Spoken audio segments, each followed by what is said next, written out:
like the malls. I don't know if you've ever seen those army trucks in America, and they've got this canvas material for the winter time, and it's super thick and insulated with like some type of a filler in between for insulation. Really thick, like fucking 3 inches thick canvas, like like a insulating blanket. They have those on the doors of the malls that you go into in the place where I stayed. And they're these heavy fucking. You have to battle yourself to get into the mall, but they really hold the heat inside the malls.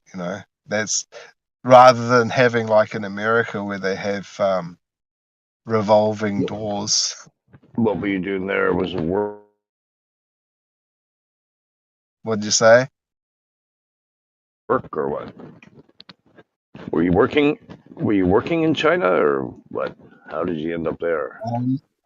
I've lived in China for 7 years, but the place I'm talking about is where my wife comes from, and that's where we go to like most years, and it's right up by North Korea. Yeah. So 7 years in China. Was it anywhere close to that? To, sorry, Tibet. One of the places I stayed for a year was in a place called Lanzhou. It's right in the center of Gansu province, and that one's not too far from Tibet. When I flew in the first time from Shanghai, I landed in Lanzhou, and it was just this. It was just everything was white. It was snow and ice, and a barren landscape. Not many trees. It's like a desert and you have like sandstorms in the summer, giant sandstorms, and you've got to go inside and close all your windows. That's pretty freaky shit. And it's not far. If you want to catch a train, you can go to Dunhuang, or you can go to Tibet. It's on the How, Silk Road. ah, It's on the and Silk how's your Road, Chinese? and yeah, I'm fluent in Mandarin. Yeah. Wow, that's That like one of the hardest languages to learn, I believe. it wasn't. I nearly gave up at the 6-month stage of my intensive Mandarin course that I did, but it just clicked one day around that 6-month point, and the tones were the hardest thing. But once you get that, you know, it's Yeah, just like in other language. Yeah. but they have a. There's so many things that they say one way. They say the same thing, but they use a different tone, different accent that makes it a completely different thing. Is that right? I. You see, it's like the word I. I means yes, but it also means your eyeball. It also means me. So in Chinese, it's the same. I. It can all mean different things, but in context, you will recognize it straight away, because in context, you're not going to say the word eyeball when you mean me. It just wouldn't fit in the sentence. So even though it sounds the same, and even if it's the same tone, um, that's why you can recognize I the same way. Yeah, Ah, context. Okay. yeah. It's more difficult. Like I imagine it would be more difficult. Like with Chinese language, it's like caveman language. Like they don't say where are you going, they say you go where. But like in Thailand, with Thai language, like they in Thai language, they don't say tablecloth, they say cloth table. They don't say car key, they say key car. They Yeah, also so have a tonal language as well. back to front upside down. Yeah, because I lived in Thailand for a year, and I speak basic Thai language. Must You be sound better like than. you sound like one of these people who might be able to pick up languages pretty quickly. You're kind Hell of a no. a polyglot. No, hell no. It was very You ever difficult hear for of a me. polyglot? Yeah, yeah. There's a guy on YouTube, and he just like learns a language in 2 weeks and just freaks people out. Yeah. Yeah, I heard that No. the other day. There was a TED talk about that, right? There's a girl who speaks. Let me get this right. I think it's 10 languages fluently, and they were Wow. asking her. Yeah, honestly, and they were asking her what was your secret, and she came to the conclusion. It's a very good TED talk. It's about languages. I don't know. It's there somewhere. Um, she said that she interviewed or researched other polyglots, like 30 or 40 polyglots, and she realized that every single one of them had a different way of learning the language, but also making it fun. Like so it wasn't a chore.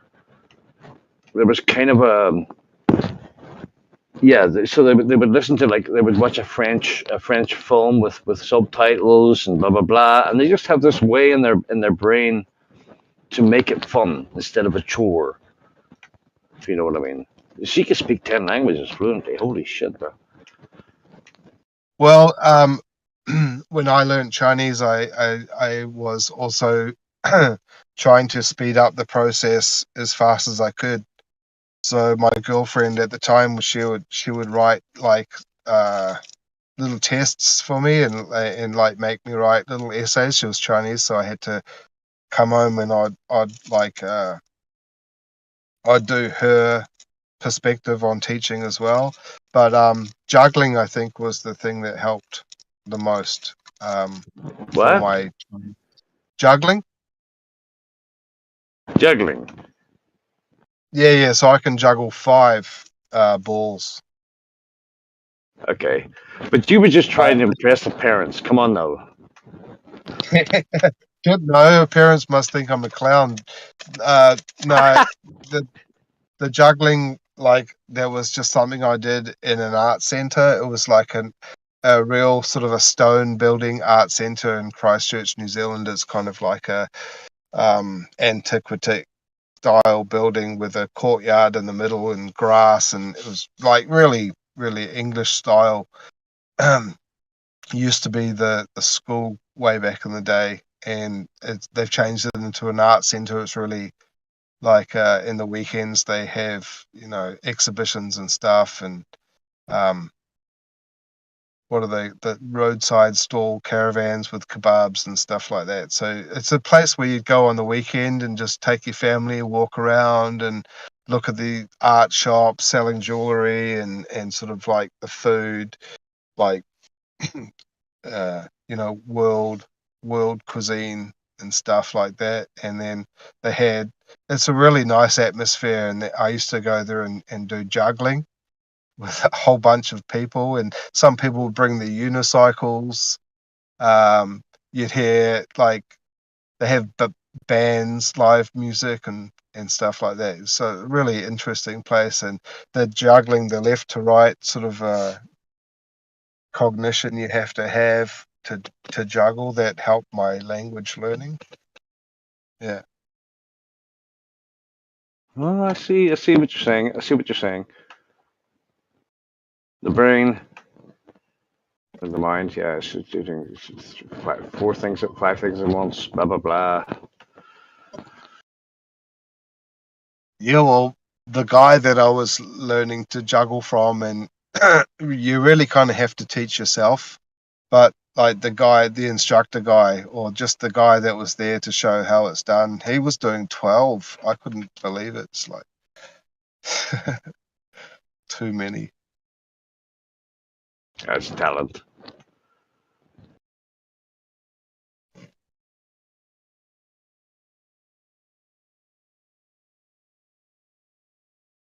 I can juggle 2 balls, and they usually be old. I'm sorry. I had to say Spaceballs. it. Lots of balls in space. It's made up of a lot of balls.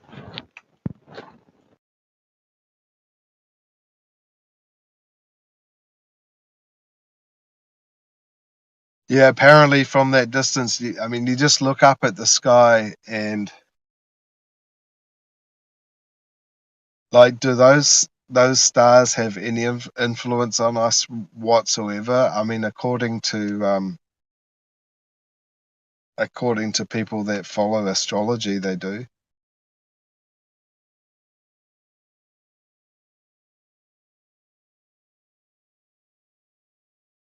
But as far as orbital mechanics, I don't know.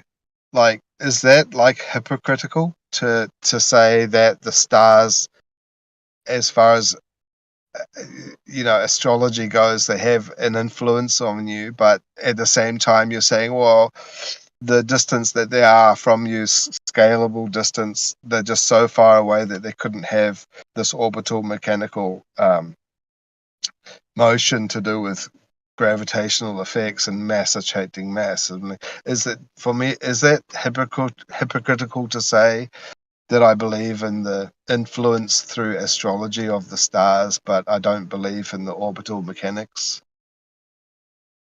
Because both of them, like, which one has more credence? Jeez, man, that's really hard because as an individual human being, how anything holds influence upon the passage of your life due to rotations and things in skies and stuff. So it's kind of hard to grasp.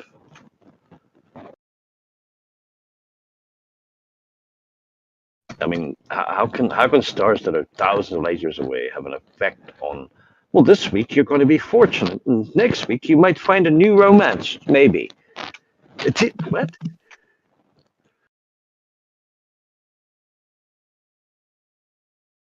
But maybe there is something to it. Like I don't know.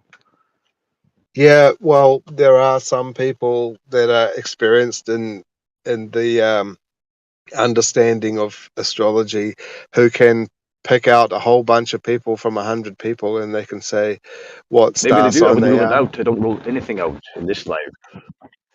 I'm sorry, They can say my man's you. fucked up again. You sound like you're talking really, really, really, really, really fast.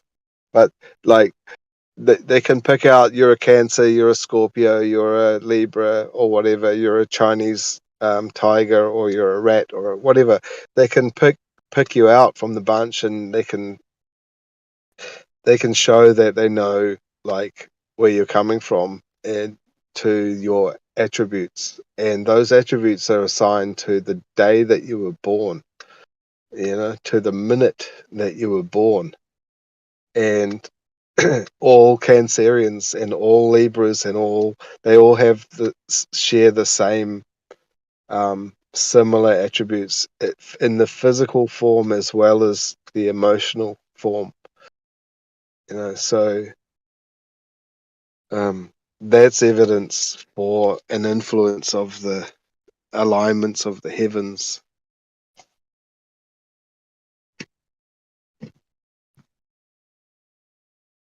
Yeah, I have no idea. Could be something to it. Seems whimsical.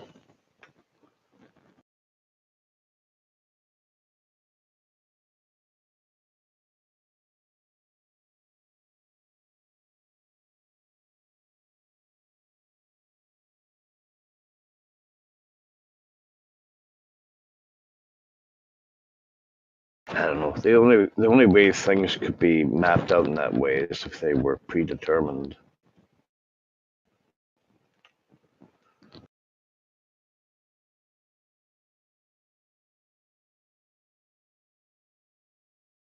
You know what I'm saying?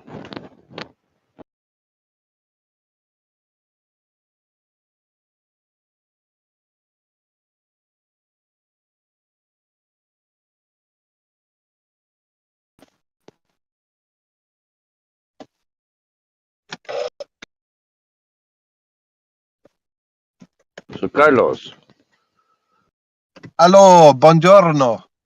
Hey, Carlos. Hey. Uno, Yeah, man, you sounds like uno madre se l'incianciato, bello.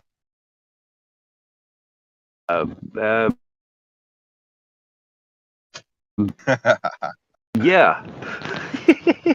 Bellissimo. Grazie, grazie mille. Muchos gracias.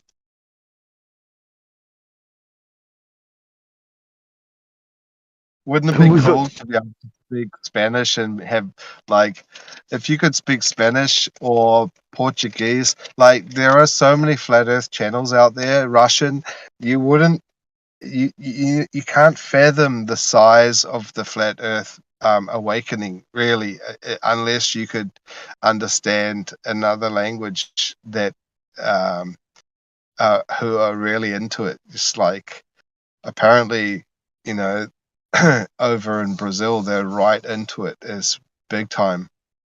Oh, really? Yeah, way bigger than the American scene. Way, way, way bigger. Yeah, Brazil is a massive audience. I notice on Poker Stars, most people on Poker Stars are fucking You Brazilian. you're limited to your awareness because of languages. If you're talking English all day, every day, you're limited to your English audience, and then you're also limited to, most of the time, your locality, like America is a specific sort of an audience itself, stands out by itself. But most people don't realize that at the same time, this flat earth awakening is not just here, man. It's like, you listen to Eru, and he will tell you that the flat earth scene from where he comes from is way bigger than here, than America, or the English speaking audience.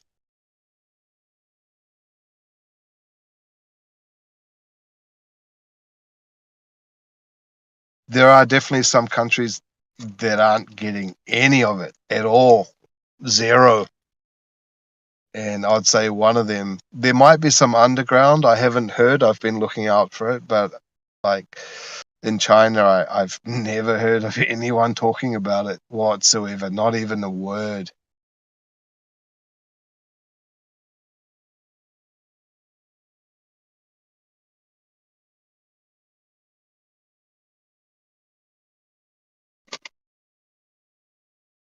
But according to Banjo in Japan, it's actually quite popular.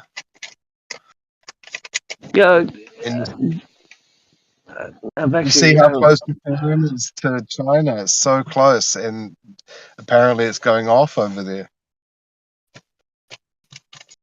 I heard this mentioned before. I think it's far bigger than most people realize. Yeah.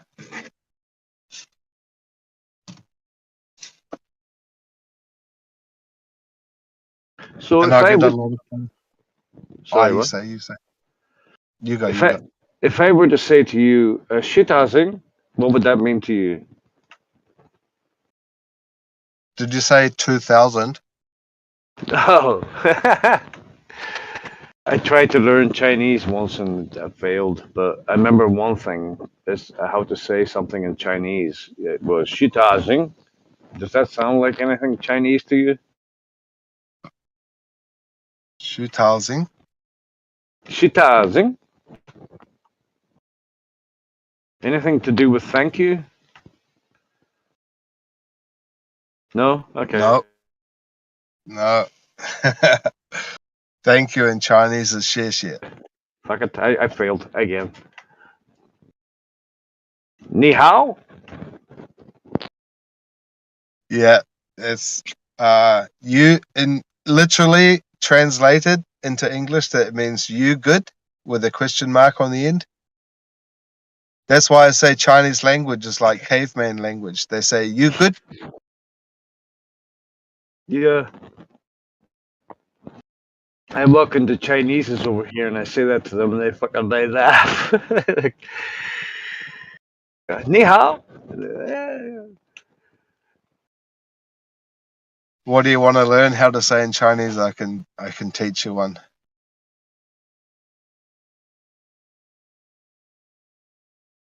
Can I get a discount on my order? The discount, you would say, like, can I have a discount? You say, well, Yeah. 你可以给我打折吗? Holy fuck! No, that's too hard. So literally that means 你可以 means you can. 给我 means give me. 打折 means discount. And ma is the question mark on the end. When you ever hear Chinese say ma at the end of the sentence, they're asking a question. Say that Ma again is really slowly.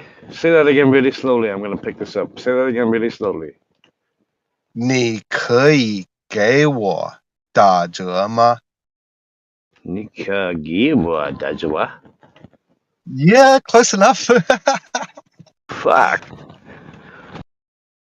See, it's fun. We're making it fun. That's how you learn languages. You make it fun.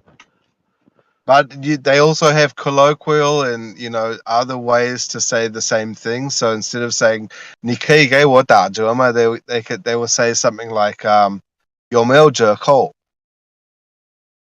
Like that means in Taiwan they Okay. use that. Like in mainland China they will say 你可以给我打折吗? Can you give me a discount? In Taiwan they will say 有没有折扣, which means is there any discount? Ah. They actually have a word for discount, which is 折扣. But in mainland China, 打折, instead of it actually meaning discount, it's mean more like a rebate. Can you give me a rebate? Yeah. Yeah, same thing.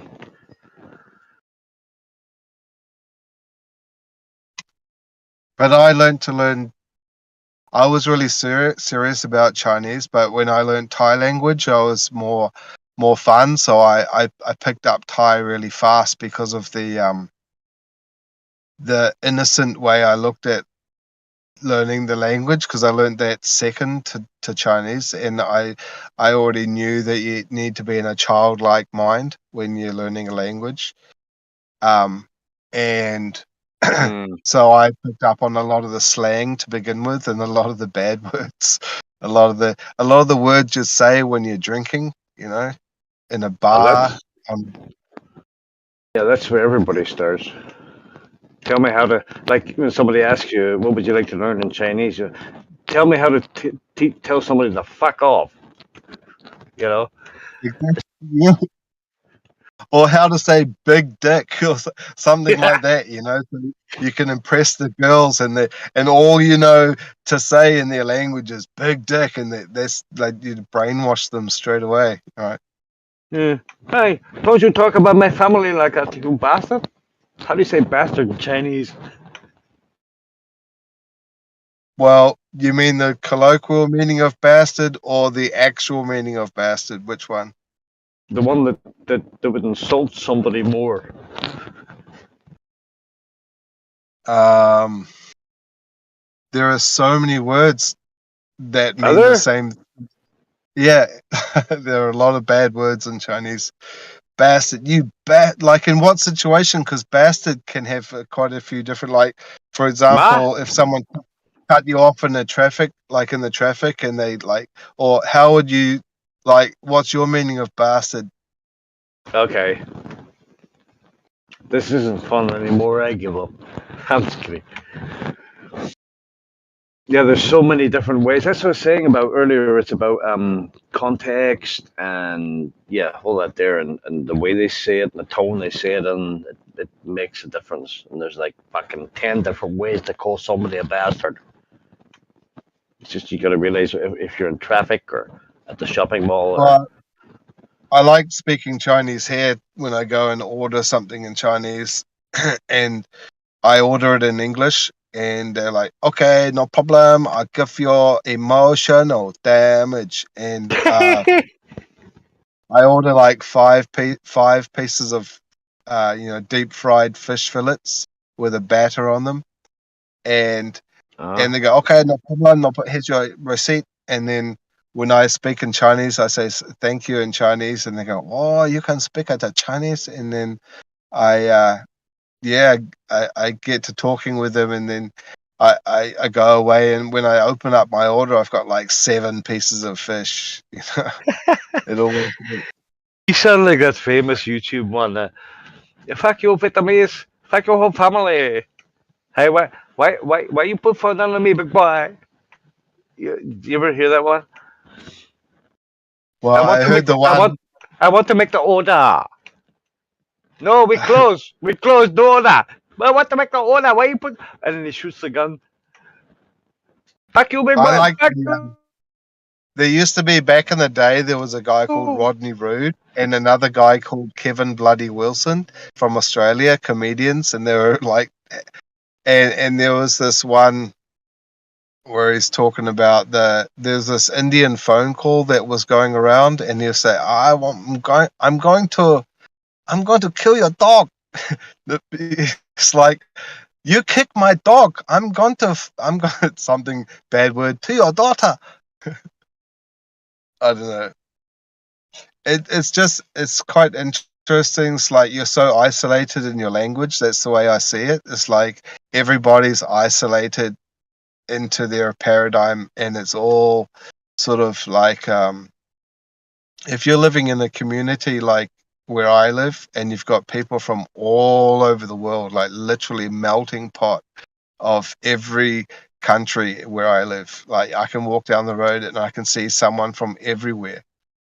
And if you're only stuck in your one little paradigm, you're gonna totally not understand where everyone is coming from. We've got people from refugees from everywhere. We've got people that intentionally came here for the specific reasons of immigrating, and they retain their culture and their idealisms and stuff. And this sort of like, if you're only speaking your language, you're going to be missing out. Yeah, broaden your horizons and all that crack. What did you work as, or did, or do? In China, I've done so many things. Yeah, I had a pizza restaurant the last time I was in China. You're a bit of an entrepreneur. Sometimes, yeah, I'm more of a designer. So I like to experience the stage of setting the stage, but then when it comes to the crunch, I actually have to run the show. It's kind of like, that's a different feeling. So I prefer to set the stage, not run the show once the stage is set. So like, even though I've You're a started a business, producer. I started the restaurant from scratch, from an empty shell, and I did all the designing. That was the most fun part, designing and setting it all up, getting it ready to go. But then realizing, fuck, now I've actually got to go in the kitchen and make this place work as well. That's a totally different, like, that's when the stress comes in. But the getting it to the stage where it's ready to rock and roll, that's the fun part. 3 months of designing and retrofitting, hands on, and it's really exciting to develop that to the point where it's ready to go, and all of the quirky things, you can evolve your personality into the design somehow. Yeah, if it's for yourself. You like to get things off the ground, get it started from scratch, from fuck all, and see it grow into something, and then leave and move on to something else and start all over again. Yeah, I like to get it going and then move on to the next one and do another. It's like doing art. For me, designing, fitting out like a restaurant, and every time I've done a restaurant, it's something that no one's seen before. It's something different. Ah, could you Every design old for thing. me? Could you design for me the model of the globe with the against the space in the vacuum thing right now? As a designer, Like in Japan, in Japan, like in the rest of the world, we have to wash the dishes. Yeah. In the restaurant, you have to wash the dishes and you have to wipe down the benches and mop the floor and clean the range hood. All of these things you have that's not just in Japan, bro. no. Like that's what we have to do. But in Japan, they've got these self-cleaning kitchens. It's like the whole kitchen is like a dishwasher. So when they pack all their stuff away into their airtight fridges and all of these ingredients are gone and it's just the basics, back to basics, you know, of course the deep fryer room is, isolated, but they leave the kitchen and they press a button and the entire kitchen is steam cleaned like a giant dishwasher. No way. I was just about to say a scenario there, but okay, everybody get out of the kitchen. We're about to clean it. Everybody, all the employees leave. Close the doors. Yeah, Push a button. Bang. there was Seriously. one guy. There was one guy on the Japanese news. He got caught, like they didn't know he was in there, and he got scolded with fucking boiling hot water. Yeah, He'd never been so clean in his life. yeah. He was like, "Kosotere." It's like, My asshole, "Chotomate." opens the door. My asshole so clean. Ah, fuck. It's like the technology, man. It's like I used to import heater meals from China. Just the device itself that is like a sachet of, I can't even remember. It's like magnesium. Is all food grade ingredients. It's Wait to magnesium. hear this. Sorry, bro. Wait to hear this. I got caught in a Japanese restaurant once in the cleaning cycle. I didn't have to shower for 3 months.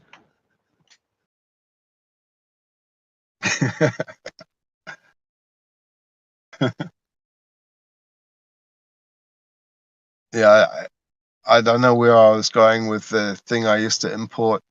Um, what I was talking about Where are then. you living now, anyway? Where are you now?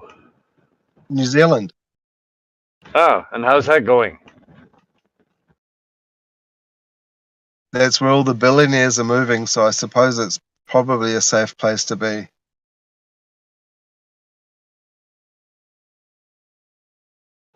There and what's the other place? Is it Venezuela in the middle of South America? Is it Venezuela? Well, Jack Ma just not that long ago, before the lockdown started, he bought a place just up the road from me.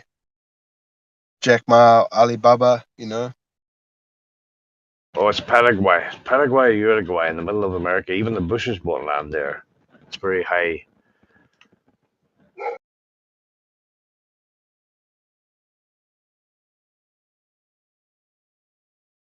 So, any kids?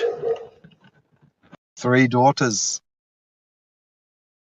Where's the sun? It's up in the In the sky. What do you sky, think it is? in the Fantastic. sky,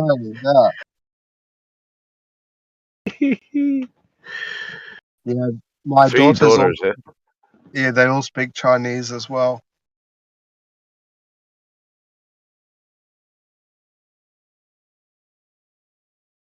That's nice, man. How old are you, if I may ask? 49. Jeez.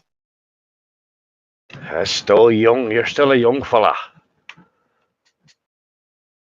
Yeah, I wish I had my own phone back, because like I don't like the sound of my own voice when it's coming through this phone, through this microphone. I know it sounds terrible. Trust me.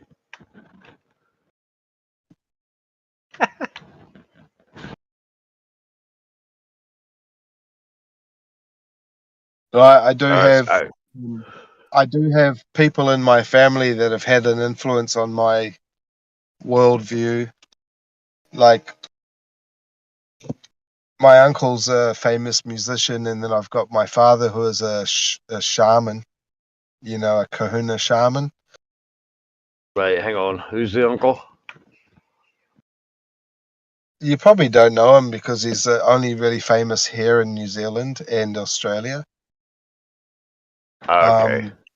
His name's Eddie Rayner. He's a keyboardist from a popular band called Split Ends. Okay.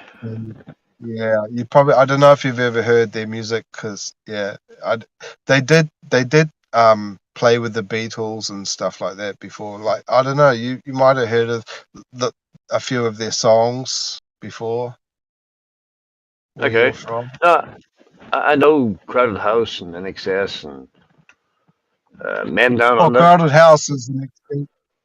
House is an extension of Split Ends. It's like when Split Ends broke up, they made Crowded House. Oh, okay. And Crowded House and Split Ends, they those members, they all get together and back to their roots, and they play Split Ends music, like the Neil Finn and the Tim Finn. Yeah. Every other Do year you we go. have any? Is there any YouTube about that? Actually, I'll just search for it if it's there. It's there. Split ends, like as in your hair. Your hair has the split ends on your hair for, you know, SPLIT, split, and then ENZ. Well, it does unless you're bald. There's a famous song called Straight Old Line, and that's when you can see my uncle doing the moonwalk 1 year before Michael Jackson did it.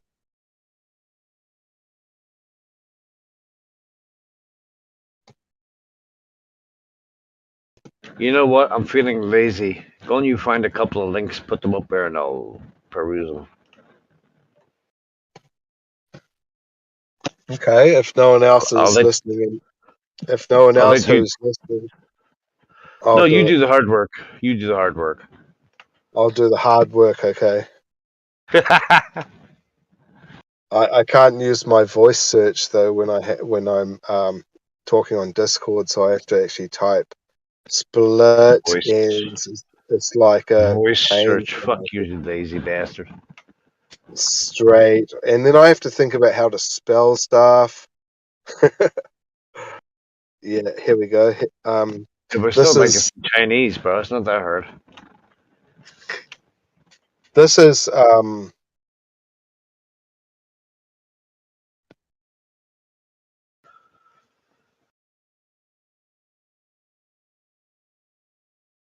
Can you hear it at all?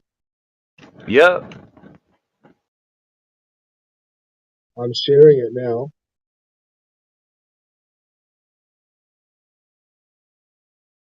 Can you actually hear it? Yeah. Hang on a second. Yeah, got it. Yep.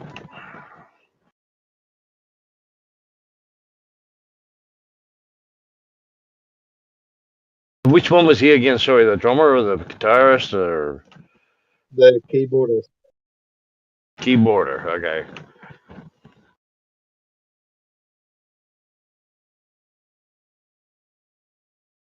I like the white suits. Fuck, they must be a nuisance to clean. Hey.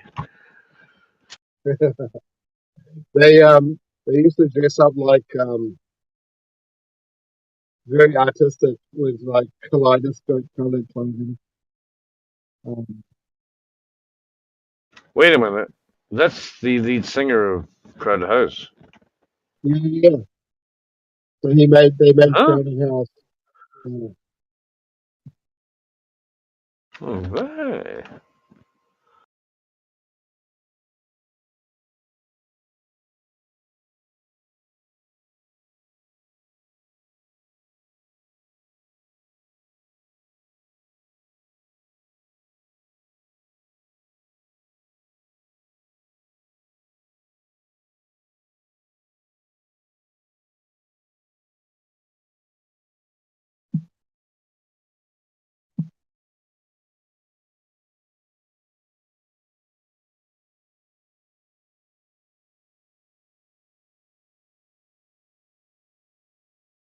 I was going to say that sounds really crowd housey, and then he showed up.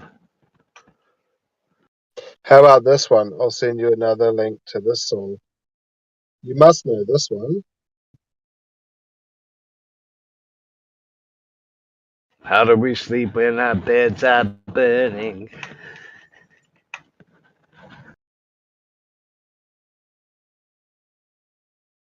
Oh, yeah, that's unavailable. But yeah, Split Ends would be kind of a little obscure to us Europeans, I suppose.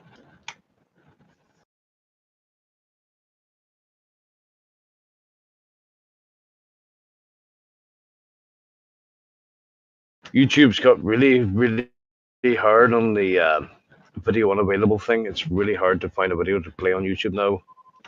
Hey, hey now. Hey, chocolate cake. Hey, don't say it's over. There's a song called Shark Attack. You must have heard that one. Shark Attack. 6 months in the leaky boat. Or there's a fraction, too much friction.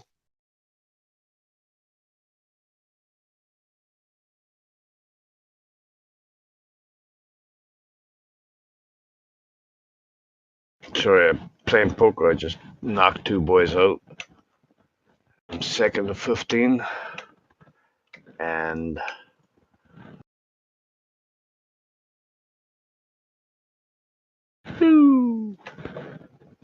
I hope you're paying for some money.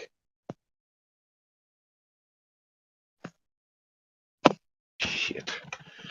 Do you know what the fucking first prize is? $26.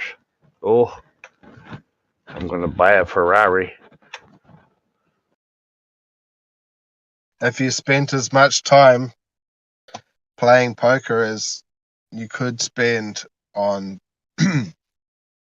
Starting up new restaurants. cryptocurrency, you might have more money. I don't know. Yeah, unfortunately, money is not my thing. I live from day to day. I make enough money just to get by. It just sounds like the beginning of a song. Yeah.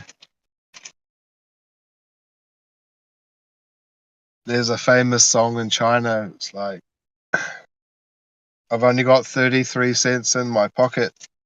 Not even enough money to take a taxi home. I've only got 33 cents in my pocket. Probably barely buy me a meal. 33 cents in my pocket. Can't even buy a rhyme.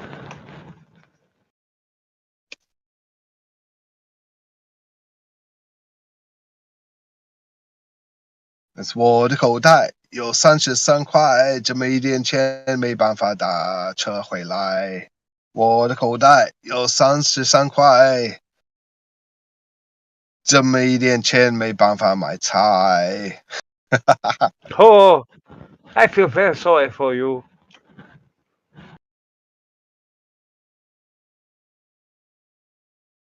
That was a French accent you just used.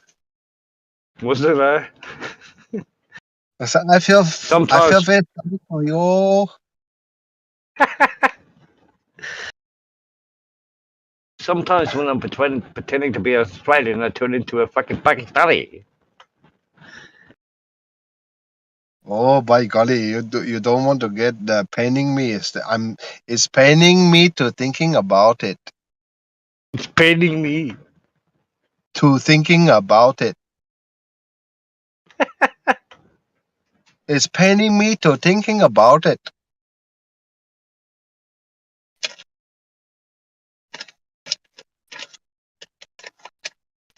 Oh, jeez, you have to get into Remember when they put on the news and they had like a script that the teleprompter put on for the news readers, and they were talking about the plane that crashed, and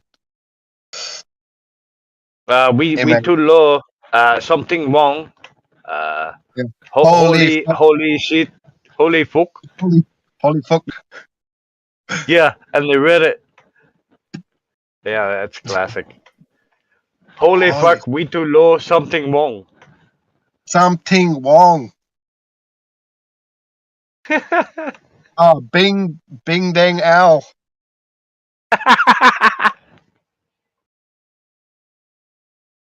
Yeah, classic, man.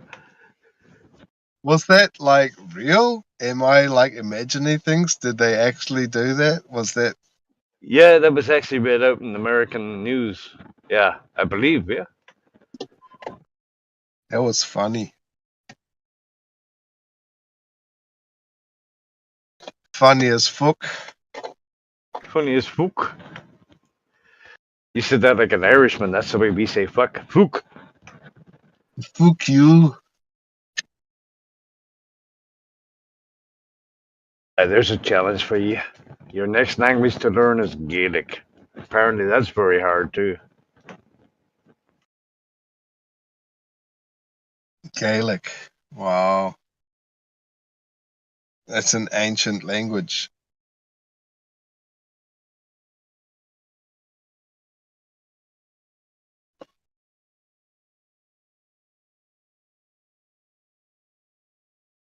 Ancient but beautiful.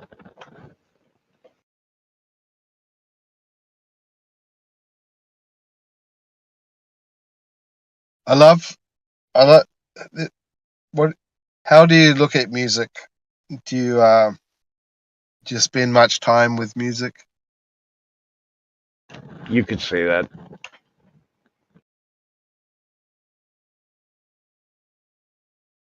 The great communicator.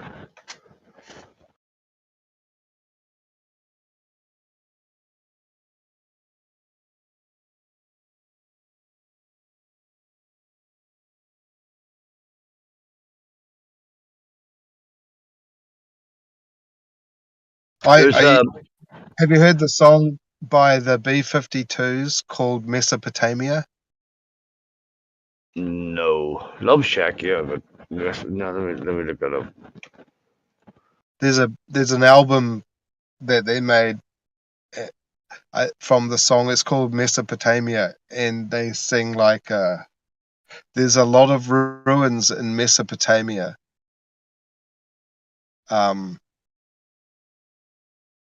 and before I speak, I should read a book. There's a lot of ruins in Mesopotamia, and I miss my second pyramid. I miss my second pyramid. There's a lot of ruins in Mesopotamia.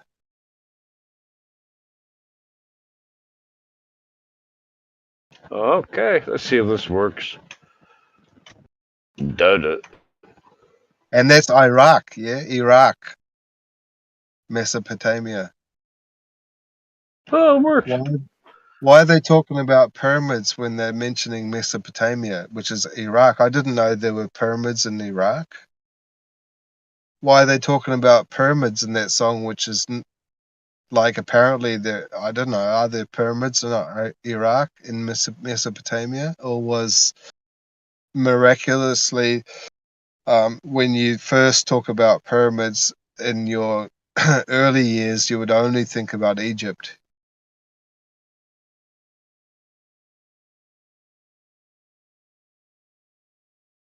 Yeah, good. Yeah, pause that one. I'll listen to that later. It sounds pretty good. So, what do you think? The pyramids are just like some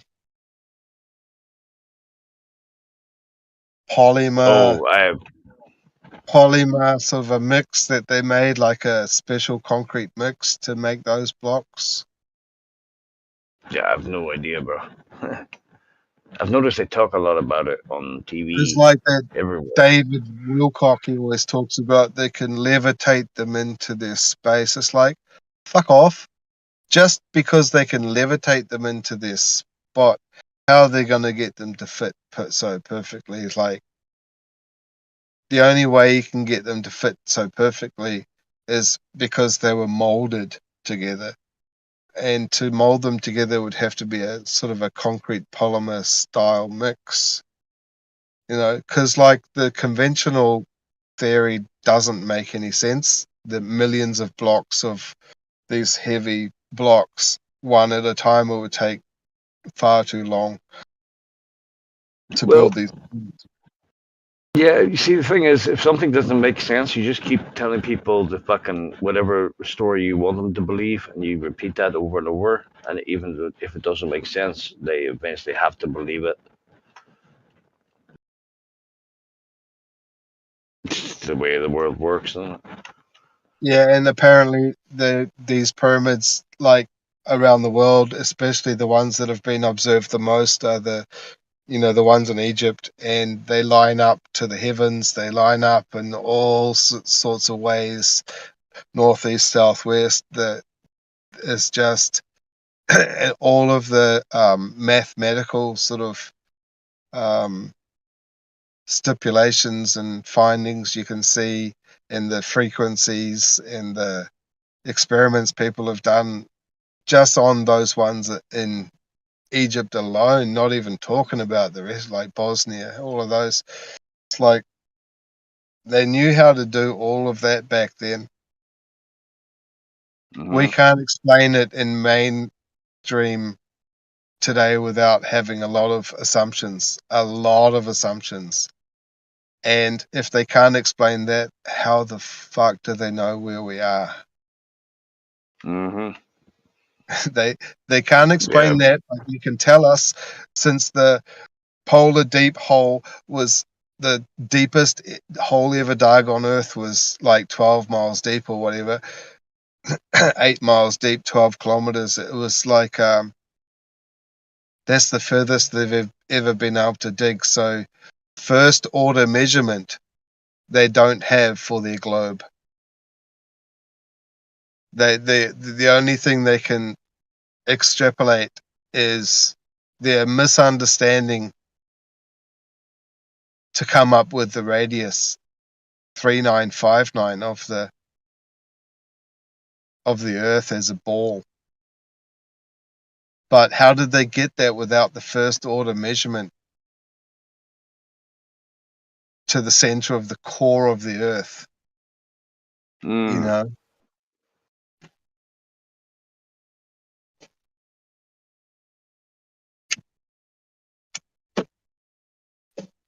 for all they know, they could have been going around and around a flat Earth because it's so big. And a lot of the travelers were out of their reckoning when they were Is that hard to traveling say? in the southern regions. Yeah. Could I've you got say a it in Chinese, please? I've got a dry mouth. Um, got to have a drink. Uh, Hello? yeah. Hello, ni hao. Hello. Ni hao. You good? Do you want to know how to say, "Are you still there"? Uh-huh. Only 3 words, okay? Ni, oh no, 4 words. Huh? 4 words. Are you still there? It's a ni hai zai ma. Ni hai sukiman. Sukiman. Ni Sukiman. ni hai zai ma. Nah, that's too hard. Ni hai zai ma. I can't get my tongue Just be around that. like a parrot. Say it again.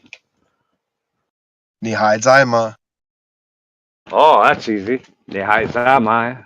No, zamai. Yes. Zaima. Yes. Ma Ni is hai the zama. question.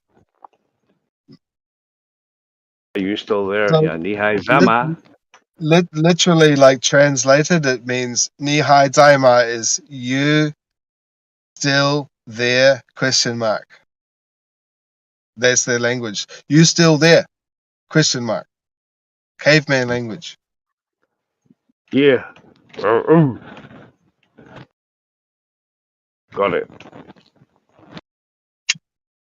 They don't say where are you going. They say you go where.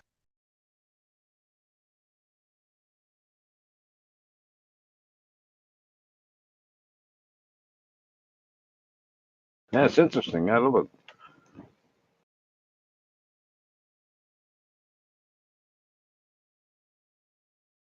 I go get more drink.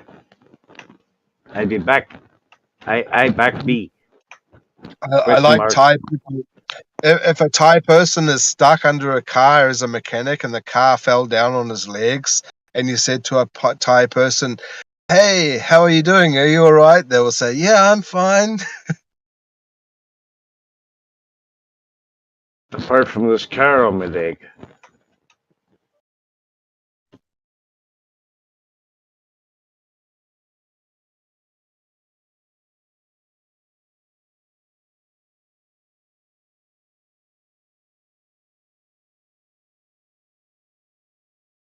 I don't know why this thought occurred to me, but I suppose it's a thought that should occur to most like Globers when they come in here or they come to any Flat Earth server. This isn't a Flat Earth server. I don't know what it is. A Steel server, but they don't realize that to them we might seem archaic and stupid and dumb, but there's a lot of us that are not. Most of us actually. We know different languages. I can speak Afrikaans fluently, mainly because I grew up there. I've read a lot of books. Well, a lot of You people know, think a lot of people think I'm from South Africa. there is a little bit of South African in there, you know. I would love to speak a bit of Zef. Whatever the hell that is. Oh, safe South African, yeah. The I can Zaffers. teach Have you you heard some of if you. the South African band called Die Antwoord? Ah, die Antwoord. Die Antwoord. Yeah, die means the, and antwoord means answer. Die Oh, Antwoord. the answer. So, Wow, that's cool. yeah. Their music video is just so artistic, eh? It is, but they're a little bit crass for me, honestly. Yeah.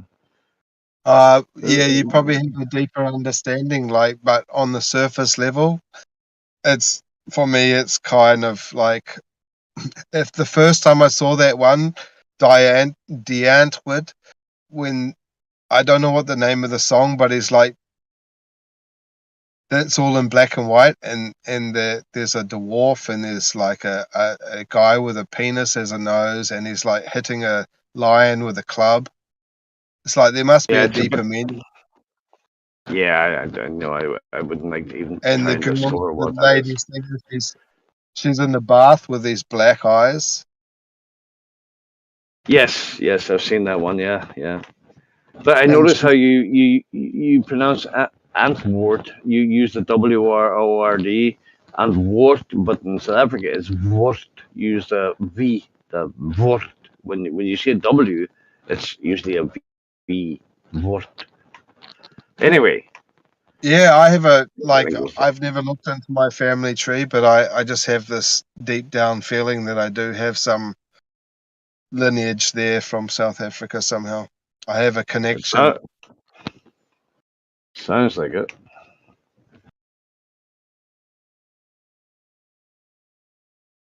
I grew up there. I love South African people, though. I mean, I'm from Ireland. My dad took us there when I was 7 years of age. Blah, blah, blah, blah, blah. Lots of things happened. I could sit here all day and talk to you about South Africa, but, and I came back when I was 25. I went through the army, the schooling system, everything. But I love the place. I am going back shortly for a holiday. I still have quite a few So friends out there. But it's a beautiful, it's do you lovely. It really is. do you watch Flatswood's channel then? Oh, yeah, I have them on YouTube. But I don't do much YouTubing these days.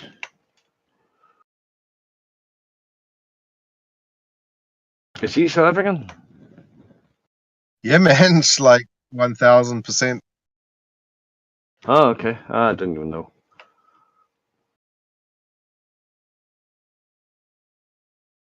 Yeah, you can hear him speaking.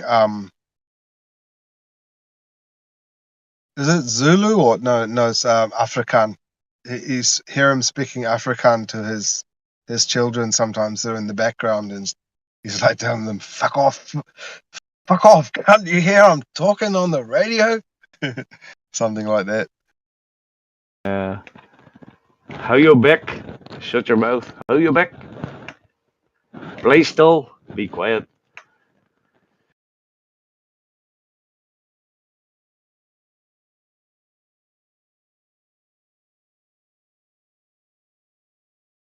I think South African languages, it kind of sounds like if you play Led Zeppelin backwards.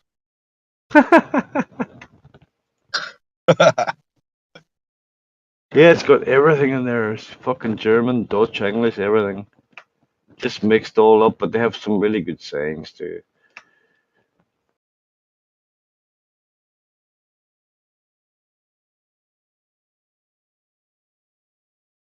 That's why probably that region of the earth was one of the earliest where all the cultures came together. And that's why you've got such a a mix of influences on the one language.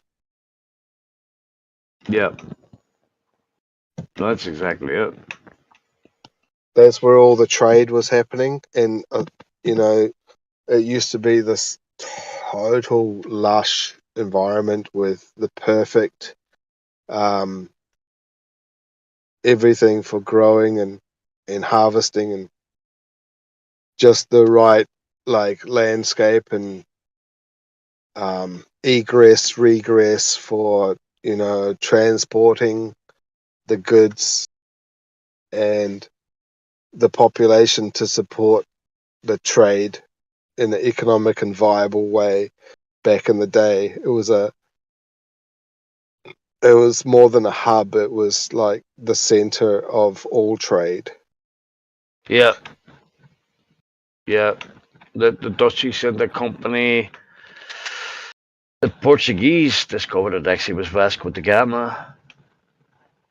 Another guy, I can't remember. Yeah, the history is rich down there. People just don't realize it.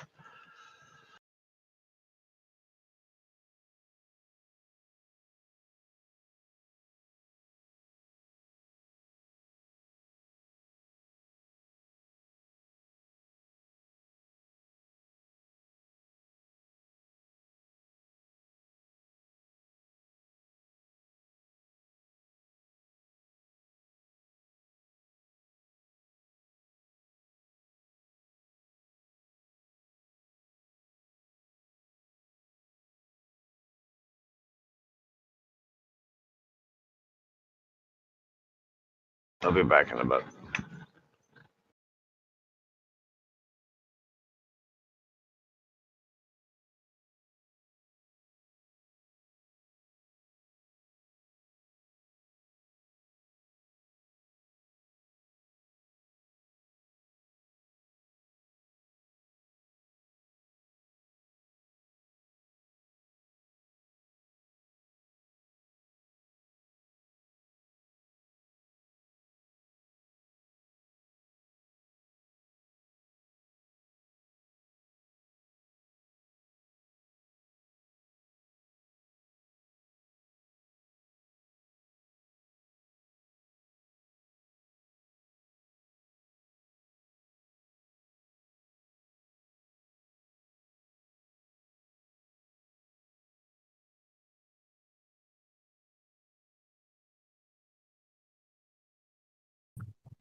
I've never been to America, but I really wish I can go there one day.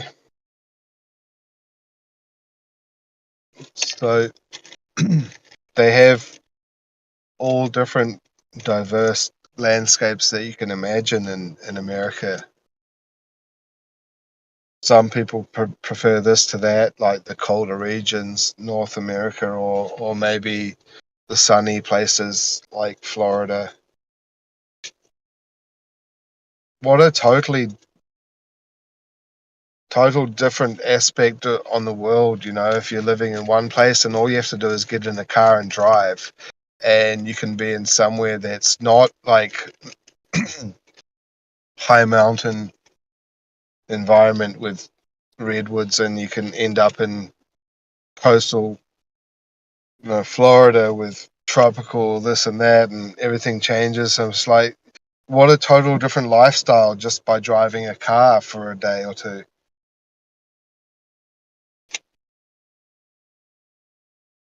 Carlos.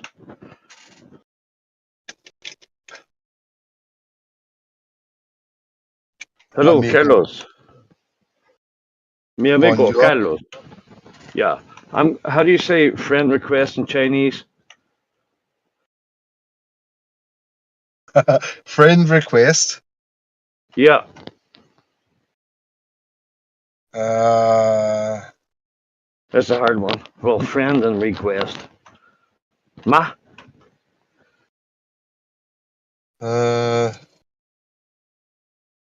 All right. Don't worry about it. I don't want to. I don't want to blow your mind. All right. I'm gonna send you a friend request anyway. Just. All right.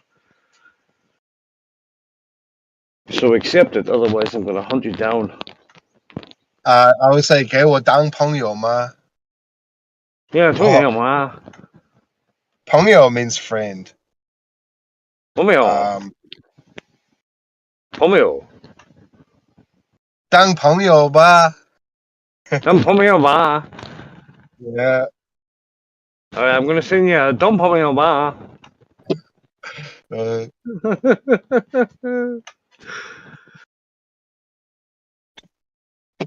the live chat, I just noticed the live chat is really like nothing going on at all.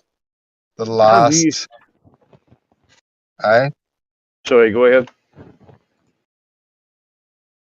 Well, by my time, actually, this tactical French cat said something at 10:38 that was like 3 minutes ago.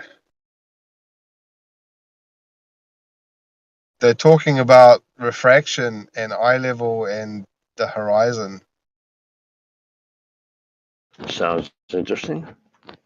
So while we're chatting on here about whatever, that in the background there's actually I'd never take notice of it, but I just did because I pushed the wrong button when I was looking for your friend request. 朋友爸爸，当朋友吗? 当朋友嘛。Yeah. That sounds like I'm gonna do something to your ma. La la la la. So in Chinese they have 5 tones. So it's la la la la. And in Thai it's la la la la la la.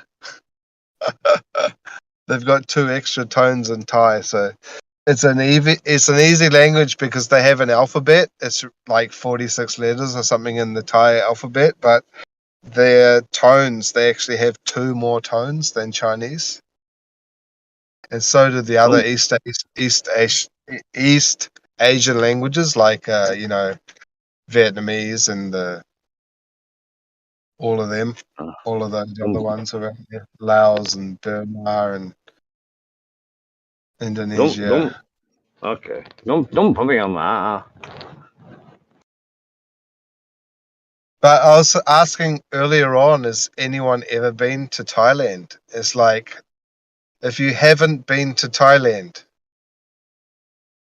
How do you like say make no in Thailandese? Taiwanese. Mm-hmm. How do you say no? Well, Taiwanese is Minnan language. Taiwanese, they speak a dialect of Chinese, but they also speak Mandarin. So in Mandarin, they would say it the same way as Chinese, which is, what did you want to say? No? Yeah, no. No is bu, Bo. bu, bu, bu, bu, Oh, boo. bu. See, Okay. caveman language. That's what I said. It sounds like caveman language, like boo. It does, doesn't it? It is. Yeah, it's very. Boom. Boom. Boom. Yeah. So, in answer to your But question, have I ever been to Thailand? The answer is oh, moo, moo. uh, No, that's a different. No, there's a different no. They have about 1,000 different ways to say no, depending on the Okay. context. So Okay, if I you give say up. I I haven't give up. been to Thailand, you should say Jaime, which means not yet. Jaime. Jaime, that means not yet. That's how would you would answer no See, to no, that that's question. easy. That's easy to remember because now, as an English person, you would think, how do I say not yet in Taiwanese? And you would think about saying hi May to your auntie who's called May. You say hi May. You know what She's I mean? not yet, not See, dead if yet. it, she not yeah, hi May. You think, how do I say not yet in Taiwanese? And you think of your auntie May, and you go hi May, not yet. It's one Simple. way to remember it. Yeah, it's brilliant. But like, Fucking genius. what I was getting to by asking that question was like, because if you haven't been to Thailand, um, I suggest you do, because it's a game changer, a total game changer. As in different world and It's like if you come from Alaska and you've never tasted like Boston bun, or you, you've never had a cream donut, or you've never experienced sushi. It's like that. It's like, but what the fuck? All this yeah, time that been eating cold rice in Japan with seaweed sheets. Um, and it just blows your mind because, like, if you've lived your whole life eating hot rice and then you, you know, you find out there's this other culture that they eat cold rice. It's like, what? yeah, I've heard that. If you're talking food now, you're talking my language, but I've heard that about Thailand. Um, a lot of people when they go there, they do the street food type of thing, and it's just like a completely it's orgasmic. All these foods that they have. Well, it's more than that if you understand the language. Like when I went there, I could speak. And I was living with local people. My friend who I met in New Zealand, he was a student learning English, and we got to live together in New Zealand, and then we hung out a lot, and then we got up to a bit of mischief, and then we met up again in Thailand. I had the opportunity to go there and stay with them, living with their family and doing their daily routine. Wow, that's like when you're an adult doing an exchange student style extravaganza of a overseas experience, and you've got a little bit of money in your pocket, so you don't have to concern, you don't have any stresses, and you're still single. So, but you're an adult. That's really different. You're not being babysitted by a family. You're actually doing your own thing, and you can understand what people are saying. Wow, that's when a place like Thailand becomes such an Home. exciting place to be. I met a guy there. He's like 70 something years old from England, and he's got two Thai wives, and they all What? three of them lived. Yeah, all three of them live in one house together. Yeah, Please God, let that be me. and he's just living off his pension. Yeah, the money goes a long way. I know a guy who lived out there for years too. He lived off, yeah, very little pounds, but he lived like a king out there. Well, he has his savings and he has his other ways of making money, and he goes back every now and then to bring some more back. But it's like you only have to work half a year in anywhere else, and you can go and live in Thailand for 2 years. Yep. So I know my friend's cousin. He's a fisherman in the States doing crab fishing, So he does half a year of crab fishing, and then he goes back to, he's Thai, but he sounds like an American. I And he then he, probably makes about $60,000 in them 6 months or something. Something around more that than mark. that, More than that. way more. Yeah, yeah. And then he takes that money and he goes back to Thailand. And every time he goes back to Thailand, he buys another house Yeah. with a That's, swimming pool and like 5 acres of land and palm trees. gets himself Yeah. another wife. No, he's no, he's actually one of the strange. He's really steadfast and loyal to his wife in Thailand. Oh, he's the monogamous Um, type.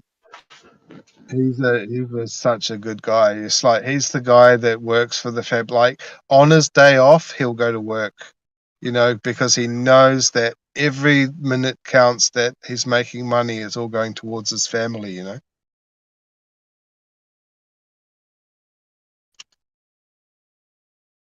Like he's a real man. It's like he knows when it's time to relax and when it's not. But everything he does is for his family. I like him already.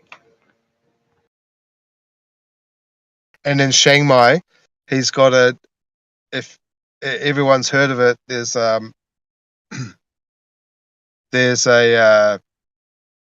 slide. You know what a slider is? The mini hamburgers. Nope. It's like a hamburger, but you can buy them in a 6-pack, like the tiny little hamburgers. Okay. In America, they're called sliders. And Snags. Cool snacks in slide. America. 6 They're sliders so before good. your hamburger. It's like 3 mouthfuls each hamburger. Yeah. And anyway, he's got a cart, a truck he made himself out of stainless steel welding, and he made it, and he's the only one doing it in the main street of Chiang Mai in Thailand. His name's Yeah, Bruce. If you that's search good. sliders and Bruce, I imagine, I've never done it before, but if you search Chiang Mai sliders Bruce, you, you would find him. I'm pretty sure. And he's like, he's selling them at tourist prices, his sliders, because it's a real tourist area, lots of foreigners. That's kind of your I know. area where he's come up with something original that nobody's ever done before, and he's running with it. Well, my current restaurant is a takeaway restaurant, but they can get their takeaway and they can dine in as well on bench seats style tables. And What about my the food. the just eh? sorry? What about the Well, Just Eat guys and the? Do you treat them well?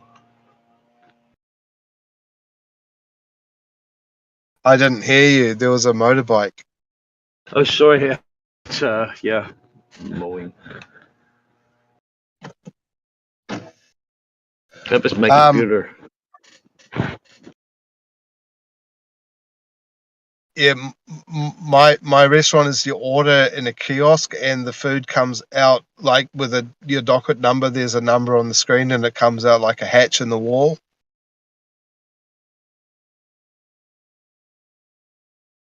Like it's a no contact restaurant, like a vending machine. Okay. Does it have a self cleaning kitchen? That would be cool. Unfortunately, I And have to wash. where's this? Oh, in New Zealand, right? Yeah, yeah. I'm the only one that's got a restaurant like it in the whole country, I'm sure.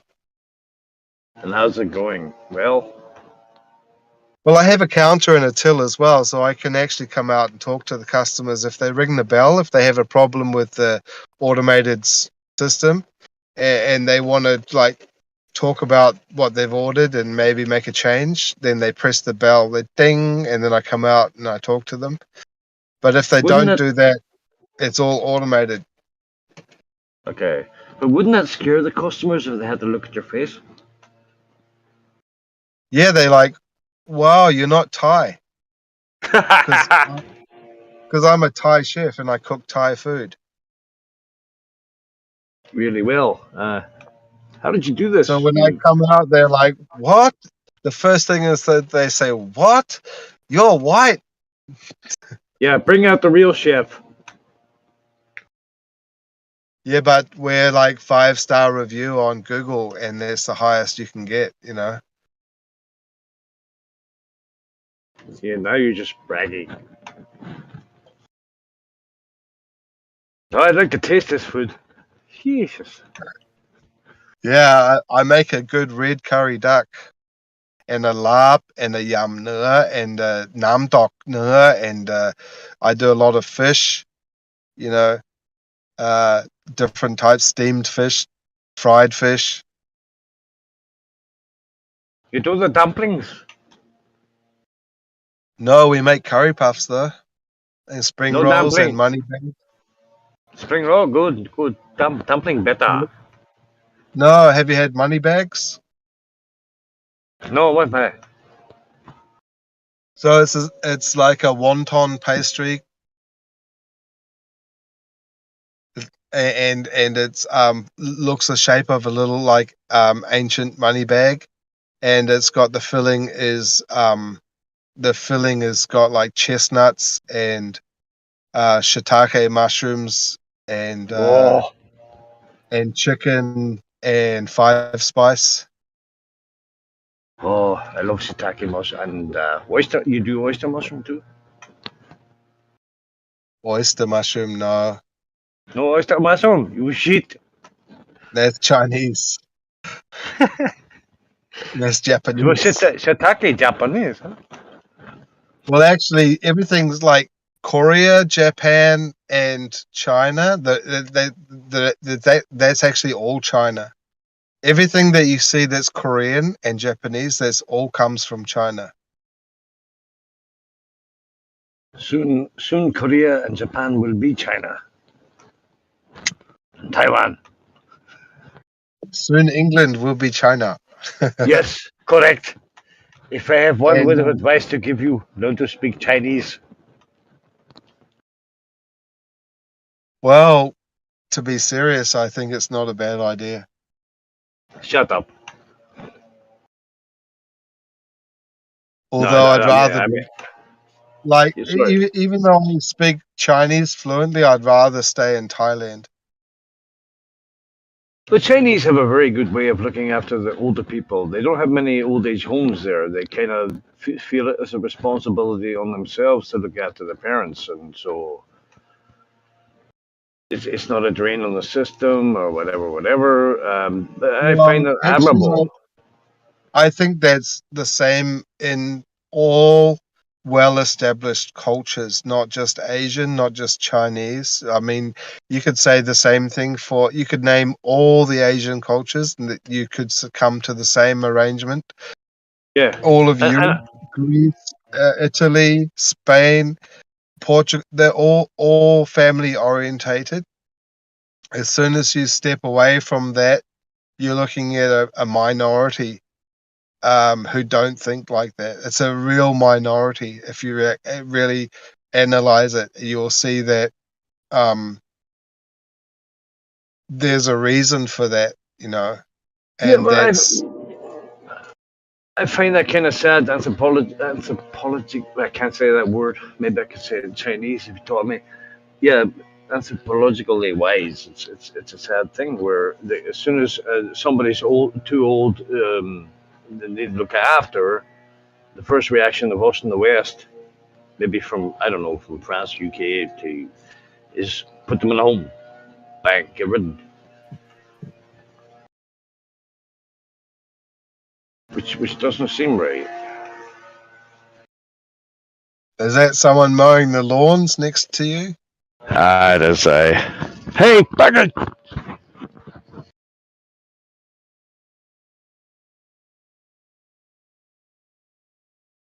Yeah, mowing the lawns is a difficult one because, like, if it was a dog that was barking every day, you could just put like some poisonous meat over the fence, and it would stop barking. But like with someone mowing the lawns, like what could you do? Like the only thing I could think of is to throw something at them.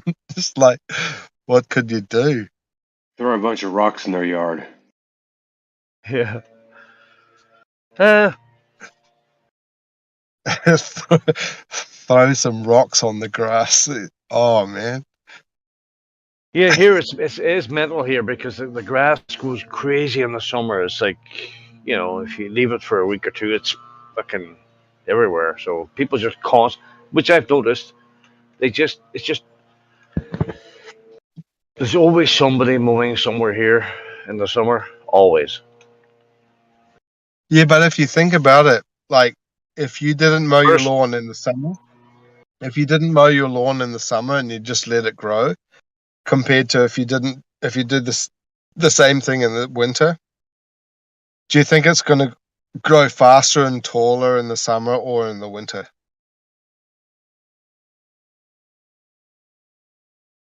oh, hi, May.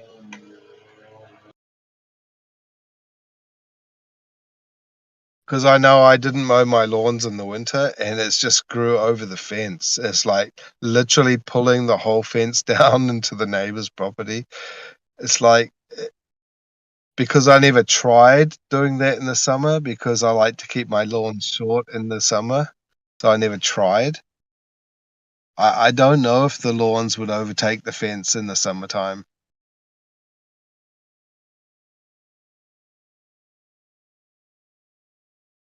Anyway, I suppose sheep are heavier when they're wet. Do you know how many sheep we have in New Zealand? 44 million.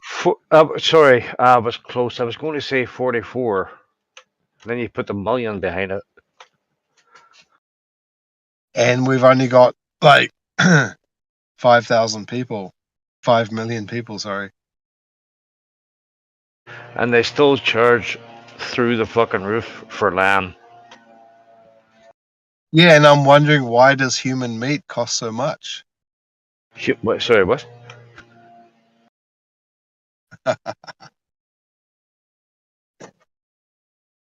Cannibal. Yeah, like we export a lot of lamb, and I can What? buy New Zealand lamb in China cheaper than I can buy it here in New Zealand.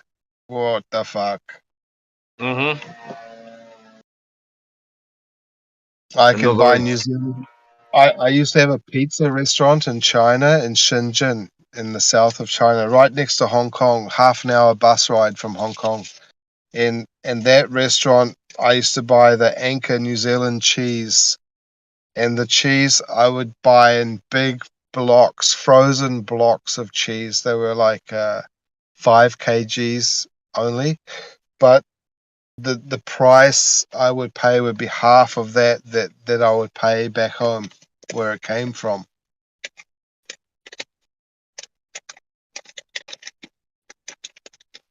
that's weird. Yeah, like I can buy like a lobster from New Zealand overseas in China. I can buy that lobster for $100, and in New Zealand it would cost me 250. I was going to say 250, and it would be worth every fucking penny. Like there But you are got to some boil them things slow. It's not. It's there are humane. some Boil them things that are slow. different though. Like our our avocados here that really most of the time they're really cheap, like 3 for $5. Or a whole bag, like a massive bag for like $10. But in Japan they pay $10 for one avocado. What? Do you know how much I pay for an avocado here? Because I love avocados. 60p. And it's a big avocado. It's nice. It's ripe. I put some sugar, salt, white pepper, a little bit of turmeric, mash it up, put on a bit of toast. Heaven. 60p, bro. You've got to try sour cream. I mean cream cheese, avocado, and masala. What's masala? Masala. You go to the Yep. herb section next time when you're looking That's for a your spice. turmeric. And all that. Yeah, it's called masala. Yeah, I don't Or think we get that here. you know what the secret is when they're making the kebabs, the gyros, the Greek gyros. The proper kebab. Yeah, the ones that look like a cone shape, those ones, not the ones wrapped in tinfoil from Turkey. The proper ones from Greece, and with actual kebabs cooked on a skewer, not just like chopped up on a hot plate, like proper kebabs that's from Greece. And the secret like powder that they put on is a purple color. That's grape powder. Mm. It's actually called grapeseed powder. That's their secret flavor. Is it good? Well, that's how you know if it's real or not, because they put that one on there.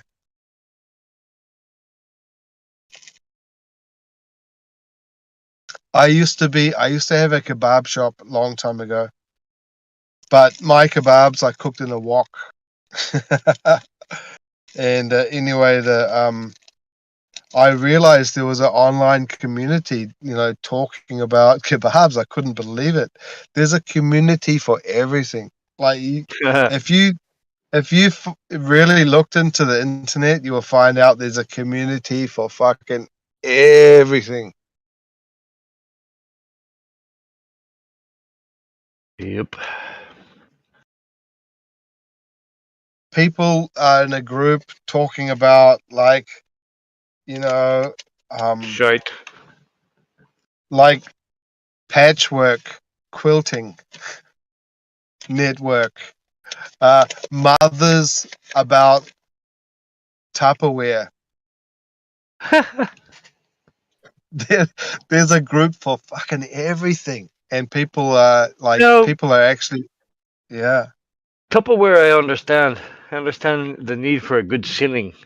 You need to seal that shit, and pretty good. You need good Tupperware. I can understand that. I must actually search that. Yeah, but those Tupperware parties that those women have, in the bottom of their bag, they've actually got dildos, and that's really what they're selling. It's true. It's true. Oh, yeah, we're having a Tupperware party today at at lunchtime, and all the girls get along, all the housewives, and they pretend that they're talking about. They're just waiting for the main product to come out It's of the code. bag. It's code for Victoria's Secrets. It's classic. Tupperware equals Just like Victoria's Secret. just like the guy that used to go around vacuum cleaner selling, knocking on doors and selling You think he was really selling vacuum cleaners, or was he doing a service to the community?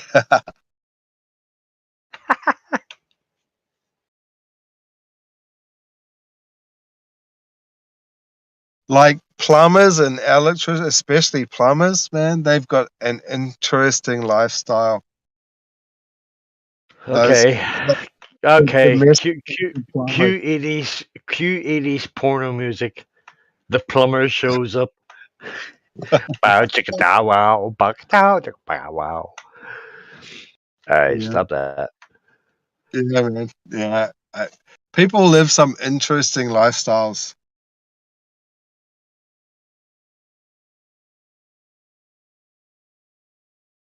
I bet you Kosho wishes he was a plumber and not just an Uber driver.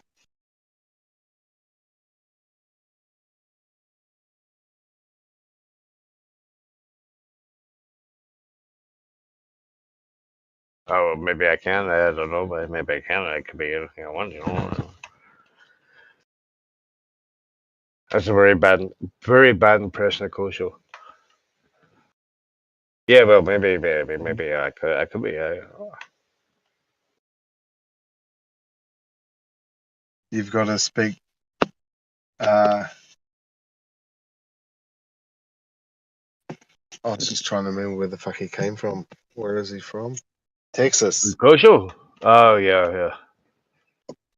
He's from another world.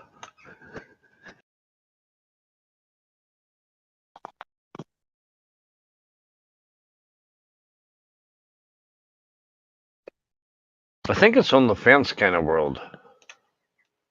Possibly, maybe, 100%. Anyway, he's not here, so shut your face.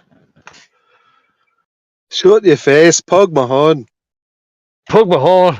I love listening to. There's a radio channel here called Arnag, and it talks. They just talk Gaelic all the time, but they play great music. I'd be like, and this is hard to explain, but I can't understand a fucking word they're saying apart from August. And August means and, but the music is fucking great. Yeah, Irish people have a We have a unique way about sense of. us. Yeah. Um, I used to have an Irish guy turn up at my house every year selling calendars. every year selling calendars, pardon the pun. Every year selling calendars, and it's like, hey, I can sell you a calendar. You want to buy a calendar? I'll tell you a long story. If you want to hear a long story, I can tell you a long story. You almost turned into Pakistani there. So do you know why you always? I probably said this already. Do you know why you always go the extra mile? Because you see more. You got the extra mile of seeing fucking more. Why not?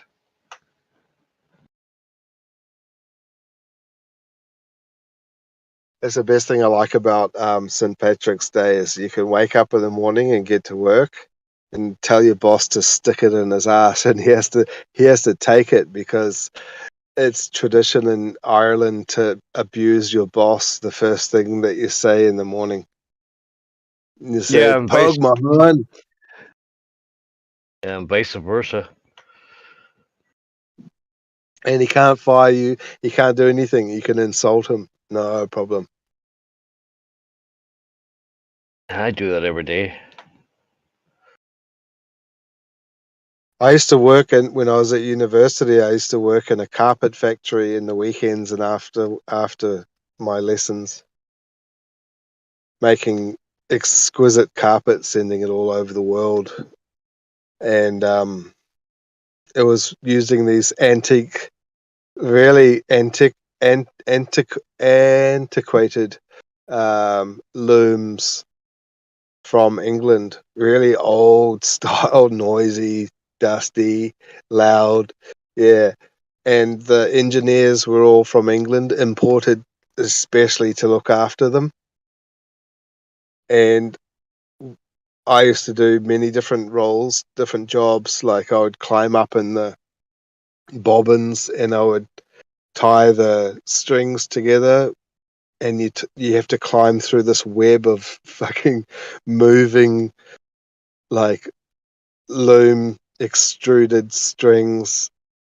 It's like I felt like at Honey, I Shrunk the Kids. I was this little human in this web of, and I had to tie them together so there was no noticeable knot, so that when it went through it and it got made into carpet, you wouldn't notice the join because it would be an Carpet. imperfection. Do you want to buy some carpet? Hey, hashish.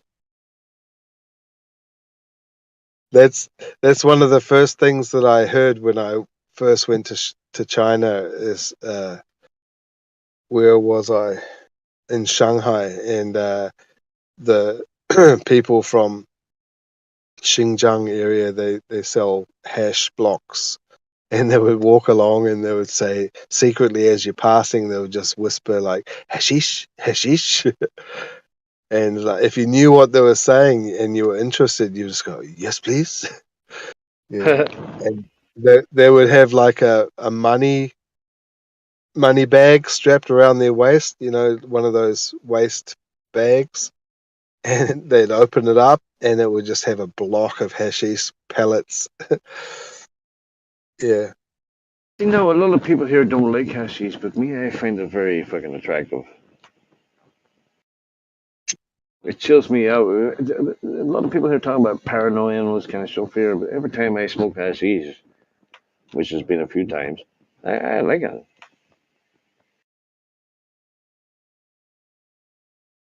Yeah, it's kind of like an acquired. It's like cigarette smokers. If they knew how good it was to smoke a pipe, who the fuck would smoke a cigarette, right? Yeah, like, why are you smoking all that paper when you could be smoking a pipe with a filter on it and it tastes way better? But it's just so expensive to upkeep. But that's the difference, hashish and just unadulterated, natural. It's kind of like, would you have a raw fish or would you like to have a fish with some flavor on it? That's hashish has been made by a professional chef, not just the raw form. It's actually been um, it's a recipe. It's not just like catching a raw crab from the ocean and eating it. No, you've got to cook it, put a bit of salt, pepper on it, make it taste good. That's hashish. Yeah.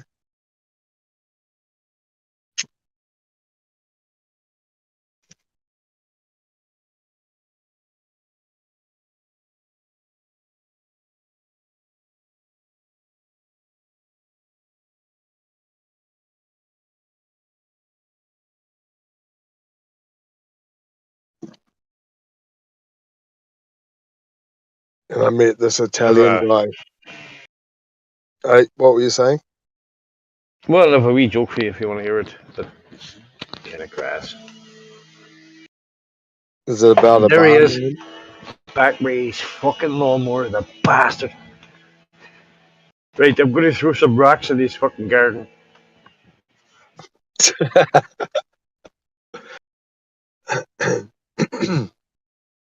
was watching Pornhub the other day, right?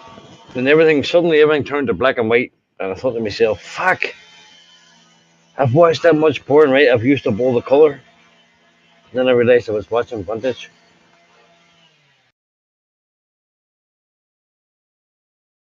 Used up all the color.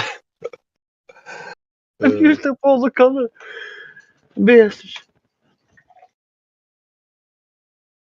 You could just pray for it to rain, and then he'll stop mowing. Yeah. But really, in Ireland, we shouldn't have to pray for things like that. This should just happen fucking naturally, like every 10 minutes. Or he could be like a little bit more like devious and maybe get a voodoo doll and just pretend it's him and stab it a few times in the ankles and Oh, in the wrist. I was thinking a voodoo doll of his fucking lawnmower and stick the pins in that.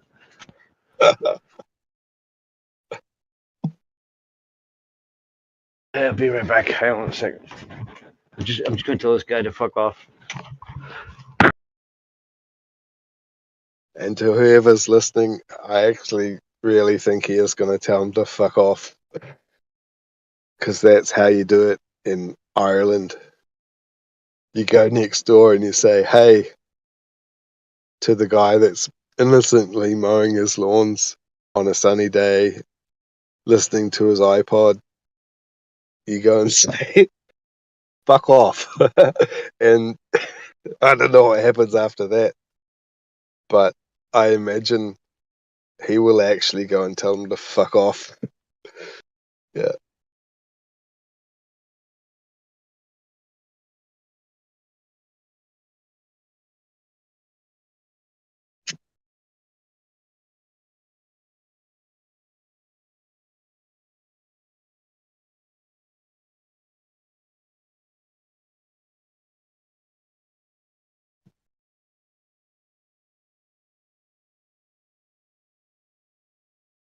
back in the 70s, and the 60s and 70s, you know, especially the 70s. I think the phrase like I'm on my own buzz, or I'm on my own trip. It's like people were more sort of like interested in the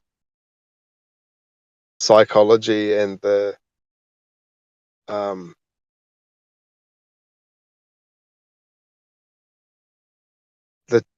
the tangible aspects. Like, you think about how things have changed, you know. I think it's a cycle, and I don't know, we probably have to ask Geo, but I don't know. I think the cycle that we're in now, we're sort of coming back to the 70s. It doesn't necessarily mean like the clothing and all of that, but it's like just the way of thinking. I think we're back to the 70s, maybe the late 60s. Yeah, retro. Yeah, we do that a lot. Even the kids today, they're getting back into the 80s, 70s, 60s music. I noticed.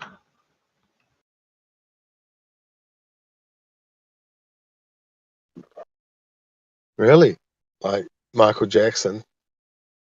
Well, yeah, but anything's better than Taylor Swift, right? Mm.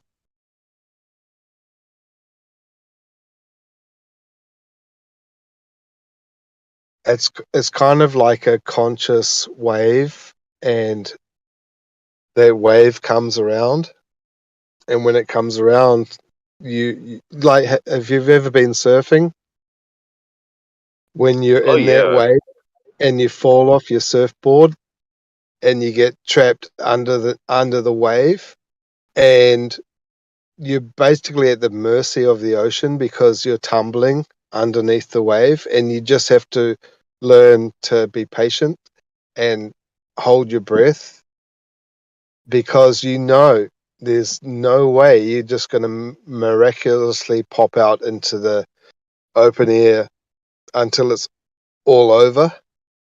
It's like, I'm talking about big, like, proper surfing. It's like, if you've ever done proper big wave surfing, you know that the nearly every time, that you go out and you catch a wave and you have a good surf, there's a chance that you're going to be under that cyclone of water for an extended period of time. yeah. You kind of have to and mercy.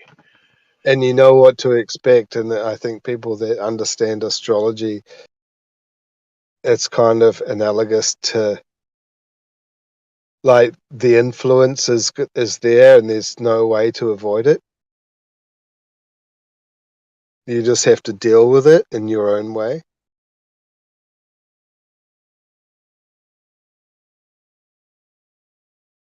Oh yeah, here in Ireland we surf all the time. I used to surf at lunchtime when I was at school.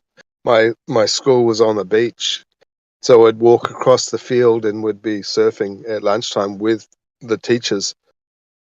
What was the beach called? Sandy High. it was it was called Taipa.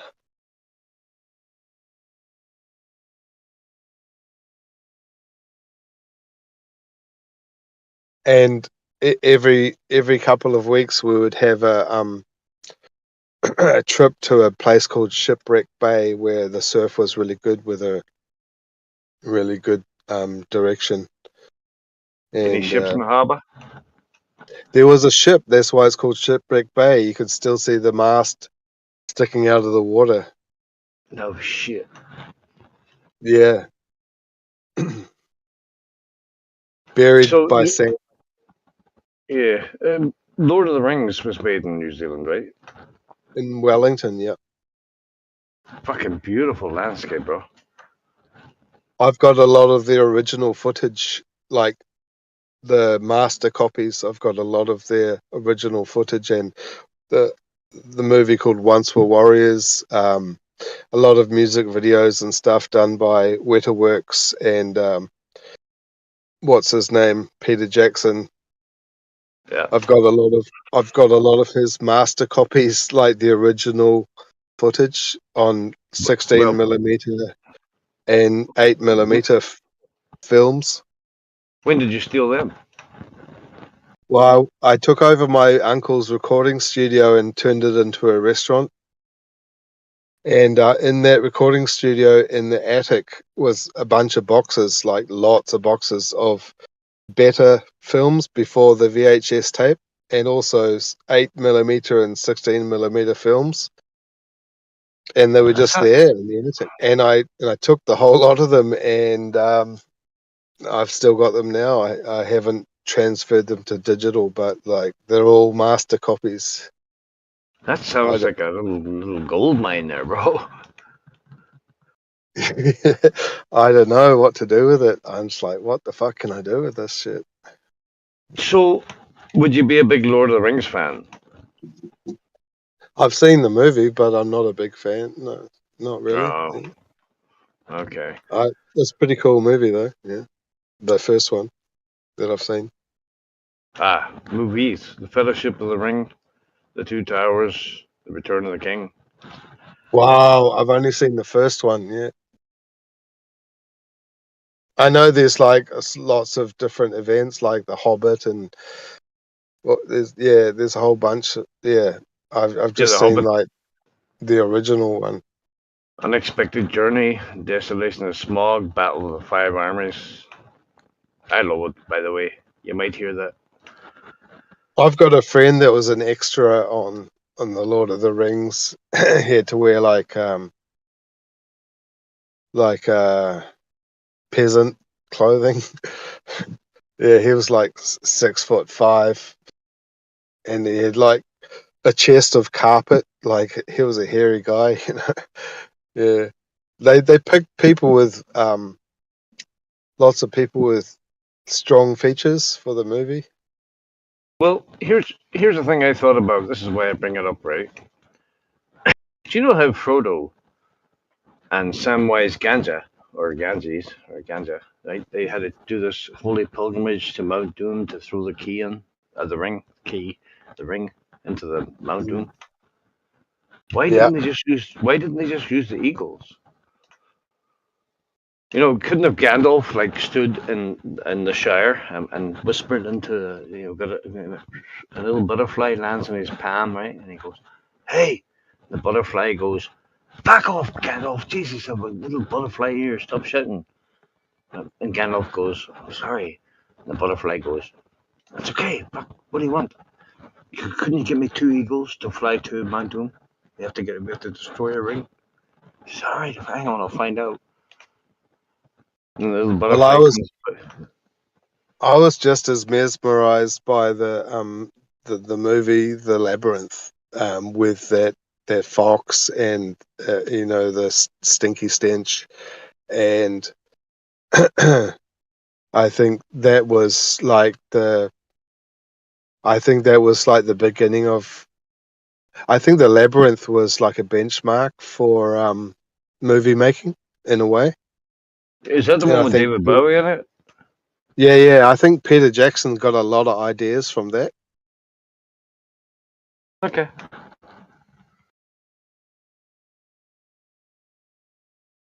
And then the butterfly comes back and he says, "Sorry, Gandalf, but the eagles are busy. Maybe 4 weeks." He goes, "Okay, we'll fucking walk." You think that's mad, right? I'm sitting here talking to a butterfly that can speak English.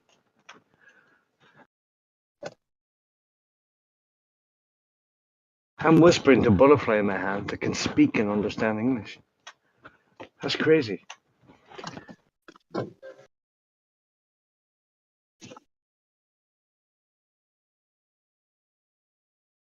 Just get the eagles, man. Get an eagle, fly over Mount Doom, drop the fucking ring, Game over. Sauron's fucked. No, they had to walk.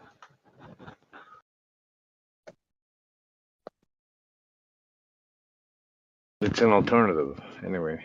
Just something been going through my mind.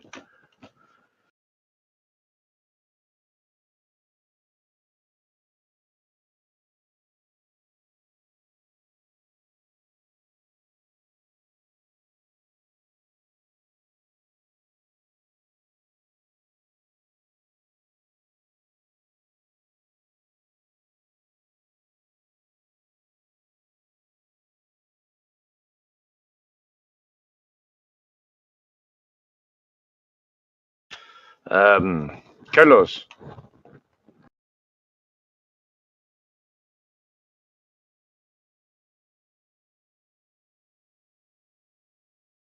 Carlos?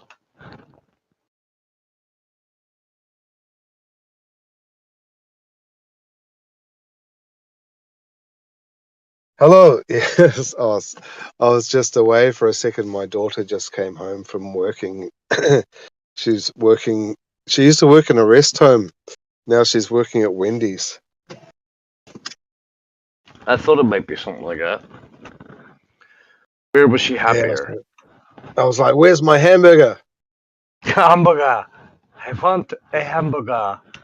Well, she's still in school, so she goes to school and then she goes to work. Yeah. Oh, fair play. Hey, work ethic. You're teaching them right. Yeah, she used to work in a rest home when she started working when she was 15 after school, and she'd be on the reception, and she had like the book of all the residents that live in the rest home. It was like a 1 to 2 level sort of a rest home spread out, one of these fancy ones on a hill, really top real estate. And then she would see, she would see like in the morning she'd come, or when the next shift that she was on, she'd see the book with all the residents' names, and there'd be some highlighted like in yellow. Did. And those are the ones that aren't with them anymore. And every day that she'd be like talking to people, and it's like, oh shit, Shirley, oh man, I miss talking to Shirley. She's gone now. So she knows a little bit about life from Yeah. that. Yeah, that's good. Yeah. That's an experience grabber. Well, I do know someone that used to work in a morgue when they were about that age as well. I mean, Shit, no. Yeah. And I know someone around the same age that worked in a funeral parlor as well, and they had to, from all the processes involved in preparing Embalming and the body, yeah, all of that. Yeah, imagine having to do that at that age. Like when I was that age, I was working at nighttime on a farm, lifting hay bales onto the back of a truck at nighttime. Because we would do hay baling at night with the big spotlights on the tractor. Yeah. Not But me. Not me. I was smoking marijuana out of a ground pipe. oh, we do that after. Yeah. But like the actual job itself, the money making stuff when Job? when I was still at school, would I was making enough money. I was making more money than my parents when I was at school. So was my brother. My brother actually turned out to be, I didn't even know this, a big dope dealer. Most of the school was buying marijuana off my bar, and he kept it so quiet. He was so good at it. And I was wondering where he got all this money. It's so dumb, hey? But yeah, but he was a sneaky bastard. Like in South Africa, you could drive out to, well, you had to take a motorbike, and they would sell you a thing called an arm. And the reason why they called it an arm was because it was from your wrist to your elbow, but the size of your forearm, and wrapped in fucking marijuana. Over here, people would pay, you would pay about fucking £600 for that. We paid a tenner. And then he would take it back. He would get all the heads. He would put them into bags, and he would, the other thing you'd call the skitzel, the offal, the other stuff, which was just as good. But he was I don't know. He's just a sneaky little bugger. He was making tons of money, and he didn't even have to go to school. That was just I, him. I didn't even have to work when I was at school. I just wanted to because I, my hobby was motocross, and I Oh had to. yeah. I had to afford to, keep up to purchase and to keep up my motorbike and all the What gear did and you? everything. What did you? What did you motocross on? I started on a RM80, and then I moved on to like Is that a Honda? Kawasaki's. Eh? RM80, is that a Honda? No, it's Suzuki. RM80 with a Ah, power band. Had a power band, 80cc power band, but they were super fast. Really oh good man, shocks, really good design. And then Kawasaki, and then Honda. I used to love my four-stroke Honda with no power band, and I used to outbeat the ones with the power bands on the Kawasaki's, and because I had it was a what was it I think it was a 450cc four-stroke Honda. Can't remember the model. 450. Yeah, Holy fuck. Yamaha bubble tank. RT. I did a little bit, not a lot. yeah. So and besides that, I had road bikes as well. So I do that as my sport, and then I would enjoy my road bikes as well. So I've had Harley Davidsons and I've had Hondas. You know the old police motorbikes, the Honda ones. I had one of those. Like Um, chips. yeah, just like that. Yeah. Yeah, yeah. Now we're talking about motorbikes. We're going from food, languages, motorbikes, astrology, flat Earth. One of my favorite cars was a Valiant, Chrysler Valiant made in Australia, and it had the two front seats were like lazy boys. They were so Yeah. big with armrests, super padded. Yeah,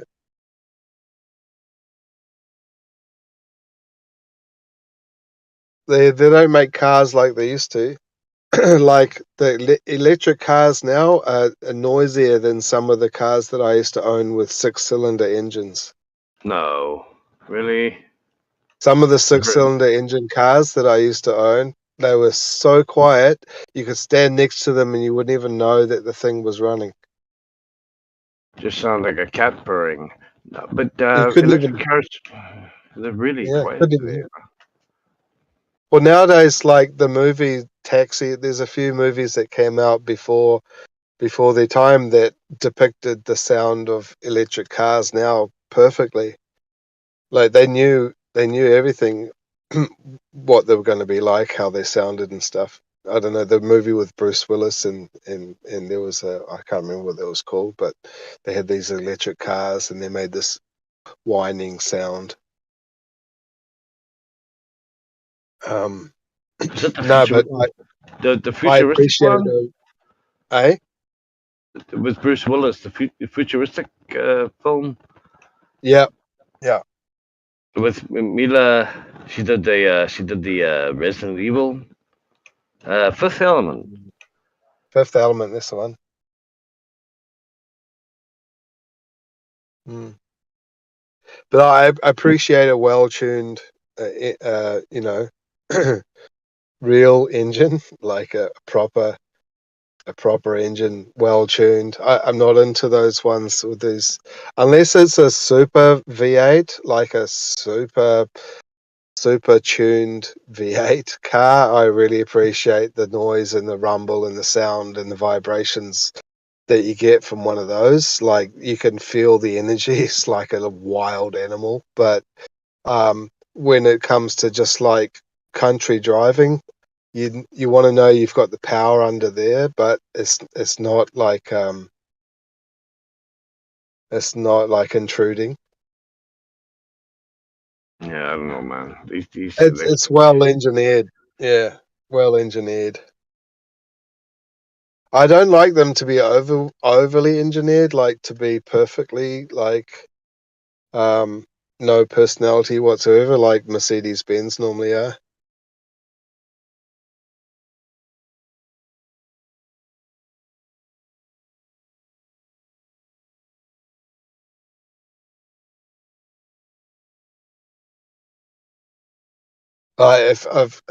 If you ask me, would you want a bit Mercedes Benz or a BMW? I'll have a BMW any day because they have more personality. they're both fucking expensive to fix.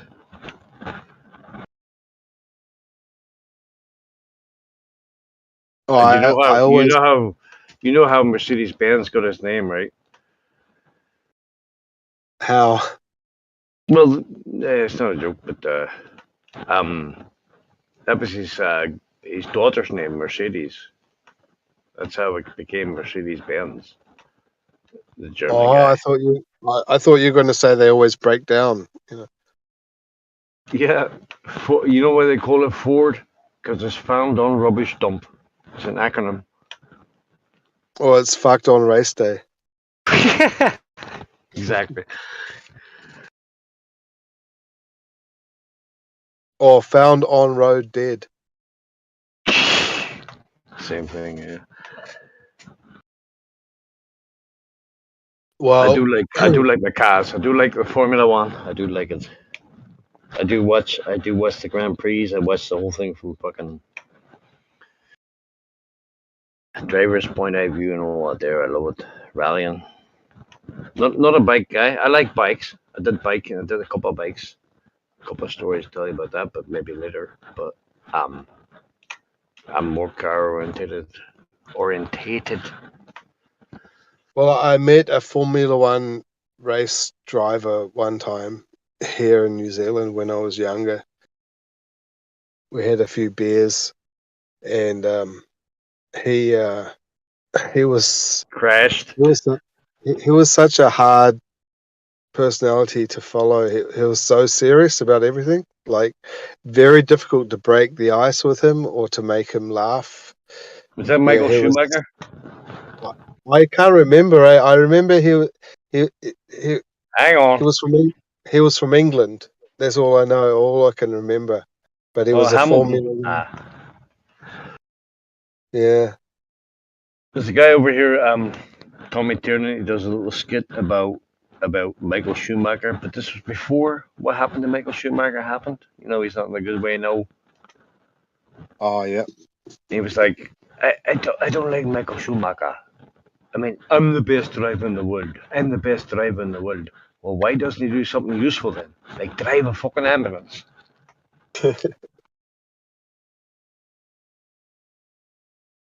Something useful. Something useful, yeah.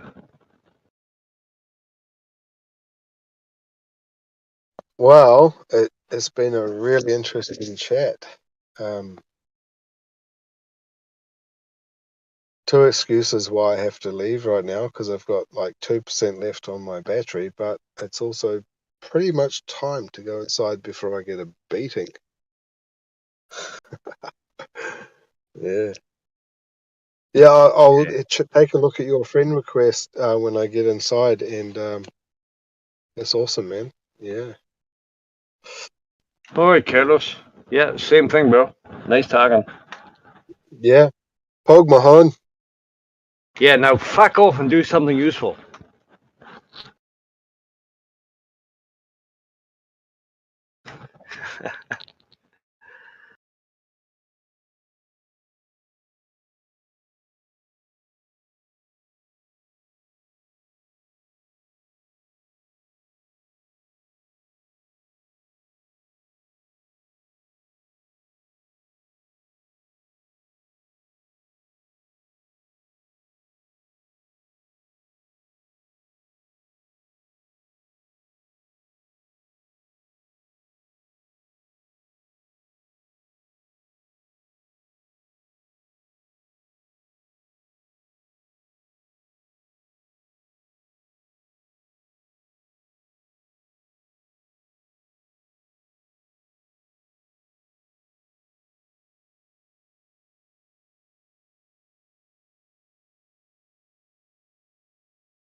Yeah, Gary Oldman played the bad guy in that Fifth Element too.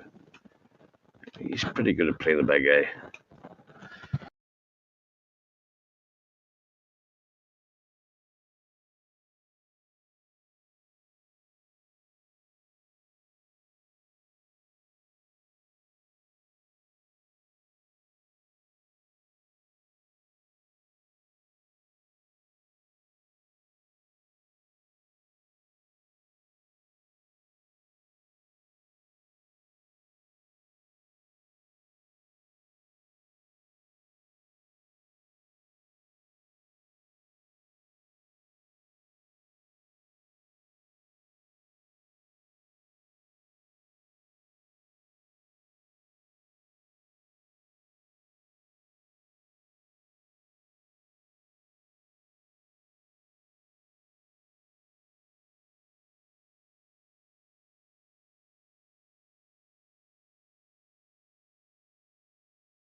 Santiago, Dubai.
Hey Nacho,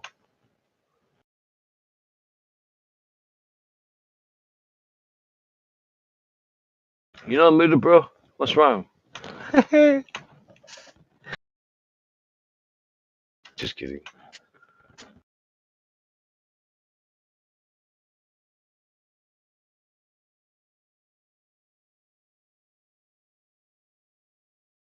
What's up, T-Mac?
That's all.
just a little rain, guys. I don't think it's going to be that bad.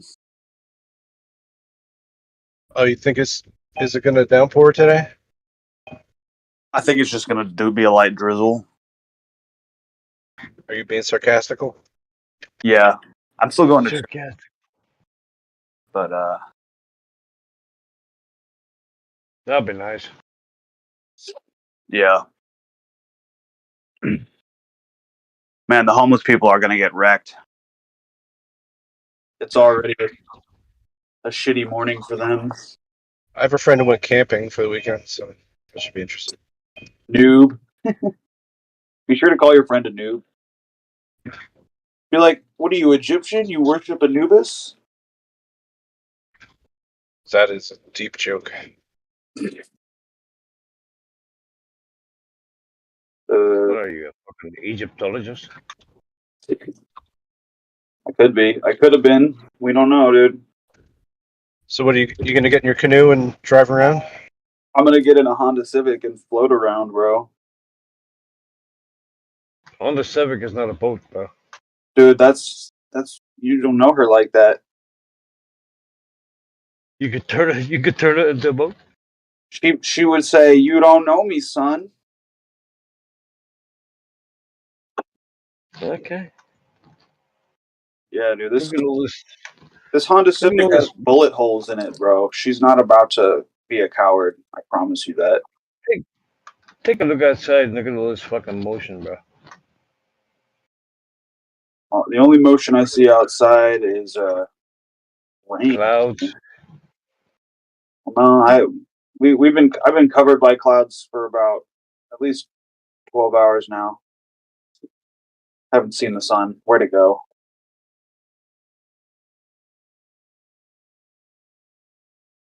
That's so funny that, well, it's not funny, the storm. I'm glad that it didn't make landfall. You guys okay up there? It's actually supposed to hit like later today. Oh, shit. It's like you don't need enough fear and terror in your life from things burning up and the economy's tanking and not being able to fucking buy a loaf of bread. Oh, You need more. There's What you need earthquakes. is more storms. There's also earthquakes. Oh, I love me a good earthquake, dude. Just get your heart racing, remind you that you need to move. Great. You're not living in enough fear. We need to inject more fear into the fear. You know, that's so true. I don't live in enough fear. Yeah, you should walk around in dangerous neighborhoods. Well, I do.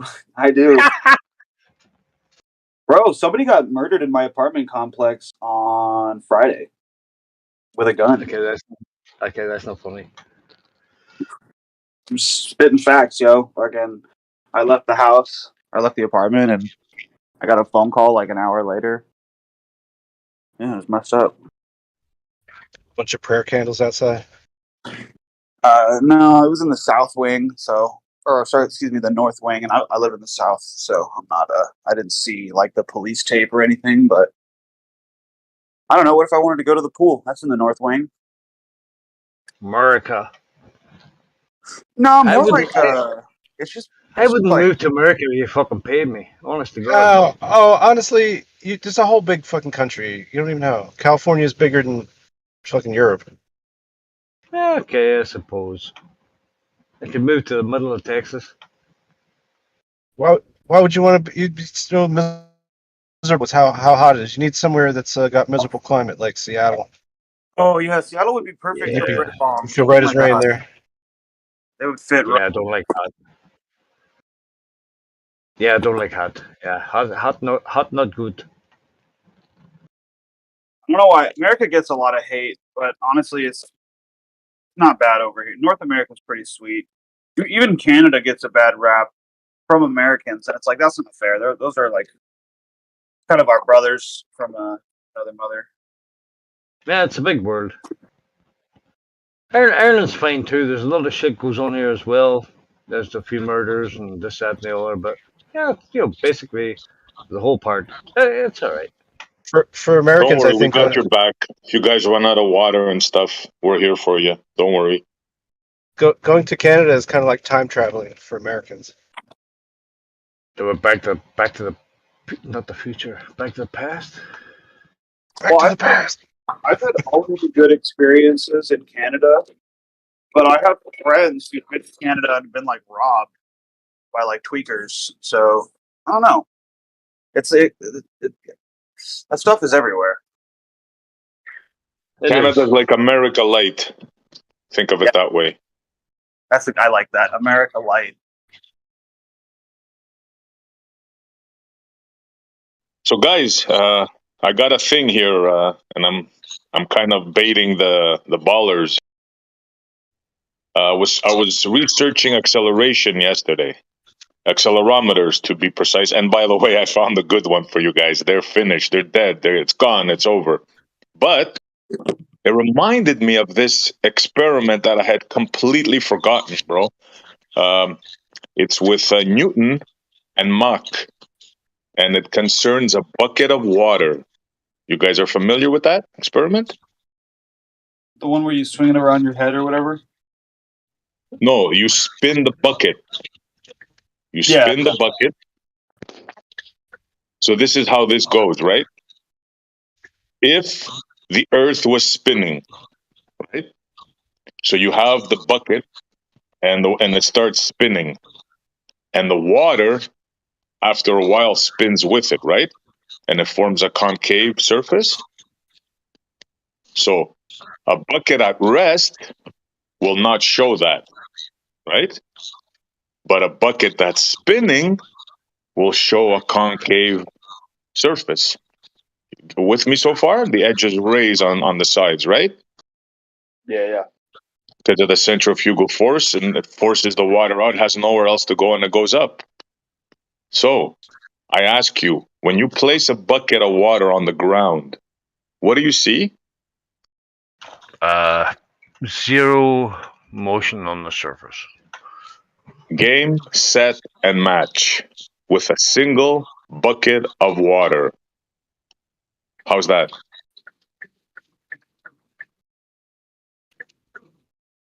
Any comments? Any holes around it? Any Mac tried to dispel that. He said, well, gravity. Okay. If you eliminate gravity, then the water will just splash out all over the place.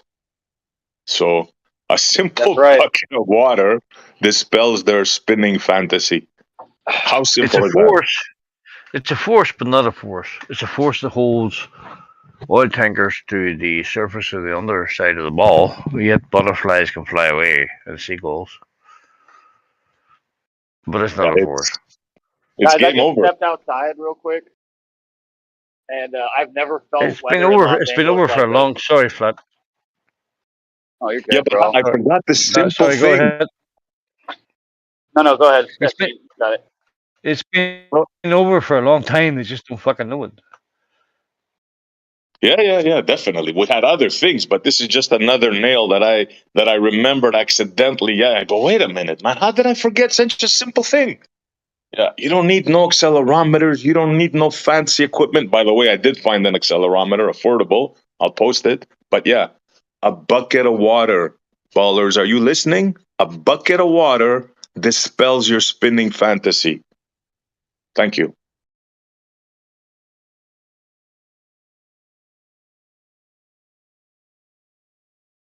Why does all Bobby you guys think there? it's so serious? Why doesn't Bobby come in here and fucking explain to us why he thinks? I hope you aren't about Bob serious. the Science Why? Bobby Steels. How do planes work? It's magic. Yeah, bro. What the fuck? Why don't you come on here and explain what you mean by if you don't understand it, you're really lost. I hope you aren't serious. What do you mean? So no ballers wanna take me up on this thing? No comeback? No. You accept defeat, ballers. Bucket of water. That's it. Over. I've missed this bucket of water thing. Can someone explain it to me?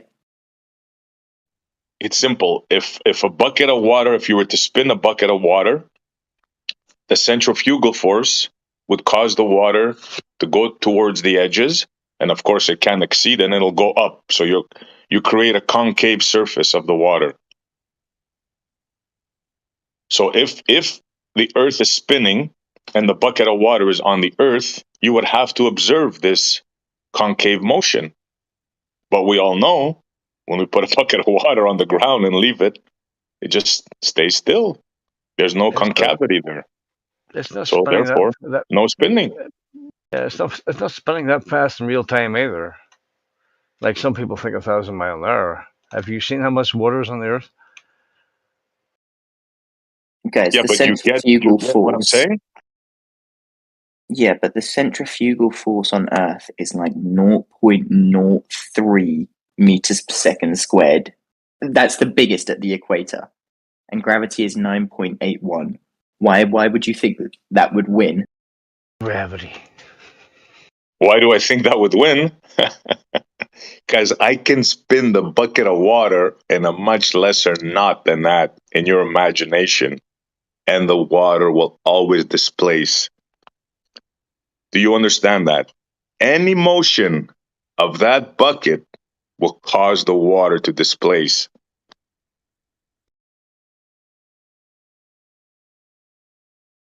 These forces are not. The forces on the bucket or the acceleration on the bucket is going to be something like 40 meters per second squared when you're spinning it, versus we're talking 0.03 on the Earth. Forget your 0.03. We're talking about 1,000 miles at the equator.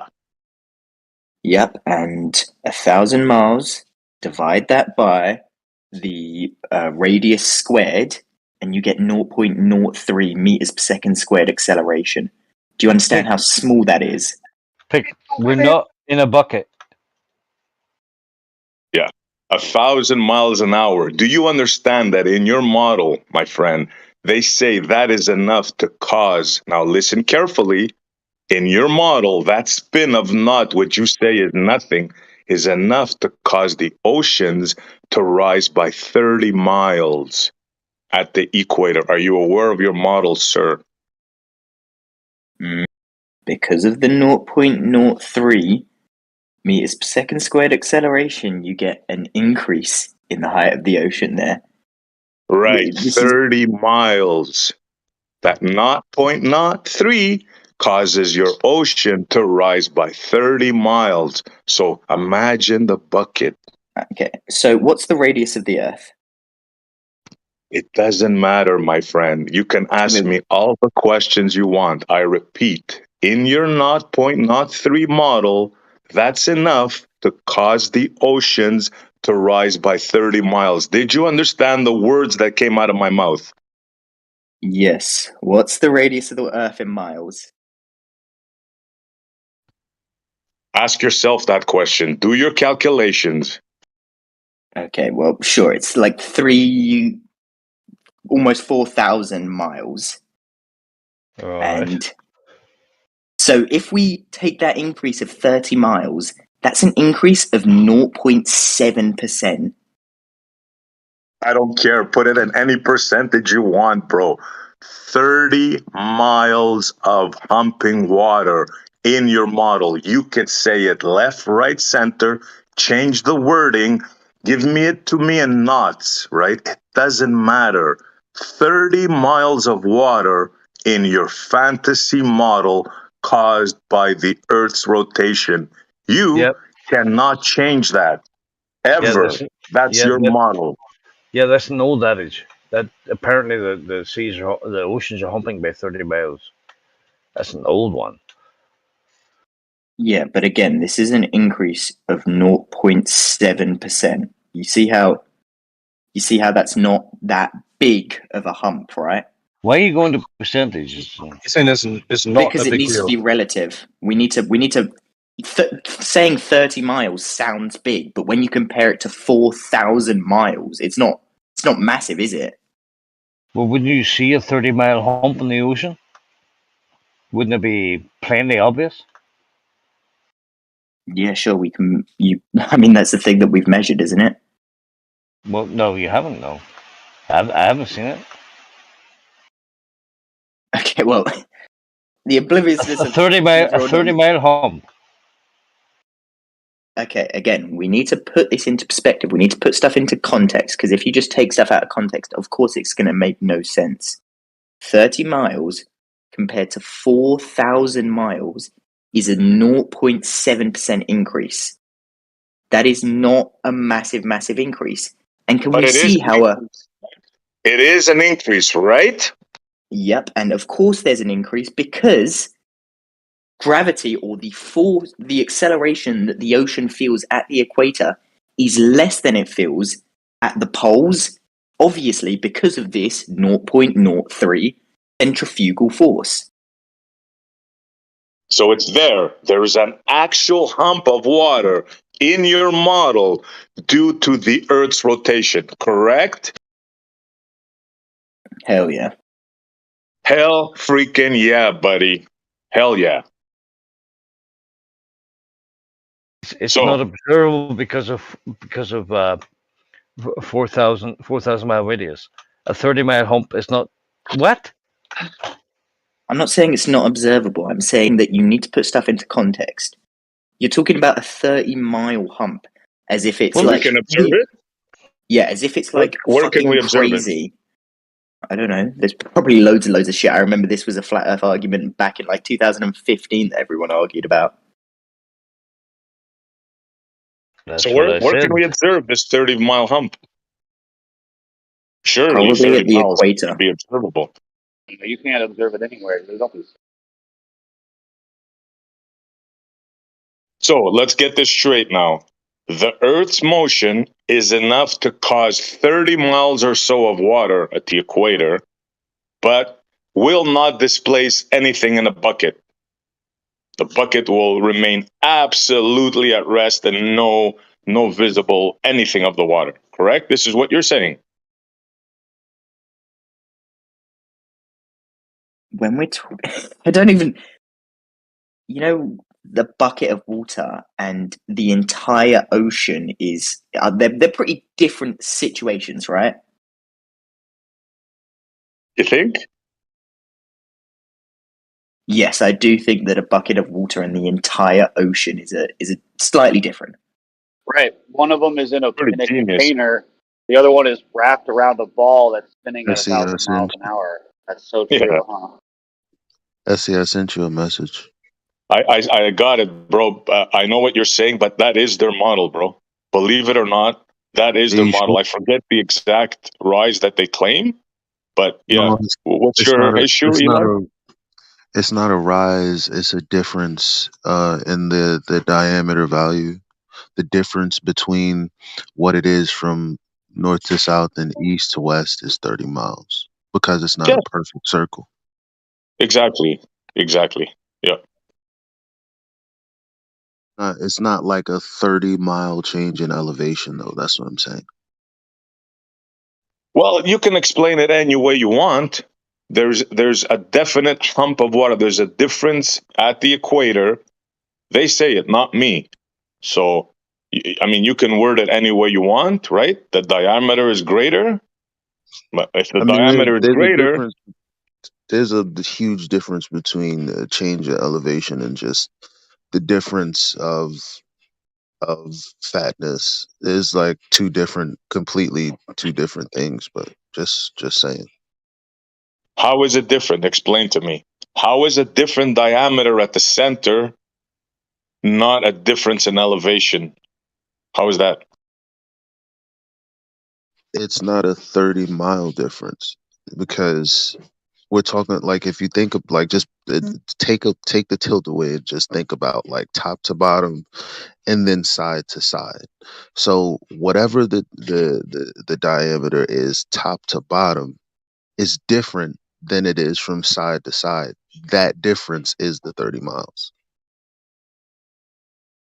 Yeah, okay, you can explain it any way you want. There's still a difference of 30 miles. No, I mean instead of both diameters being the same, the difference in what it is from one to the other is 30 miles. So it's not. It's as a whole.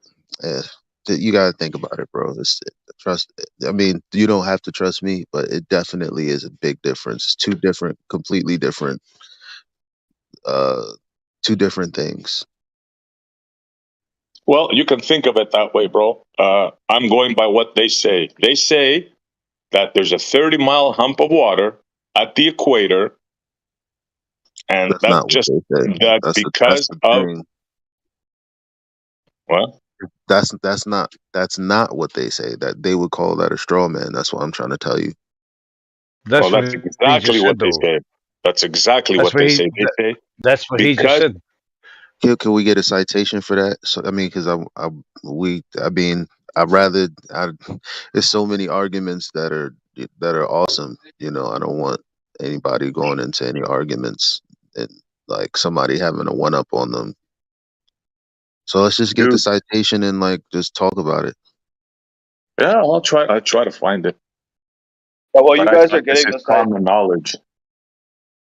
while you guys are getting that citation, I just want to let everybody, all the audience members, know that you are personally invited to the biggest, wettest party of the year in Los Angeles. Bring your bathing suits. All right, we're gonna be having a big party. Come on down.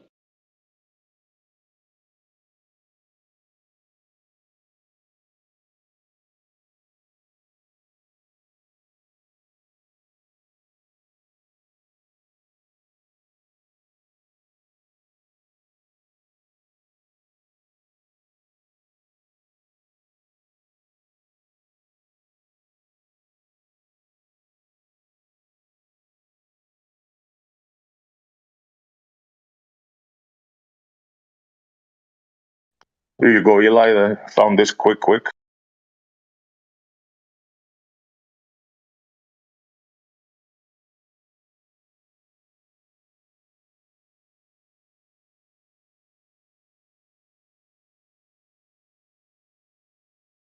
I mean, this is common knowledge, no?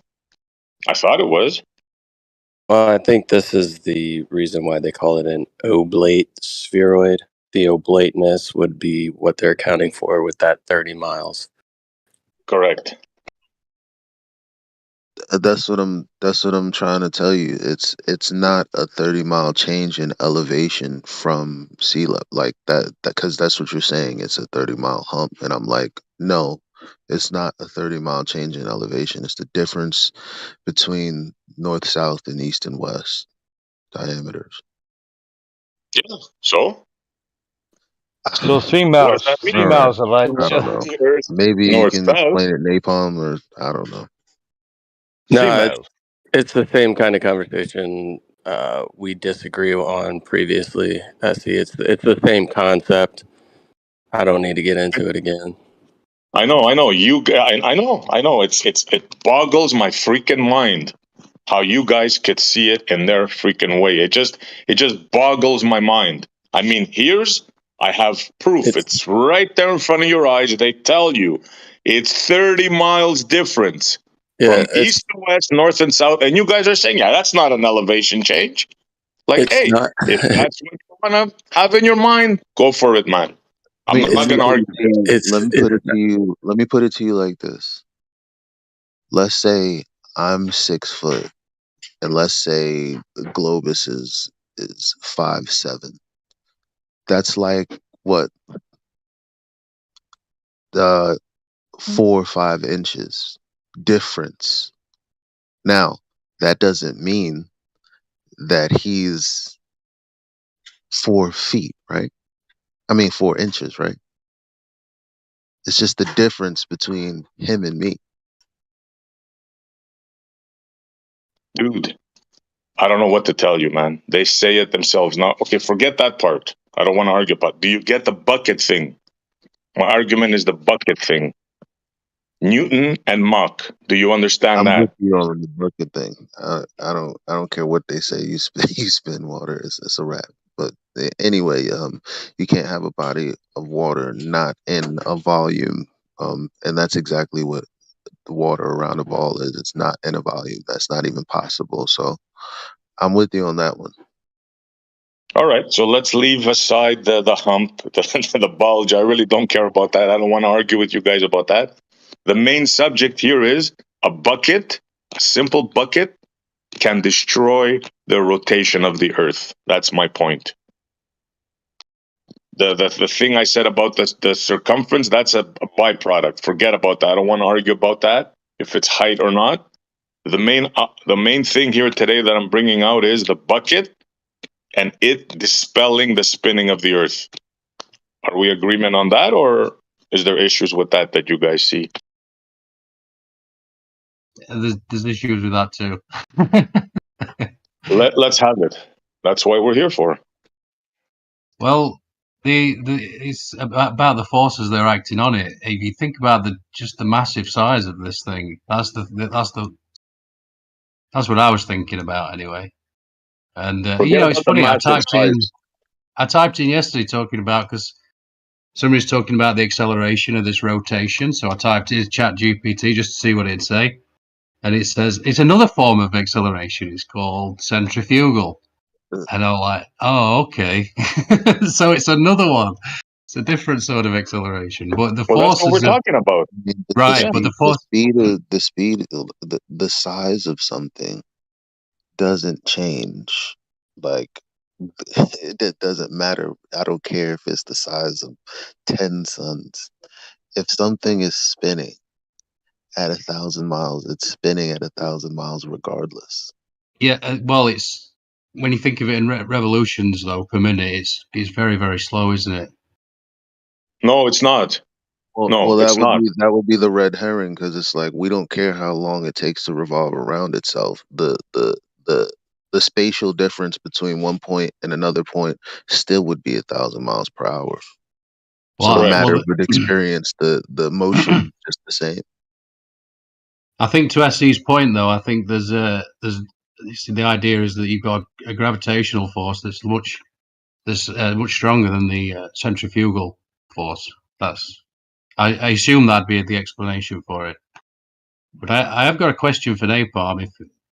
I don't want to change the topic though. If you want to carry on with this, Let's not change the topic, because this is okay. Yeah, because now without giving it the 30-mile difference in elevation value, the bottom line is the reason that they say there's a physical difference there is because of the thing that should have been negated by the gravity in the first instance. Those two things are in contradiction with each other. You got to have one or the other.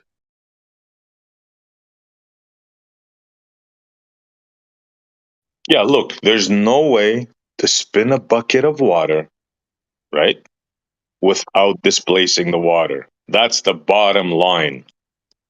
Forget about bulges, forget about all that stuff. A simple bucket of water, if you spin it, the water will displace. It's at rest. When you spin it, the water will start spinning with the bucket, and it would appear that it's going in the same motion. Meanwhile, creating a concave surface. There's no way around that.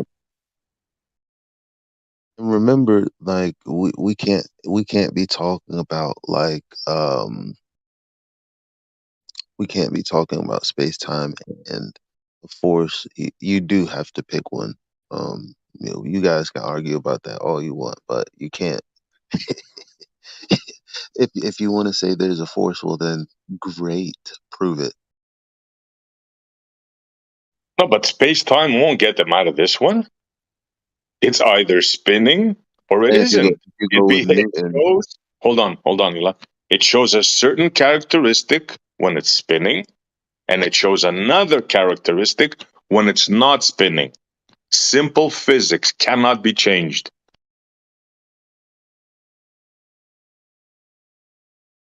There's no way out of this. There's simply no way out of this.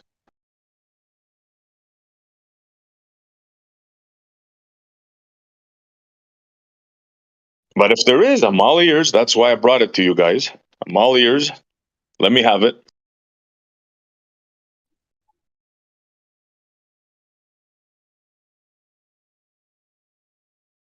That's what I thought. So, ballers, say goodbye to your spinning fantasy. Remember, it was killed with a bucket of water. No math, no forces, nothing. Just a bucket of water and a simple explanation. We're not fucking moving, bro. Definitely not moving, bro. That was the only thing I was certain about when I came into this because I was trying to find the name. What am I going to call myself? FE? I said, I can't call myself FE. The earth ain't flat. Then I figured, what can I be certain of, like as much as possible? And I said, okay, stationary. We're stationary. That's why I picked SE, stationary Earth. Uh-huh.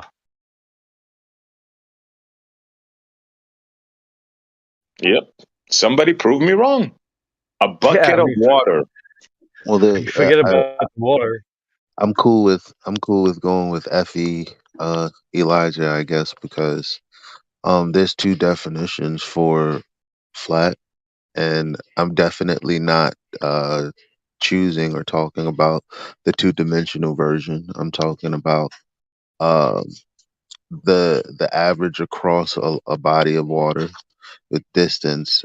You have elevation, that being zero, that's sea level. Anything above or below that would be the change in elevation. So for all intents and purposes, across the board, quote unquote, is flat. It's the only way you could have an elevation change. Yeah, the elevation thing changed. We can get into it, but yeah. But I think this is pretty solid, like pretty. I don't see a way around it. Let me ask Napalm, my biggest opponent on water. What do you think, bro? You see any? You find anything wrong with that?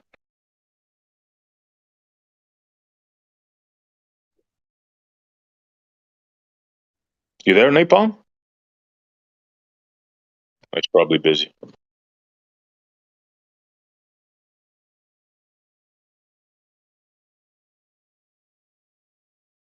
Anybody? Does anybody find anything wrong with that? Or any way out for the ballers to argue?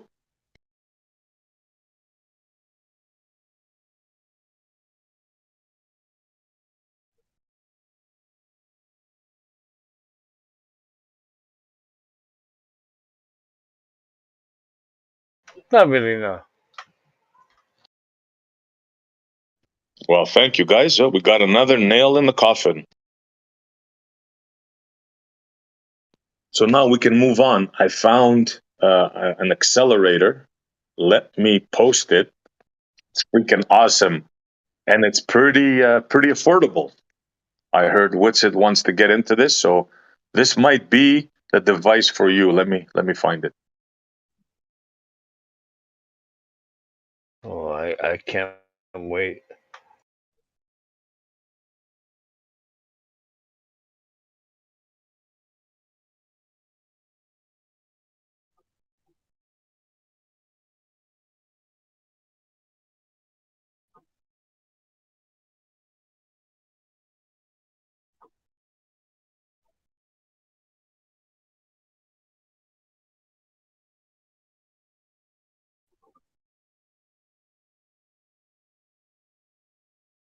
There you go, guys. Check it out. Nail number 2 in the freaking coffin.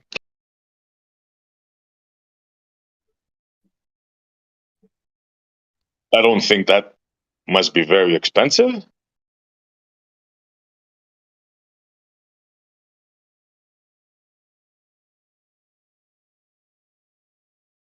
This should easily dispel motion.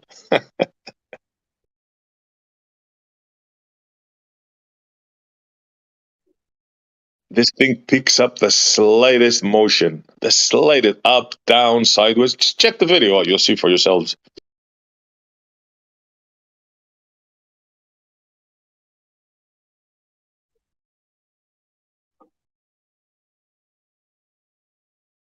So for those of you people that believe that we're traveling at 1.5 million miles an hour at approximately 11 different vectors, guess what? You are in La La Land. Sorry.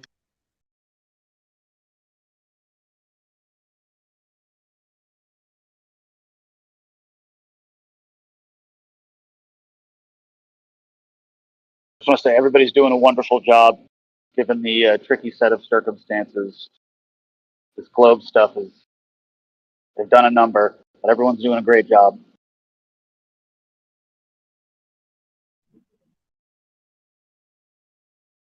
Yeah, I think they're making it too easy for us now, though. I don't feel any like, when you play a game on easy, it's not challenging, right? This is what it feels like now lately. It's like they have nothing. Look, two things I just said right now. No one is talking. Not one of them. So it's too easy.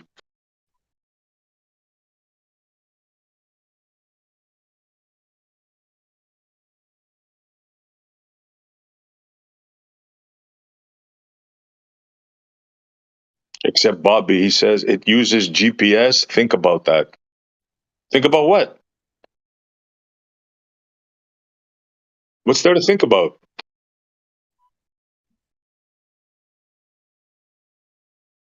You can integrate it with GPS. It's an accelerometer. You know how accelerometer works? Accelerometer has a test mass, right?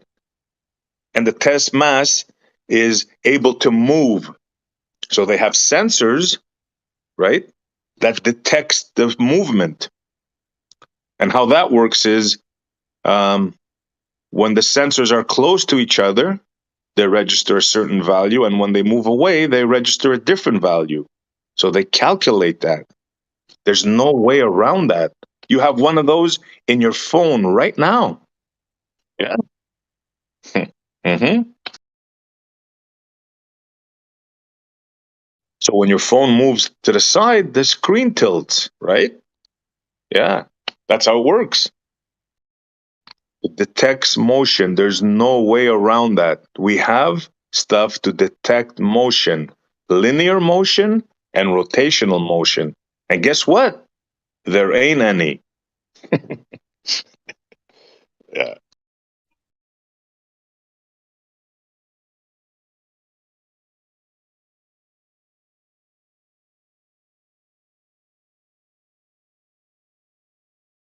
Imagine a bucket. A simple bucket of water could dispel your spinning fantasy.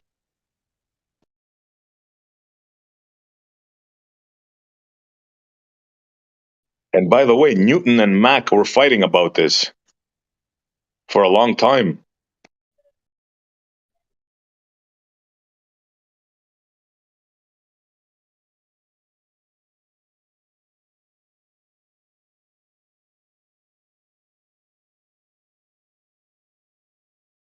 Come on, guys, it can't be that bad. Seriously? I'm talking about myself. All the ballers here, Earth is life. You got nothing to say, bro? Pick a username. Bobby Steels, you were laughing at me in the text. You have nothing to say. Did you see my maths? Your what? Did you see my maths? Your maths, no. Oh yeah, I just showed that the model is very consistent with itself. This 30-mile bump is about an increase in 0.3%. The decrease in gravity, the decrease in the downwards force at the equator is about 0.3%. It's pretty consistent. Okay, forget about the hump. How about the bucket? A spinning bucket, it doesn't show. If we place a bucket on the ground and we leave it at rest, right? How come we don't see any of those spinning forces which you mentioned? Because it's a tiny bucket and the forces are tiny. The forces are tiny? Really? Yeah. So you're saying there's enough force to make a huge ball spin 1,000 miles an hour, but it has no effect on the bucket. This is what you're saying. Okay, so force is proportional to mass, and you see how the mass of the bucket is much, much, much smaller than the mass of the Earth? Mm-hmm. Yeah. Yeah, F equals ma. If the m is really, really, really small, the force is really small. So you think that you can put a bucket on a spinning platform where its rim velocity is 1,000 miles an hour, and not displace the water. This is what you're trying to convince us with size. How you think you're doing? Brother, again, the centrifugal acceleration at the equator is 0.03 meters per second squared. That is fucking nothing. And then when you multiply that by 20 fucking grams of water in a bucket, you're going to get a really, really, really tiny number, right? Wrong. When you place an object that's traveling at 1,000 miles an hour rim velocity, there is no way that that water will not displace. You cannot, and do your math all you want. In reality, if you place a bucket on a spinning object 1,000 miles an hour, I guarantee you that water will displace. No amount of mathematical jargon will ever change that. Ever. Okay. In reality. You are only adding one piece of information to the context, which is the velocity. And the radius is a very important other piece of the context. So let me spin you this. You have a turning table. You place your bucket on the turning table, and that turning table spins once every single day. Do you think that water is going to come flying out of the bucket? 100%, 1,000,000% if it's spinning at 1,000 miles an hour at the rim. No, I'm 1,000,000% certainty. Yes. Okay. So again, acceleration, centrifugal acceleration equals velocity divided by distance squared. You are missing out a piece of context and acting as if your argument is at all valid. Right, how's the bucket? Let me repeat. I could care less about your mathematics. I'm talking about reality. If I have a merry-go-round spinning at 1,000 miles an hour at the rim, there is nothing you can say or do if I put a bucket there that the water will not displace. There is nothing, I repeat, nothing that you can say or do that will not displace that water. Nothing. And again, if the merry-go-round was 7,000 miles wide, the bucket, of course, would do nothing. What are you on about? Wrong. I can make the merry-go-round the size of Jupiter. If the rim velocity is 1,000 miles an hour, even if it takes 20 years to make the rotation, it will not change. You still have 1,000 miles an hour at that rim. You cannot change that by making the size bigger or smaller. You're never going to change that. Never. I really don't know what to tell you. You simply don't understand centripetal acceleration. All right, well, I think we're at an impasse. What's that? Look. I think we may be at an impasse. We have two pieces of context. So. Look, we have two pieces of context for centripetal acceleration. Velocity and distance. You must take both into account, or your argument is fucking nonsense. And that's what your argument is. You guys are just saying the same thing back and forth. It's me saying it's an impasse. Yep, it's an impasse. I want to say this, though. Go ahead. No, go on. What's it? Maybe you could. Well, I don't see how a bucket on a turntable would be analogous. So that's the part I'm not understanding. It's not even analogous. It's like a physical container holding water on top of the entire turntable.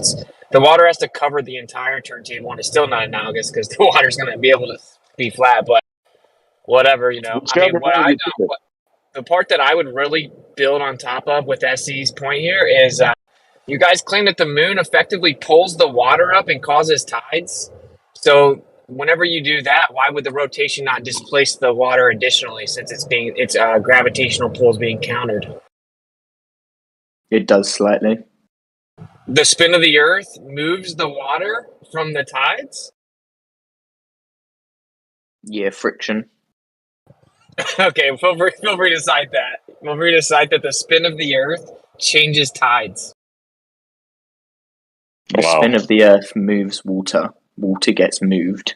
What do you mean? This is not a crazy thing. Except in this case, what I'm talking about. Except in my case.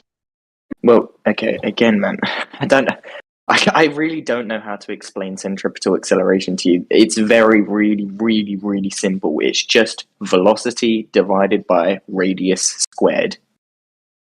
Do you think he Wow. doesn't understand that? Everyone understands your point. He's saying there's 1,000 miles per hour rim velocity. You're saying, oh, well, the angular motion due to the size is so slow that it's not displacing. Yeah. What's the disconnect there? There's no, dude. That's why I'm saying it's an impasse, because he's just saying he doesn't agree with you. He doesn't think that you can have 1,000 miles per hour rim velocity despite the size without there being displacement. You guys can agree to disagree. I mean, it just or say something different to each other. But if we calculate something like, look, this is simple, man. If an object is spinning, it's going to displace water. There's no way about. There's nothing hard to think about here. Turntables or whatever. If an object is spinning, it will displace water. Period. If you place a bucket of water on something that's spinning, it will displace the water in one shape or another. This is not rocket science. Well, apparently now he's claiming it does displace the water, just not a lot. Yeah, now he's changing his mind. Yeah. Okay, let's see. I wonder if I can do this in a different way. How about something like angular momentum? Angular momentum is just 2 pi divided by your time period. Yeah.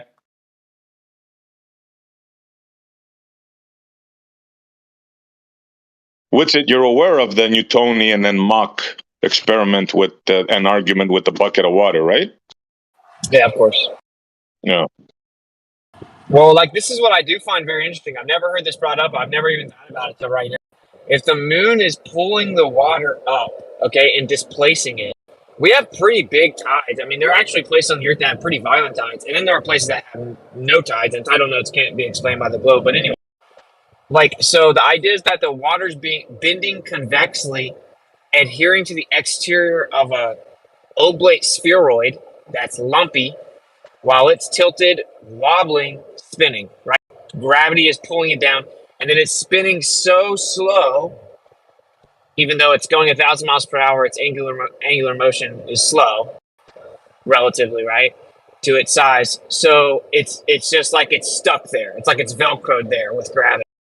But if the moon pulls the water up, as soon as the water goes up, now the actual pulling down, quote unquote, of gravity has been countered. So now immediately it would be affected by the 1,000 mile per hour velocity. Immediately it would be displaced. Tides would have a bias towards the direction of the rotation. Because now it's not way around it. Yeah, no way around that. Absolutely no way around changing physics. No freaking way. Oh, what's it? Did you see the accelerometer that I posted? No. Oh, you gotta see this, bro. Let me see where it is.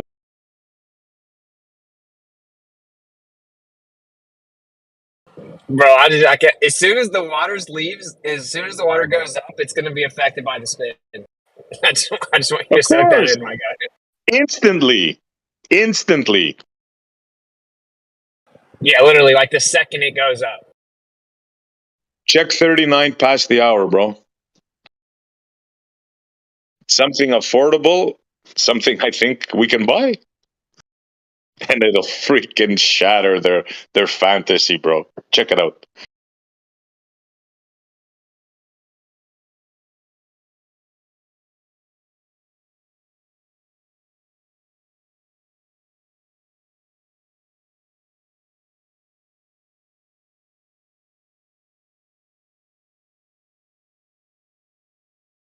All right, well, Essie, if we do this in angular momentum, are you more familiar with angular momentum over centripetal acceleration? I'm familiar with both, basically. Linear momentum? Yeah. Okay, so the angular momentum of the Earth is 7.27 times 10 to the minus 5 radians per second. Now that's what? No, I'm sorry. That's Go just ahead. Keep going. I'm laughing that you believe that. Go ahead. Sorry.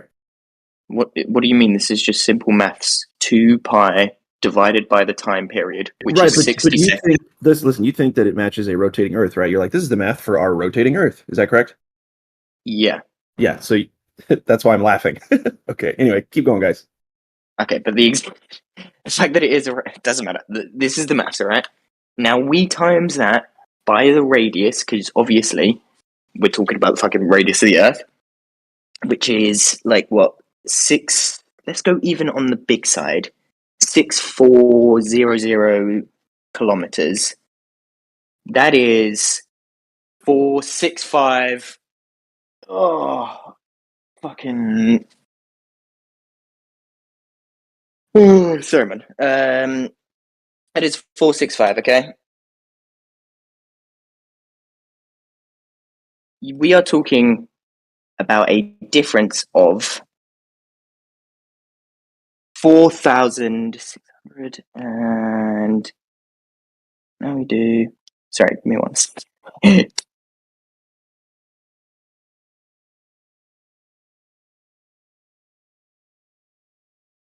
Are you familiar with how an accelerometer works? Yeah.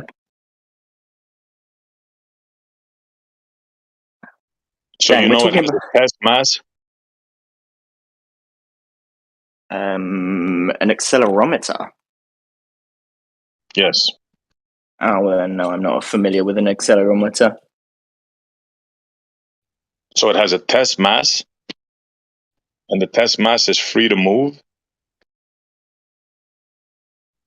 And there's sensors, multiple sensors on either side. So any slight movement will cause the test mass to move, therefore increase or decrease the distance between the testers, and this is how they figure out movement. So any movement in a linear direction can easily be detected by an accelerometer due to the test mass displacing in the opposite direction of movement. Do you understand that?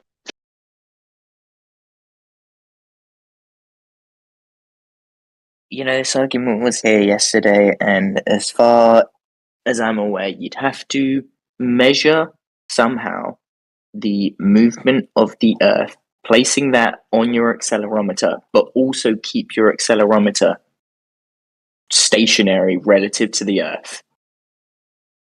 Are you talking about calibration? Are you assuming a movement of the Earth? Is that what you're doing? Well, if we're using an accelerometer to test the movement of the Earth, yeah, I guess so. So you gotta assume the Earth is moving and calibrate your thing under the No, assumption they that the don't. Earth is. They don't even understand how they work, bro. That's what I'm saying. Like, I what he's trying to know. say. What he's trying to say is that, like, this is what the homie Don, whatever, he's trying to say. It's so goofy. He's trying to say, like, no, it's on the Earth, so it wouldn't be able to detect the linear velocity of the Earth because it's on the Earth, so it's not stationary relative to the Earth. They don't even understand how interferometers work, dude. It uses light. The light establishes an independent frame. It's light, dude. The light would detect the linear velocity because it moves on its own.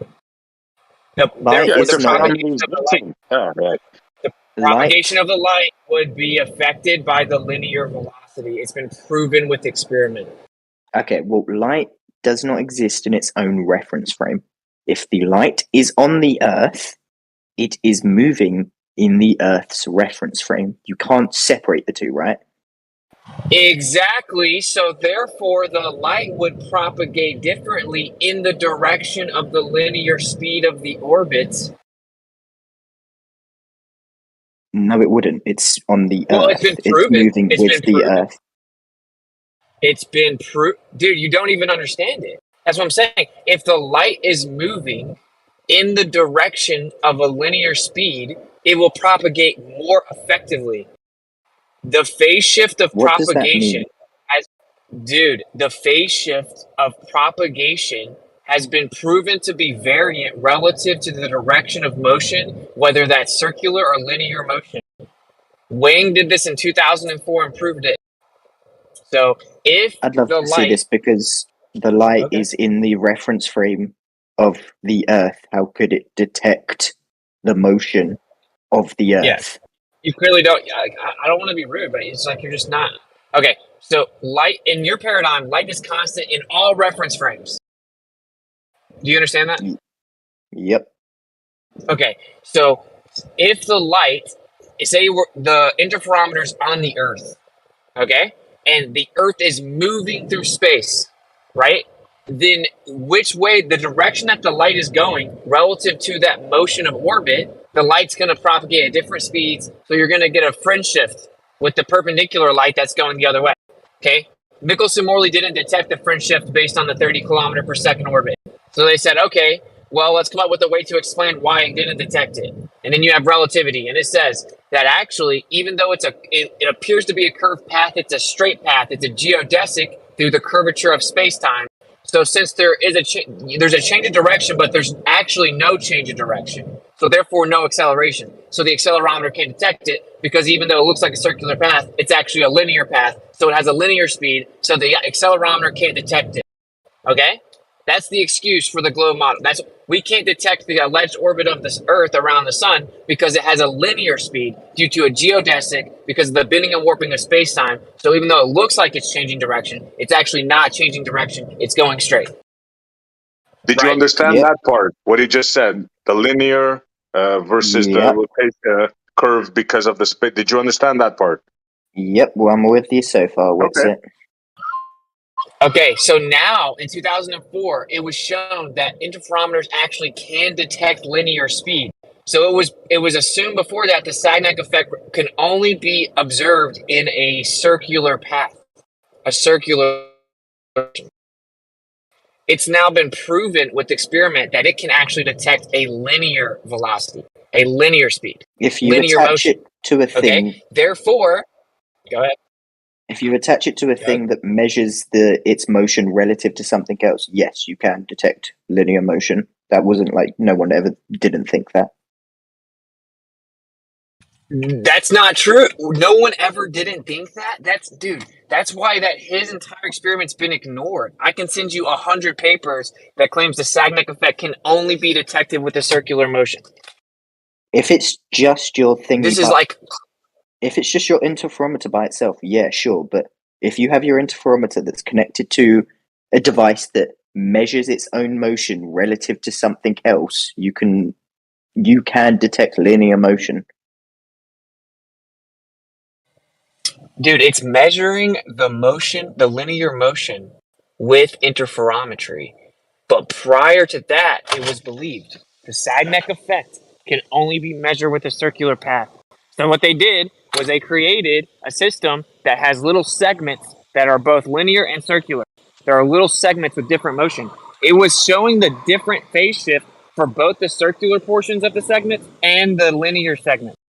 Okay, so if the light is on the Earth and it's moving in a linear path, that light is going to propagate differently in the direction of that linear path. This has been proven with experiment. We literally have measurements. We have measurements of the propagation of light being different relative to the direction of linear motion. Okay, so So I'd you're love going to have see to this deny paper. the. Okay. And what also, again, an interferometer can't detect that by itself. If that's what you are claiming, then that is a wild fucking claim. If you attach that interferometer to basically a board that measures its motion relative to something else, then you can detect linear motion. But you have to attach that interferometer to a device. It's like you don't seem to understand. So if, say, light is going, say we have perpendicular light beam, okay? And so we just have perpendicular light beam set up on like a table. If that entire table starts moving in a direction, the light beam that's propagating in that direction will propagate faster than the light beam going against it. And this has been measurably proven. Okay? So if we're on the Earth and it's flying through space with a linear speed, then the light will propagate more effectively in the direction of that linear speed. So the only explanation can be that experiment must be wrong. More effectively doesn't mean anything. And we go back to the Michelson-Morley experiment. No, light remains in all reference frames at a consistent speed. So it doesn't matter what the linear motion is. The Michelson-Morley experiment shows that you will not get a path difference. No, it doesn't actually. It shows a fringe shift. And your model claimed that it was just an instrumental error. That it No, actually it wasn't doesn't. there. Your The fringe model shift- claims that there's no fringe shift. It was just an instrumental error. There was no fringe shift. Yes, there was. No, there wasn't. You are changing history, my friend. Do Michelson-Morley you want to experiment bet was $1,000? You want to bet $1,000? $1,000. Yeah, you want to bet $1,000 that a fringe shift was measured in Michelson-Morley, but it wasn't nearly the amount expected, so they claimed it must have been instrumental error. Oh, are you just talking about, I don't know, some systematic error? No, I'm not just talking about anything. They measured a fringe shift objectively. You don't Your even know model the claims simplest thing, bro, about this experiment. How could you not know this and argue it? like Einstein claimed it must be instrumental error, right? Because the options were either you get the predicted fringe shift based on the 30 kilometer per second orbit, or you get nothing. Either the motion can be detected or it can't be detected, right? So it's either the predicted fringe shift or it's no fringe shift. They didn't get anywhere close to the predicted fringe shift, so they went with the you can't detect that motion route, and that's when relativity was proposed, changed all physics. Okay, and they said the little fringe shift that we do consistently measure must be instrumental error. Okay, because relativity says you can't detect that motion from the reference frame of the Earth.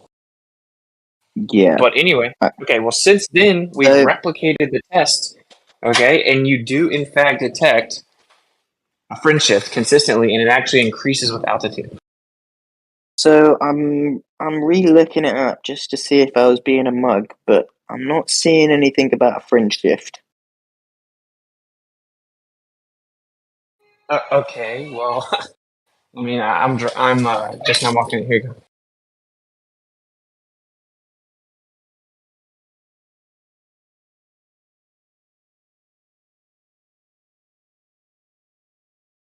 Are you aware of the contraction of the apparatus's arms, which they claimed?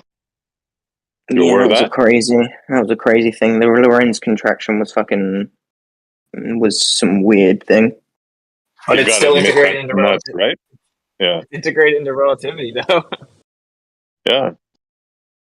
Yeah, so Einstein literally said that we expected a predicted fringe shift, like a time difference based on the motion of the Earth's orbit, and we did not get that, and it was very puzzling to physicists.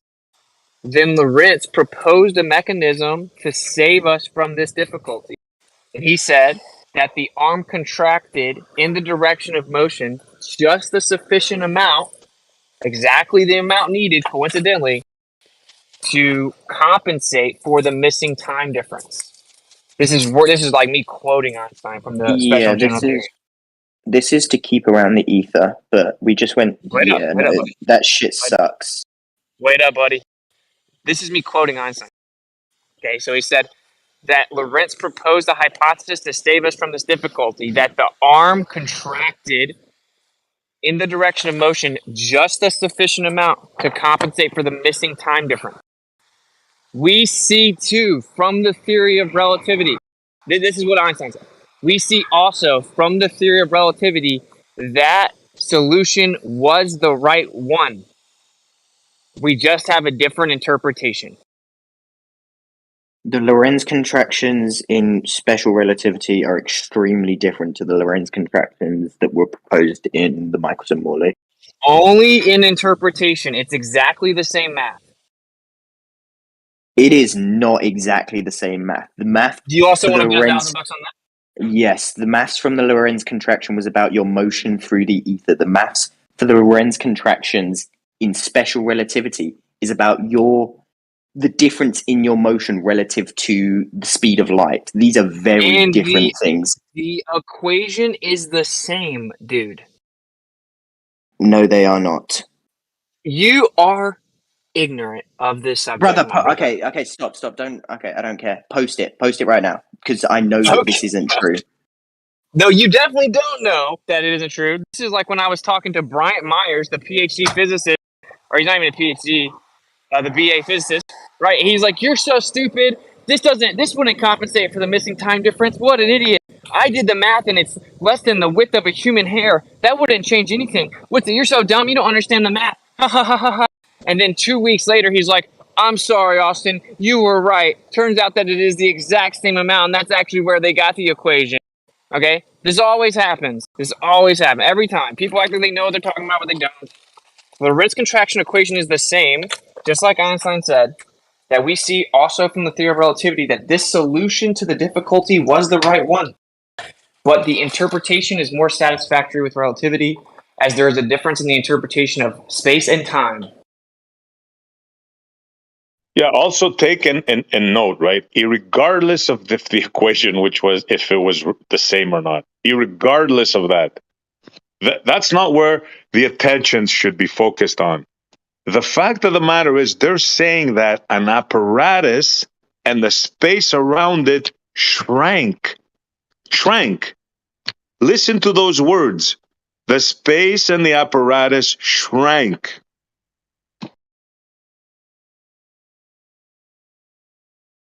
Now, if that's not fantasy la la land, I don't know what is, man. Yeah, these Lorentz contractions were just to keep around the ether, but we don't actually believe that proposition. We threw that out when Einstein came up with special relativity. You know that Einstein brought back the ether. Why exactly are you pretending to teach me about it? Like, that's what I don't understand, right? Like, you just said that the equations aren't the same. So you actually don't know. So it is precisely because relativity theory retained the ideas of Lorentz contraction and Lamore time dilation from Lorentz ether theory, although with a different meaning, that relativity theory arrives at the same prediction as ether theory for the same experiment.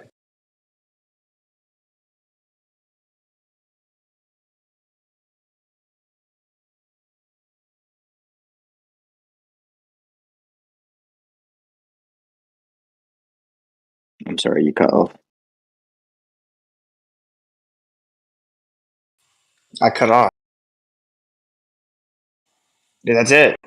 It's precisely because relativity theory retained the ideas of Lorentz contraction and Lamore time dilation from Lorentz ether theory, although with a different meaning, that relativity theory arrives at the same prediction as ether theory for the same experiment. All right, well, you owe me $1,000 because I've just looked up the equation for the Lorentz contractions in the Michelson-Morley, and they are not the same as the Lorentz contractions in special relativity. What they literally are, though. I'm looking at them right now, and they're not. Okay, post it. Yep. Michelson-Morley doesn't even have length contraction in the paper. Well, nothing to do with it in the paper. It was the later on thing where they proposed it to explain the discrepancy. I've just posted one link which shows that the equation that they proposed was 2dc divided by c squared minus v squared. That is nowhere near what it is in special relativity. You owe me $1,000. First of all, I don't owe you anything. You didn't actually take either of the bets. This is kind of like what Globers want to do, right? Shut up! I don't care about what Globers do or don't. What you're not going to do is you're getting emotional. What you're not going to do is not take the bet and then think you win afterwards and claim I owe you something. You specifically didn't take either bet. You've been wrong both times, and I'm about to just prove it. I just dropped the equation for length contraction. I'm about to just prove it. The fact you don't know this is hilarious, though, because what happened was Lorentz claimed the ether is causing the contraction because the ether is pressing on the matter. But he couldn't really explain how that would work, okay? He couldn't explain how that would work. The only difference is that he offered a physical mechanism, And Einstein did not offer a physical mechanism. The math is the same. You get the exact same result of the amount of contraction is identical. He literally got it from Lorentz. Okay, we'll post this shit because I posted it, and clearly the equations are not the same. Can we also not go on about what fucking globers do? I don't give a shit. We're having a conversation, alright? Well, I'm just pointing out that it's very dishonest for you to not take the bet and then to claim afterwards that you want to take the bet. Or that I owe you Okay, money. we both had the fucking bet. We both know it's not. I don't care. Obviously, no one was really going to send each other money. We know this isn't true. Actually, I keep my word. If you had taken the bet and you win, then you get Bullshit. that. I've seen you do this like over 20 fucking times, and not once has this ever led to anything. Don't spout bullshit. Yeah, hey, can you name one time that I bet $1,000 and didn't pay once I lost? Right now, literally right now in this moment. Yeah, see, you didn't take the bet, so you're just being dishonest. So this is what's so funny, bro, is what you don't understand is that Could you post the result. Could you post buddy, the thing? stop interrupting. I'm getting Stop bored of this interrupting. conversation. I don't care that you're emotional. No one cares. So the amount is exactly the same, dude.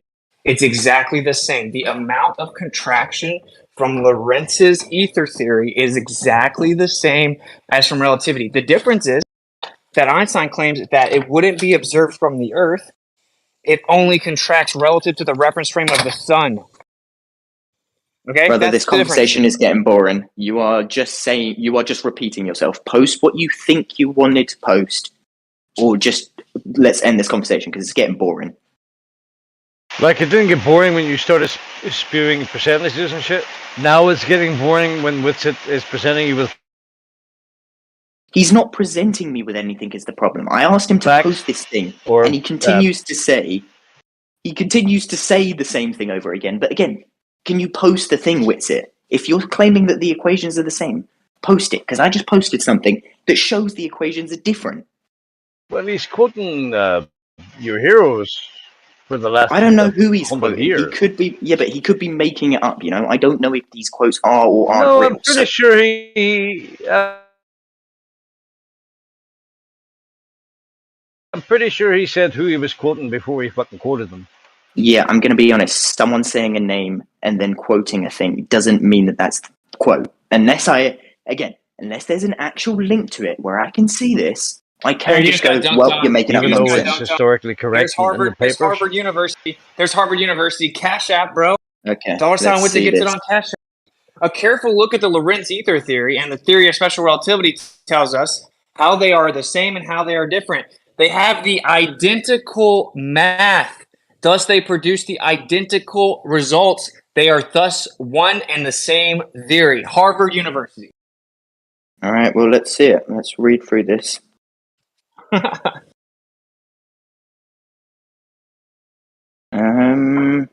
Shit, where's the fucking equation? Oh my god.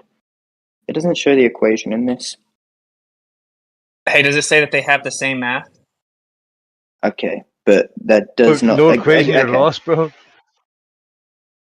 We were talking about the equation. You, okay, can we... Shut up, this is so annoying. We were talking about whether the equations are the same or not the maths. I don't care if the numbers turn out the same. I care if the equations are the same. No, they have the identical math. Thus, they produce the identical results. They are thus one and the same theory. The difference is the interpretation, just like I quoted Einstein. He said, we see from also the theory of relativity's viewpoint that this was the correct solution to the difficulty, the difference being that the interpretation is more satisfactory in relativity due to the difference in space and time. I'm really trying to look for this equation in here, but I can't see it, man. I understand what you're saying. I understand that you're saying that these two equations, whether they were the same or not, give you the same result. I understand that that is what you are saying, but that was not what we were talking about. The Lorentz contractions in special relativity are different to the Lorentz contractions in the Michelson-Morley. They have different equations.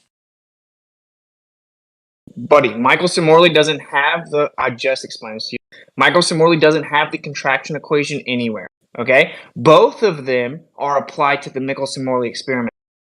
Both of them, which is why Einstein says, well, we see that with that all basically he says that all attempts to measure the orbit of the Earth have resulted in a negative result, right? Which prior to the introduction of relativity was difficult to explain, basically.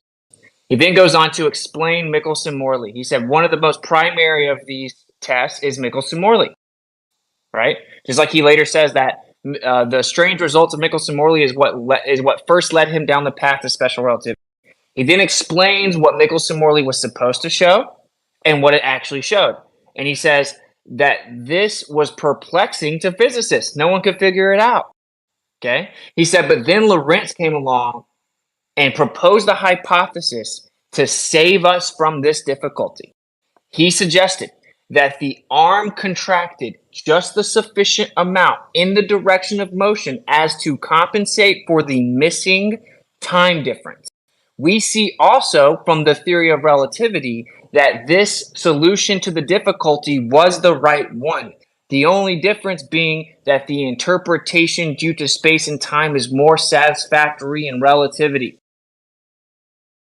That means that both of them apply it to Michelson-Morley. In both the Lorentz ether theory and special relativity, there's a length contraction of the arm. The difference is that with the ether version, right, if there's an ether, then you should be able to, in theory, measure the contraction on the Earth. According to Einstein, you can't measure the contraction on the Earth because it's reference frame dependent. And you would only see the contraction take place from the reference frame of the sun because of space and time. So that is it, Okay. bro. Again, Lorentz contractions that were proposed to solve the Michelson-Morley discrepancy was about your motion through the ether. And it stated that the discrepancy in the motions through the ether of the arms can be explained as the ether pushes up against the arms and contracts, or I believe it was a contraction, only a contraction, contracts the arm. In special relativity, the reason that there is a length contraction is due to the same thing as time dilation, which is that as you get closer and closer to the speed of light, the space between stuff literally shrinks. These are very different things. I understand that you are saying that the numbers come out to the exact same at the end, but that was not what I was talking about. And maybe I wasn't clear enough somehow. I was talking about the equations, and the way that these equations are formed are two very, very different things. And you repeating that there are no Lorentz contractions in the Michelson-Morley, you know that's not what I'm talking about. I am talking about the Lorentz contractions that are proposed to solve the discrepancy. It's the same solution for both theories. You just take the Lorentz factor out for the ether theory, and the interpretation of space and time are different. I just now showed you that the math is identical. Okay? The math is identical. You did not show me that, unfortunately, though. I've clicked on this thing, and that does not show that. It says that these are both two very important things, and we need both of them in science because one led to the other. The Michelson-Morley Lorentz contractions. No, that's not what it says. I clicked on it. I don't. What do you want from me? A careful look at the Lorentz ether theory and the theory of special relativity tells us how they are the same and how they are different. They have the identical math. Thus, they produce the identical results. They are thus one and the same theory.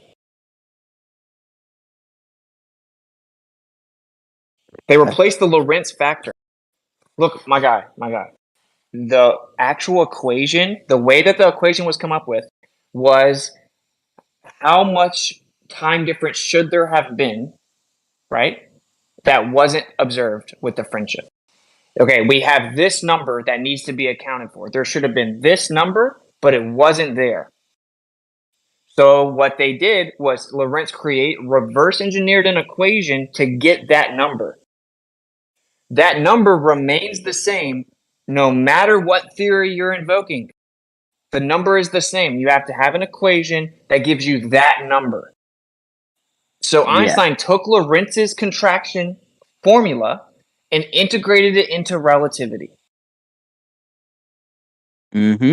And I'm looking at the equation right now for the Lorentz contraction in the Michelson-Morley, and T for longitudinal arm along the direction of motion equals 2dc divided by c squared minus v squared.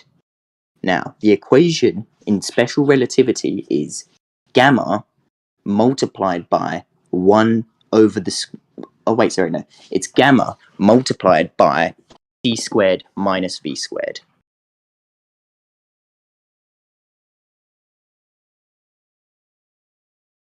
Again, I get what you're saying, that both of these are, let's say, quote unquote, reverse engineered to get the exact same number in this situation. So yeah, of course they're going to come up with the same number because this is a real experiment, and if they didn't come up with the same number, it would just be thrown out because experimentation has shown it to be wrong. I am talking about the equations, and the meaning behind these equations are two extremely different things. I already said that the meaning is the difference, dude. I already said that. So now let's just go back to the actual point of the conversation, dude. Okay? That Einstein had to take Lorentz's excuse, right, that he made up ad hoc, and integrate it into relativity, and he openly admitted, I cannot even explain the mechanism. I'm not offering a physical mechanism at all. I'm just integrating it in there. That's what he said. And actually, the mechanism for length contraction is still disputed to this day. Within your paradigm, the relativistic length contraction mechanism is disputed to this day. He just took it. Okay? It was much easier to debunk Lorentz's ether theory's contraction because he claimed that ether itself was the mechanism and it was physically compressing the matter. So this can be tested. For one, it doesn't make sense that all these different pieces of matter with different densities and different properties would all contract the exact same amount. That doesn't make any sense. Why would wood and steel contract the same amount if ether's pressing down on it? So he couldn't explain that, and it was actually tested with, I forgot the name of the test, but it was tested with, what they did was they had one arm that was a little longer. And they tested it to see, does that arm get shorter? And it didn't. So they're like, okay, Lorentz's ether theory contraction is wrong. Einstein, being the little wizard that he was, grabbed the concept that was needed to explain away Michelson-Morley results, but made it unfalsifiable. He said, yes, it contracts, but you won't be able to tell from the Earth. Because the entire reference frame of the Earth, including the observer, the space around it, and the Earth itself, as well as the apparatus, all contracts the same amount relative to the sun. And that you would only see the contraction if you're on the sun. Right? That's what he said. So, and then people went around, and it's such a paradoxical, unfalsifiable, religious nonsense claim that people started misunderstanding it. And they're like, well, according to Einstein, contraction is just an apparent subjective effect. It's just based on what the observer can or cannot see. It just looks like it's contracting because of reference frame. It's just apparent. It's not actual. So then Einstein had to come back out and correct those people and say, no, it is not just an apparent and subjective effect according to relativity. It is a real physical effect that in theory could be measured. To this day, length contraction is still disputed as to what the mechanism is. And then none of this even matters, though, because the point is that Einstein knew, even if you say that there's a linear speed of the Earth's orbit, you have to integrate contraction in the reference frame from the sun. So that's the actual point. If we have interferometers that can detect linear speed, linear motion, right? that excuse doesn't work anymore. It worked for about 80 years. Or actually, it worked for right at 100 years because it was 2004. So 99 years, that excuse worked. But now it's been definitively shown with experimentation that interferometry actually can detect linear motion. And with incredible precision, even when you change the refractive index of different medium, you account for the refractive index and everything. It consistently can be predicted and measured the amount of phase shift difference in the propagation of light relative to the linear motion. Okay, well, relativity claims that C is constant in all reference frames. Let's talk about the actual point, dude. Relativity says C is constant in all reference frames. It's invariant. It cannot change based on direction. But this test shows that it does change. My guy, could you speed it up? I've been sitting back for like 5 minutes now. You're just going to ignore everything I said, I bet. I'm not ignoring everything you've said. You honestly haven't said too much based off this argument. You've just been going and going, okay? So, by the way, just in chat now, I posted the difference between these two equations. They're side by side, and you can see that these two equations are different. This was not that deep. I never actually expected you to send me $1,000. These two equations are different. However, of course they come out with the same number, because if they didn't, one of them would have to be thrown out. Okay, this picture that you have on the left is not the actual final Lorentz formula. The difference is that they are slightly different, as in they take the Lorentz factor out. Relativity takes the Lorentz factor out. But the fundamental principles and variables of the equation are the same. The mathematical relationships are the same. And you get the same, it's the same causal mechanism of direction of motion. So you're using the velocity to actually get the amount of contraction. And then you get the same exact value. Okay, it is the interpretation. You made a claim that my thing on the left is wrong. You know what? That might be a thing. I've looked up on Google and this is what I came to. If that's wrong, could you please post the correct equation? Sure, but what I want to now do is put this conversation on pause, because what we found out now is that you agree that it's the exact same outcome, that the math is identical and you get the same exact product. Okay, so now let's go back to could you just post it? In a second, dude. I'm on my phone, and what I want you to do is admit the actual point of the conversation. That's what I want you to do. Brother, you want to focus on only this. You want to focus on only this because you want to avoid the point. You made a claim. What fucking point you're making, to be honest. My claim was that these two equations couldn't be detected with interferometry. Yeah, by itself, an interferometer can't detect linear motion. If you equip that interferometer to a thing, it can measure one thing's motion relative to another. But can you just post this Michelson-Morley equation so that we can tell which one of us is finally wrong and we can drop this? It's not a Michelson-Morley equation. How many times have I had to say that? I don't care. I'm just simplifying, man. It's stop being so annoying. I'm just fucking simplifying.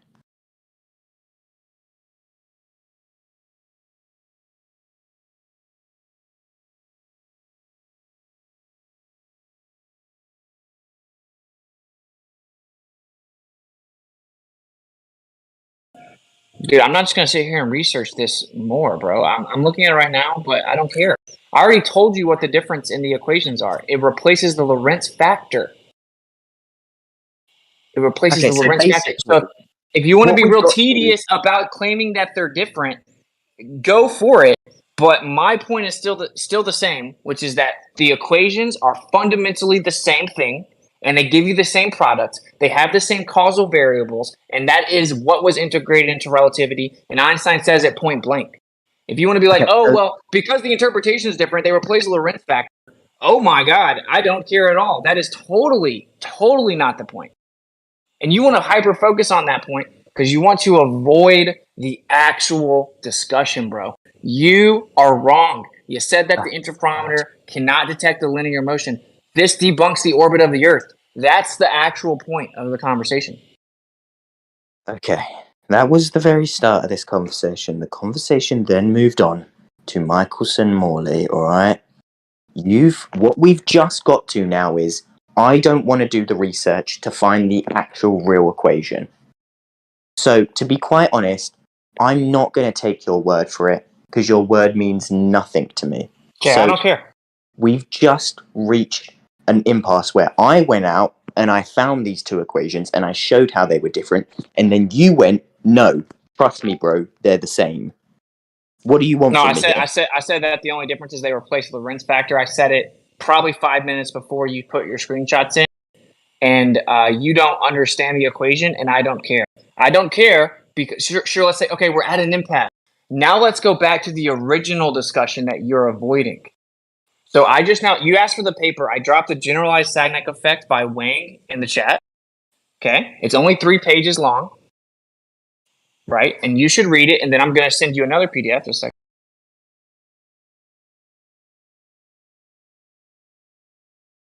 Oh my god, the moment I click on this paper, it shows how you've attached an interferometer to an optical fiber which is spinning, and it measures its own position relative to something that's moving.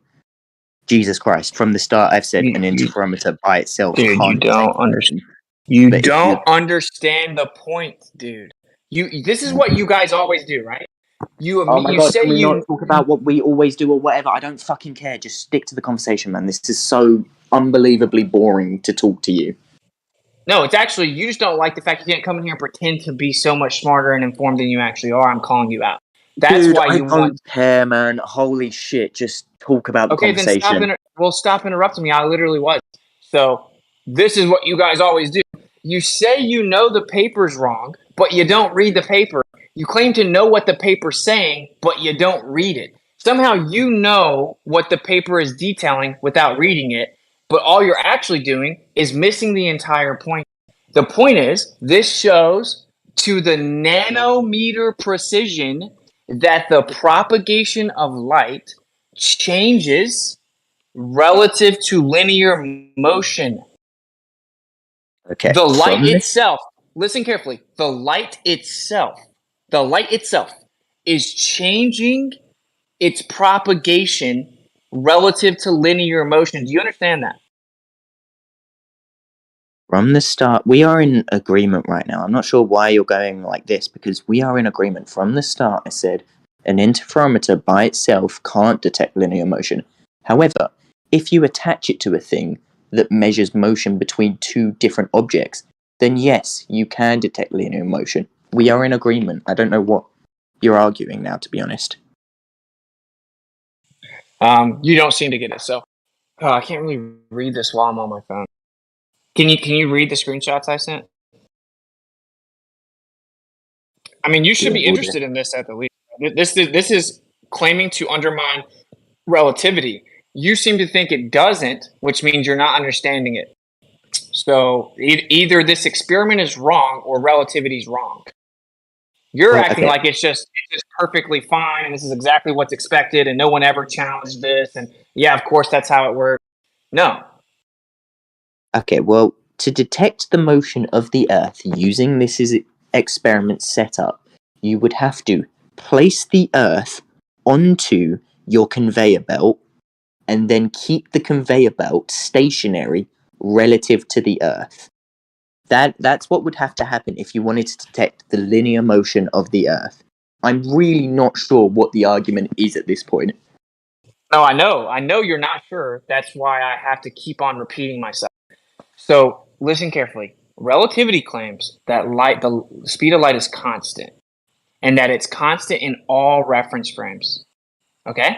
All reference frames, all directions. There's no preferred direction. The speed of light doesn't change in any direction or reference frame. It's always c. Okay? You only have the illusion that the speed of light changes based on a medium with the refractive index, and that's actually because it increases the distance of the path traveled. The speed of light remains the same in all reference frames in all directions according to relativity. Just a fundamental postulate. You already acknowledge that you understand that. Okay, cool. So what this test is showing is that when they actually control for the variable of refractive index to eliminate that as an explanation, it shows that the propagation rate of the light varies relative to linear motion. So the Sagnac effect, which relativity in the globe model has always stated that the Sagnac effect can only be detected with circular motion. Okay? This is showing that the Sagnac effect is actually also observed with linear motion. This is not just some like, oh, it's expected, blah, blah, blah. This is fundamentally in opposition to relativity.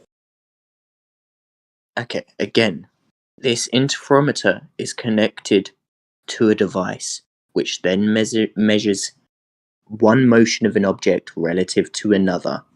An interferometer by itself can't detect linear motion and can only detect circular motion. However, if you attach it to this device, it can. This is not something that we didn't expect. This is the expected. I don't... You're just going to keep saying it. This is why I don't like talking to people like you, bro. Because you're just going to lie. You're not even lying because you're not informed enough to intentionally decide to misrepresent.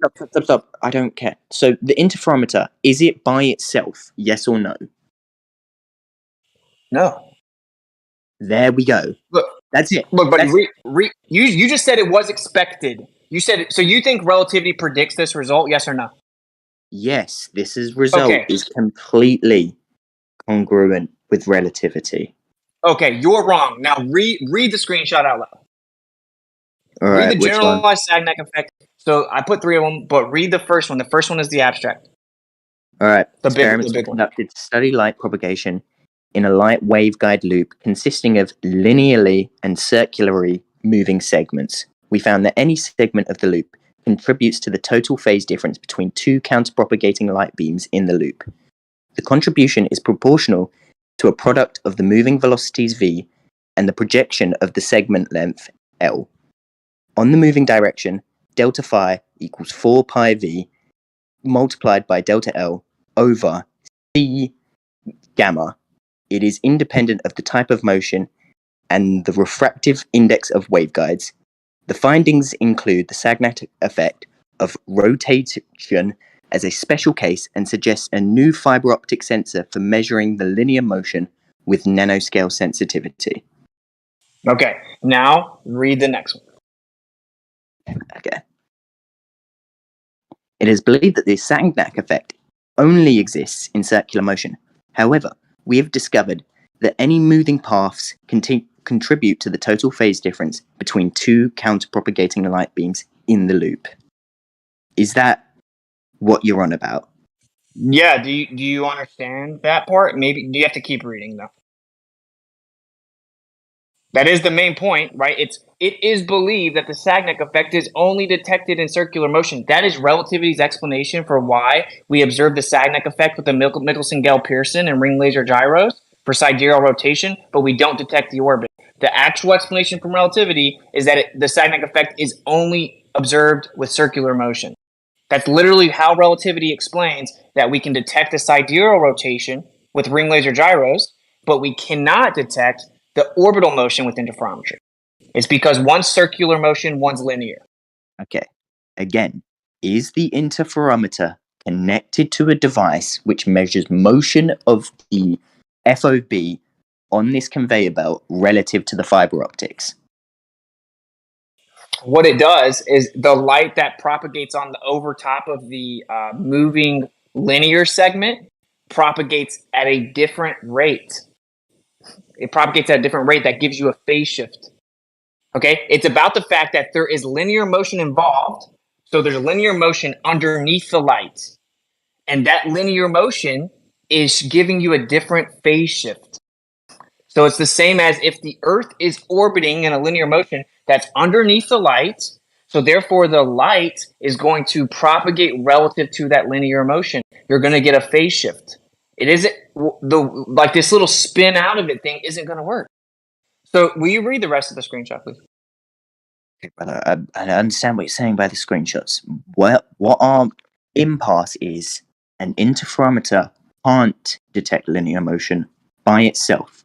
You have to include this FOB on the conveyor belt so that light can measure the motion. You can measure the motion of light relative to linear motion. You need that extra bit to measure the linear motion. An interferometer by itself can't measure linear motion. Dude, my guy, we have linear interferometers now. Okay? You don't understand. Bro, my guy, do you understand that the light is propagating at a different rate relative to the linear motion? Yep, and you need that linear motion to measure it, yeah? You need you need to connect it to the conveyor belt with this FOB on top of it. Wait. Do you agree that relativity claims that the light should propagate at the same rate despite the linear motion? No, you've connected to a thing. We're not talking about the linear motion of the light now, because the linear motion of the light is just the interferometer. However, the interferometer is connected to another device which measures linear motion of this FOB in the reference frame. We're talking about two different linear motions. You're getting those two confused. No. That's the point. Since the light is connected to something that is moving linearly, the propagation rate of the light varies. Okay? The phase shift of the light changes due to the fact that what it's connected to is moving linearly. Now it's exactly the same as the interferometer is connected to the Earth that's moving linearly. Okay, so there are two linear motions in this experiment. There is one of the Earth going round the Sun, or the Earth's spin. It doesn't even matter which linear motion we choose. Any one of these linear motions of the Earth going round the Sun. The second one is the linear motion of this FOB on the conveyor belt.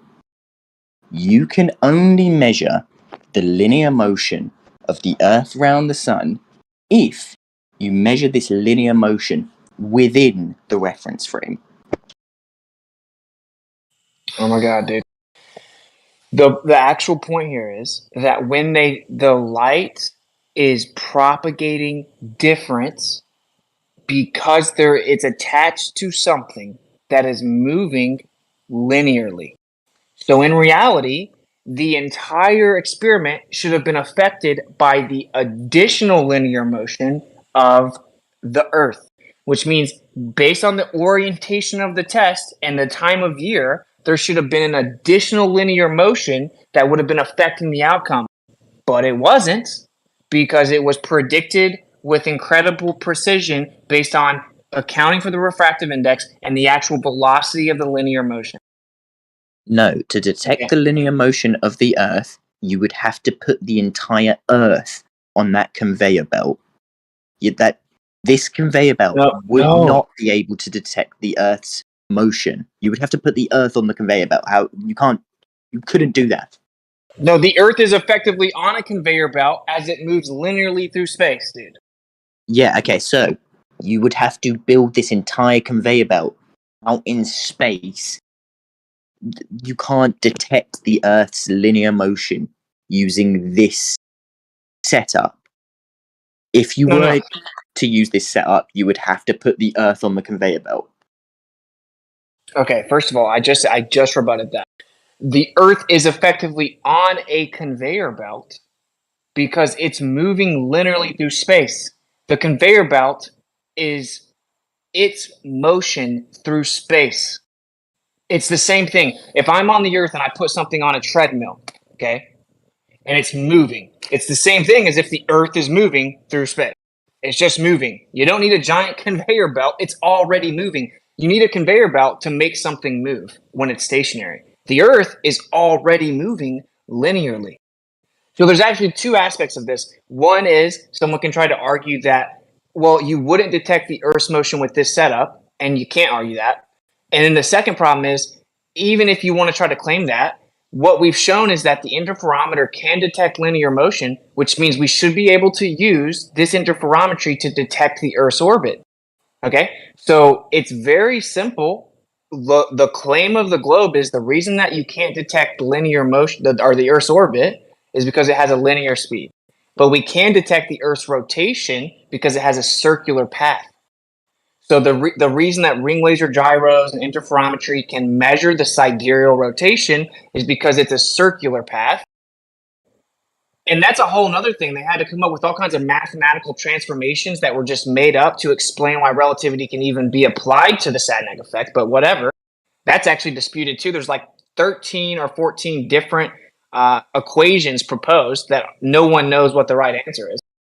But let's just claim that it doesn't matter. They claim, okay, we can detect the Earth's rotation because it's a circular path. Therefore, there's acceleration because there's a change of direction. We can't use interferometry to detect the Earth's orbit because it is a linear speed. So since there's no change of direction, you don't have acceleration. Therefore, you can't measure it with an accelerometer or interferometry. That is the claim. All right. Okay. So, could you do me a favor and look at the just the diagram for the experiment? All right. I'm looking at this FOG, which is connected to this conveyor belt. Using this setup, you can detect the linear motion of the FOG on the conveyor belt. We are in agreement all the way here. But to detect the linear motion of the Earth using this setup, you would have to place the Earth on this conveyor belt to detect it. This wouldn't just detect the linear motion of the Earth if you put it somewhere on the Earth. You would have to put the Earth on the conveyor belt. Dude, oh my god.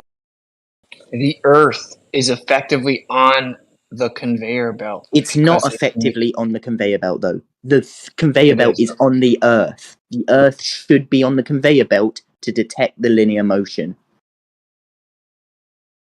No. Okay, well, you're wrong there. This is it. We're look, brother, we're at an impasse, and this is going back and forth. Last time. Here we go. Do you understand that the light is actually changing the rate of propagation relative to the linear motion? Yep, we're all in agreement here. Okay. Relativity claims that doesn't happen. Relativity claims that if something's moving linearly, light will not be affected. In fact, Einstein goes in excruciating detail about this using the idea of chasing down a car with headlights. Okay? He literally gives an example of it. If the car is moving away from you with headlights, the speed of light doesn't change if you follow after it, if it's moving towards you, if it's moving away from you. The speed of light remains constant in all of those reference frames. That's Einstein's specific example. But what we have seen is that the propagation rate of the light does change relative to linear motion. Actually, GPS has also shown it has a preferred direction. This does not work with relativity, bro. That's why, okay, how about this? We can just tap because everyone's probably tired of hearing it. I sent you that paper. It's only 3 pages. And then I sent you a follow-up paper. It's like 1412.00109VF, whatever. Okay? Check out those 2 PDFs. The first one is the test. The second one is commentary on the test. Okay? And then just read it so you can understand that the problem is that the light should not be changing the rate of propagation relative to linear motion. But it is with a very high precision of predictability. What that shows is that linear motion does in fact affect the propagation rate of light, which means we should be able to use the propagation rate of light to detect the motion of the Earth through space relative to the time of year and direction that it's moving, the direction that it's moving linearly. So anyway. Look, this entire experiment still agrees with special relativity. There are 2 linear motions, and I think you're getting them confused. There's the one of the Earth and the entire this entire device around the sun, and then there's the second linear motion of this object on the conveyor belt. We can only measure the linear motion of the object on the conveyor belt. We can't detect the linear motion of this whole device round the sun because this device is in one reference frame. This whole experiment still agrees with special relativity. I'm just going to read this. So belief of the Sagnac test of 1913 only applied to rotational motion was discounted when Wang found the same results for linear motion in 2004. The Sagnac effect has never been credibly explained despite its wide application in modern technology. In turn, the Wang paper has been virtually ignored in the last 10 years, but remedied by this paper, which establishes the test as a critical sign of striking new concepts. Kinematic and dynamic motions are carefully distinguished here, and the neglected topic of covariance is reviewed and applied to Galilean dynamical law of velocity addition. Analysis of Wang's results in the conveyor and lab frames with the premise of ether drag logically leads to identification of preferred motion in an absolute frame of reference, the earth-bound laboratory frame. The light speed in the lab frame will be the same as for the conveyor is a testable prediction of this paper, the same as the Dufour-Prunier test. Discovery of the absolute lab reference frame and a flexible ether, the alpha model, refutes relativity and its alleged consequences, such as both postulates of special relativity, general covariance and general relativity, Lorentz transformations, Minkowski space, length contraction, time dilation, all disproven by alpha via the Wang and Sagnac test. It's at fundamental odds with it. That's why it's been ignored. So, but the funny part is that they're going to use this for like more precise navigation technology, though. Brother, the second paper that you've just posted is talking about ether and motion through the ether. This is not a paper that agrees with modern science. I'm not really sure what the fuck this paper's about, because who the fuck mentions the ether nowadays? Oh my god, you're way behind, dude. What about the well-accredited astrophysics professor from a university in Australia who just said that we've falsified dark matter with sigma 5 confidence, and now we have to entertain other ideas, modified gravity, such as gravity is actually an emergent property due to the oscillations in the background medium akin to an ether. Like the fact you think that ether is just some archaic and we've been over this as well. I know this, and I've been over this with SE. One, it wasn't dark matter; it was only cold dark matter, as we thought of it before. Secondly, this person is someone who is actively trying to work against the current model that we have because he's still clinging on to an older model of reality, and that's fine because that's actually a good thing. Honestly, having people continuously falsify the current model versus the old model is a good thing, but this person is not someone who agrees with modern science. Science isn't sentient. It doesn't agree with people. Okay? So your model knows that gravity doesn't work and has to be replaced. My point with bringing him up is just that to act like anyone that brings up the ether can just be discounted as someone that's incredibly ignorant is just something that globe zealots on the internet say. That isn't reality. I can cite many Nobel laureates, Nobel Prize winners from within your own paradigm that say the ether's making a Nixonian comeback, whether that be Robert Laughlin from Harvard University, or there's a whole list of people that I could name. Okay? Well, okay. So the only reason whatever. I brought that up was just because this second paper that you sent me clearly is not some peer-reviewed journal of the paper. It is simply just someone's interpretation of it using not current science. So this second thing that you've sent me is kind of just poop. So then I guess what you would need to do is find a peer-reviewed paper that you would accept that actually debunks the experiment. But again, the experiment doesn't need to be debunked. It completely complies with special relativity. It does not, though, because special relativity claims that the speed of light is constant in all directions and all reference frames, and that linear motion will not yield a Sagnac effect, and they can't even fully agree on the relativistic explanation for the Sagnac effect in circular motion to this day. There's over 14 proposed explanations. I just explained this. The relativity and the globe model says you can detect the sidereal rotation due to the circular path, the circular motion of the Earth's axial rotation, but you cannot detect the orbit because it's a linear motion. Specifically, your model claims that you cannot detect linear motion with interferometry.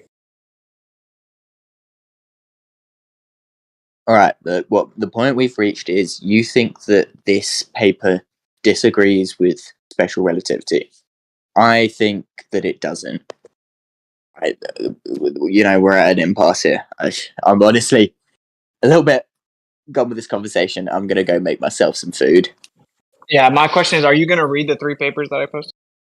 Hell yeah. You know what? I'll give you a shout out when I've done that. Okay, cool. I just posted the 3rd one, man. Sweet.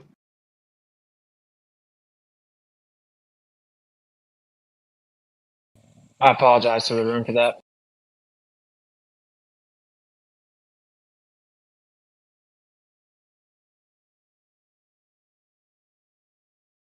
Lo siento.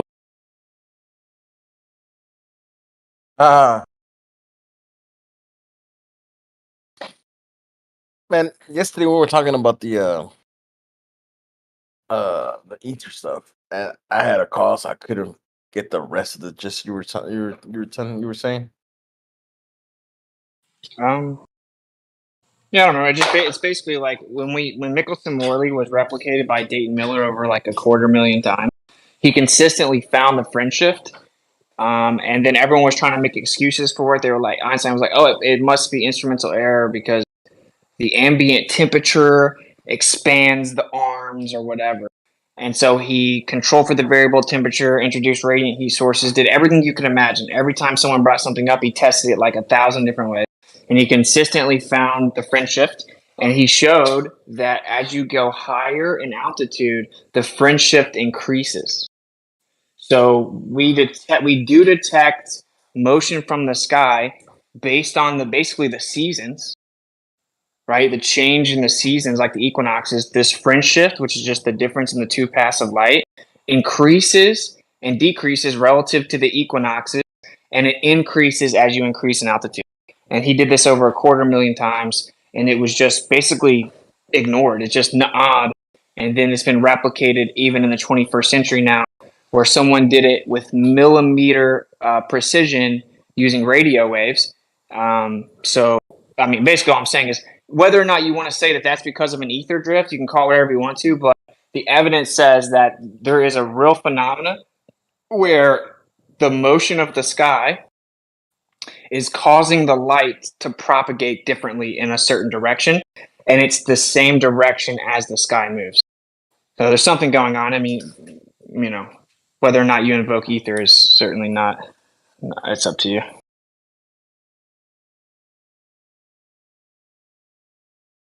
That's basically my point.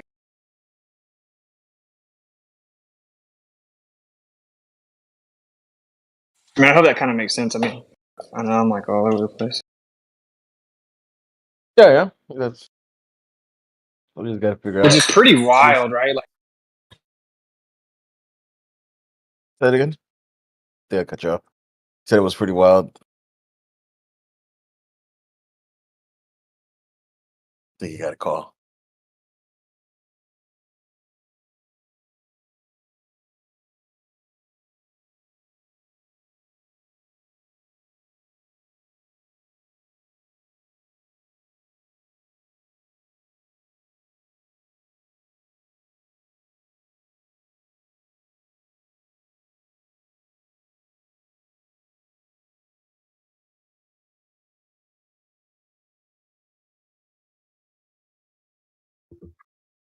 Has nobody got anything to talk about?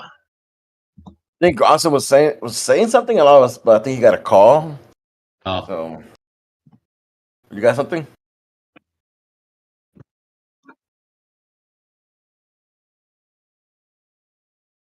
I was going to ask Napalm a question if he's there. Are you there, Napalm?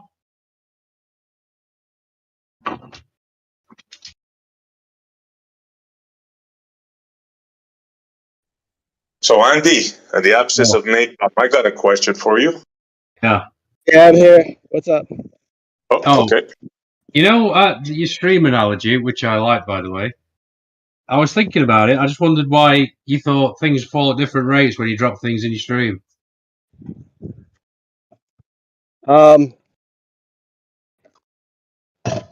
I mean, I don't know for sure, but it probably has something to do with the fact that there's more or less of something, whatever you want to call it.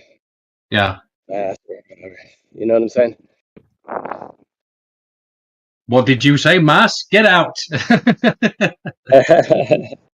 Well, the only time something accelerates more than another seems to be in specific conditions or different mediums, right? We're talking about vacuum tests and all that kind of stuff. There seems to apparently be no variation regardless of what it is. So, yeah. In the stream analogy, why would that be the same? No, they fall at different rates in a vacuum, don't they? So right.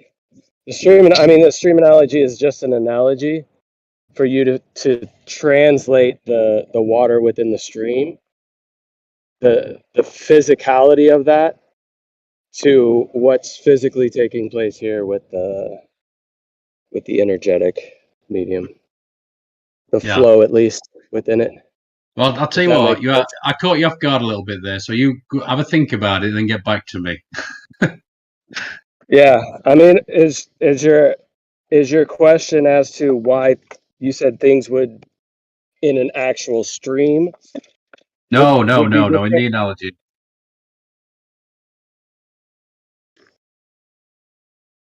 In the analogy of a downward flow, like we were talking about before. Yeah. What about it? Well, why do you think things fall at different rates? That's what, I wondered if there were anything, well, maybe you'd thought about it, maybe, Fluctuations in the electric field. Yeah. I mean, like the possibility that it changes even within the same thing. Is that what you're talking about? Like we have the same mass and in different times it can vary its rate of drop. Is that what you're talking about? But sorry, Witsit threw me there a little bit. Fluctuations in the electric field. I don't even know what that means. The electric field in the Earth has slight fluctuations. It varies. Right. So that's going to change the transference to the object and slightly affect the fall rate. Ah. Yeah, that's what I'm trying to clarify. Are you talking about the same mass, Andy, that has a variation? No. I was thinking about the, Dell's Earth moving up again. So I was thinking about that, and your argument against it. Your argument against it was that things fall at different rates, and I was like, yeah, that's pretty telling. If that's the case, then that's the different rates can vary based on like conditions and places on the Earth, right? So if there's an upward moving Earth, and the Earth is considered one body, there shouldn't be any fluctuations there. Yeah, it's actually he wouldn't be able to account for that. Dude, just think about this, dude. So they say that like it's based on like the density underneath the Earth, and that's what makes things fall different, right? And they just kind of make it up. Well, like imagine if it's not really as much density, but kind of. But if there's more capacitance in the materials, like as in there's more electric storage or charge underneath the ground, then that could alter the actual pursuits to the ground for equilibrium. And then it's been shown with these tests that the rate fall changes during like thunderstorms and lightning storms. So like the object will just be dropping over and over and over and over. And as a thunderstorm approaches, it'll drop at a different rate. So it kind of shows that it's all electric, Well, I was thinking about that because I was thinking if it's true to be, well, there's that GIF, isn't there, where it shows you the vacuum and things falling at different rates. So I was like, yeah, that's kind of a death nail to the to the Earth moving up thing, I think. Yeah, exactly. Yeah. Especially if it's like I heard what one of them tried to say was like, well, like it's based on the density of the objects and stuff. And I'm like, but wait, an object with the same density will fall at different rates at different times. And they're like, oh, well, the Earth can slow down and speed up for many reasons. I'm like, well, for one, slowing up and speeding down, or slowing down and speeding up is not constant velocity. But secondly, they drop at different rates at the same place with the same density. But then in another location, the same object with the same density falls at a different rate.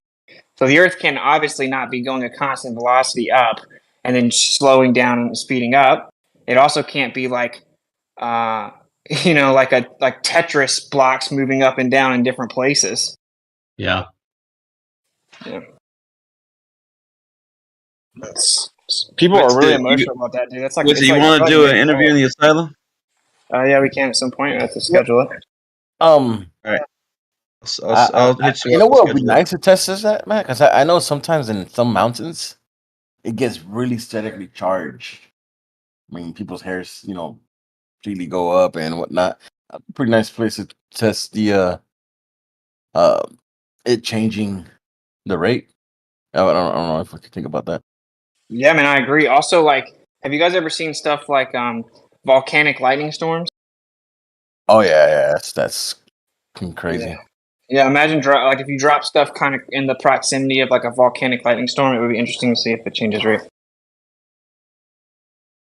But also mountains, yeah. Like honestly, the flat earthers need to do like many different tests at altitude. In my opinion, get closer to the sky and see what happens. I tagged you to Also, a video. check out the South Atlantic anomaly, Andy. Have a look at that. What? Can you post it, SE? Yes, sir. Yeah, that's a magnetic field anomaly. And then there's the South Indian Ocean, like the Indian Ocean geoid low, which is a huge gravitational anomaly, which is I think it's like 1 million square miles of like the lowest amount of gravity. I saw this video the other day, and this is one of the things probably should look at, which made me think about that was the this video.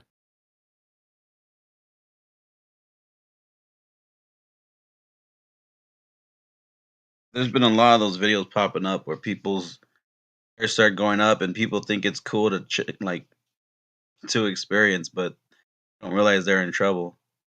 Yeah, it's in dangerous. danger, should I say? Yeah, it's very dangerous.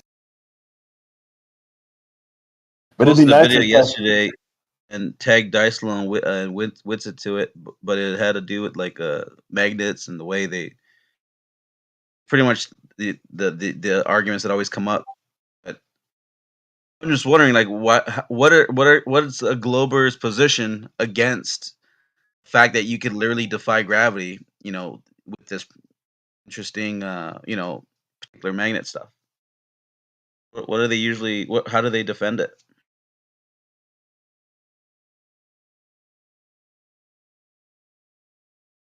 Any Globers here to defend it, if any? Why not? They have nothing, just dialetheism. They'll come in and say one thing is this while it's that at the same time, and there's no way out of this. If the Earth was accelerating, we would definitely be able to detect it. We have very sensitive equipment that detects acceleration. And if the Earth was spinning, that's constant acceleration, would be simple task to go to the equator with one of these accelerometers and show acceleration. But it's just not there. One of my latest questions have been, it's actually, they actually kind of gave a funny answer.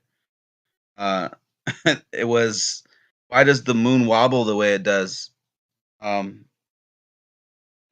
they said it's because it's like imagine the gravity going over a mountain, and like it would make it kind of wobble, like make it change position.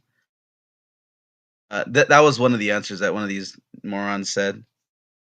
But I still that is still like I'm still interested. Like, what would be the answer to that in general? Why would the moon change position like that? Wouldn't make it change position, should I say? Because if it's in, then I saw this video of like they put this magnetic using magnetism. They have like this. It gets locked, and then you can tilt the thing, and it locks in that position as it spins around. Then you tilt it the other way, and it spins around. I don't know. It makes more sense that it's something along those lines than it going over a bump in the the misshaped Earth that they say it's locked with. And I don't know. It's kind of weird.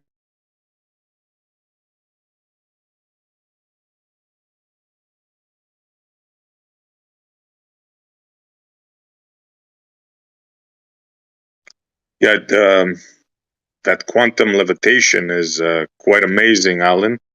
I don't know if you heard that they seem to have reproduced that at room temperature. Oh, no way. That's that I haven't heard that yet. LK99, right? Yeah, this just happened recently. Yeah, that I Yeah, found out about it. I think they were saying that there's like doing more experiments on it or whatever, because apparently that's why it's called LK99, because they found it out back in like 1999. Those two guys, Lee and Kim. That's why it's called LK. It's interesting because like I guess they got the funding and now they're like trying to recreate it or trying to reproduce or whatever. I don't know. That'll be interesting to see what There's they come up with. lot of articles are saying it like that it was basically like some kind of trace elements like left over from the Korean process or something like that or whatever. Mm. So I don't know. Yeah, he broke his tube and he accidentally found it. I don't remember the details, but they say they recreated this at room temperature. I'll try to find the article. I think Rakia came up with it, found that one, if I'm not mistaken. Yeah, I've been tracking the story, and it's just like, yeah, first day it came out, said that they did find it. Second day, there was somebody said it was a fraud. Third day, they're like, oh yeah, no, maybe it's okay. Fourth day, no, it's a fraud. I don't know. It just keeps going back and forth with this fraud. All right. So that Here it is. Yeah, it was a Rakia. Shout out to Rakia. I'll post the thing so you guys could see. Cool.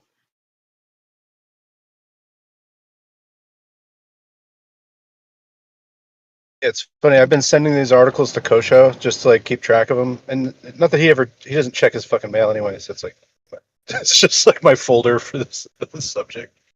Yeah, check it out, Alan, and whoever else is interested. Yeah, definitely.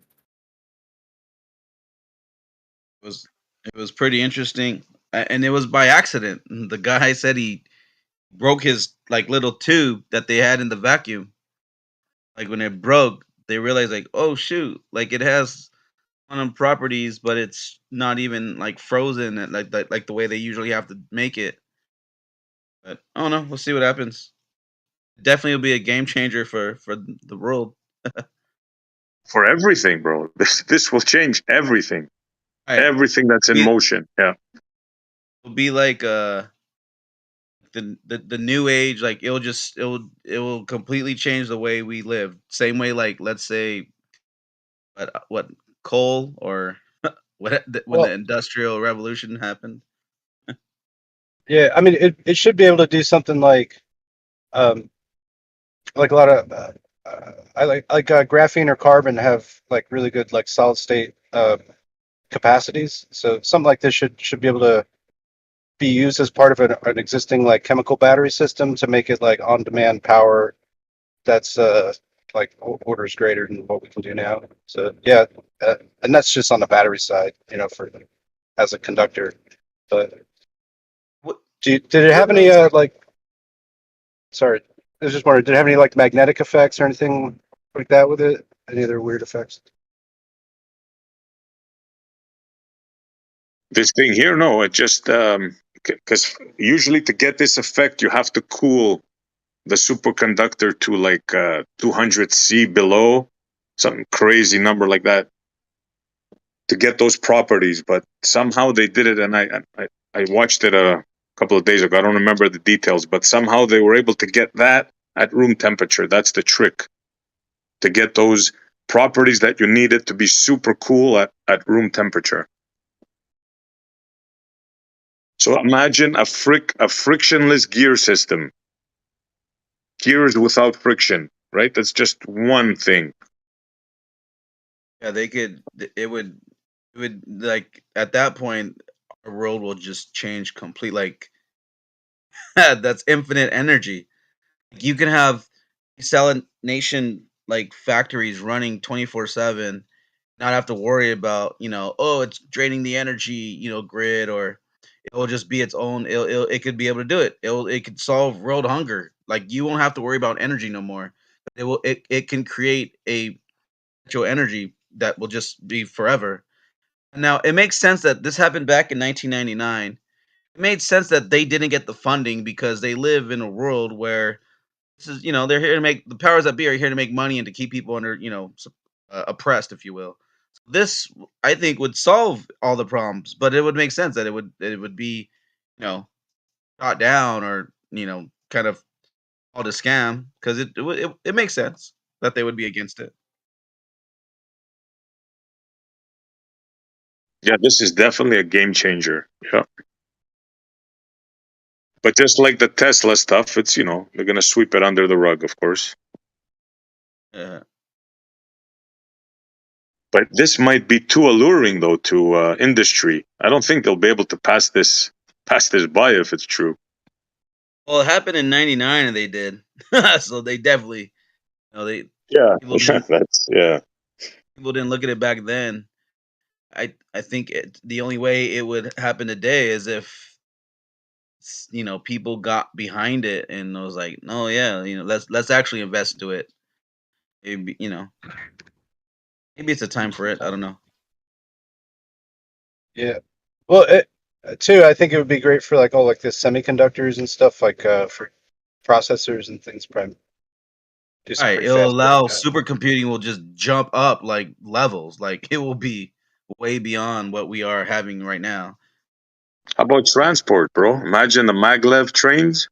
Right. It will fucking revolutionize transportation.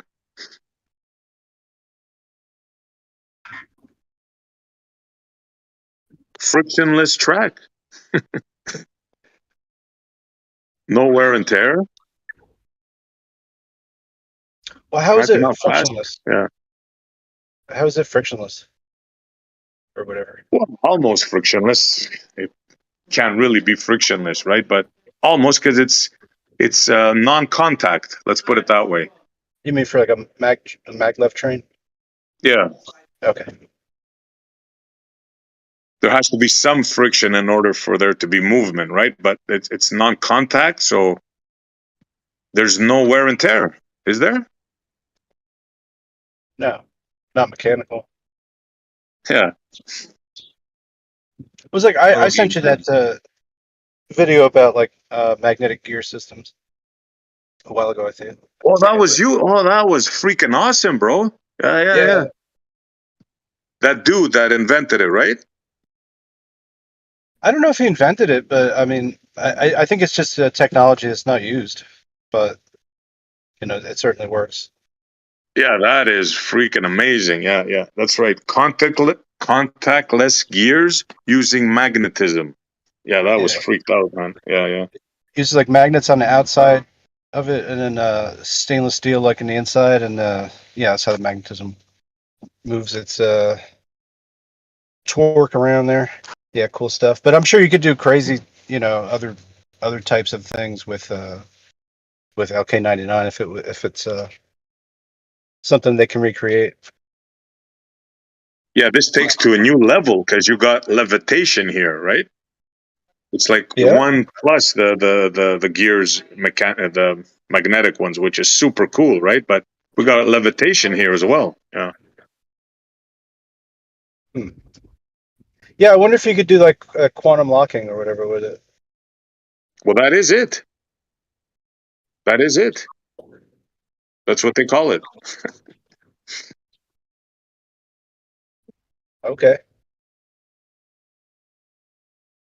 I believe so. I believe that's what they call that thing. Yeah. Yeah, like graphite can do that too. Like but pyrolytic graphite only is the only form of graphite that can just float on a magnet.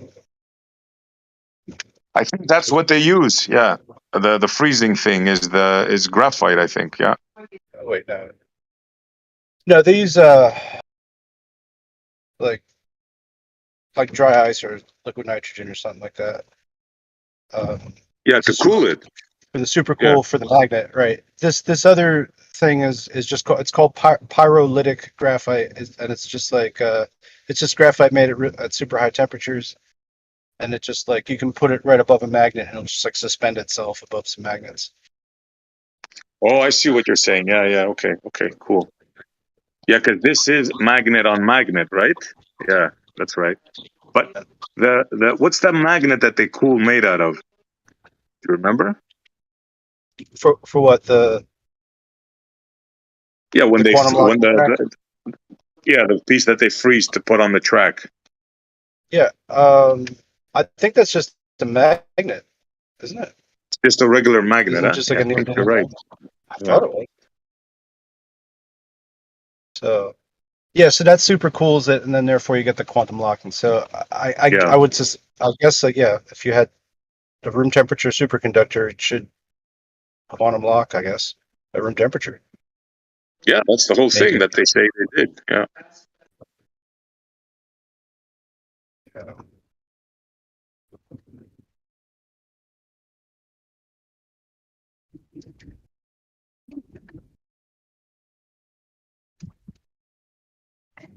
Yeah, there's a lot of technologies I think they're suppressing, man. Yeah, definitely with the Tesla ones. Now this thing from 1999, you'd think this would be like all over the news, everywhere, like superconductivity at room temperature. Like, wow.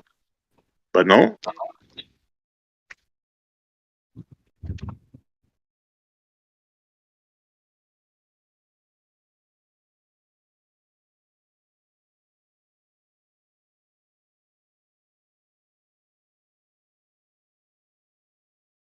Yeah, if you could start like I don't know, yeah, basically just shrinking the energy cost that it takes to just even move goods and stuff like that.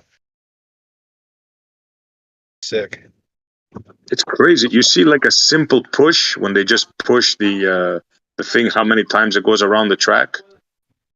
Just with one simple push. In other words, you can get a train going with like, I don't know, measure the electricity in joules and then stop it, and then it'll keep going, no? Theoretically, for a while. And then just give it another juice. Bah! And it keeps going again. So it's like a reduction in energy by orders of magnitude, no?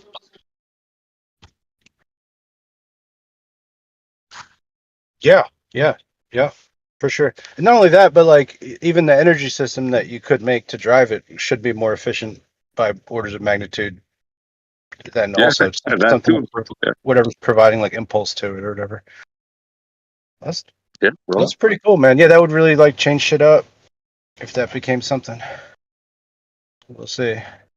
I read like lots of stuff. Like there's just articles out every day that just be talking about, you know, this new advance or that new advance, and like sometimes I'm not sure if it's like, yeah, some of them seem like kind of fictional, especially the ones in like the space.com and like that. You know, you're like, I don't know. It's deceptive. I don't want to get too excited, I guess. yeah. Like, I mean, this is just the initial thing that I found. Well, Rakia found it.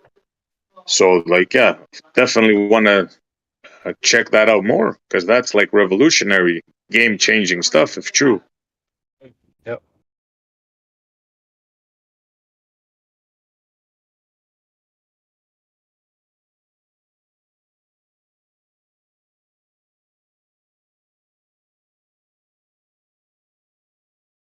But the bucket thing that I forgot and remembered again today is like, what a thing! Like, just imagine a bucket of water being able to dispel their fantasy of a spinning water ball in a vacuum.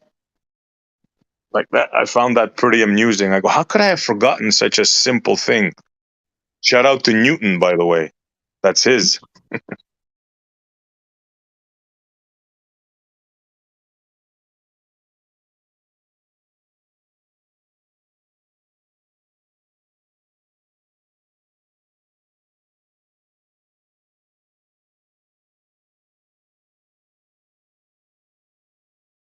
Man, I'm still thinking about Lorentz.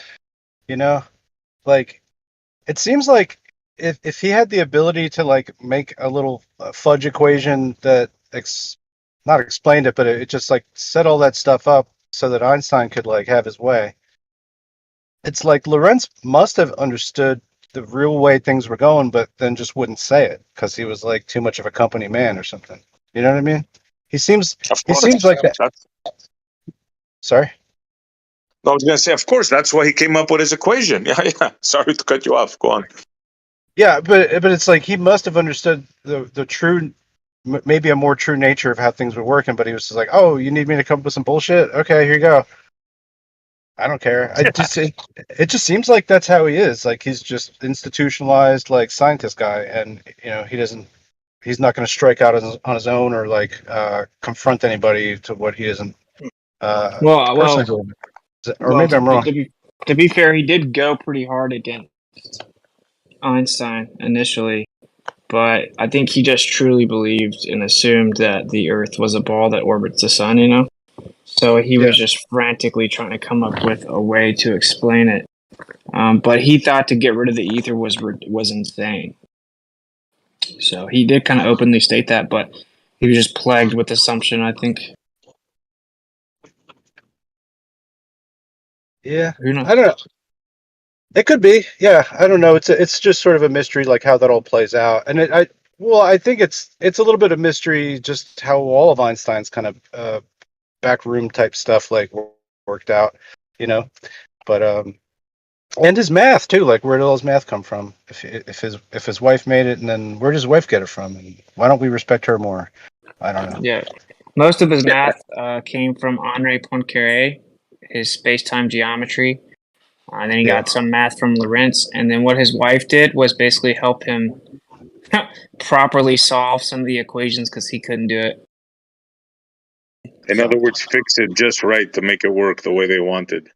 Yeah, because he couldn't do it. Imagine that the genius had to let his wife do his work for him. Unbelievable. Didn't even give her credit. Yeah, that's the killer part. Yeah.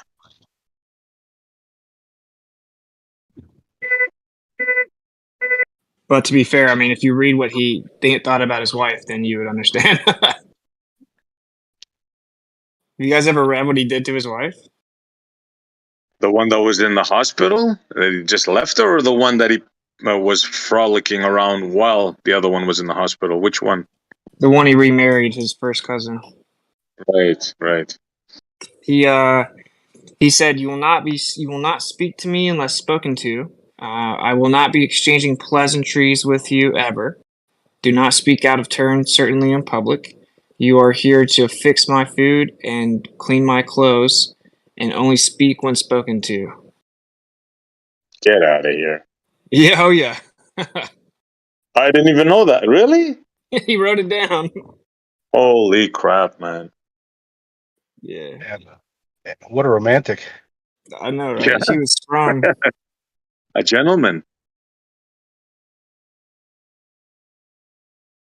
Look at the person that we're believing in, right? Not us, them. Just look at him, man. Everything about him is wrong. Everything. Well, if there's one thing I got right, it's how to treat women. I wonder if we would call it the cancel culture. That's what's so funny is like all of a sudden it doesn't matter. I mean, he called Japanese people equivalent to dogs. So he literally compared Japanese people to dogs. Wow, yeah, so where's the cancel culture when you need them, huh?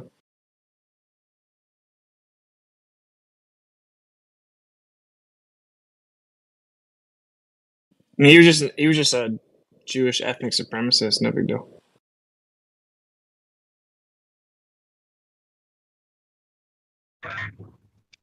There used to be on his Wikipedia page under his influence by one of these guys, political like a theorist or political guy.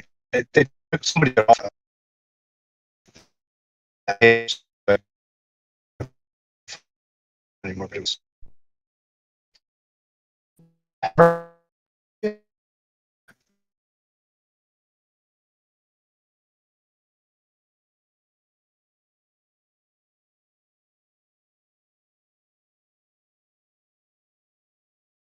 that I broke up, didn't I? Yep. Big time. Oh, yeah. Yeah. Try it again. I don't know. I was just wondering if Wikipedia has like versions of it, like on Internet Archive or anything, or Wayback Machine or whatever. Yeah, there were mainstream articles about it at one point, so you can definitely go read about his journal. and how ridiculous it was. Yeah, it was just more like I was wondering what his political influences are, because there's a bit of that. Yeah. I mean, he was just openly a Zionist.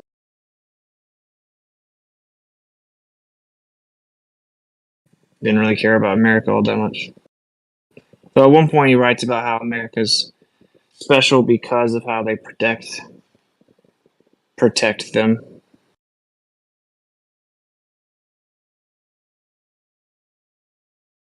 How does such a man, obviously like antithetical to all good things, right?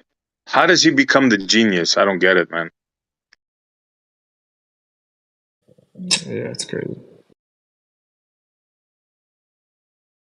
His belief about women, his belief about races, his belief about space-time, it's all like skewed nonsense. Like, but he's the genius. It's mind-boggling.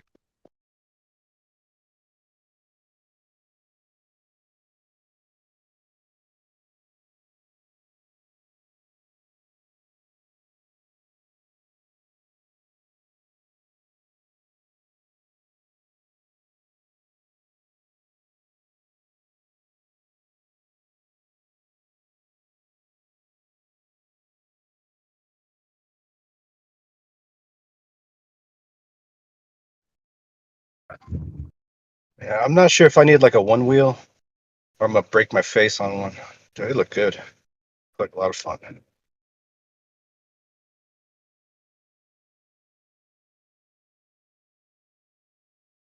Get one.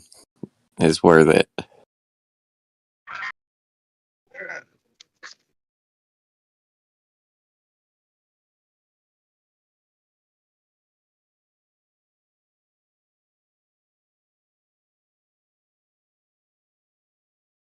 Yeah, see, is it really that crazy to you? I mean, look at who the president of the United States is. Yeah, good point. I guess you can make people believe anything if you repeat it enough times, right? Who was it that said that? You repeat a lie often enough, it will be believed, but it has to be a big lie. Forgot who said that.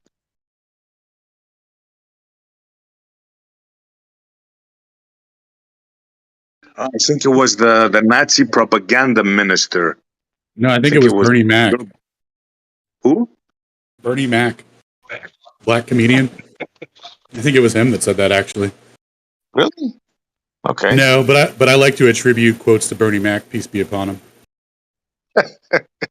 Yeah. Hey, SE, do you you don't happen to call into Jaren's show, do you? You sound just like this guy that calls in on cornerism all the time.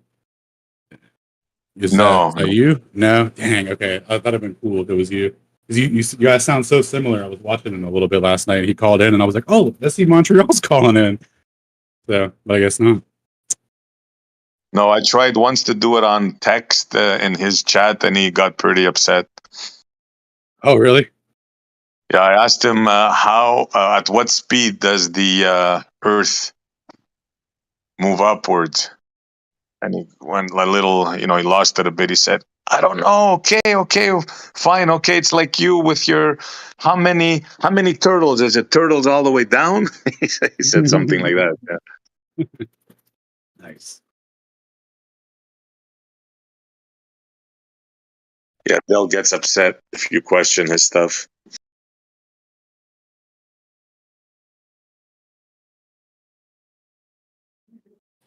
Dude, even the people that believe it, dude, because I've been getting emails of people, they're like all caps, like yelling at me through the email. Why are you so scared to debate Dell and all this stuff? I'm like, why do these people claim I'm scared to debate people? It's such a weird thing to say. Like, I'm like, bro, not only am I not afraid to debate him, bro, like, I've never even listened to it. I like, here, I'll debunk it. And I typed like one sentence out, and then yeah, I took a No, nice but what's clip of scared? it. Everyone's free to come here right now. Del could come here right now, and we can have a conversation. If you're listening, Del, come on in, bro. dude, I mean, No one's stopping you. yeah, I even like open up the lines on my show and everything.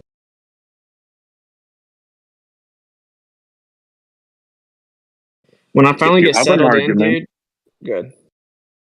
I was just gonna say, if you have an argument, right, you should be able to have like people disseminate your argument, like people to discuss your argument. You should be able to defend your argument, right? We do it Yeah. all the time here. How many times have we argued back and forth about stuff? Yeah, man. Honestly, it's like super crucial aspect to everything, right? Like people Yeah. challenging it is how you like iron out the kinks. It's essential. It's essential. It's absolutely essential. Yeah. Once I get we're moving at the end of the month, so in like 10 days, which is actually going to suck. It's going to be so intense, but anyway, whenever we finally get moved in and I get my new thing set up, that's when I'm going to start a couple different shows. I'm going to do the True Earth Court. So I'm going to have the show at the court. And then I'm going to kind of switch Skull and Globers into like I just cover a subject briefly and then it's a call-in show. And I think I'm going to talk to Gio about hosting it here. So yeah, we're going to have a few more interactive shows on my channel. So whoever's welcome to come, man. Come on, talk it up, man. Pretty much the only one doing that now is Troubling Tribune, I guess. Right? I mean, yeah. Flat Earth debate is void of debate now, so. Yeah, come on in, man. A shout out to Elijah. He's the only one that pops in, and well, I think we have Paul as well. There's a couple, but most of them just stay, on their perch and just shout things out without, coming in and defending their thing, their ideas, having questions. They get triggered. I mean, come on, man. But I mean, can you imagine like them coming in here where they can't like Fundy mute me?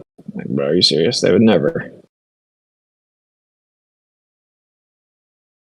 Never. It doesn't have to be you. I mean, if it could be somebody else. If they're afraid of you, it could be somebody else. Pick a lesser opponent, you think. Yeah, but like they have to keep up the illusion that like they would just destroy me. So I am here a lot. You know what I mean? So I kind of throw a wrench in that. But I mean, QE goes to 24/7 still and like screams about me there. So I guess they kind of leave their echo chamber, if you want to call it that. Well, QE did come in here, so I want to include him there. There was a little episode, but QE did venture out and he did come in here. But I never seen Nathan in here. Well, QE came here one time, then immediately trying to tell everyone to leave the server and talked crazy about Geo. Yeah, there was an incident about his military record and whatever. But I'm just saying he did come, right? He did come once, yeah. So I'm excluding him because we said FED, right? And I mentioned Elijah, and I think what's his name? There's another guy that comes. Someone asked, "Can I explain the QE?" Well, QE used to be like one of my biggest supporters, and then he got into this beef with like Bob and wanted to tell everyone they weren't allowed to talk about Ether. And then he messaged me and asked me to step away, meaning like not to defend the Ether or to stand up for the Ether in the debate. And I didn't do that. So then I jumped on the FED panel and defended it, and then they screamed and cussed and muted me and blah, blah, blah. And then it just turned into this whole thing. You know, now QE said he's going to scalp me and all this weirdo stuff. That's pretty concise summary. Basically, they told us we weren't allowed to talk about the Ether. And I said, want to bet? I think that would be a good debate, actually. You versus QE on the Ether. Yeah, I'd like to hear that. Yeah, like the Ether, light, like so Ether, magnetism, electricity, and the photon. That would be great, but don't hold your breath. Sounds to me like a bunch of gatekeeping going on. It's very weird. Yeah, we got flat earthers defending the Einstein quantum definition of light. It's very suspect about like trusting anybody, like like a QE. You know what I mean? After saying all that, he said a bunch of nasty things. Though, you know, like it's like put somebody out on a yard arm, and a lot of people don't even know what the fucking that is. But like, you know, it's like, why don't you go hang them all? Like, you know what I mean? Like, why not just say that that guy's off his rocker? You know what I mean? like how displaced is your male like authority? You know what I mean? That you need to like try to establish it in the internet, and just so that people specifically can't say. I don't know. It's kind of weak. I will say, man, like I didn't even see that coming, bro. Like I remember I was in a hotel because Kai and I were traveling, and that's when it all started popping off. QE asked me to step away, and I immediately turned to Kai and I'm like, "Oh man, QE and I are gonna have beef." And she's like, "No, what? Why? Please don't do that because it's gonna be so dramatic." And blah blah blah. I'm like, "Oh, I'm just letting you know it's unavoidable." He's telling me not to like speak my mind. You know? A lot of people are calling for how I had Nathan and Jared, and now everyone was DMing me like, dude, you got to get QE and Witsit now. I'm like, dude, come on. I don't know if that try. can even. Good luck. Good luck. He claims that he'll debate me, but I've been waiting for a year. So. Oh, dude, I'll make that happen. Say less. Yeah. Good luck.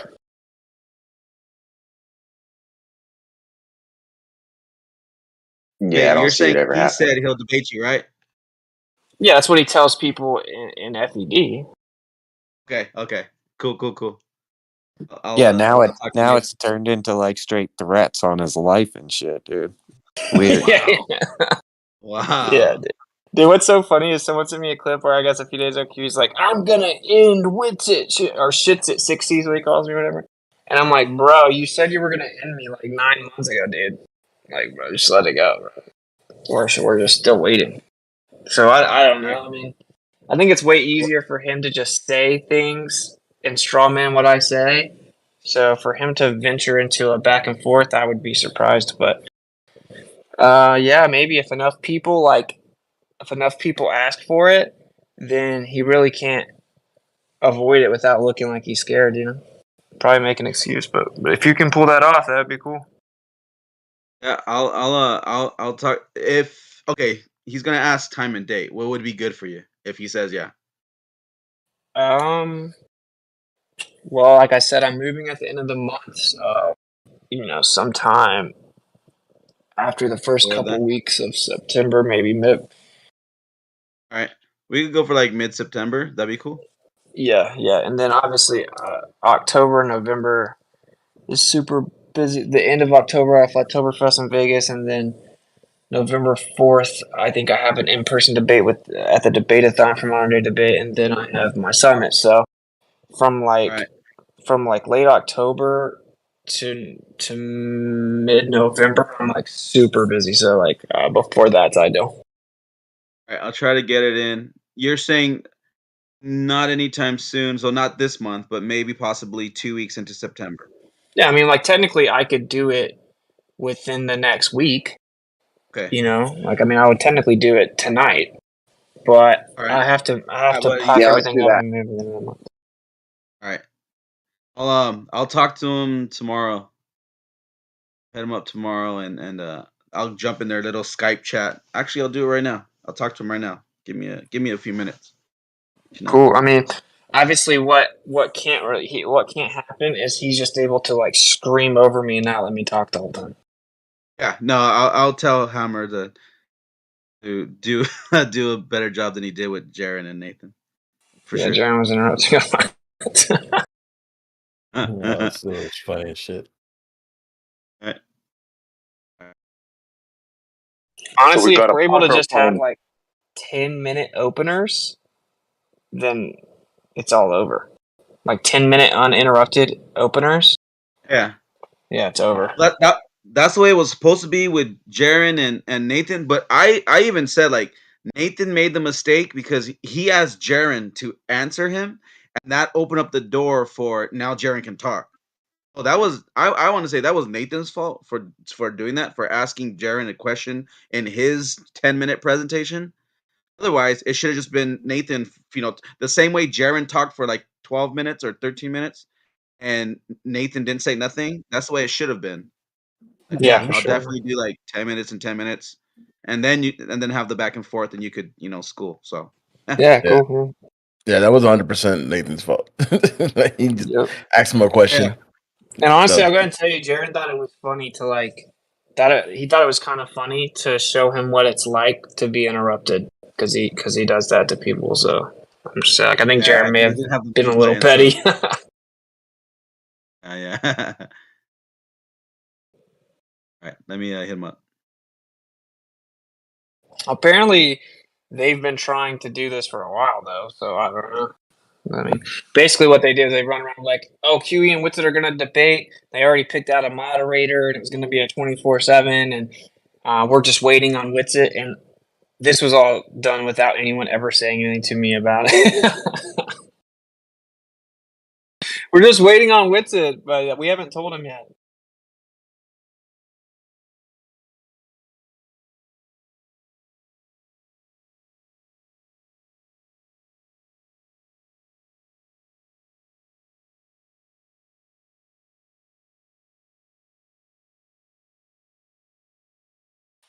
Bro, I would love that man to have to come defend the photon, bro.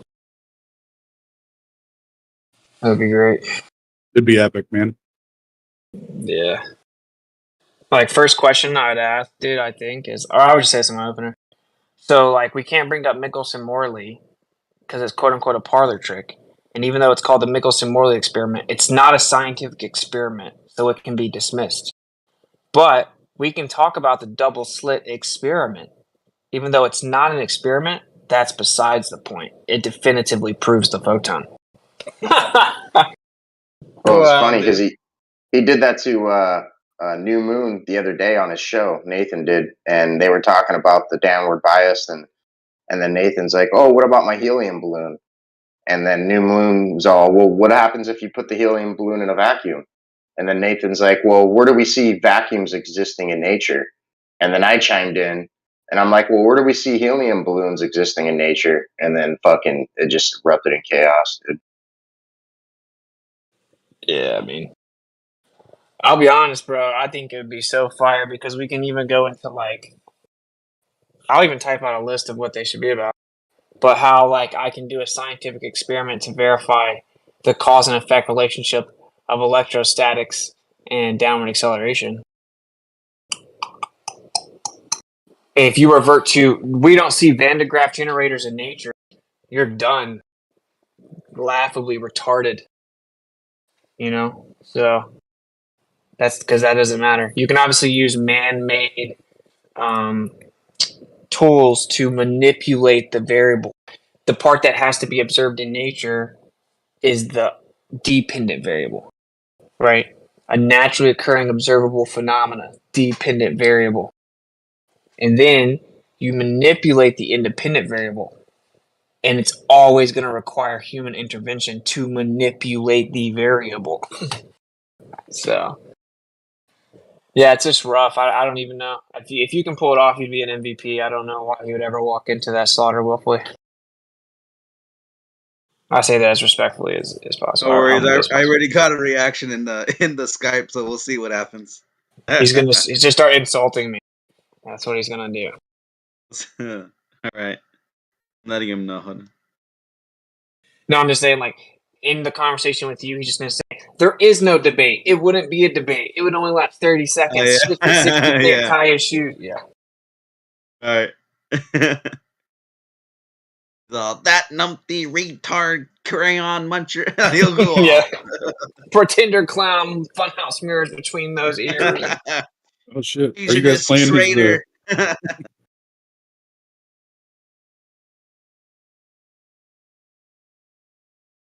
But you would think he would be like perfect. Like he's going around saying like, "I'm removing the plague that is Witsit gets it from the flat Earth community. I'm gonna end him." You know, I'm like, I'm gonna take him out to the woodshed and all this stuff. It's like, right? Okay, well, this is a perfect opportunity. I guess this is have a debate. Yeah, for sure. There's Arwen already reacted like whoa, like the surprise, like oh shit, like that emoji. Oh, we got plans for Arwen too, man. All right, you went, dude. Dicelo, you should debate Arwen, bro. Wait, Alan, who? Because I What know is? I'd like to see Alan or Geo debate Arwen. I think would be fucking killer. Right. What's the character's name? I forgot. Oh, Gollum. What is it? Gollum. Yeah, Gollum. Arwen is Gollum. Gollum. He is, dude. Oh man, that's funny. You You know, know, they just made a like meme out of that, like for him. That shit I looks know it's funny. hilarious, dude. When I did that, I couldn't let it go, dude. He like pops out of the corner, like all decrepit, like, "Oh, Oakley, I got the power." You know, it's just like funny to me. All right.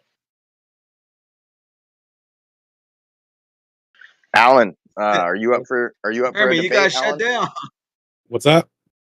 Are you up for a debate at some point with someone?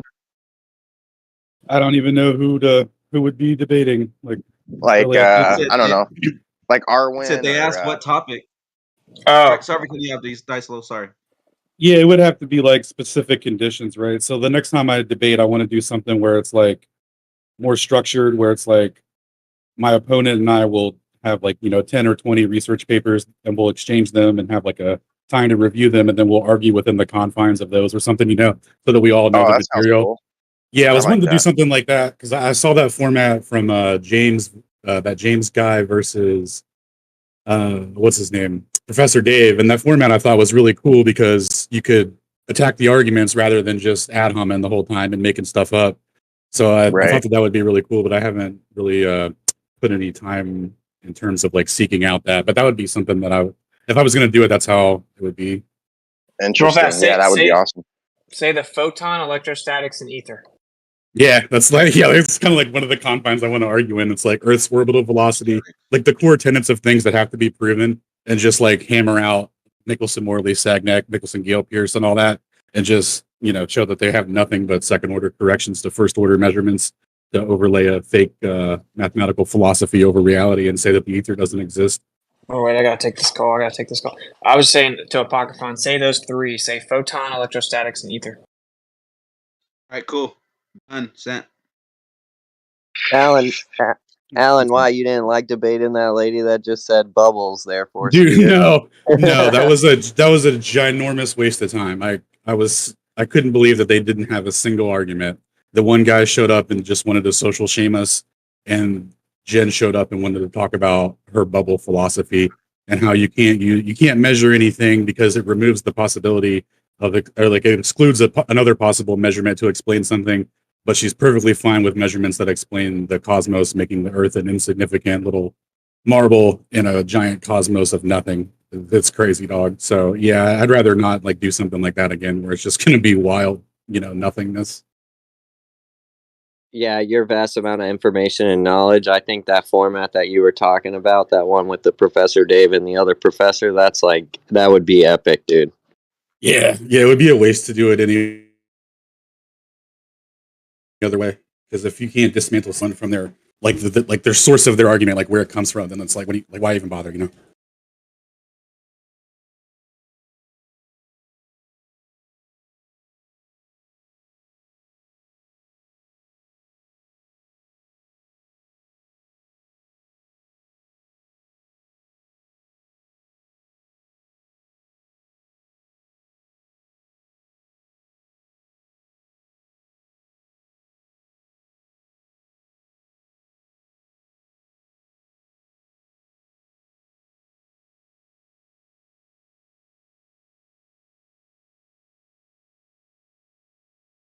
What's going on?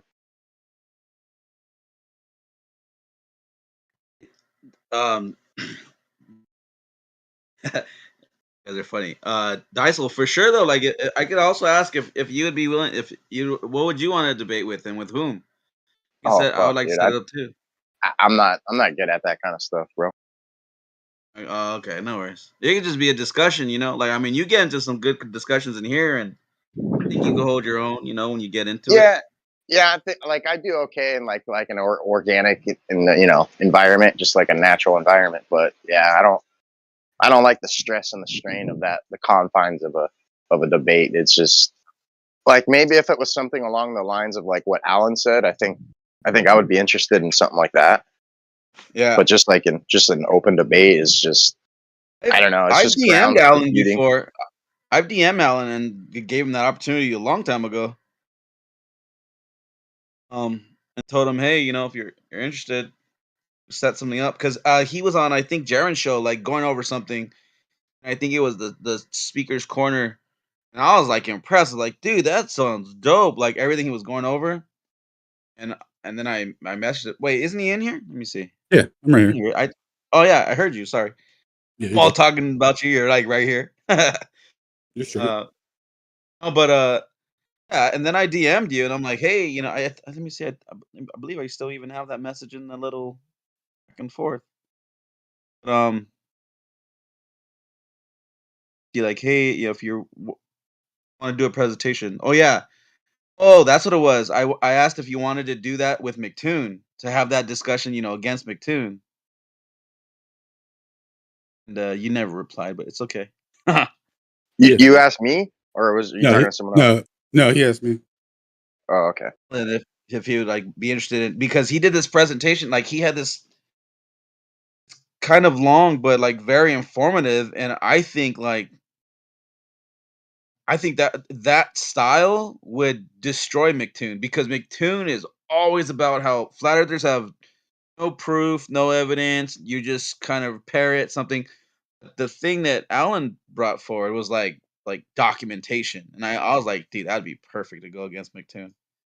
What I would like to see in the near future would be like a super debate with like a 3v3 or a 4v4 with like some of the top ether guys versus like Against yeah Alan and QE and then like all that, like the FED squad versus the like ET maybe if we squad. put like Witsit, Allen, Sirius, and maybe another top ether dude all in one side, On and the then team. one team, and then stacked another team. I think that would be rad. Yeah. No, wait, don't they? No, I was saying Alan. Don't they have an Alan as well? Who's that? Or what's his name? Or I Neil. have no idea. His name's Neil. Neil, I kind of want to get as well. That guy's pretty intelligent. That guy Neil. He's actually really he knows a lot. Be nice to just put him in a discussion, like an interview. I want to interview Neil, not necessarily watch him debate. I want to more like interview him. I'm about right. One that's like he's like a dick though. He's like a dick, but he is smart. I think I'm talking about the right one. Like 7 of them. Confused. Tag team match. Napalm would be good on there too. I think Oh yeah, Napalm would be Napalm. like the fourth guy. I wanted. Yeah, I remember. Like if you remember back when I wanted you and Napalm to debate. I forgot who. I was like, you two would be good to like debate. I forgot who it was though. No, go ahead. 10th man's typing now. Now 10th's replying. Adam already replied. He's all right. I like your positive attitude.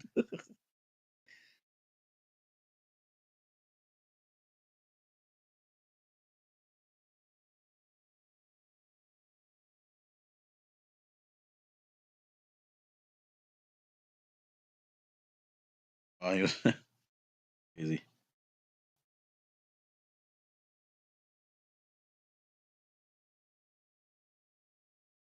But yeah, I'll set it up and I'll keep in touch with them. Hey, Napalm, you too, man. Like if you're interested in doing a debate or something or discussion, whatever you want to call it, it'd be cool.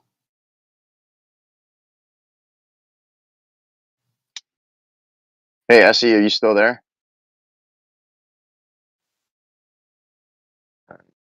Yeah, I don't know if I'm I'm big on still the here, whole bro. forward debate thing, but maybe. Shoot me a call. Your mic's a little funny, Napalm. You gotta fix that.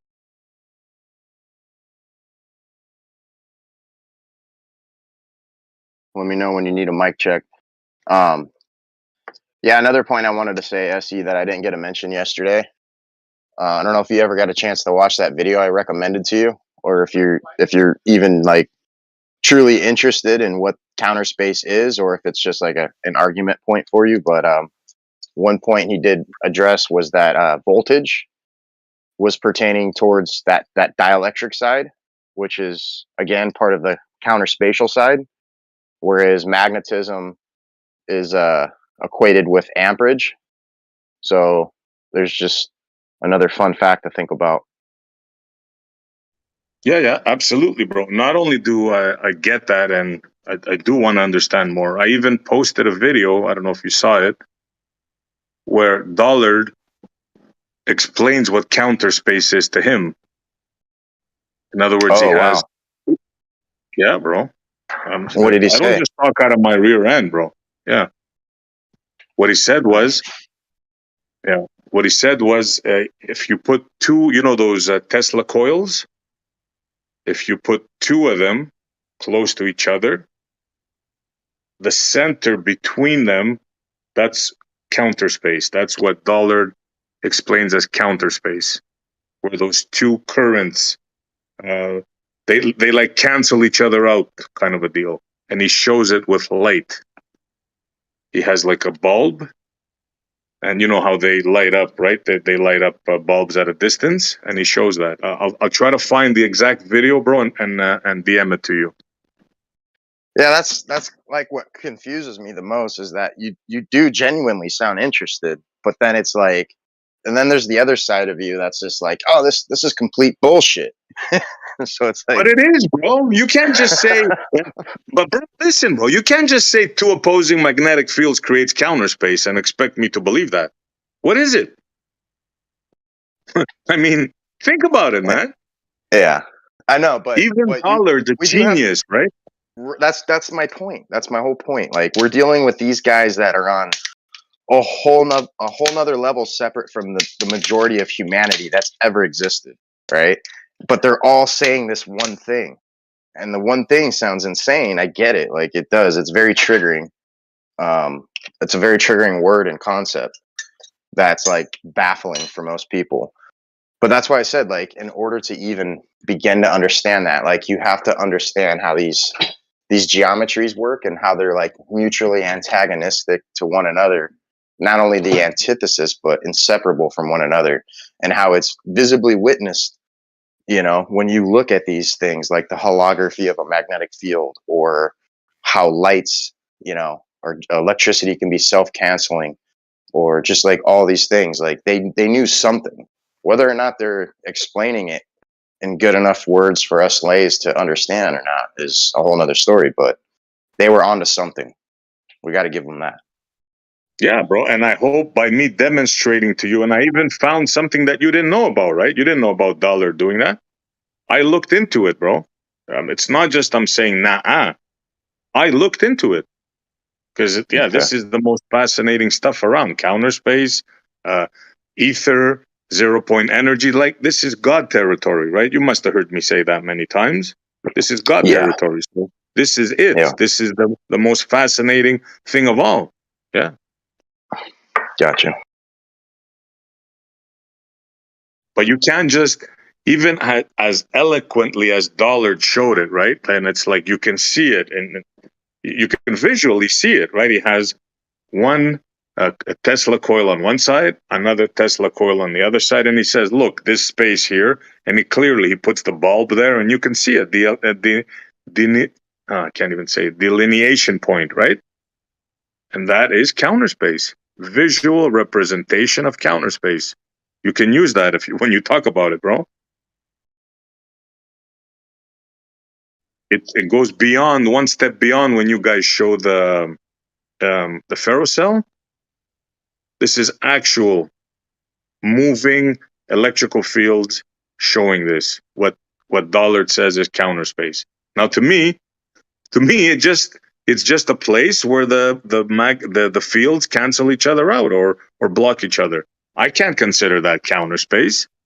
Well, it's triggering in a lot of ways because like kind of how, like you said, it's imaginary. It doesn't exist because it is, like, from the sense of how we deem things to be existent, right? Like as I said, it doesn't have like a Cartesian presence or footprint, so to speak. So that's kind of confusing for a lot of people, like analogous to nothing versus no thing, right? Like similar concepts, yet completely different. Like one's purely concept and the other isn't. And it's triggering for a lot of people. Like even the Oakley boys and QE brought it up to me yesterday or the day before. Explain that thing to me again. And then once I explained it, everybody's like, well, I agree with that. And I'm like, right. And then I took it a step further and then it all kind of imploded. But point is it's a very triggering concept for a lot of people, especially materialists, that to where anything inexistent has to be quantifiable. Otherwise, it just doesn't exist. And if it does exist and it's not quantifiable, then it's just some kind of a pseudo force or, part of their convention, just not necessarily ideated as real. So it gets a little confusing, but you know what's I funny, get it. bro? As me and you are arguing about this, right? They're saying this is one guy's saying this is an echo chamber. It's like too funny, man. Wait a minute. Somebody's saying this is an echo chamber? Yeah. Like, yeah. I could come in here and disagree with both of you guys at the same time. And exactly. they're gonna say it's an echo chamber. It's a wave and a particle at the same time, guys. You just don't know what you're talking about. Oh yeah, we were talking about the third viable option. It was getting pretty heated. That's Are right. you talking about that time? Right. Yeah. We always argue in here about everything. And that's how it should be. If you have an idea and you can't stand criticism, well, you shouldn't be here. It's as simple as that.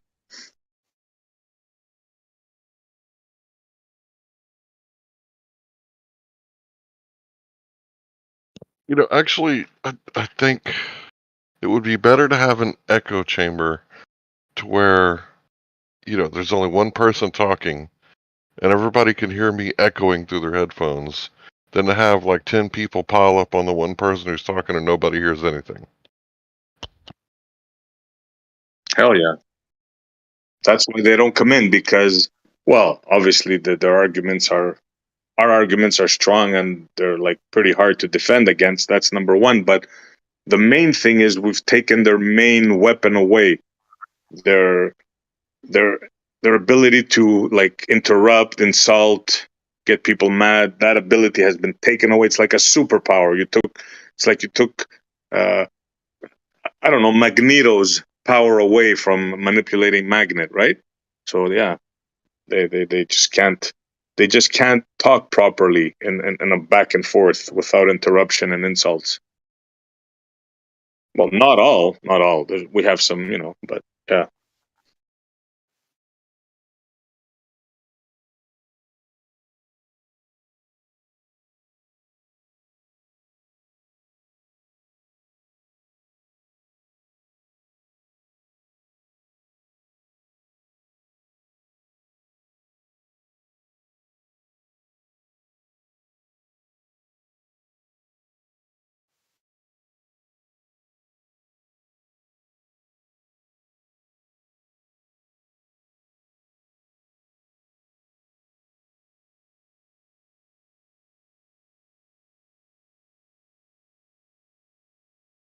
What's funny is NASA posted that video. Bendy light put water can be on surfaces that aren't flat. That's a fail. And then NASA put what? And shows a spinning thing with water curving that way. Then leaves that that it's sticking to a ball while it's spinning. Why wouldn't it be the same thing then? Why wouldn't our wall be hitting the sky, if you will, the barrier that they think is enclosing all the gases? Why wouldn't it? So stupid. You know what's dude, funny, bro? Did you hear the bucket argument that I brought before? No. Tell me. You didn't hear that? That's Newton's thing. You see that? Maybe I have, but refresh me. You see that spinning? So this is so good. You see that spinning that NASA is showing? You see the concavity of the water? What's happening to the water? Yeah. Well, yeah. If the Earth was spinning and you were to put a bucket of water, it would show the same thing. But if you put a bucket of water on the ground, does it show anything like that? Oh. Point. I agree. Wow, how dare you? I know I'm You being make too so much logical sense here, but logically. That's a really good one, actually. Very yeah, simple and NASA elegant. stepped in it. Yeah. This is Newton, by the way, huh? This is Newton, and Mach had a big argument. Like, yeah, Yeah, I think Mach was the first one to question Newton, or like call him into question about it. He was like unchallenged with his, with what he put forward with the algebra and stuff. I think he was the first that's right. person to Yeah, do that, and they were like, "Oh no way, that's so cool! Let's believe everything you say now." And then Mach, or what was his name, Mach came and was like, "Yay, well, can't do that. yeah. Can't make these assumptions about the universe and all that." It's a really interesting story. So way to go, NASA. I hope you're listening. You just proved Newton. Shout out to Newton and NASA on this one.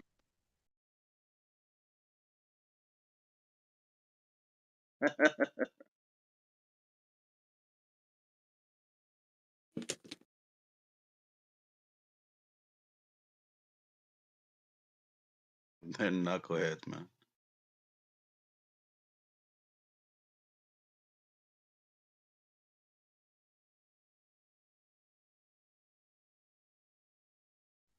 See, they have no answer to that, or else they would have been all over here telling me how dumb I am, how ill informed I am. But this is Newton. This is Newton's thing, which I happen to agree with Newton on this one, I must say. All right. I think their argument would probably be reducing the Earth's edge velocity down to the RPM or whatever, and saying that it's insignificant wouldn't be enough to feel it. Yeah, Probably what they would go with. good call there. Pick a username. I think already went with that argument. Yeah, correct. Oh, did he? Yeah, one rotation. Yeah. That's usually their get out of free jail card. I guess it only rotates fast enough to create a 14-mile high bulge at the equator and not enough to do the other stuff. Then, right? Yeah. Or is it 28 miles high? I can't remember. But yeah, one of those two. So it's like they say that it has this effect, but it's too slow to have an effect. Like, all right, dude, we're gonna have to get together and figure that one out.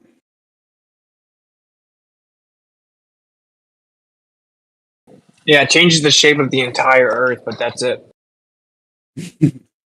Yeah, by 20 something miles. But hey,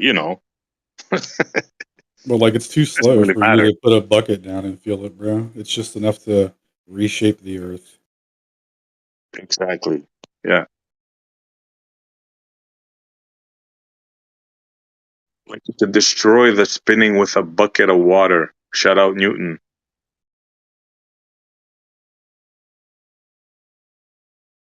He had an interesting take on the ether too. I was reading last night. His take on it about the ether being compacted between two masses, and there being like the pressure mediation between the less compact ether and the more compact. As it gets compressed between matter, causes the contraction or something like that. Like he had this whole thing about it.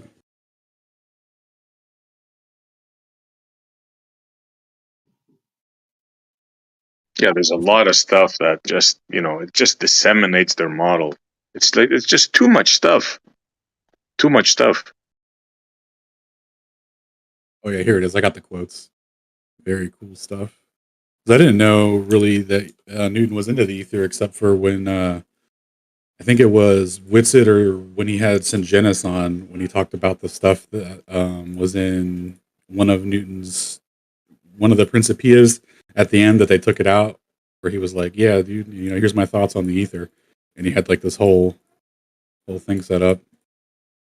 Oh yeah, the removal. That's right. Yeah.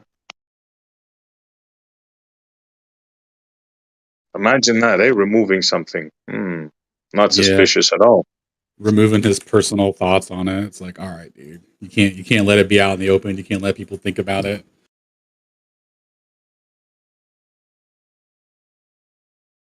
Like, no, there's no pressure mediation facilitated by the medium. It's just bending space-time emptiness.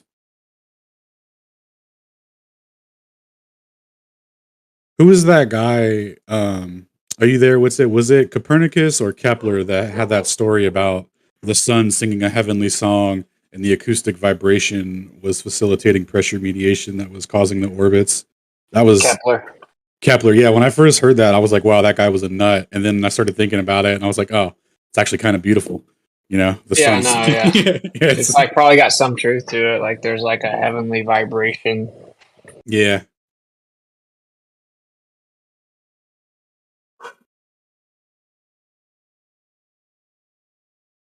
Yeah, that's a good find, that one, guys. When them themselves say it, right? That's like it's like a stab in a self-inflicted wound for these guys. They trip out over that. Good find.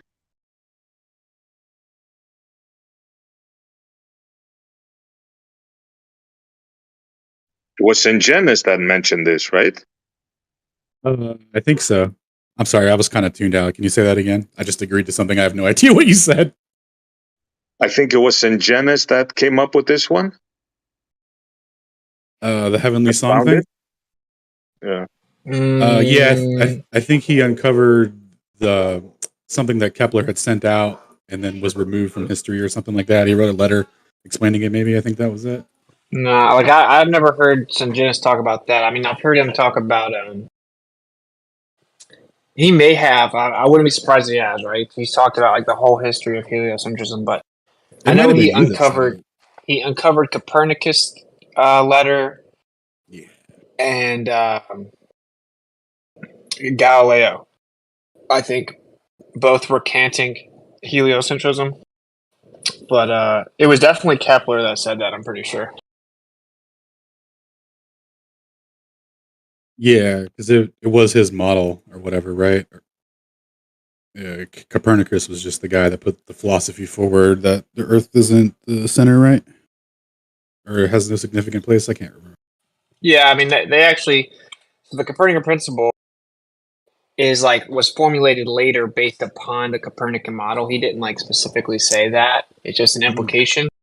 And Kepler's the first one to propose the kinematics of heliocentrism, right? And then you got Copernicus and Newton coming later. Gotcha.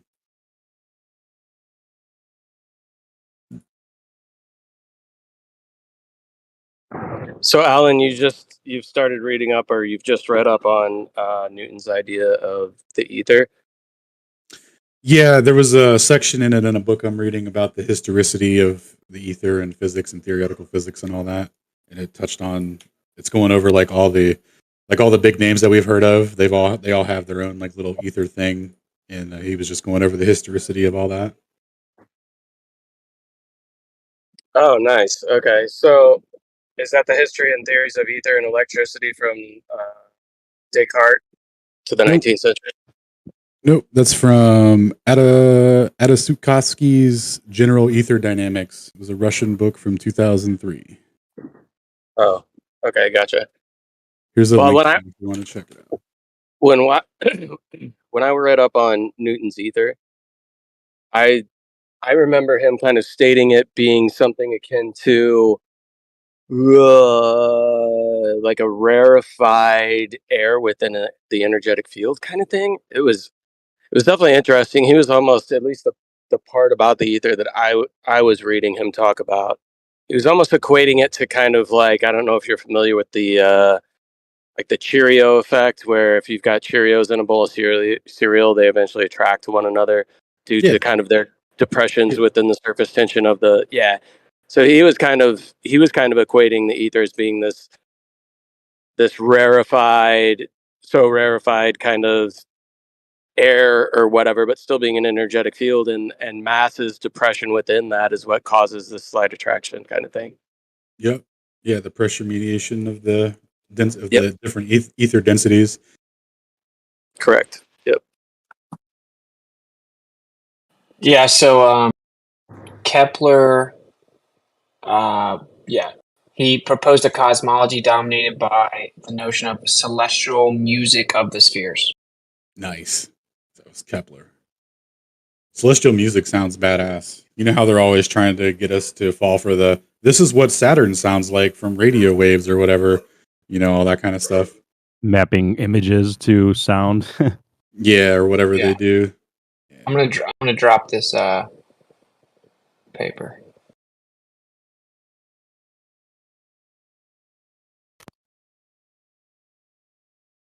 Yeah, that was a joke when they tried to do that.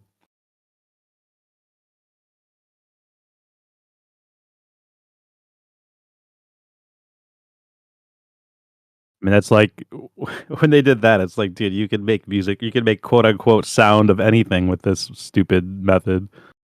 Take a picture of anything, you can run it through an algorithm and develop a soundscape, quote unquote. Did you guys know that you can take a bubble, put it on a speaker, and then line it with LED lights, and as you play different frequencies, it will create a hologram inside the bubble? I did not know that. Bro, it's so crazy, dude. I watched this dude make a freaking torus-filled hologram inside the bubble. Sounds awesome. It totally looked like DNA or something, huh? Like it looked weird. There's all kinds of different ones. Let me drop a few videos. Yeah. They changed because he just changed the frequency and then like the image changed. It was like, whoa, what the hell? Pretty cool.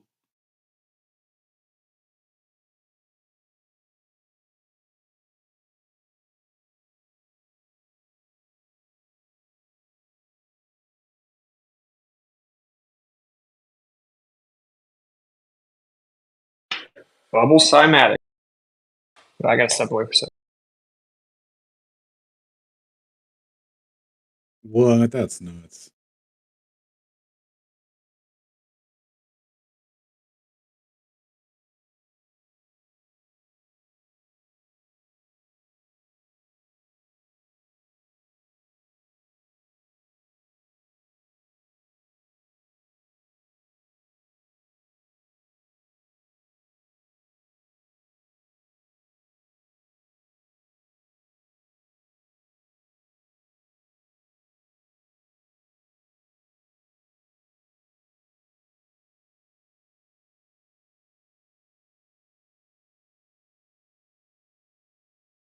Yeah, dude just makes a toroidal field out of it. That's nuts, man.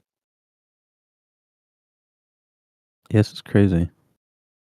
That's the bubble itself? Looks like it, and then he's just shining a light through it, and it's just capturing the vibrations.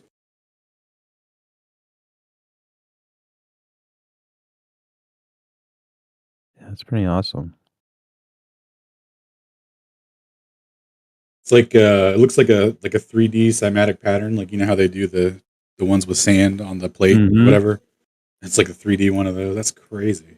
That's exact. Yeah, I've heard a lot of people say like, I want to see a 3D version of this. But here you go. Yeah, this is it.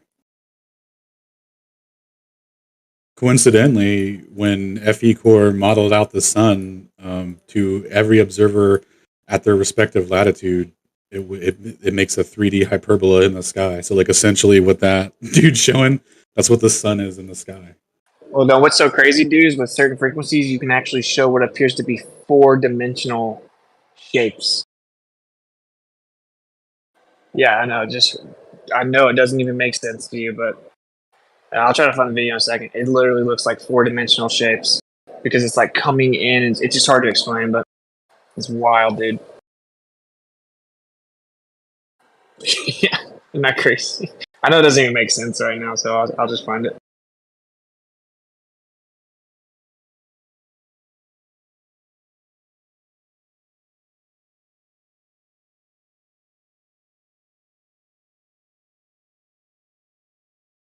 Have you seen where they can make stuff levitate with sound too?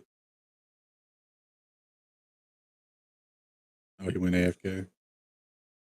Has anyone seen acoustic levitation?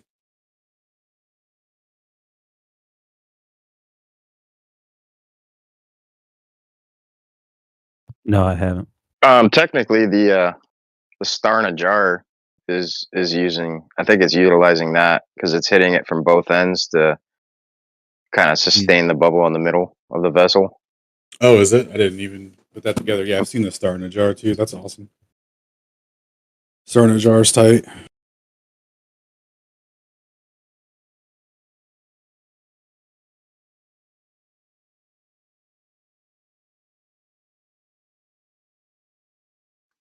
But yeah, it's all fucking fascinating shit.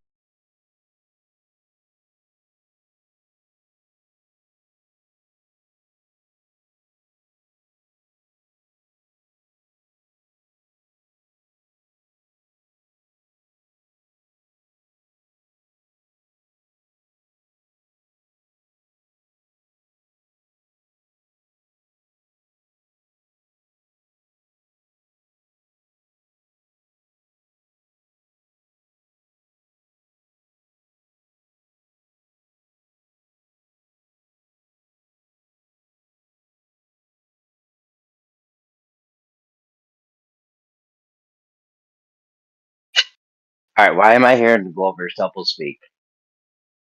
They're saying, of course, the light's taking longer because the thing moved and the light had to travel a farther distance. But then on the other hand, they're saying, no, that doesn't happen.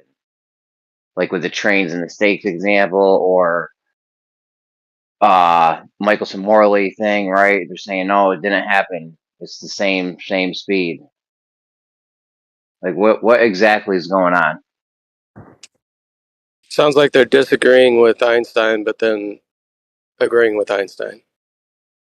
Yeah. Shout out to what's his name that does that? Zanuck? No, another guy. No. Just all of them? Dogs. Oh, dogs are gods?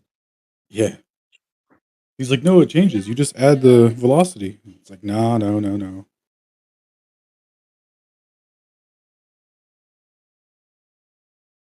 And if it is moving, if it is taking longer to get to the end point because it's moving and it's a longer distance, then why aren't we seeing that with the directional speed of the galaxy, the 1 point whatever million miles an hour?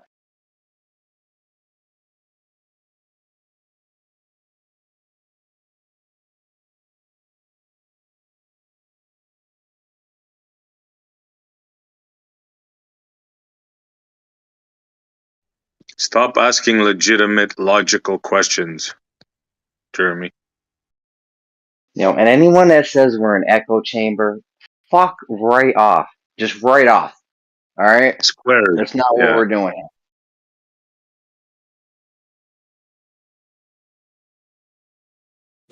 Equating the server with an echo chamber should be a bannable offense.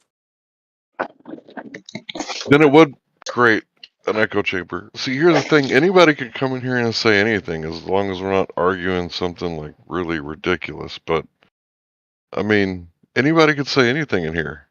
That's like the opposite of an echo chamber. But when you go into a server and 10 people dogpile you because they're so fucking thirsty piranha that they have to like all get on you and you can't even say anything opposing them because they won't let you finish an argument, that's an actual echo chamber. And this shit doesn't happen here. Every time I come here, as long as it's not really busy, I can say whatever the fuck I want. And nobody tries to stop me. And yeah, people get excited and want to talk over each other. But for the most part, in here, it's reinforced that everybody gets to speak. So the people that are just doing this, they're just complaining about something else, and they're using this as something to complain about like it's legitimate, because if they complained about not being able to run their tactics in here, then it would be obvious. So what they're doing is just misdirecting. Sorry for being so long-winded. No, the answer to Projecting. that is okay. You think it's a echo chamber? Fair enough. Okay, come on in right now. Yeah, we'll give you the floor. Any Go one ahead of and you come. right now. Yeah, come in here and prove that it's an echo chamber. We'll give you the floor, make your argument, and then when you're done, then it's our turn to speak, right?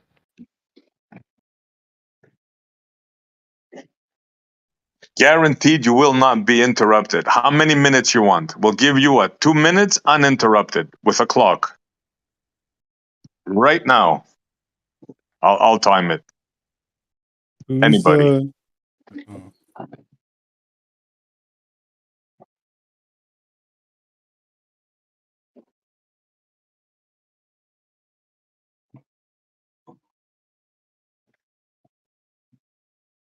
Should have that music. Dun, dun, dun, dun, dun, dun, dun. What's that?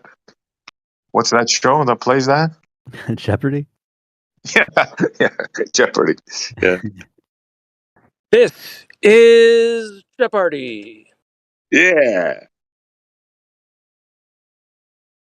With your host, Alex Trebek.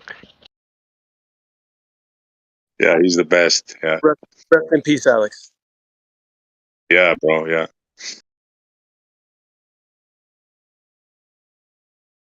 It's funny because if you go into an actual echo chamber, you can just start speaking and hear your own voice echo back to you.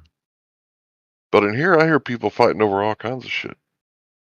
So this is actually as close to an open forum debate discussion channel that you can get. Like, I've never seen one get any closer, and I've been doing this for 8 years.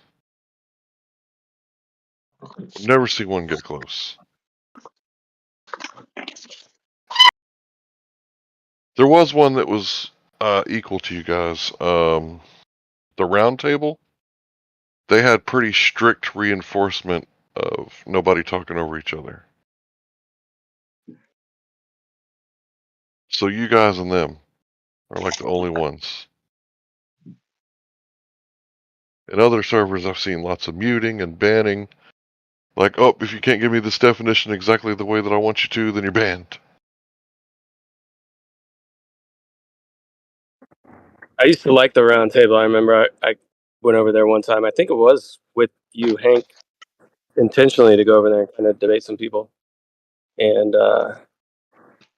yeah, I don't know what happened. It seemed to fall apart. But there was a weird time where I saw the owner and somebody else in chat. So I popped in and they were cammed up and the chick was, they're all like, oh, like chick was kind of like putting her shirt back on. I was like, what's going on? I was like, abort. I didn't see anything like that over there. I just saw this server owner like, go ahead. Like, it was just the one time and I was just like, sorry. Peace. Yeah, like every time somebody would like overtalk, the server owner would like be like, you cannot do that here. If you do that, you're gonna get out of here. It's like the people that wouldn't comply, like they were just gone.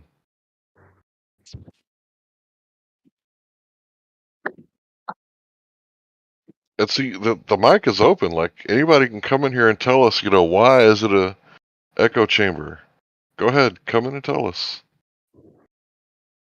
I mean, unless you're scared or lying or something. Like, if you have a reason why it's an echo chamber, we'd love to hear it. Maybe we can improve the server. So come in and tell us.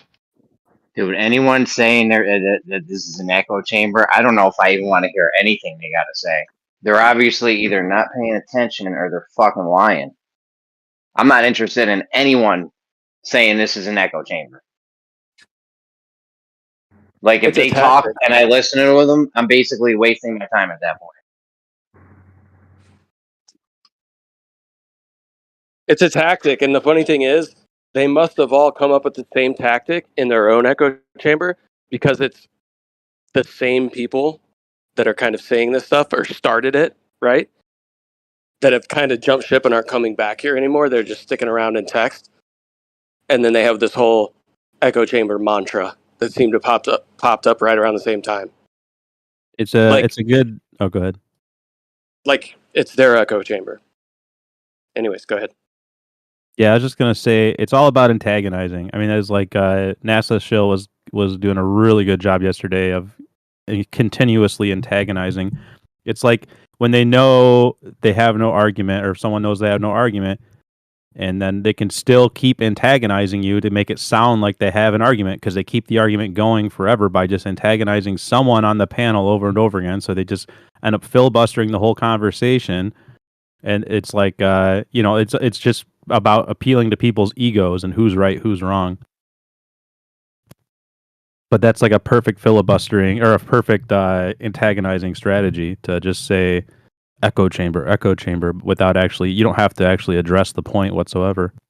Yeah, make a list. Anyone saying this is an echo chamber, I want them on the list, and I want the list. So I know who not to talk to. Just so I know who not to waste my time with. Like, you're literally not worth me talking to if you're saying this shit's an echo chamber. It's like I word never salad. want to hear anything you got to say after that. Same vein as word salad.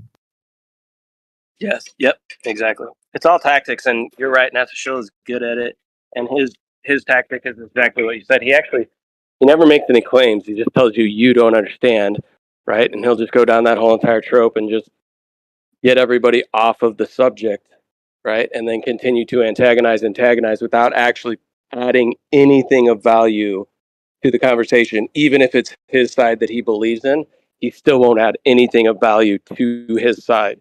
He'll just tell you don't understand it, and he doesn't have time to teach you. Exactly. The thing is, you just ask him, okay, I don't understand. Fine. Now, would you care to explain? And his answer is always, never explains, always says, well, you can Google it. I'm not here to teach you. That's it. Yep. And then as soon as you start talking about something else or move the conversation along, he'll jump back in and do it again. Yeah. Rinse and repeat. Yeah. That's all they have. Well, not all, but most of them. Even Are you claiming talking that about things- NASA? Yeah, even claiming that things are third grade physics, which I don't know what third grade he went to, but I'm not sure any third grade teaches physics. Yeah, I learned cursive in 3rd grade, and the science we were doing back then, it wasn't physics. It was like, take this charcoal, pour some stuff on it, and watch the mold grow, right? And that should have been them teaching us about the terrain theory, but they didn't teach us that. So it was just like, watch us grow mold on this charcoal. It's like, oh, okay. The tricky part is like Widget was saying it, I think yesterday. Like we kind of, if we want to like explore the topics, I guess it depends on what the goal is. If you're trying to enlighten people and you want to have the whole point illustrated, then that can be beneficial because you have someone challenging you, even if it's redundant and they're not really asking that great of questions. Just the fact that you're being challenged and asked why over and over again gives you a chance to expound on things that maybe you would have glossed over. So it's like, we can use it to our advantage to have the other side there to poke and prod at us, to force us to expound. When it becomes a problem is when we have to repeat ourselves and we start going in circles. And it's also just like, like how much do we really need to educate the entire room on every topic every time we have a discussion? It's like, it's hard to move forward when we're stuck doing that all the time. They just say that to get a reaction, and it sounds like they're getting what they want, because today they'll say echo chamber. Tomorrow they'll call everyone, all flat earthers, out for not agreeing with one another. So it can't be both. It's you guys are an echo chamber, and then 10 minutes later, it's like you guys can't even get on the same page of everything that flat earth stands for. Can't have it both ways. But while I was thinking about it, I had this kind of epiphany the other day and talked about it a little bit. And I just thought about it because we were talking about the whole third grade physics things and kind of what we did learn in school. And I started to realize, I think, why we make this association with truth and empiricism with science, because I think the first interactions that most of us had with science were on the level of very simple experimentations within grade school, right? Like putting the seed in, adding the water, how much light does it have? We're watching things grow, right? This is science, science, science, science. You know, at a very young, impressionable age, that term was foisted upon us while we're uh, congruently doing experimentation, right? That we could consider quote unquote science. And I think that's why I think that's intentional that that term gets applied to other things that don't necessarily require or involve experimentation, so that most of the theories and things that they allude to based on a philosophical belief or something like that is associated with quote unquote science. Because the average person subconsciously, when they hear that word, they think that, oh, well, this has been proven out through rigorous experimentation, so it must be true because science is telling us this. And I know science tells me, like it told me in third grade when I put a seed in the ground, that the amount of water I give it and the amount of sunlight is going to dictate how fast it grows or how tall it grows and all that kind of stuff. Yeah. And then for the people who are in these circles of debating this stuff, it's not just subconscious, it's also conscious. They'll consciously say that, but then they'll also pivot and say, well, you know, science doesn't tell us any fact, it's just about modeling. They'll say both. I recently went into a new server with a bunch of normies, and yeah, there was a few flat earthers in the wild in there, but it wasn't a flat earth server. And it was kind of a branch off from another server. But the point is, there's this professor in there calling himself a psychologist professor, and he's saying that science is really not limited to science. And I was like, what are you talking about? And, you know, because I told him he wasn't a scientist. He said, I never claimed that I was. And I was like, good, we're in agreement. And he said the scientific method can be used in other fields. And I was like, yeah, like you could use like a variation, like you're varying from the scientific method to diagnose your car and fix your car. I was like, but a mechanic isn't a scientist.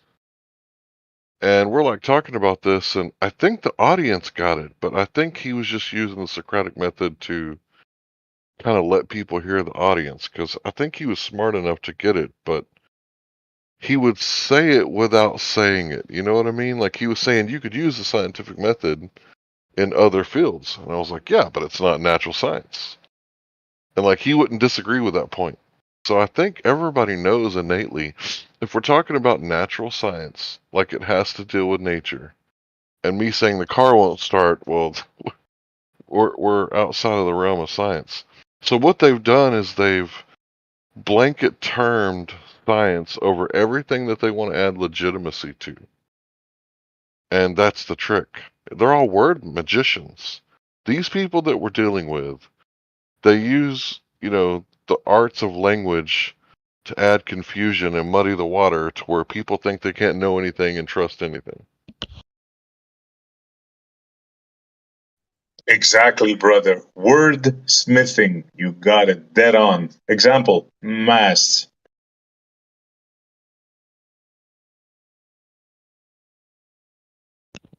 So when QE said, what is that? We need to say that like every time. Like, what are you talking about? What do you mean? Right? Because if I say Nazi, what does that mean? Are we talking about National Socialist? Which, you know, that by itself isn't really a bad thing, right? It was the gassing we had a problem with, right?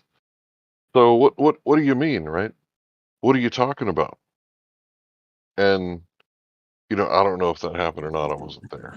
Are you talking about the delousing chambers, Larry? I knew that it was going to go there. Yeah, that's what I was talking about, the chambers. Did you hear that 6 million lice died? Yeah, we were talking about that in that other server the other day too. It's like the most amount of them died in Poland. Well, does that, you know, add to like the people that were in the chambers, or were these people that were just like, no, Germany, you can't come through here. We're not letting you come through here. So they like sent all the Jews to go die and fight the Germans. What are you talking about Jews for? I thought we were talking about lice. Oh, sorry. Yeah, them boys. Whatever.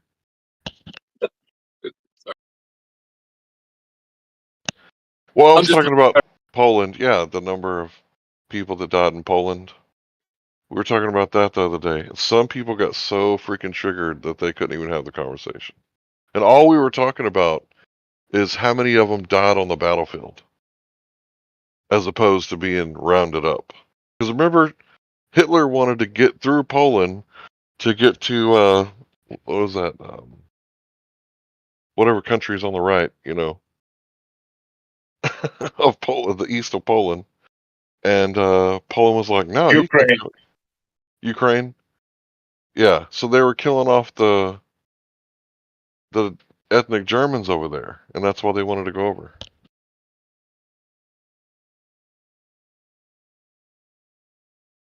So is it Ukraine? Because that's a big piece of the puzzle that I missed the other day. And if that's true, I got to go back to that server.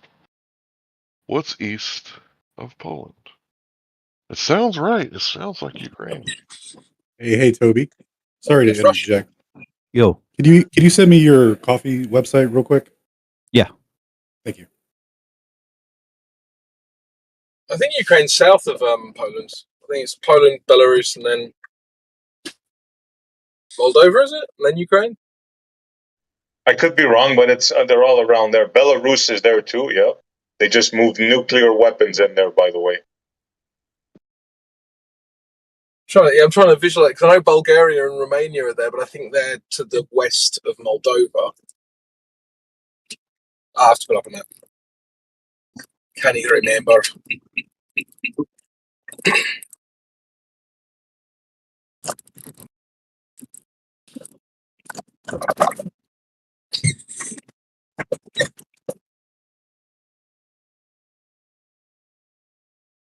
Oh, the map has changed since World War II.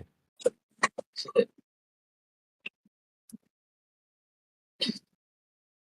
because there was a part of East Germany that became Poland, and then I think they took it back. I can't remember what happened. But that was, in fact, one of the reasons World War II started. But yeah, they gave Ukraine part of Polish land, and they want it back, and they're making thoughts about it right now. As a matter of fact. Did you mean Germany when you said Ukraine? No. There's Polish land that is now currently in the Ukraine. Oh, okay. I didn't realize they even had a border, to be honest. I thought they were quite far away. But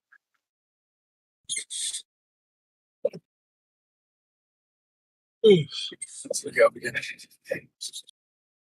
Yeah, they're ramping up right now, guys. There's a flashpoint in Africa. Can't remember which country it is. I think it's Uganda. But basically they're saying, we don't need the French here taking all of our stuff. And even though the America's been preaching democracy, now that they've decided that they don't like this and they don't like that, now you can't have the democracy. And China and Russia is probably going to back this African country. I wish I could remember the name so I could look it up. But yeah, there's definitely some flashpoints that are being stoked right now. But, I mean, the media hasn't told us that we're in the middle of World War III, so obviously that's not happening yet. Yeah, you're talking about the former French colony. Yeah, which one is it? I forget too, bro. I forget too. There's a few in Africa. You got Ivory Coast. You got, I think Algeria was, Tunisia was, Morocco might have been. It's Nigeria, I think. No, I don't think Nigeria was French, was it? I had to go through my YouTube to. Maybe Niger. I think Niger. I think that might have been French. Yeah, that sounds French. I remember getting in trouble for that because we had a map on the wall in the lunchroom, and I mispronounced that word, because I was in like the first grade, and this kid next to me, I won't say what color he was, but he told on me, and the lunch lady came out and she kind of examined what I said, and she was like, "Yeah, I don't think he did that on purpose."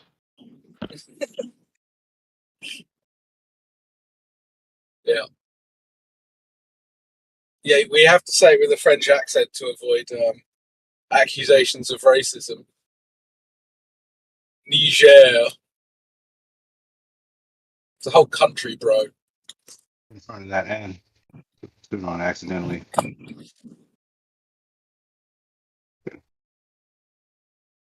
He was quick to jump on it too. He's like, "What did you say?" It must be quite an alpha country though, because it's on Lake Chad. Yeah, Giga Chad. There's a whole country called Chad though. I imagine when you go there, it's just like 6'4" ripped guys with perfect hair. That's like literally the only thing that's there. Dude, I wouldn't mind living in the Congo. Like, from what I hear about it, not a lot of people around. I mean, but then again, I have fantasies about living in, like, northern Canada where it's so cold there's no people around. Misanthropy is, like, really taken over my thoughts recently. I have to admit, I think northern Canada and the Congo might be slightly different environments. True. But there's vast stretches with no population. They do share that. Do you prefer the heat or the cold? Both. I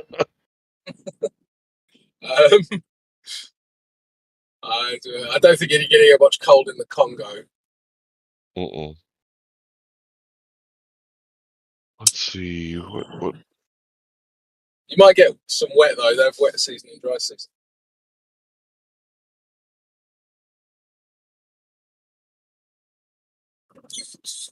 Yeah, it's about as close to the equator as Texas is, it looks like. About. Maybe a little further south. I need a better map.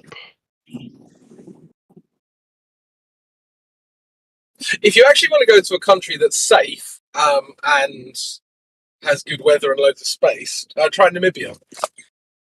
Where? Namibia. Let's tap it in. I don't know where that's at. It's just north of South Africa on the west coast. It's between South Africa and Angola. And I can't remember what the population is now off the top of my head, but it's like 2.5 million, maybe 3 million. But the country's the size of France. It's like a massive country. Okay. So, and I think from memory, like half the population lives in the capital city. So the rest of the country is just land, you know. Looks pretty dry. Nah, it's Africa. Shit grows there.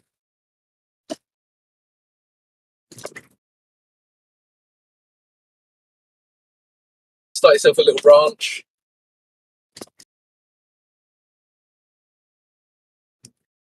I do wonder what it would be like to be free, just to be able to go set up, grab some land somewhere.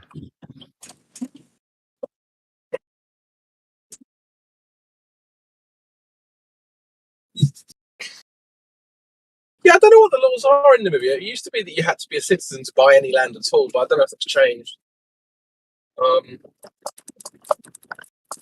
Yeah.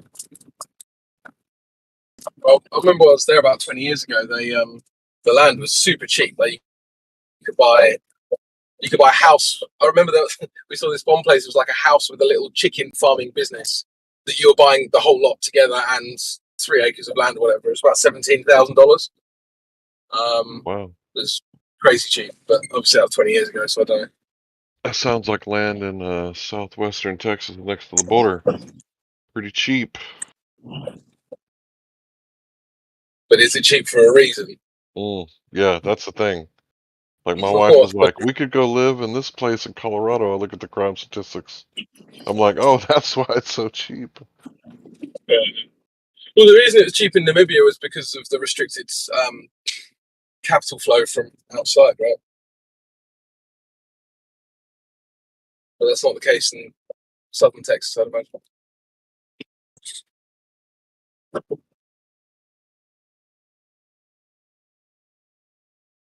Can't imagine why somebody would need 30 rounds when there's like 30 people passing through your land. It's okay if they're just passing through, but if they stop because they think you stole that ranch. That's more of a South Africa problem. Oh, you think they're not coming over through the border? People from South Africa? Nah, that doesn't really happen in Namibia, to be honest. No, I'm saying there's people from all over the world coming through our border. Oh, you're talking about Texas still, yeah. Fair enough. I don't know about Texas. Yeah, I'm sure there's all kinds of communists coming over the border. Like, you stole this ranch from me. Yeah. The irony being that if they want to appropriate your land, they're just stealing it anyway. So why is that better?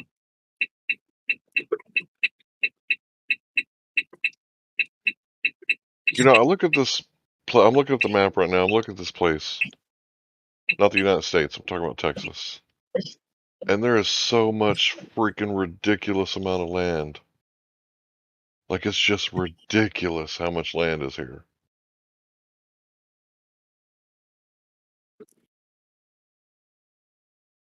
Because I'm thinking from my little place to Dallas, just that tiny little spot on the map.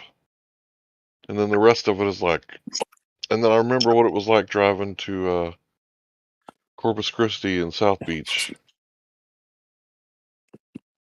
It's like, this place is freaking huge. And this is like... You can put every person in the States in Texas, and they can live comfortably. Yeah, that's what I'm saying. This place is freaking huge.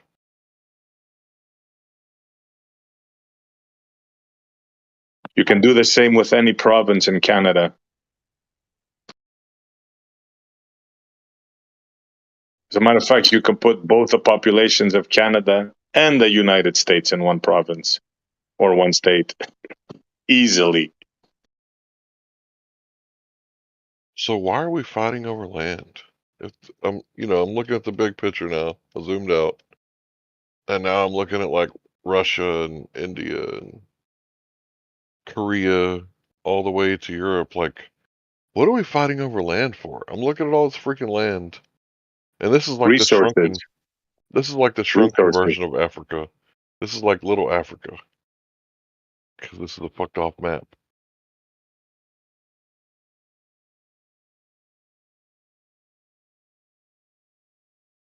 The answer is resources.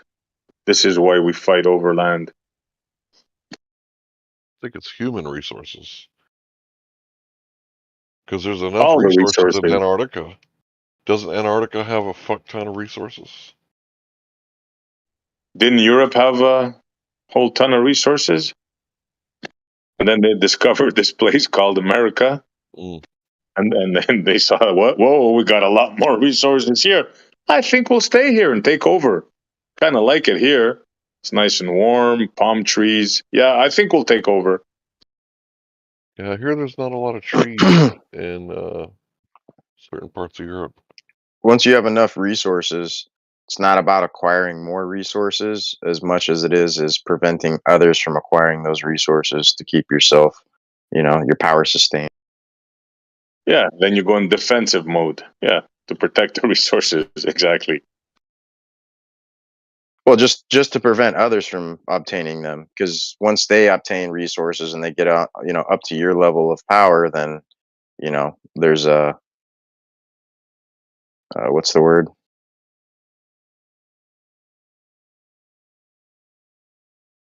Equality.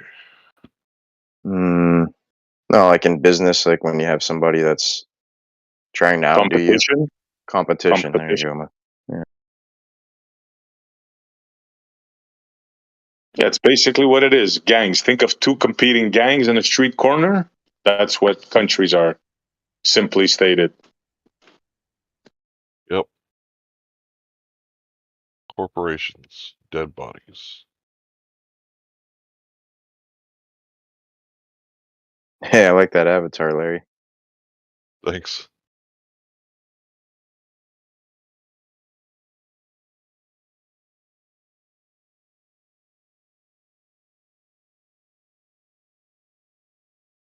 Exactly, Redford.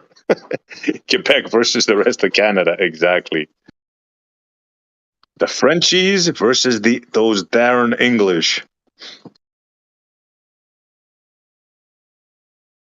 In the States, they got you divisible by color. Blacks, the whites, and the browns. Here it's language because they're the same damn color.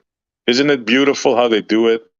They can always find something to divide you from, divide you with. Well, now it's the upper class and the lower class because there's certainly no middle class. So Yeah, good point. The middle class is just about gone.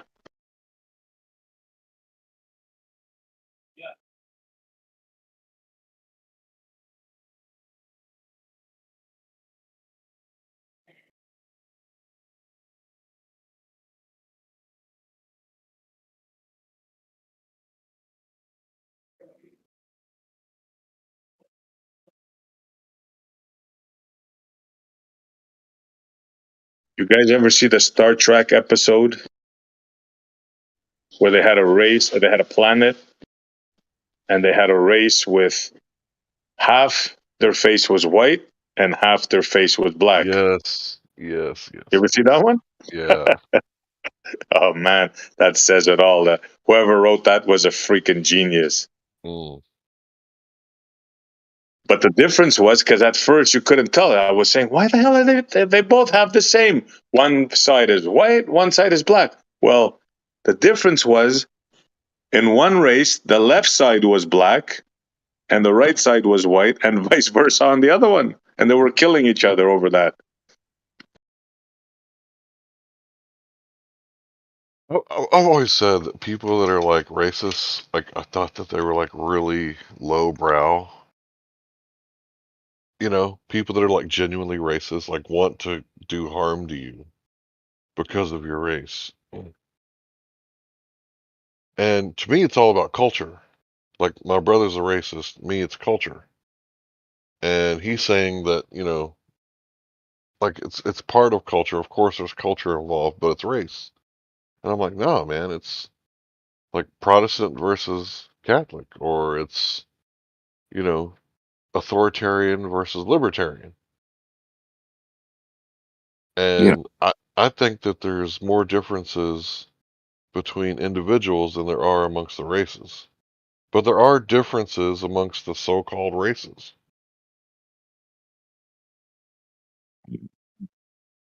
Apparently, racism didn't even have a negative connotation initially. Apparently, I'm going on hearsay on this one, but apparently initially it was just being proud of your race or your heritage, and that changed into the negative connotation it has now. I could be wrong though. I'm just regurgitating what I heard from someone. Well, that's an interesting thing, right? Pride.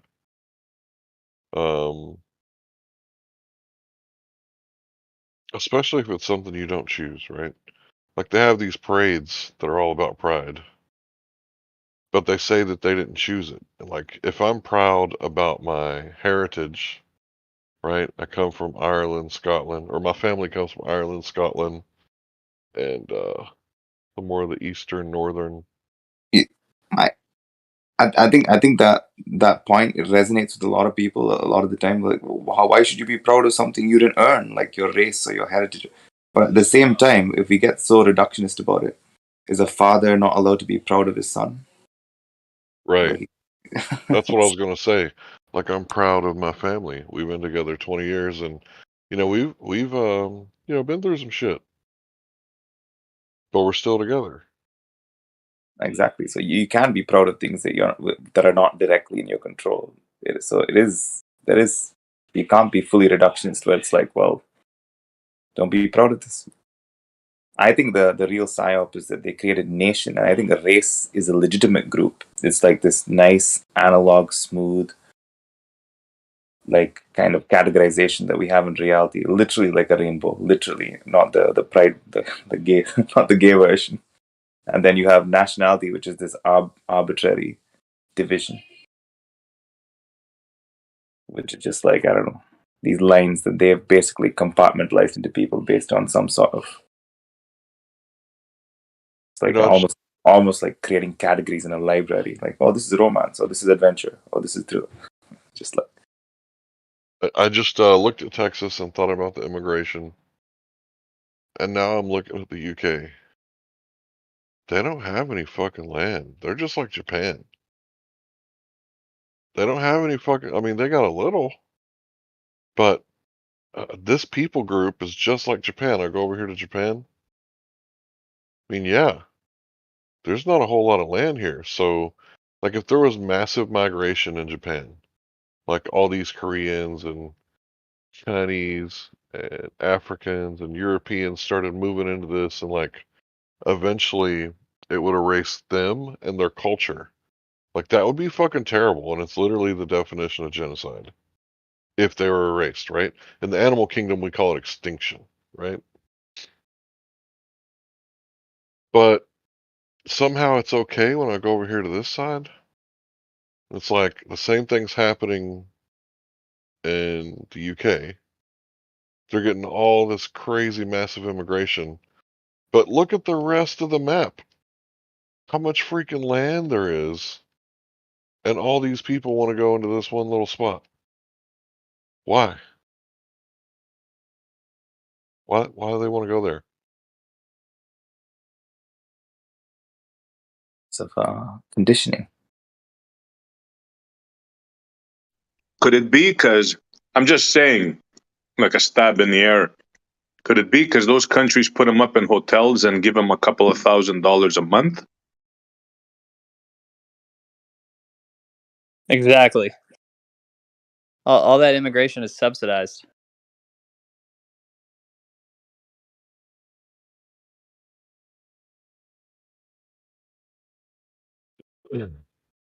So if you put, the UK first, that's racist. But if you put immigrant first, that's not racist. It's like two Not only sides of that, the same coin. it's worse than that. The kind of immigration that comes there that takes advantage will not comply, will not conform with that country's laws. Don't believe me? Have a look at France right now. Yeah, it's a lot easier to get to France, isn't it?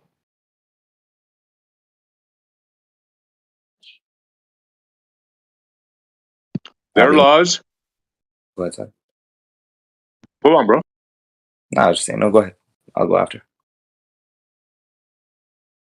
Their laws supersede the laws of the country.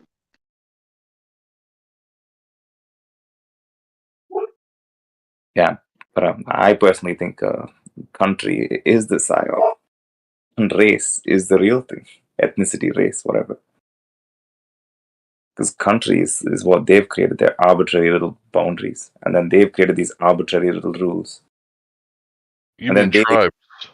And then they bring people of a different race, a different ethos, ethnos, into just like bringing a foreign plant, and then they just dump it there on purpose to create havoc. You mean tribe? I suppose tribe. Yeah, I the word is not significant to me really. I guess I'm just right. I'm just trying to understand. Go ahead. Yeah, there's just a natural way in which people will form a cohesive unit. And I guess you could call it race or tribe or whatever. And that's just natural. They're bound together on multiple different levels. It happens organically in nature. It happens with livestock. You can put livestock together, and like livestock will group up with like livestock. Even cows, they'll divide themselves into this breed of cow and that breed of cow. It's the weirdest thing. Go ahead. I didn't mean to interrupt you, but it's no, and I agree with that exactly. And there's some, and it's analog. It's not just completely compartmentalized. There's crossover. There's bleeding, but it's like it's a natural way things organize themselves with a little bit of leeway. What they say is they'll take the guys leeway. You're missing the most crucial point of this. Yeah, kind of animals will congregate together, right? Same as here. Take Canada, for example, right? You got Italian neighborhoods, you got Greek neighborhoods, you got Portuguese neighborhoods, you got Chinese neighborhoods, but we all follow the law of the land, irrespective. Like, I'm Greek Orthodox, right? Our Easter falls sometimes with the Catholics, sometimes without. On the times that it falls without, You're not going to hear us crying and trying to change the system, right? We understand where we're at, and we understand that the majority of people celebrate Easter on this date. We don't make a fuss about it. So the Portuguese and all the rest of the people, the Chinese, they don't make a fuss. They celebrate their stuff at the time that they want. But this certain group of people will try to change all that. This is what you got to understand. It's unlike these animals that congregate together, they do not take the part of the land where they're at. They try to change that. This is the most important takeaway, and that's the Muslim religion. They're doing that right now in France. Right now, there's riots going on in France because their law, their Sharia law, it overtakes the government law, and it's a big, big problem over there. Dude, they've been rioting ever since Macron for years. Go ahead. I personally think that they wouldn't, if it wasn't artificially propped up, they wouldn't be actually trying to supplant I don't think that, what I'm saying is, I don't think they're organically even doing that. I mean, I think people, for the most part, are what I would call bicameral. Basically, they just go based on groupthink, subconsciously, whatever the fuck you wanted to call it. And they will just basically do what is implanted into them or psyoped into them by the hegemonic power. So if you have riots from Muslims, which I probably exist here, I haven't looked into it, but I'll take your word for it. It's because someone's pushing them to do it.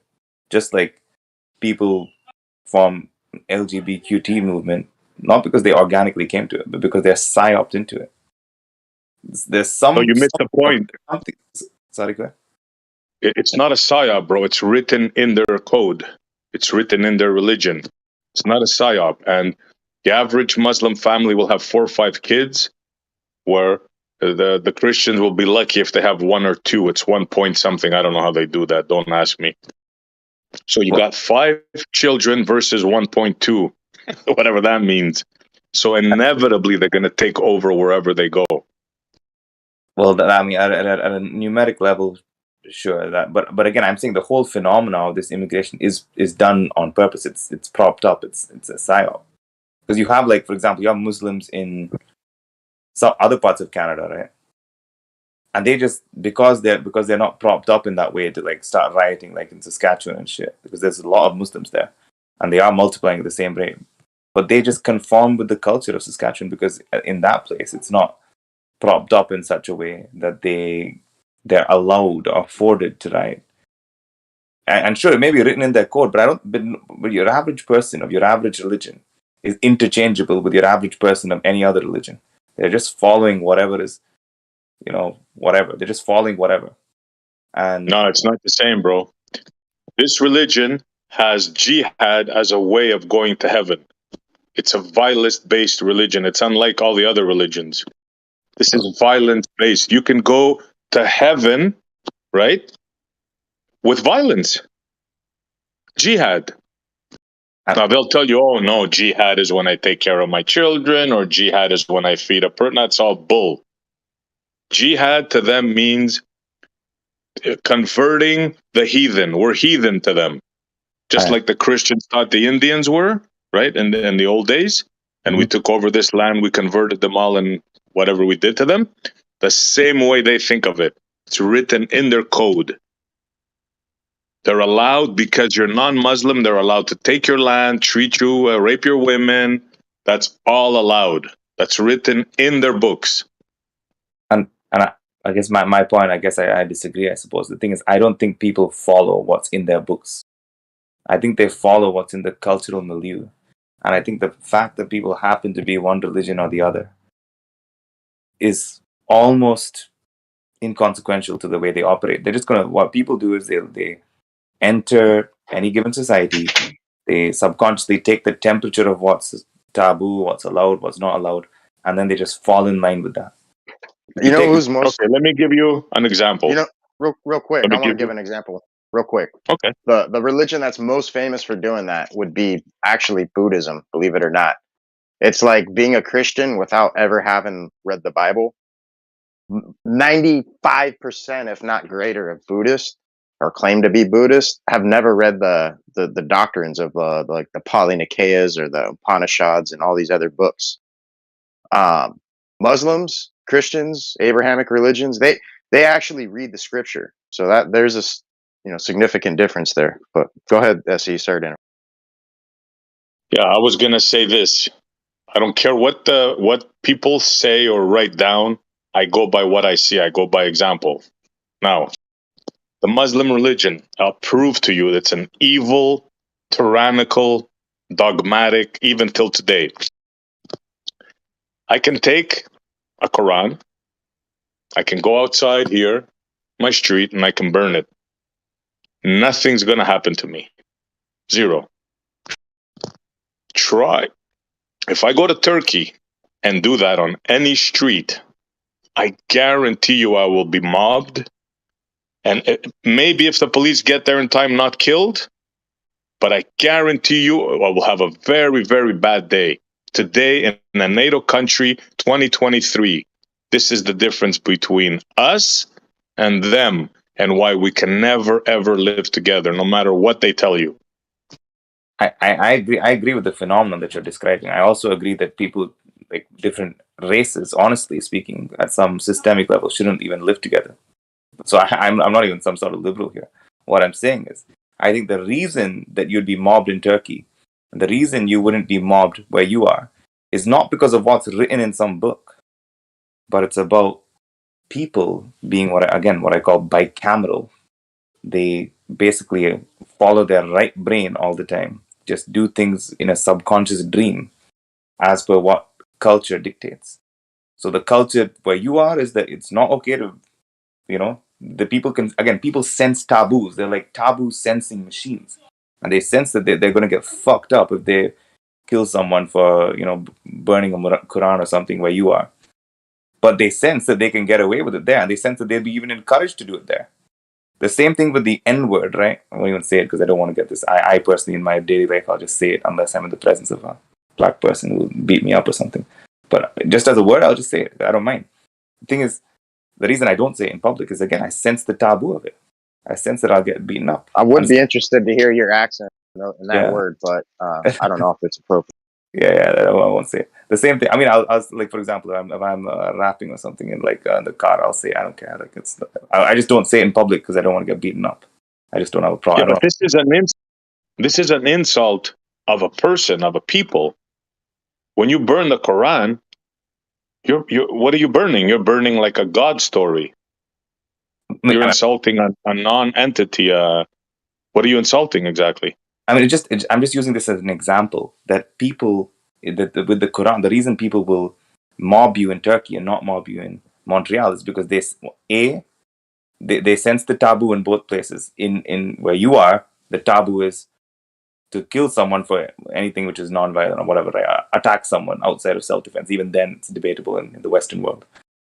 And in Turkey, they sense that it's not taboo. In fact, it's encouraged to beat someone up or mob someone for burning a Quran. Same thing with the N-word.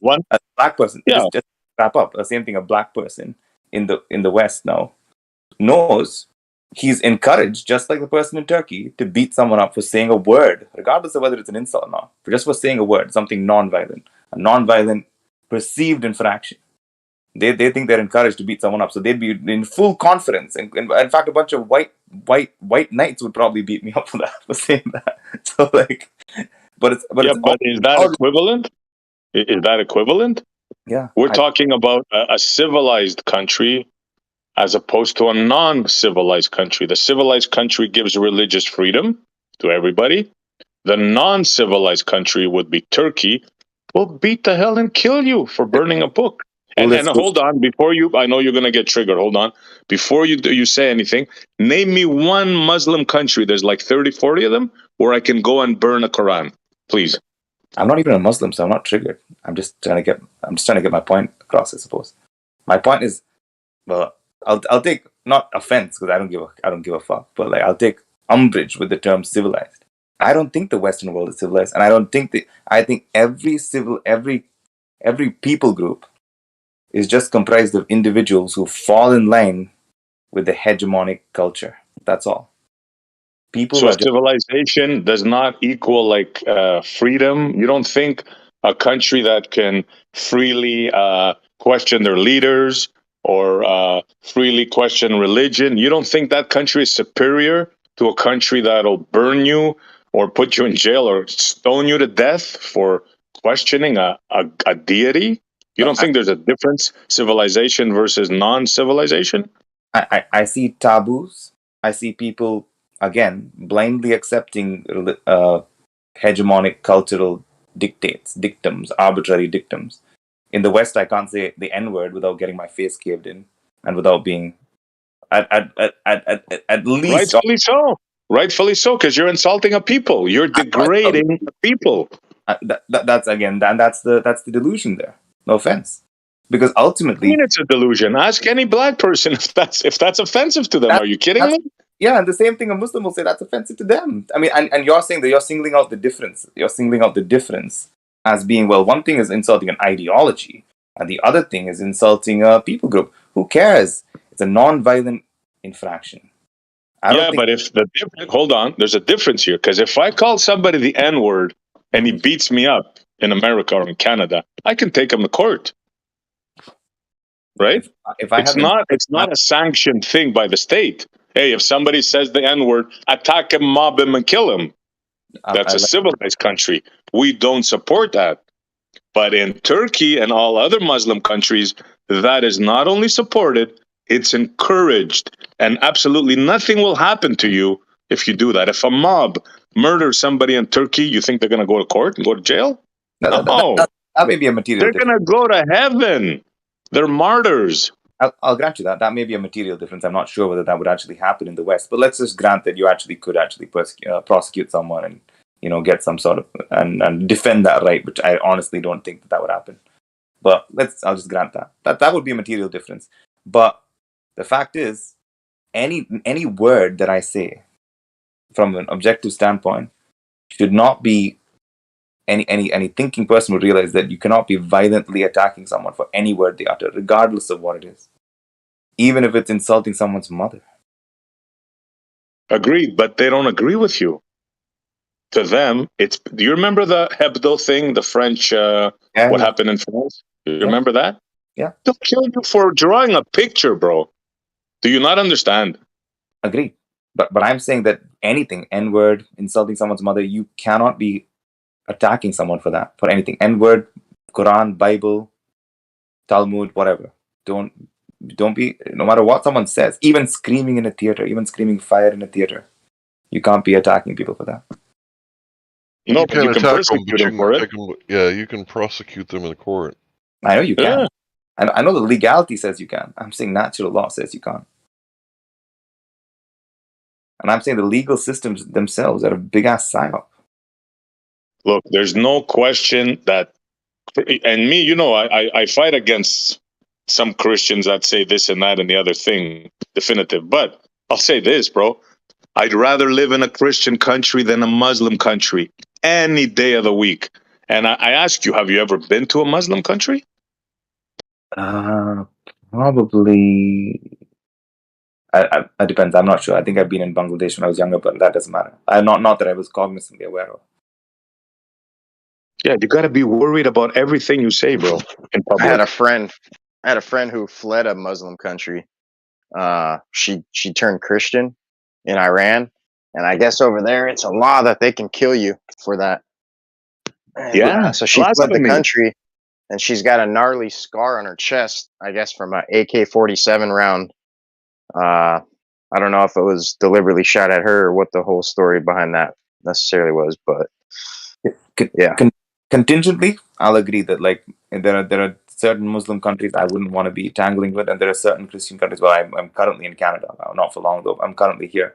That I can tolerate, and generally speaking, I think I'd be safer here given the way I operate and conduct my life. Blah blah blah. However, 2 years ago, I quote fled Canada because they and the rest of the so-called civilized Western world decided they wanted to inject people with poisons.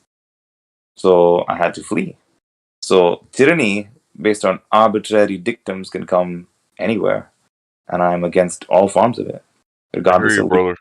I don't know who you are or where you come from, but I agree with a lot of stuff you're saying. Sorry for cutting you off, but yeah, that's the thing. Like, it doesn't matter who this guy is. If he's against the jab and the illegal warfare, I don't care what his cosmology is. I don't care what his religion is. It doesn't matter what he believes. From a societal point of view, it only matters how he behaves. Absolutely, I like this guy for sure. Yeah, just for that point alone. Yeah, and yeah, Canada is turned into a wuss country, namely because of our wuss prime minister. Yeah. When you say turned into one, is that as if to imply it was at one point not one? That's right. Just check back World War II. Who got your back there, buddies, in the South? Oh God. Oh, Canada had our back in a war. That's a cool story. World War II. Yeah, check out the Merchant Marine Fleet and check out all the stuff we did. Yeah. After World War II, Canada had the third largest navy. And if we won, we can ramp up our shit. Of course, we're never going to match you guys, but don't underestimate Canada.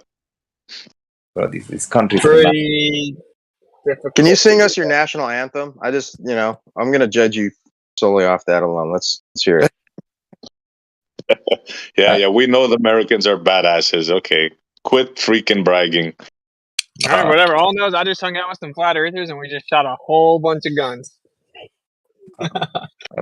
Yeah, we can't compete on that. Of course, I just told you our prime minister is a wuss. So, literally, theater. Countries are no more real than Manchester United or the Denver, whatever the fuck, Broncos. It's literally made up. Yeah, for sure. But like the fact that there are humans that live there that either have a bunch of guns or don't is real. That's based, yeah. That's based. There is something to the United States and the Constitution, and the amount of authority and power that an individual has in the United States if you know how to utilize the law here on your own without relying on a bar member to do it. There aren't very many countries in the world like the U.S., the way that it's set up law-wise. So I would also agree with that. For example, you can't even get raw milk in Canada. You can get raw milk in the U.S. if you try hard enough. So I'm not disputing that. we have Chinese police stations here in Canada. Here, I'll give you one more thing to laugh at. What's it? We actually have Chinese police stations here. Oh, there's a new law in Illinois that says an illegal can be a cop. An illegal immigrant can be a cop now.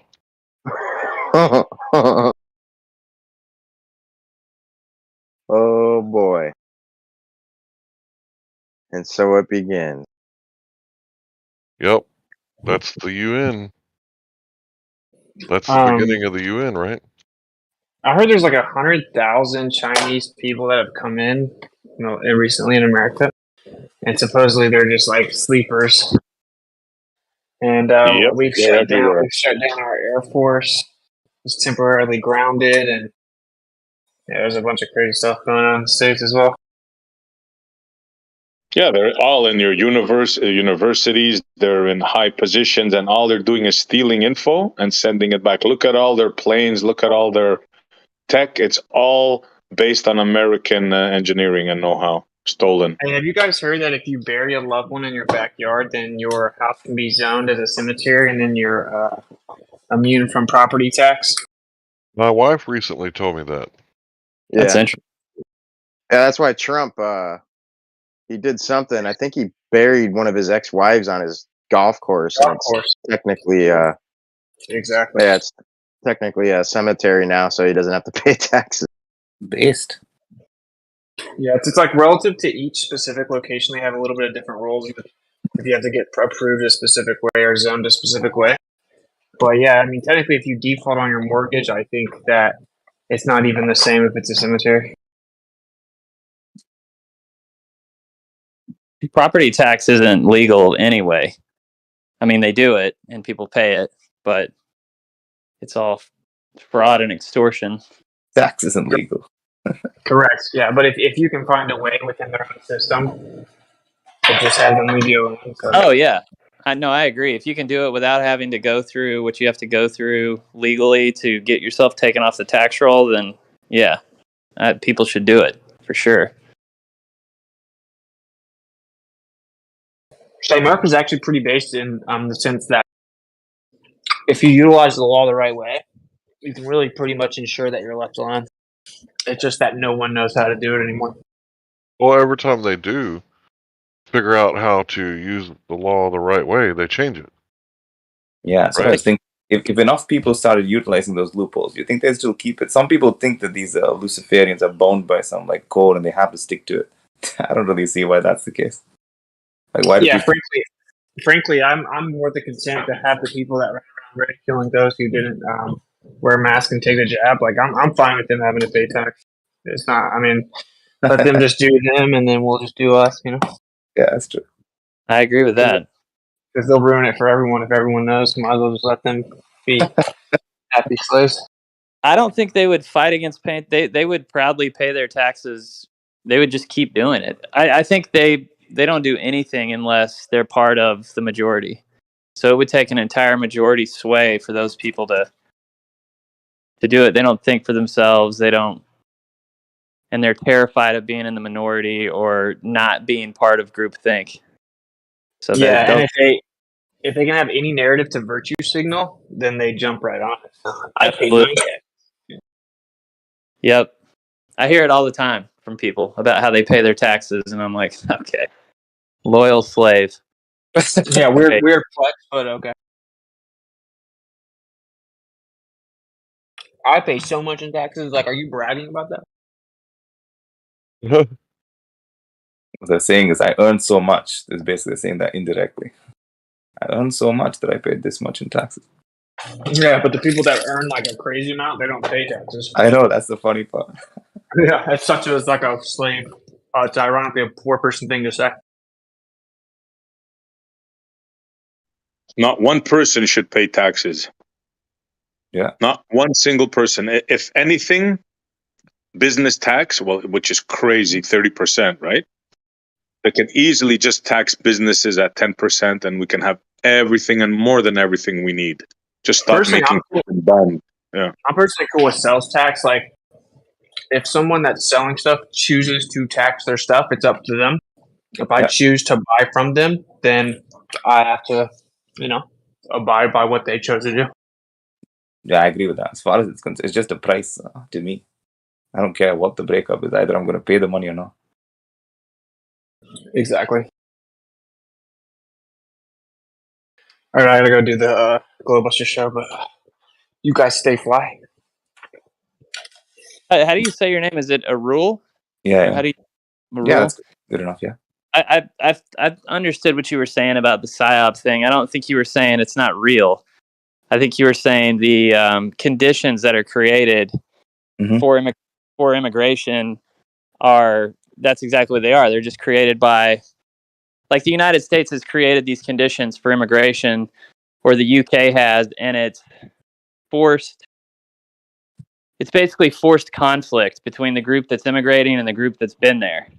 And they're done on purpose. It's inflammatory.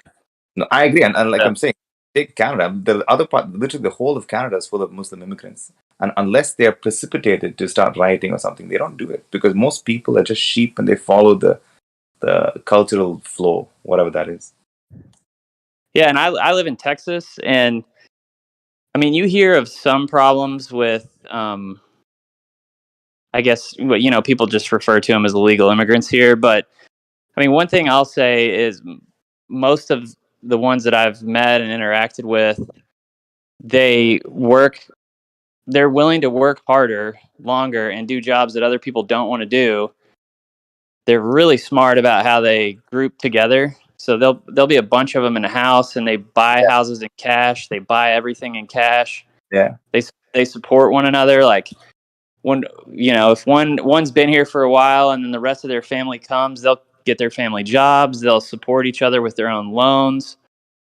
I mean, Americans could learn a lot from it, to be perfectly honest. And I'm always telling people, like, if if quote unquote Americans, whoever they are, lose their country, it's because you got lazy and complacent, and you just trusted whatever was told to you on TV, and you just wanted to take out loans from a bank, and you didn't want to support your neighbor or your friends or your family. Like, I mean, American boomers are always quick to be like telling their kids to take out a loan or pull themselves up by their bootstraps because they worked so hard. And I mean, it's crazy, man. It's a totally different mentality. I mean, that's just delusion on their part. But on the earlier thing, when I made that point about it being forced conflict, I wasn't doing it from some bleeding heart liberal perspective. By anyone's standards, I'm a very radical person because I'm a race realist. And if someone said to me that one race has a proclivity for violence over another race, I wouldn't even dispute that really that much. To be honest, that makes sense to me. But let me give you an example. Go ahead. You want to go on, and I'll go next? No, go ahead. Go ahead. I was just going to say, let me give you guys an example, right, of how things could go wrong. Okay. Let's say now an imam and the Canadian top imam decides one day that, you know what? Yeah, they were correct. Women should be covered. And he passes a law that all women in Canada should be covered. Or even in his area, let's say his area of influence. Forget about Canada. We'll start small. Let's say in his area of influence, all women must be covered. Now that goes against the Canadian Charter of Rights and Freedoms. So what do you think would happen then? Who do you think that they would follow? Who do you think the people were?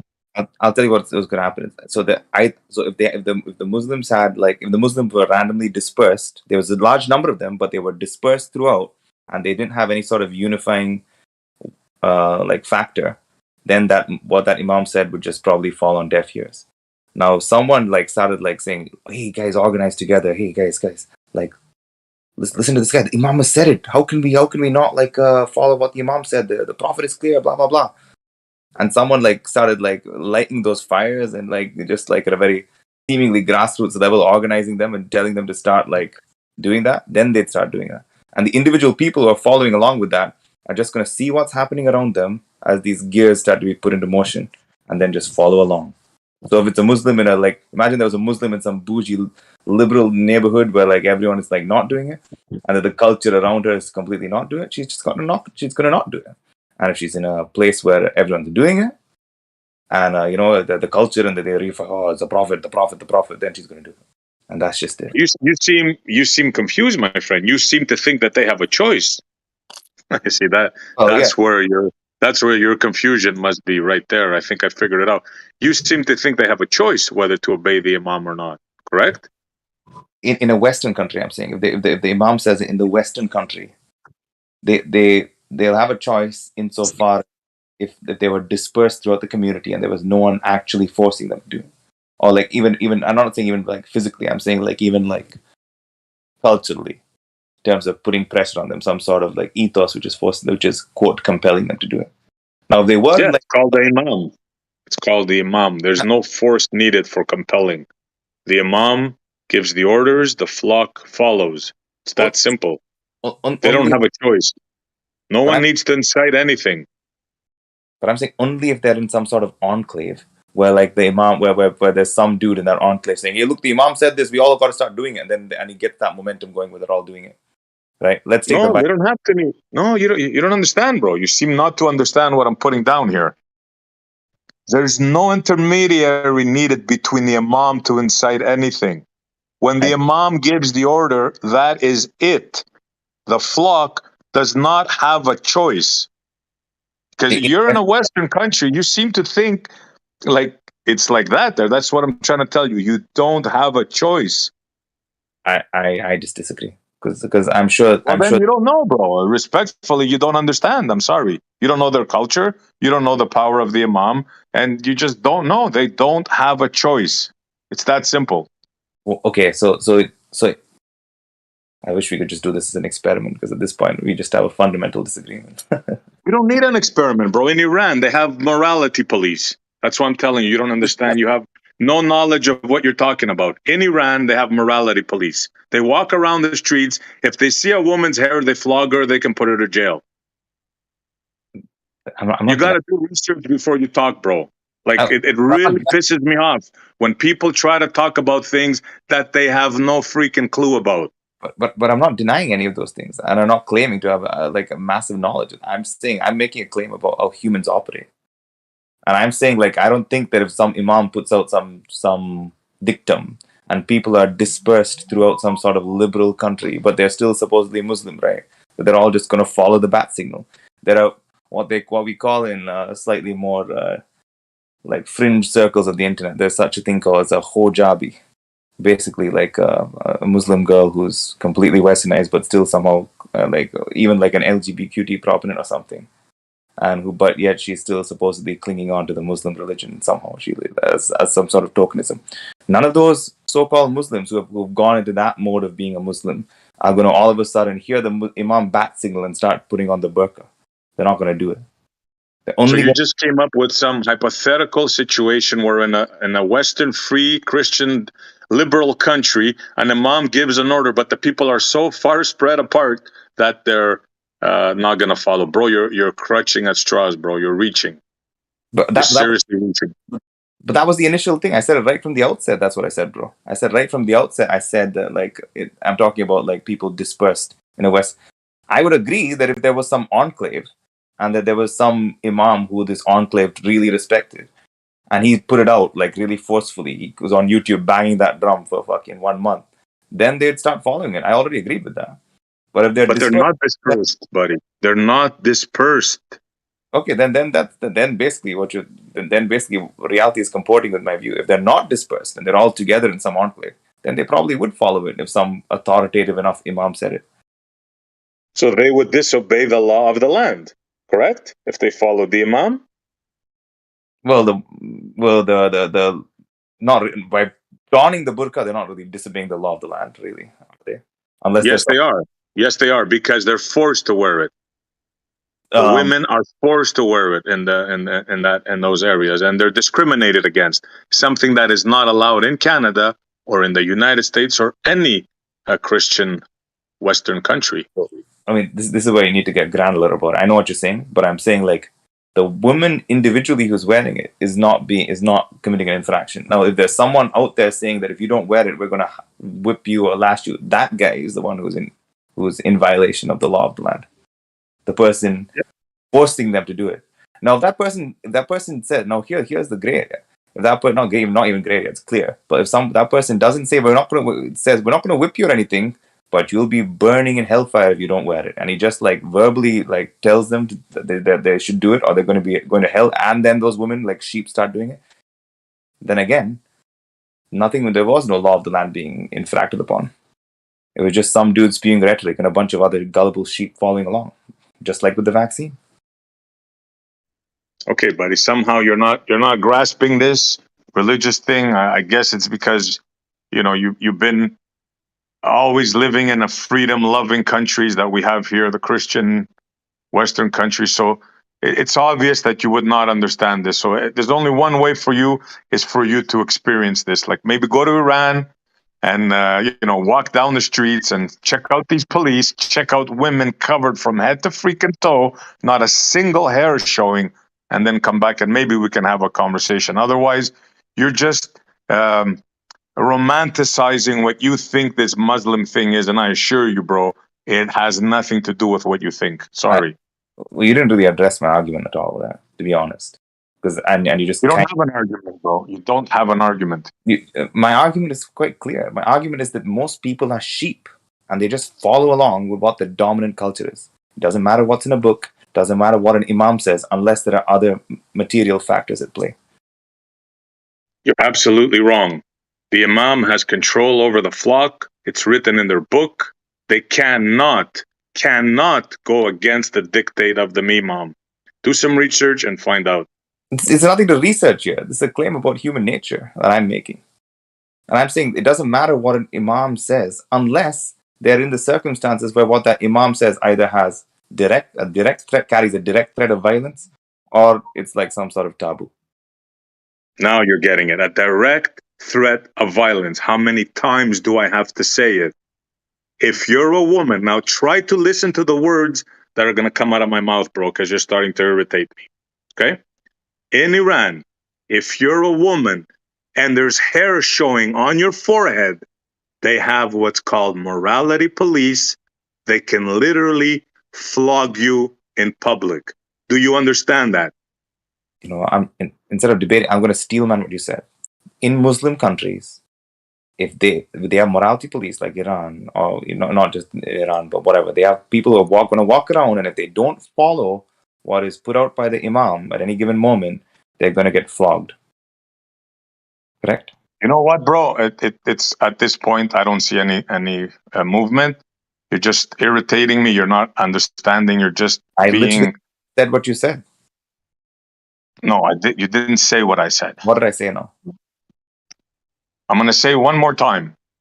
One more time. In Iran, if you're a woman and you're walking around with your hair showing from your forehead, if it's not covered, there's morality police that can come and whip you in public and take you to jail. In Iran, if a woman has even some of her forehead hair showing, there are morality police who can come and whip you in public and take you to jail.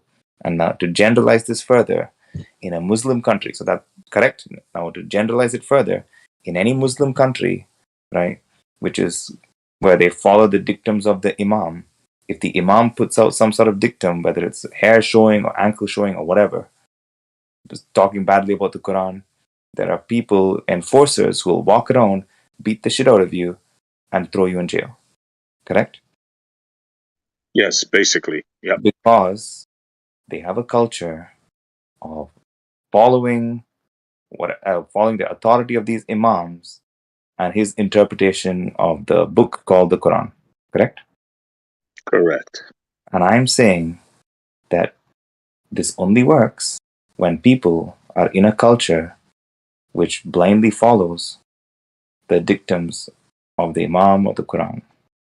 Now, if the Quran still said something, and the same Muslims were in some San Diego version of Islam community where they're like saying, "Oh, religion of peace," and then they're bending over backwards to try and make it comport with secularism. If it's some sort of Muslim enclave who are doing that, even if that imam came out and said that San Diego secularized Muslim enclave would not start whipping their women for forehead hair. So they're not Muslims then?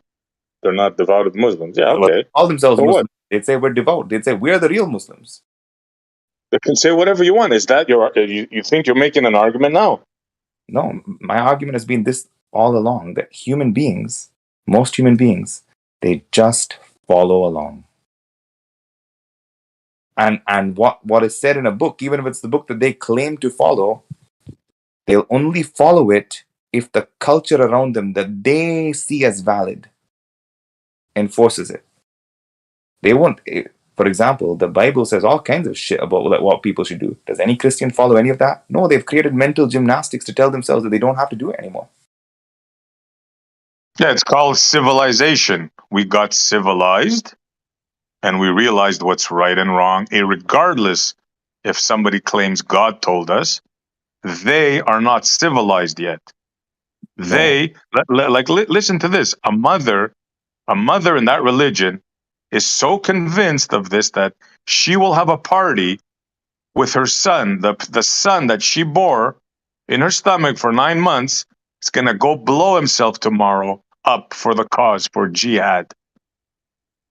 Yep. Do you want to continue this conversation, bro? You're just going deeper. You're just burying yourself deeper and deeper. I hate to tell you like this, but you have no argument, bro.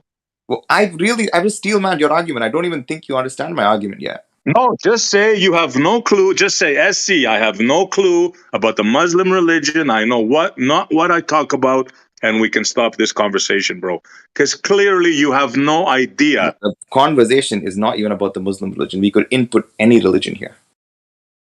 No, not any religion. Negative. The Muslim religion is the only religion that you can go to heaven through jihad. Do you not understand? I've already represented your point. I am the one who understands your position. You don't understand my position. What is my position? Go ahead and try and steelman me. I'll tell you. Your position is some imam in some glorious, mythical state in the United States where they have religious freedom. You think that if an imam gives them a directive, if they're spread wide enough, they can choose not to follow it. That's your point, correct? That is an illustration of my point. But what's my actual point? Totally non sequitur. What?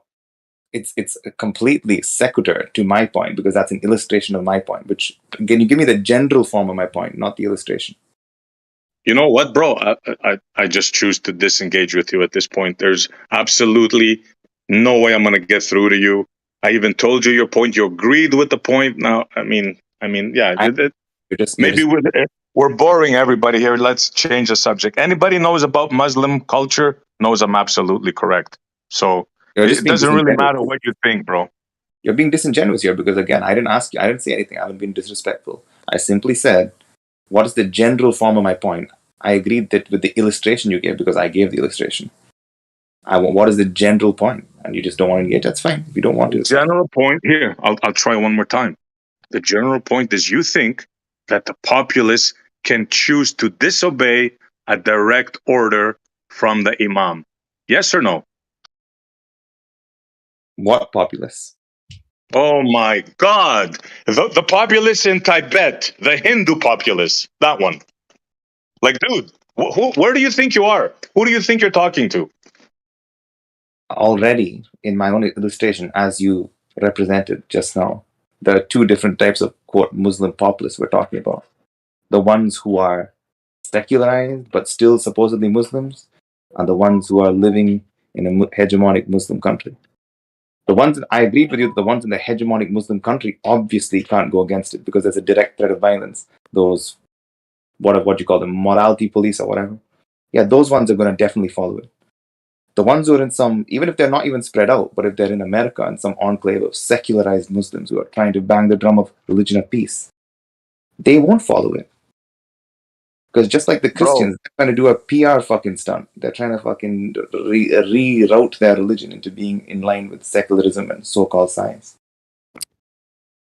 The only way that you can express your viewpoint is to put him in a civilized country. You're making my point for me. It's ironic that you don't see that, bro. The only way that religion could be expressed in the way you're saying is in a Christian country. You don't see how ironic that is, bro. Like, you don't see that you're just digging deep. You must have reached halfway to China by now. You don't even understand my overarching point, though. The overarching point. I certainly do. Do you agree or disagree that most people, by and large, will just follow the culture around them? Most people, but not Muslims. That's what I'm trying to tell you, bro. It's freaking unbelievable. I disagree. I think even Muslims You're will follow. making the argument for me. Individual Muslims will follow the culture around them. If they're in a culture of fucking Muslim hegemony, then they'll follow that. Take one of your die-hard Muslim adherents, right? Who's just whipping someone in Iran, and he gets a $2 million job in San Diego, and he gets to go there, right? And then, in order to keep that $2 million job, he has to stop whipping women on the street who are not wearing the burqa or fucking whatever. He's going to stop doing it, because most people just follow along pragmatically, whatever surrounds them. Most people are sheep. I don't know what else to tell you, man. I mean, does anybody else want to say something? Like, what do you guys think of this? Anybody, please. SE, I was kind of confused by what you were saying, SE, because it sounded like in the beginning of this last discussion you two just had that you were saying in Canada this is a threat, and I thought he was saying no, it's not really a threat in Canada, because in Canada people don't have to do that. That's what I thought you were saying, and so I was trying to figure out. But I think now what you were trying to get at is, if this influx, and just tell me if I'm wrong, if this influx of immigration continues, then the numbers of these people who would just do whatever their imam says gets that much higher, and then it becomes a problem for everyone around. Is that what you were saying? Yeah, that's part of it too. But keep in mind, the imam in Canada hasn't given an order that contradicts our Charter of Freedom of Rights yet. You got to keep that in mind, right? Right. Well, that's why I was confused, because I was thinking, well, this isn't really a problem in the West right now. You know? Oh no, it is.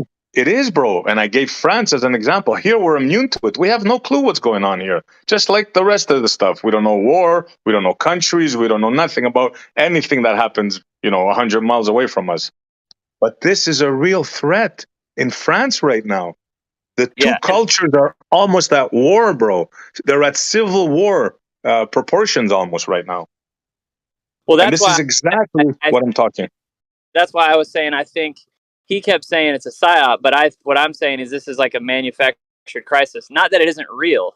It's that they created a boil kettle, if you will, or a pressure kettle or something, like the conditions were created in order for that to happen. But I'm also even more insulated. I'm in Texas, and there's millions and millions of people in my state with guns, and that it just would never happen here. Like, people would go to the street and be violent, and if someone tried to do that. But I get that in France or some of these other countries that are considered more progressive than Texas, they don't, the majority of the population doesn't have guns, and they don't have the ability to defend themselves and their rights in the same way that I would, So I'm sort of insulated from a lot of this stuff, I think. Yeah, that's the problem with us Westerners. We have no clue what's going on in the rest of the world. Ask a Canadian or an American, point to Ukraine on the map or point to France on the map. They won't be able to. If you take the names off the map, I guarantee you 9 out of 10 American and Canadians will not be able to point to France on the map.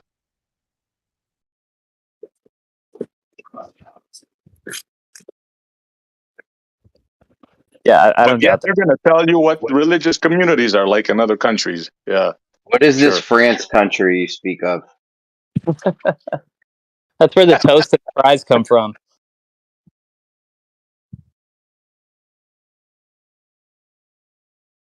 The only country they'll pick off is Italy because it's shaped as a boot. That's it.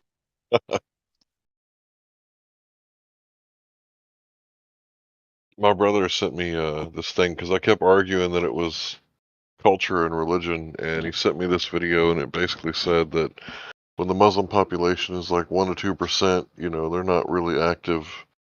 But as it gets closer to like 5%, then they start like really protesting and, using identity politics and advocating for Sharia law. Yep. Wait, if you don't believe me, trust me, Americans, it's coming to a state near you. I can guarantee you this as certain as the sun's going to rise tomorrow. It would take a long, long time here, but I'm in just a very particular state with particular conditions. I can't see any other religion coming in here and enforcing that sort of policy on a population in Texas, and people just rolling over and taking it here. I don't see that happening at all. I know, bro. The Americans ain't gonna stand for this crap. They ain't France. Never gonna happen. Not here. I agree. And yet the Americans sat there and took the vaccine and blah blah blah. A few of them didn't. So I guess I shouldn't generalize, but so many of them did. So many of them enforced it. So that's a fact. They did. But like in the county that I'm in, so our governor came out in support of the mask mandates and all that stuff. And the day after he announced support, the sheriff of our county did a live press conference and directly opposed what our governor said and said, there's nothing constitutional about any of these mandates, and I will not support any of it. So that's based, yeah. I mean, that was like crazy. I mean, that wasn't really happening anywhere. I mean, there are probably some counties in Florida where that took place and other counties around the state, but I think he was one of the first sheriffs to come out and directly oppose it.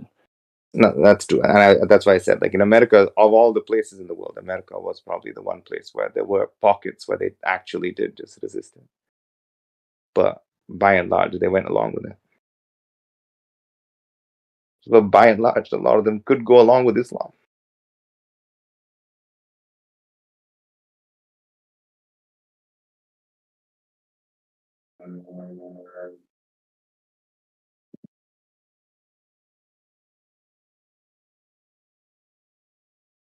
I hope it never happens in the States.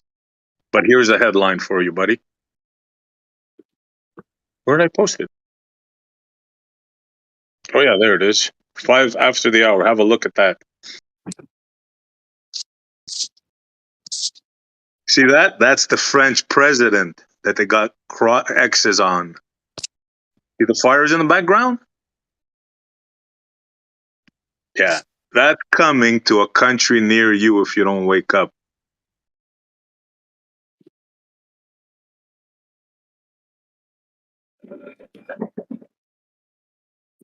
Wake up, wake up, wake up. Even if you do wake up, to be honest, there's nothing that any individual can really do. No, you're literally going to have to fight them. You're literally going to have to go there and fight them. That's the only way. The only way France is going to win this is if they go there, grab them one by one, and send them back to where they came from. And That's the only way. Who's going to do that? The only way. Yep. But who will do that? No one will do that. Because it's the Nobody. government. Yeah, exactly. It's racist. Yeah. It's this. It's that. Yeah. The same thing in Canada. If they started bringing in even more, which they're already doing in Canada, no one's going to stop them. Because everyone's just a stranger to the person around them. And if you let them in, they'll take over. You know how? By numbers. They don't have to do anything. All they have to do is just keep having 4 or 5 children, while the Westerners are having 1.2 or 1.5. Yeah. Even less. And that's it. Just give it time, and you'll be on run. There's a guy that said the tipping point is if the Muslims reach 30% of the population in the country, and he called it danger. It's danger. That's where the danger's, like, you're really in danger. Was it 30%. Was it Albert Pike who was famous for saying that they want to create the third world war and it'll be between Islam, Christianity, and Judaism? Was it him? I think that's happening right now. Yeah, because it seems like that's what I mean by they manufacture this conflict. Not that it's fake; they just create the conditions for it. And I think it was Albert Pike was saying that the Freemasons, that's their goal for the Third World War, is to create the conditions for a world war between Islam, Judaism, and Christianity. They've got their current mainstream shill puppet Andrew Tate turning into a Muslim, along with his band of minions, and taking a lot of the Western ethnics, generally speaking, along with him. So you may be right. It may be happening right now. It is. You know which country is next? Germany. They're going to be in for the shock of their lives. Merkel let in 1 million of them. 1 million. One shot. Bam. I'm sorry, was that Merkel any connection to one Mr. Adolf Hitler? I'm just curious about the whole position and the orientation with the family ties. You know what I mean with the political scene and all that stuff, right? Yeah, cool. He sure does look like him. I never heard of that, bro. Really? Neither do I. Hold on a second, wait. Merkel? Like yeah. MERK Yale, the leader out in Germany or whatever? Wherever she's at? Yeah, Dude, apparently she has some family ties to, I don't know exactly what, but apparently she has some family ties to Mr. Hitler. Apparently. Yeah, I've heard she was like a niece, granddaughter, or something, like a great dude. A bloodline. And oh shoot, sorry about the background noise, boys. She's also been very chummy with Mr. Obama in greeting whenever they've met in public. Like they're very, very chummy. And the rumor is that you've got, and again, boys, this is just a rumor. Obviously, there's no record of claim with anything. It's just a rumor. So if you look at the Bushes, senior and junior, you look at the ears, And then you look at the ears of Obama; they all match up, right? So when you start to kind of draw this and play this game of they keep it in the family, it starts to get super scary. I withdraw at this point. Thank you for listening. True.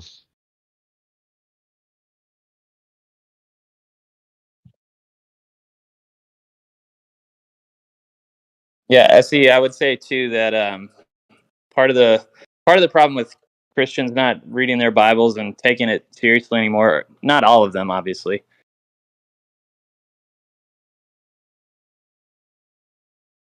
I would argue that they shouldn't. No one should follow anything. But is just the lack of having kids, like you're saying, the population. Yeah, they'll just win like They that. should have Like more kids. 1.2 to Christians should be 5. having more kids. Guess who else Absolutely. has a thing with kids? The Jews. You see them, they all have 4 or 5 kids. So the Caucasian race and the Christian race, for that matter, is in big danger. Going to get outnumbered.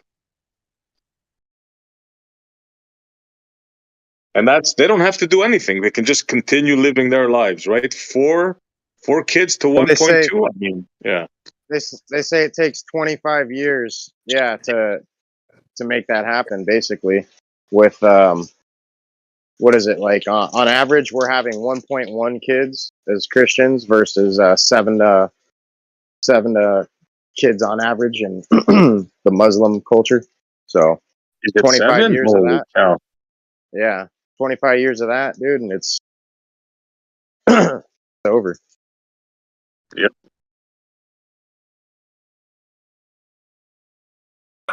Die slow. You missed my shout out, man. Oh, I did? What happened? Yeah, I'll send it to you. I'll timestamp it. The presentation on Friday here at Earth Awakenings. A clip dedicated to you. I'll timestamp it in the. I'll pull up the video and timestamp it for you. Okay, cool. Thank you.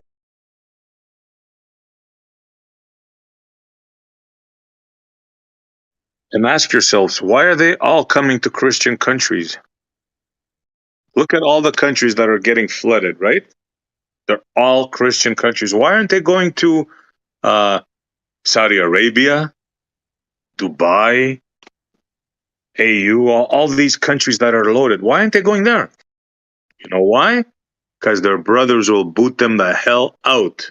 That's why. They won't freaking let them in. Their own people will not take them. Why do you think that is?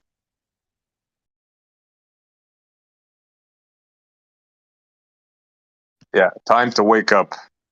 The West's got to wake up in a lot of issues, man. And yeah, a lot of stuff.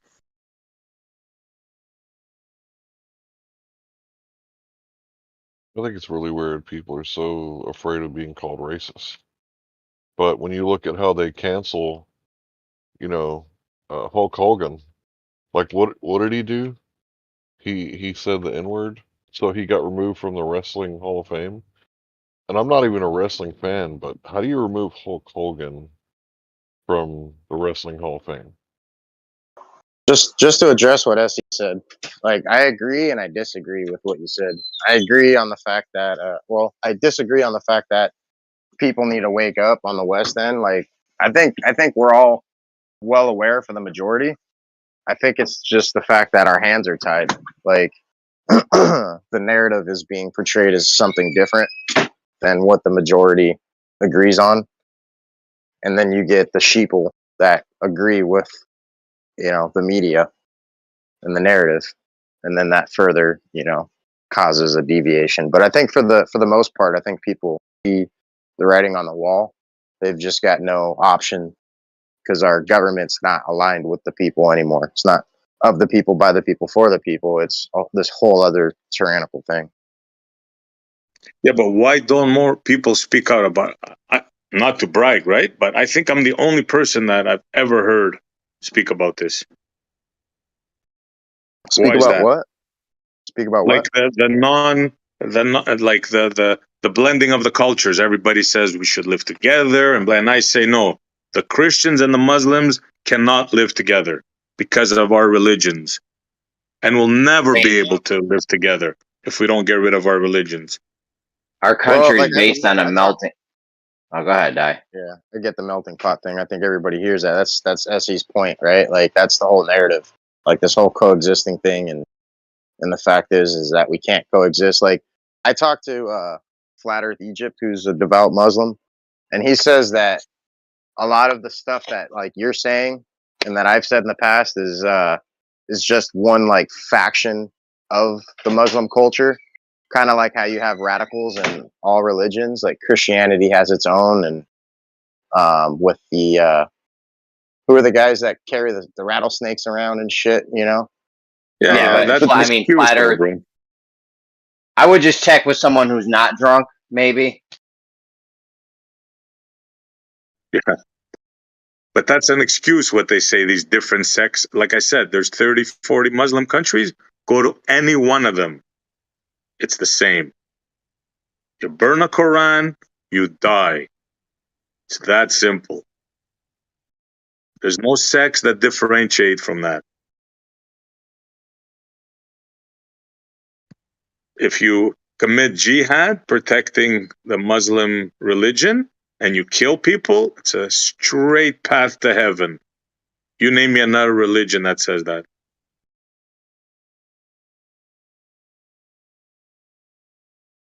And there's thousands, right? Find me one that says you can go to heaven if you kill. Find me one.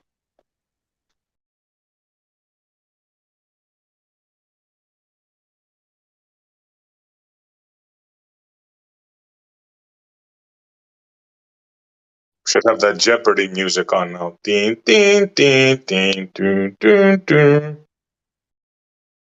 You won't find one.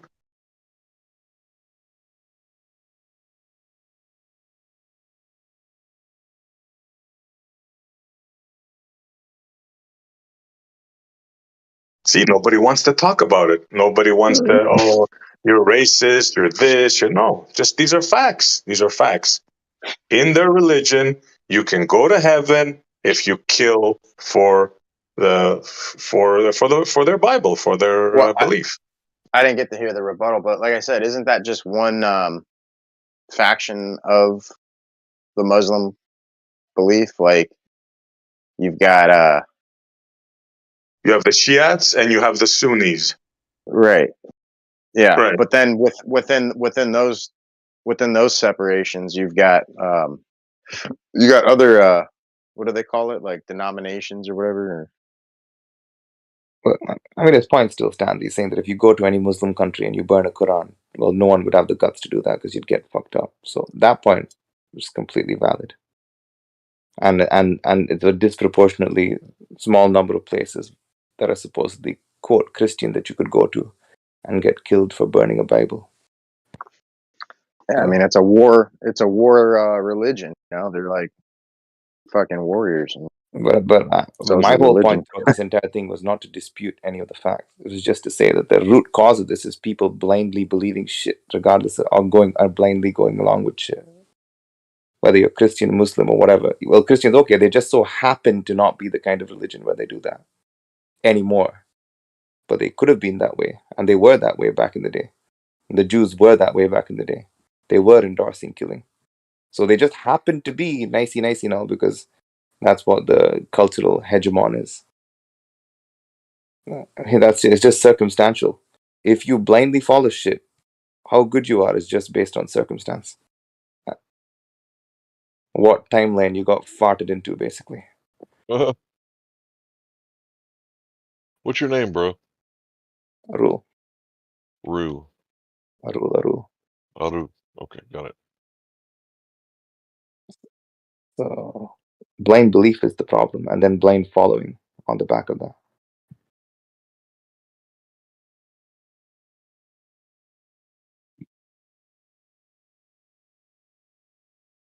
So what country you come from, Aru? India. Do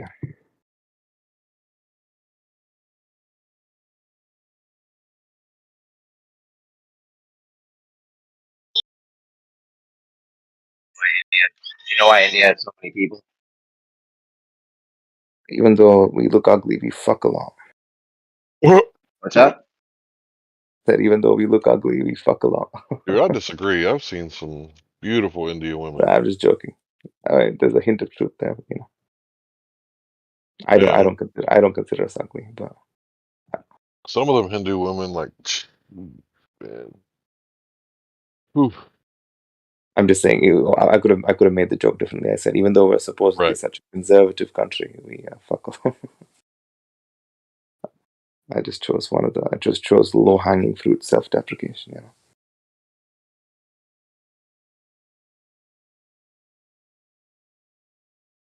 Yeah. Do you know why? Do you know why India has so many people?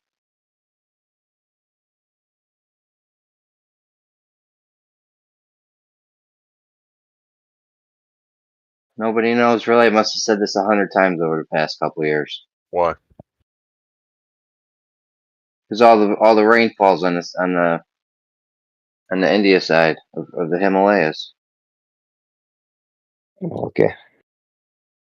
And that's food production right there. You need water. You guys have always had enough water to make enough food, as much food as you need for all the people. That's how you got big. Then how do the Chinese have so many people? Same reason except for I don't know about their water situation, but I know they did just like the Romans did, and this is the same reason why Rome got so big too. They could bring the food to where it needed to go. Right? You have these farms, you're growing tons of food. It's worthless unless you can bring it to where the people are. And China developed the canal system that allowed them to bring the food anywhere they needed it. Fair. Roads. All about also food. for the army to march to conquer cities. Roads. Yeah, that made a big difference. It's all about feeding the people. You can only have as much people as you could feed, so you needed roads, a way to get the food to the people and shit like that. So Also a way to send your soldiers if the people revolted. Yeah.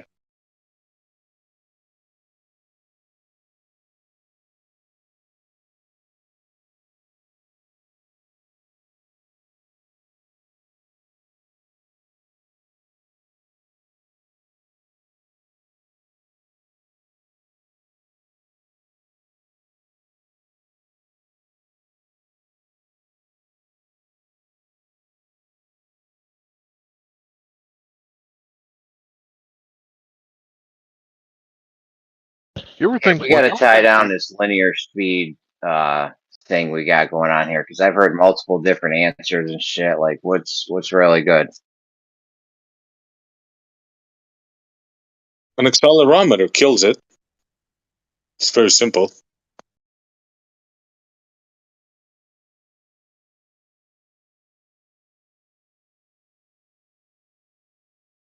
And for the rotation part, a bucket of water. It's not hard.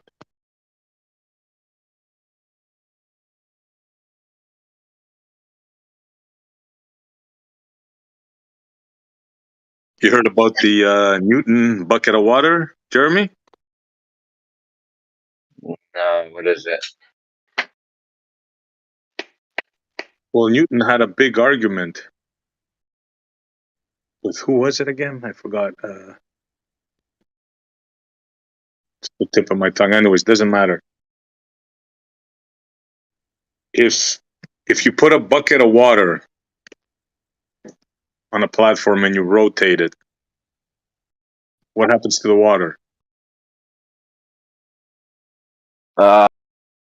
It's gonna move towards the edges of the container, or maybe one of the edges, one side or the other, or maybe all of them. I'm not sure. You're definitely gonna see something though. Exactly. It's gonna displace towards the walls, and the walls are gonna stop it. Therefore, it's gonna rise a bit, creating a concave surface. Right? All right. So Newton's argument is that the Earth is not rotating because we don't observe this effect. If you put a bucket of water and place it on the ground, what do you see?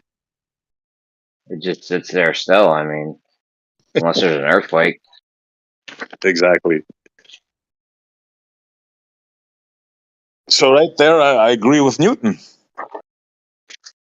It's a very Yeah, but simple what would you way see to. though in their globe model though? What would you expect to see with the bucket of water? Well, you would expect to see a difference between rotation and non-rotation, no? Like what you just said. In a rotating surface of water, you would expect to see concavity. You would expect to see displacement, right? But in a non-rotating, you wouldn't expect to see that, right? So Newton argued that that's proof of the Earth is not rotating.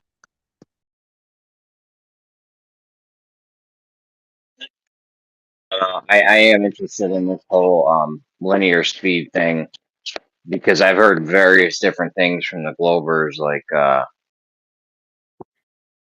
like of course it's going to take the light longer to move in one direction because it has to travel farther because that thing's moving. You know what I'm saying? Mm-hmm. But then I've heard it the other way too, where like no, that's not going to happen. You're still going to get the speed of light. I don't know. It's very we gotta get the crayons out or something. No, it's simple if you understand it. And their excuse for that is that the Earth travels in a linear path because they're saying we can't detect spinning motion. And their argument is that, well, the Earth is traveling in a straight path, but it's the space and time fabric that's curving. So that's why we can't detect it. But now we have interferometers that can detect linear motion. So there's no way out for them. They're saying Earth is moving in a straight line. That's what their model says, yeah. Even though What's it's going an around. orbit? Exactly. Orbit's a straight line. Space and time bending around them. That's what they're saying. It's a level line. It's level. Yeah, it's insanity, right? But that's their model. Yeah.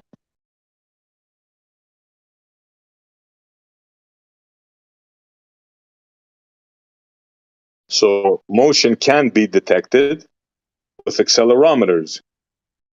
You can use a spring accelerometer. And they have the other ones that you should see some of them. They're like freaking microscopic. Really cool stuff. And it's all based on movement. They have what's called a test mass. And that's what moves. And then they have stuff that records the movement, the space in between the sensor and the thing that's moving. And then they send it to another circuit, it does calculations, and it gives you the reading.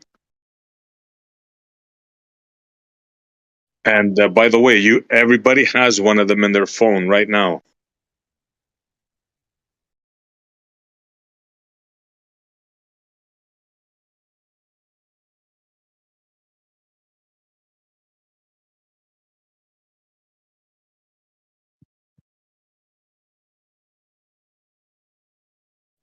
So there's really no way out for them. They say light travels the same speed in all frames. It's constant in all frames, right? Yep. So like if I was viewing, so like back to my train, because this is where the stakes on the train thing.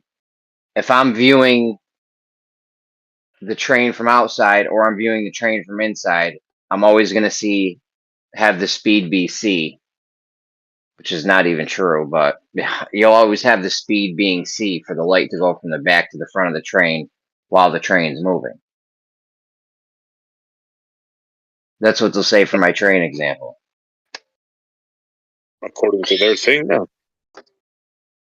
Yeah, that's why they invented the length contraction thing, just to like get around that. So they're saying it'll seem like it's traveling more time, but that's actually because there's a longer distance that it's traveling. You just can't see it or something. Bending the math around so that you can never verify it. The Lorentz contraction. It's the whole reference frame is shrinking. That's why you can't measure it. It's actually physically shrinking, like tangibly shrinking. Like the tube, whatever, the train, it physically got smaller. Yes. And the space around it. But the ruler you're measuring it with is shrinking also. That's why you can't measure it. That's kind of like, yeah, it looks like it's flat, but that's because it's a globe. Yeah, but that would work for if you just have one motion going on. But they say we have that motion and we have another motion going on, and another motion and another motion, and there's like 11 of them or some shit. Yep. I counted 11 So- vectors last time. Yep.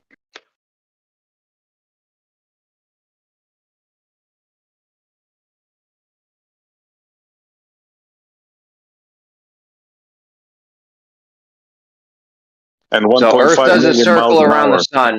All right, so just to be clear, Earth does a circle around the sun, and they're saying that shit's straight line path. Geodesic. That checks out. No, that checks out.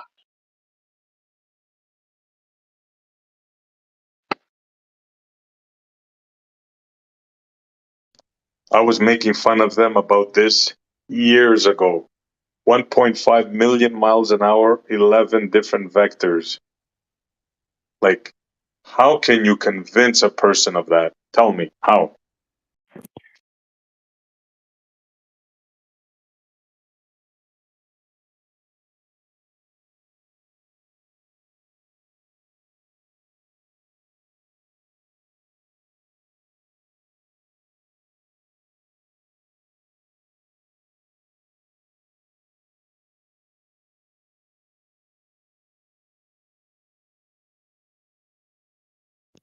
Tell them for 13 years in a row with a government education concentration system.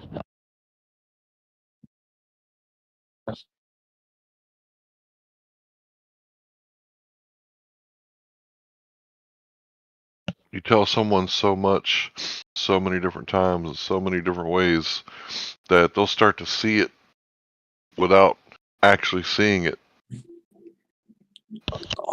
99 point whatever % of the world have no idea about all this space-time bending.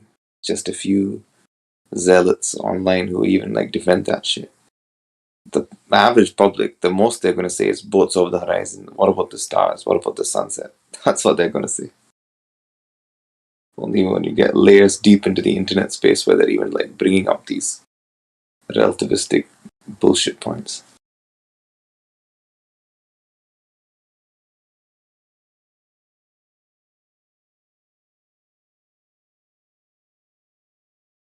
Yeah, but in the train scenario, like you're in the train, and they say the light goes from the back to the front of the train while the train's moving, and you still get C. So like it wouldn't take longer because it's moving, and then but they say for GPS or something it's taking longer because the thing's moving. I don't know. We gotta get Whitson in here and a box of crayons, please. Time dilation, bro. Time dilation.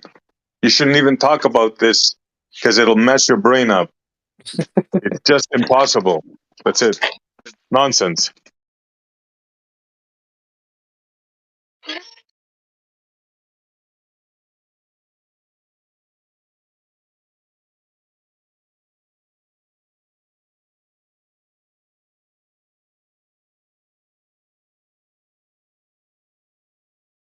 All you need to know is they say something shrinks in an apparatus, right? That's all you need for a sane person to realize that there's really nothing to talk about here because we know nothing shrinks in reality. It only shrinks in the brain of a madman called Einstein and a few other people. But in reality, stuff doesn't shrink.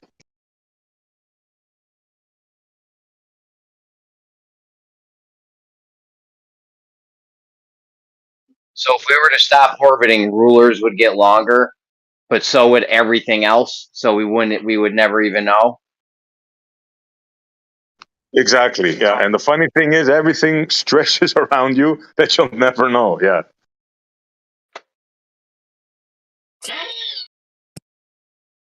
Like this is Santa Claus on steroids, man. This Santa Claus seems reasonable compared to this. Flying reindeer? Yeah, why not? Well, what about the What about the width of a ruler? You would have to then stand that plumb and then be like, all right, now is this shrinking this way? It all Things are shrinks, shrinking bro. laterally, or Everything shrinks just enough so you can't realize that it's shrinking.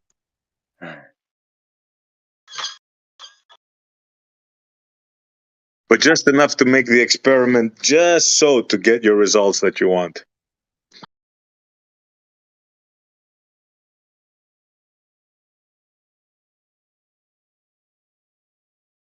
So in other words, you should have it's zero part of the rotation. scientific it's Check part of this the out. scientific method. If you get a result that you don't like, it says you can ad hoc stuff in to make your you know, your thing work that you wanted to work. That's what science. That's how science works.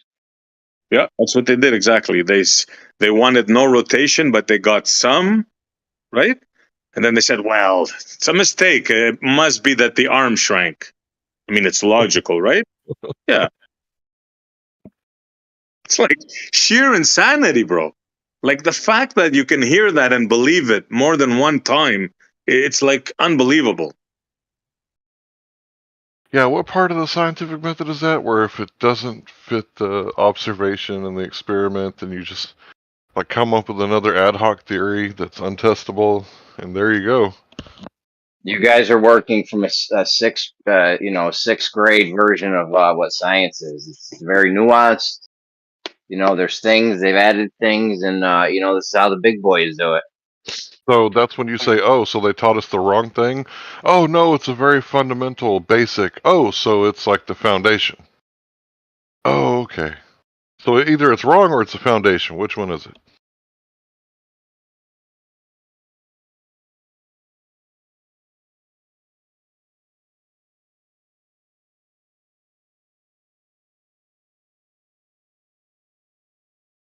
What's the fastest you guys have ever went? Close to 120 on the ground. In the air, 550. Same. 1.3 million miles every day, baby. Yeah. You guys are moving too slow. Yeah. Now, if you can talk to somebody that's convinced of that's actually happening right now, how can you have a conversation with that person? I say it's too far gone.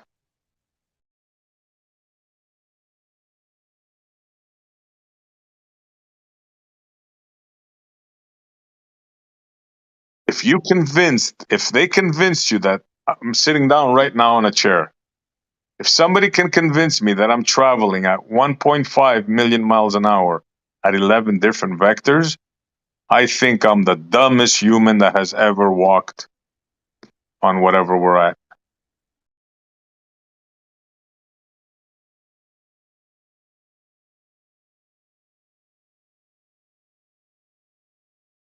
But yet it's a reality. It's a tenet in there. It's an axiom in their cosmological paradigm. I remember when I first started talking about flat Earth in 2015, my coworkers were like, "Yeah, but you actually believe it." And it never occurred to me, it's like, yeah, you actually believe the curve.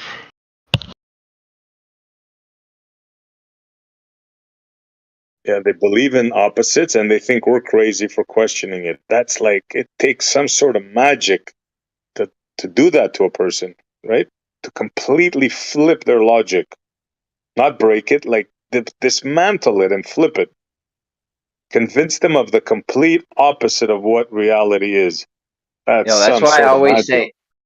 That's why I always say these people are not dumb, dude. They're not fucking stupid. They got 9 billion people thinking that they're on some different shit, and all kinds of crazy shit's happening, bro. They're not dumb.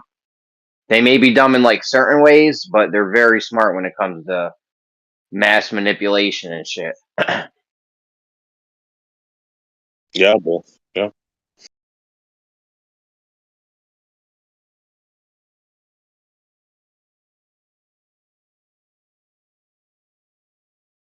They have convinced people that two of the most solid built towers in history collapsed, almost free fall speed straight down. Not only that, that's amazing, amazing in itself, right? But the building next door to it, 20 stories, also collapsed at almost free fall speeds. Like, we're gone, man. We're gone. We're finished as a society. They got us. It's There was over. a, I mean, yeah. I think there was a building in Brazil or South America somewhere, and their building codes aren't nearly as good as ours are. I mean, they're basically just throwing shit together like shacks and shanties and shit down there. Anyways, that's beside the point. The point is that fucking hotel burnt for like 3 days. It didn't even collapse. Didn't even collapse. It's fine. I think it's still standing. I don't know. But yeah, you got this other building that burnt for not the two main ones, the third one. Got like hit with some chairs and a fucking copy machine and shit. And that shit fell? Like, really? Yeah.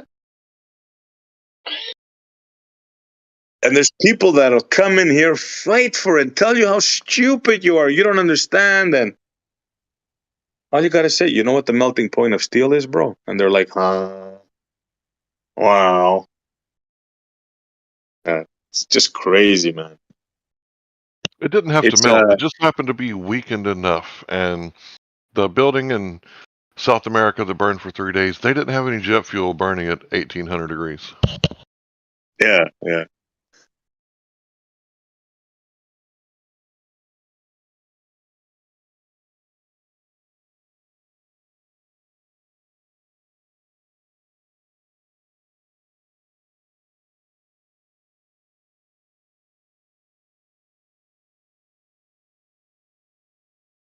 So what is it? Is it a fear of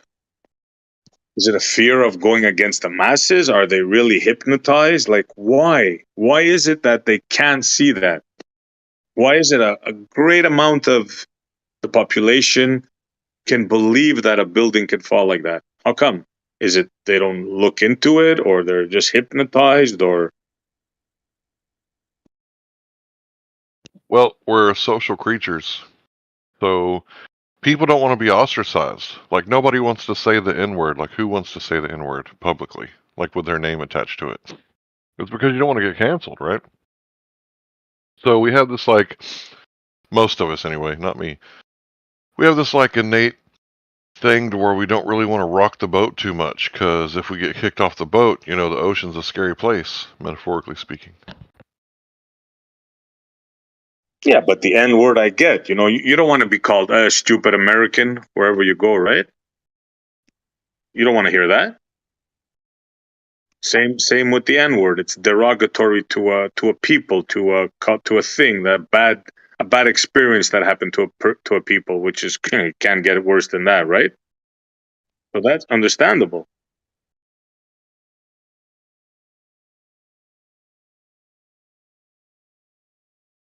Why would you want to insult somebody?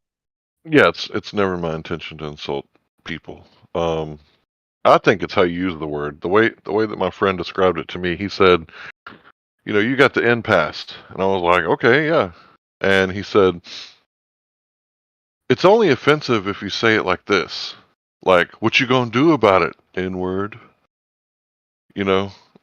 It's like how you use it. So if someone comes up to me and just replace the word bitch with the N-word.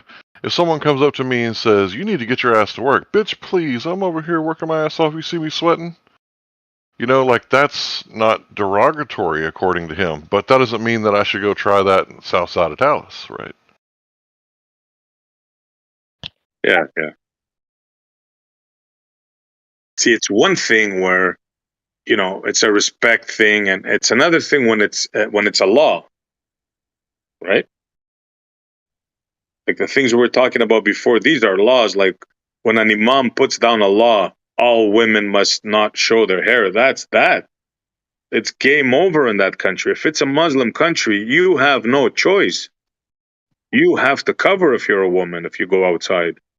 That's it. There's no, well, let me think about it, or let me put a lawyer on this. No.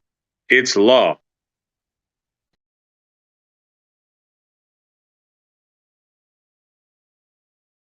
It wasn't that long ago that Iran was a very Western country, and our criminal elements in our government helped overthrow that government, and we're left with the government there that we have today because of us. And all the immigration into Europe, it's because of the illegal wars that, criminal elements within our government perpetrated these events and, gave us like talking points to go into these countries, and, they fled wherever like the safest place would be. Like, where would the safest place be? Well, these are the countries that are causing these wars. They're not going to cause wars in their own country. But when more and more people pile into, a little island like the UK, like proximity equals conflict. And now you have gangs and stabbings and all kinds of weird shit.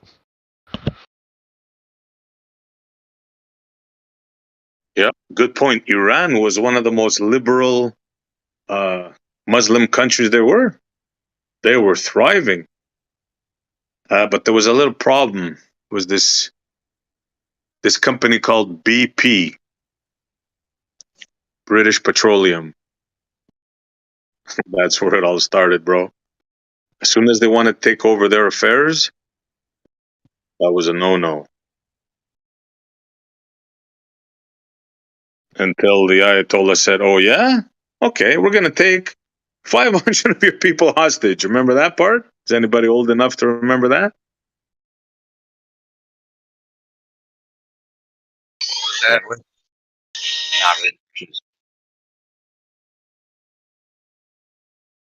Hit us with a refresher on that. Ayatollah did what? The Ayatollah What's his name? Ayatollah? the Ayatollah Khomeini, I believe it was. Didn't they take 300, was it Americans, 300 Americans hostage for like, was it almost a year or something? It's a long time ago now. I really can't remember. Is that why we exact boycotted the Olympics that one year? Could be. And then there was the incident with the Israeli shot, but I think that was in Germany, and that's another thing. But basically, everything was going fine until the Iranians said, you know what, we think we're going to take control of our resources now, thank you. And the West said, nope, can't do that. A country taking control of its own resources? That's racist. Yeah. It's funny because they didn't want to get involved in World War One either. But it was like, you got all that oil, so you're getting involved anyway. Here's some bullets and bombs. Yeah, it's sad how we humans operate. Yeah.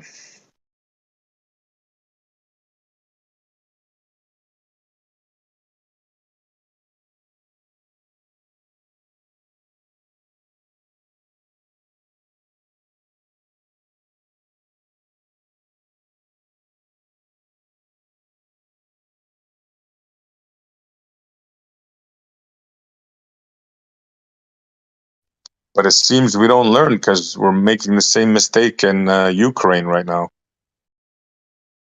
Dude, we were analyzing the whole reason that we got into World War II, and it was because Germany wanted to go east, right? We talked about it earlier. Poland was like, nah, you can't come through here. So that's what started the war, right? Hitler sued for peace over and over again and, wasn't allowed to cross. And Poland said, hey, if, this happens, will you and France, back us up? And France and the UK or Britain were like, yeah. So Poland was like, stand our ground then. And it's kind of interesting when you look at the parallels between Russia going into the Crimea region to stop the killing of the ethnic Russians, just like the Germans went over there to stop the genocide of the ethnic Germans. That's right. Most people have no clue of what you just said, bro. Yep. How many people here know that in the Ukraine, the Russians were treated as third-class citizens? Forbade to speak their language, forbade to teach their language in their schools and all that stuff.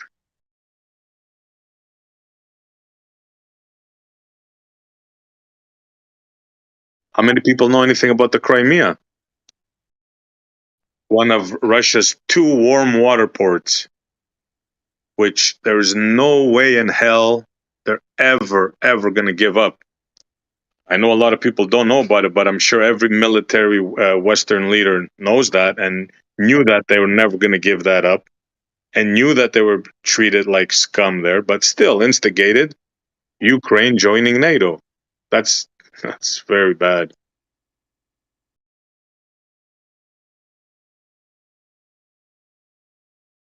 Almost exactly like when Japan was at war with China and we were trading arms with China, giving them the ammunition to kill the Japanese when we were supposed to be allies with the Japanese before World War II.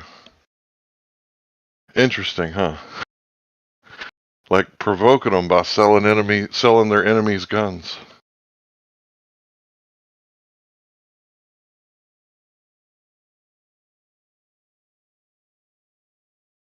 Yeah, it's a shame they don't teach this stuff in the West.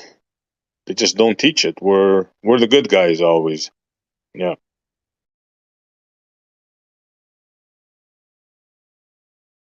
Yeah, it's interesting how every time the United States gets in a war, it's always because there's a madman. And everything that he does is just pure madness. So we got to put a stop to him. We got to, be the good guys and go over there and stop any bad things from happening because it's up to us. We're the only ones. And, every time there's a war, if you think about it, war is really expensive. Like, you have no idea how expensive. And this time I'm only talking monetarily, right? It's super expensive, so who pays for it? Well, if you could just print money to oblivion as a politician, you don't have to worry about it. The next generation has to pay it off. So it's these bankers and this Federal Reserve system that allows for these things to happen. Because if you think about it, we didn't have a Federal Reserve. Everything was just gold and silver and platinum and oil and cotton and whatever kind of resource you had. Like, would everybody want to pitch in their sons, their gold, their cotton, everything, their oil, to go fight Russia? Like, who wants to pitch in from their own pocketbook right now? But no, we can just send our sons to go die, and then the future can pay for it. Think about that. Like, how is that logical? And what? So Russia doesn't get more land in Ukraine? I don't give a fuck about Ukraine. Fuck them. Yeah, Russia doesn't want any land from the Ukraine. All they want, what was theirs is Crimea. That's all they want, and access to it. They don't care about. They got the biggest country in the freaking world. They don't care about land. It's the port they want, and they're never going to give that up. There ain't no power on earth that's going to take that port from the Russians. Understand that? It's never going to happen.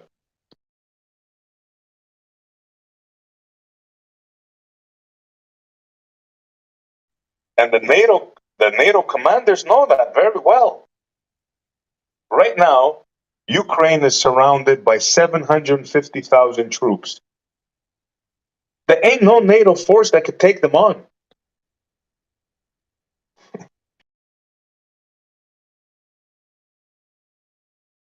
It'd be foolish to think that there is. To think that we can win this war. Like, we're going to drive Russia back to Moscow or some shit. Like, that's just ridiculous. Why would people even think that? They have more tanks than NATO. They're right there. There ain't no way that the Americans are going to get enough troops across the ocean because the Russian submarines are waiting for them. And this is not me talking. I listen to generals, colonels. Colonel McGregor is one of them, and they all say the same things. This is not World War II with U-boats. They'll sink everything that tries to cross the ocean. There's no way the Americans could get enough troops in time to save Ukraine. So forget about that. It's not going to happen. The Russians could take over Ukraine in a week if they want. They don't want to kill their own people. They don't want to destroy everything. They don't want to do that.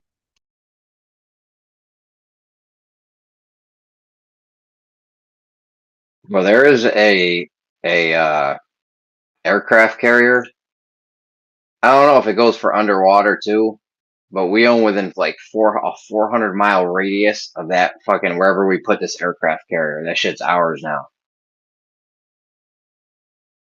Yeah, those were the old days, bro. But now they got. No, this is high tech new shit. DJ Clue shit. I know all about it, bro. I know all about the battle groups. I know about their weapons. Not all of it, but I've researched it. But now there's a new thing. There's a new weapon on the table. It's a supersonic missile that can take out an aircraft carrier with a single blow. And there's nothing right now that can stop it. Bro, we got guns that shoot that shit down. Not this, bro. Not this. Not this. Look into it. So the power projection of a USA like aircraft carrier group, like that's they're formidable, right? You got submarines, you got destroyers, cruisers, you got all kinds of things. But still, this one particular missile is like deadly, bro. Because it's so fast, nothing can stop it, apparently. Forgot the name of it. Anyways, my point is that the aircraft carrier battle group is not as powerful as it used to be. There's a lot of things that could take it down now. But yeah, if you're a third world country and one of those things pulls up beside, like it's game over for you, right? But a trained army like Russia, China could take those out. Dude, they can't take those out. We got guns, automatic turrets that if anything comes even close, bro, it lights it up. That's the last line of defense. You also got other things. Yeah, that missile you think that's going to take out the whole aircraft carrier, it's not touching it because they got these guns everywhere. Turrets, automatic firing turrets. Nobody even controls it. It's like, yo, just come near this shit. We're laying you out. No, they're supersonic. I think they travel at Mach 4, Mach 5. They're unstoppable, bro. From last I heard. I could be wrong, but Bro, and you think they got shit we can't fucking stop?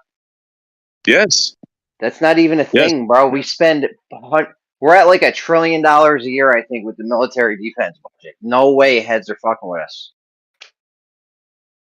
I'm telling you, bro. I'm gonna try to find that missile. Okay, I'm gonna try to find it because I'm going by memory now.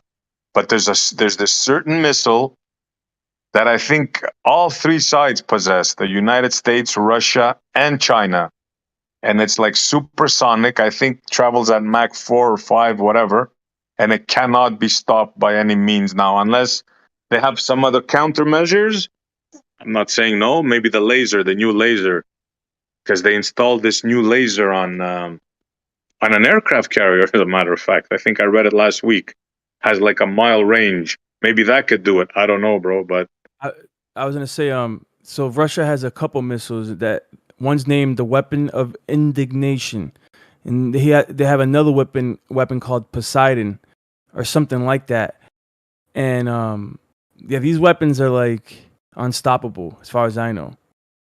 And even if these turrets that theoretically Jeremy's talking about that are experimental or prototypes that can like instantly zap things out of the air, there's a limited amount of them, and Russia has way more of these missiles. And you know, Israel has the Iron Dome that we helped them develop, right? America helped Israel develop the Iron Dome. It's like AA artillery, anti-aircraft missiles and stuff. But they're anti-missile. Yeah, something like that. It's been a while, but all I'm saying is that America does have an Achilles heel, and it is the grid.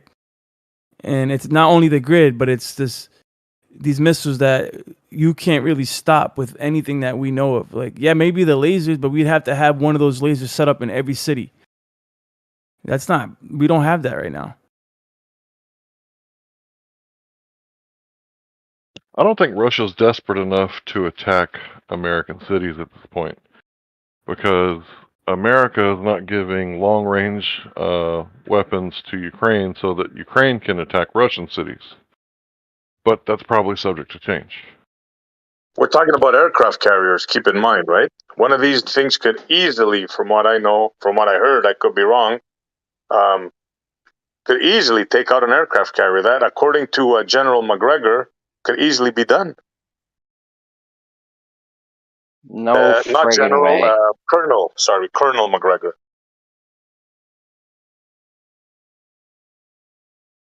Bro, you sink an aircraft carrier, we got beef.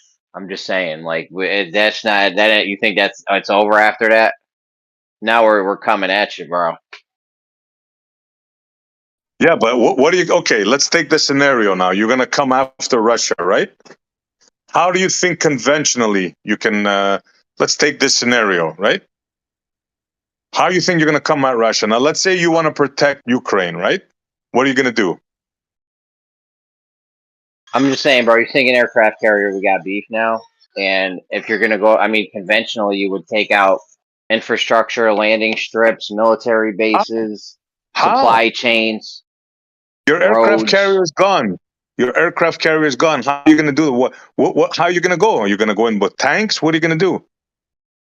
Yeah, you going with the stealth fucking B-2 bombers and shit. All the whole rigmarole. The F-16s, the fucking Raptors, all this shit. We fucking. You got to get them over there, bro. That's my whole point. You got to get them over there. Military bases everywhere. Yeah, but you don't have enough soldiers to come to fight them right now. That's what I'm trying to tell you. If you want to take on Russia on the ground right now, it's a logistic nightmare for the states. There ain't no ground wars happening. They got 750,000 soldiers right there right now. I know, but SE ground wars are over. Like no one's about to line up tanks. You think someone's gonna line up tanks on a field with us? That shit's done, bro. There ain't no wars going on like that now. So how are you going to take the Russians out? How are you going to remove the Russians from Ukraine? There's you think you're just going to bomb them like Iraq? And Iraq, you had to move in too. You did the bombing, right? But then you got to go and you got to put boots on the ground, take the land. How are you going to do that? I mean, eventually, yeah. I don't know, bro. This was all in the scenario that they sunk an aircraft carrier and then we bombed the shit out of them. And like they had that country. That's what I thought we were doing. They had that bomb that it just like it goes off over like a column of tanks and then it's like filled like 100 fucking like auto targeting bomb. Yeah. It's not it's a cluster bomb with intelligent like little swarm bots that just fucking hit the tanks and blow them the fuck up. Like yeah, there's a thing where it's a one guy can shoot it. It's shot by one man. You shoot this thing up in the air, it fucking flies up over like a tank of fields, and then yeah, there's this thing where it fucking just starts targeting shit on the ground beneath it. So it's like it just fucking it'll kill a whole field of tanks with just this one guy. Yeah, but the thing is, look, I used to think like you guys too, right? Until I started listening to these generals. And look, you got to get your troops over there, right? You got to, if you want to project a force, right? You got to bring that force where your enemy is. Now, in World War II, it was easy. You just put people on boats and you send them over, right? Tanks, whatever you needed. And you only had to worry about a few U-boats. But nowadays, with the sophisticated submarines, you're gonna lose 90% of the stuff that you bring over. So you can't even bring the stuff over to bring it to bear on your enemy. So it's a whole different. Are you saying their now. subs are better than our subs? Like, what are you saying? We got subs too. We got guns. We got guns too. You know what's crazy, guys? Just thinking like a Canadian. No, we don't know what's crazy. What about their sub game, bro? We got subs too. You know what is crazy in a Don't talk about the creator. In a small town. Tell us about the Most High. What is wrong with you Most guys? High has the air support unmatched. Is unmatched air support. Are you guys good? Anyways, in a small city right next to where I live, like 10 minutes or 15 minutes from me, 2 days ago, 2 US soldiers stabbed a guy, a 28-year-old, on a fairground.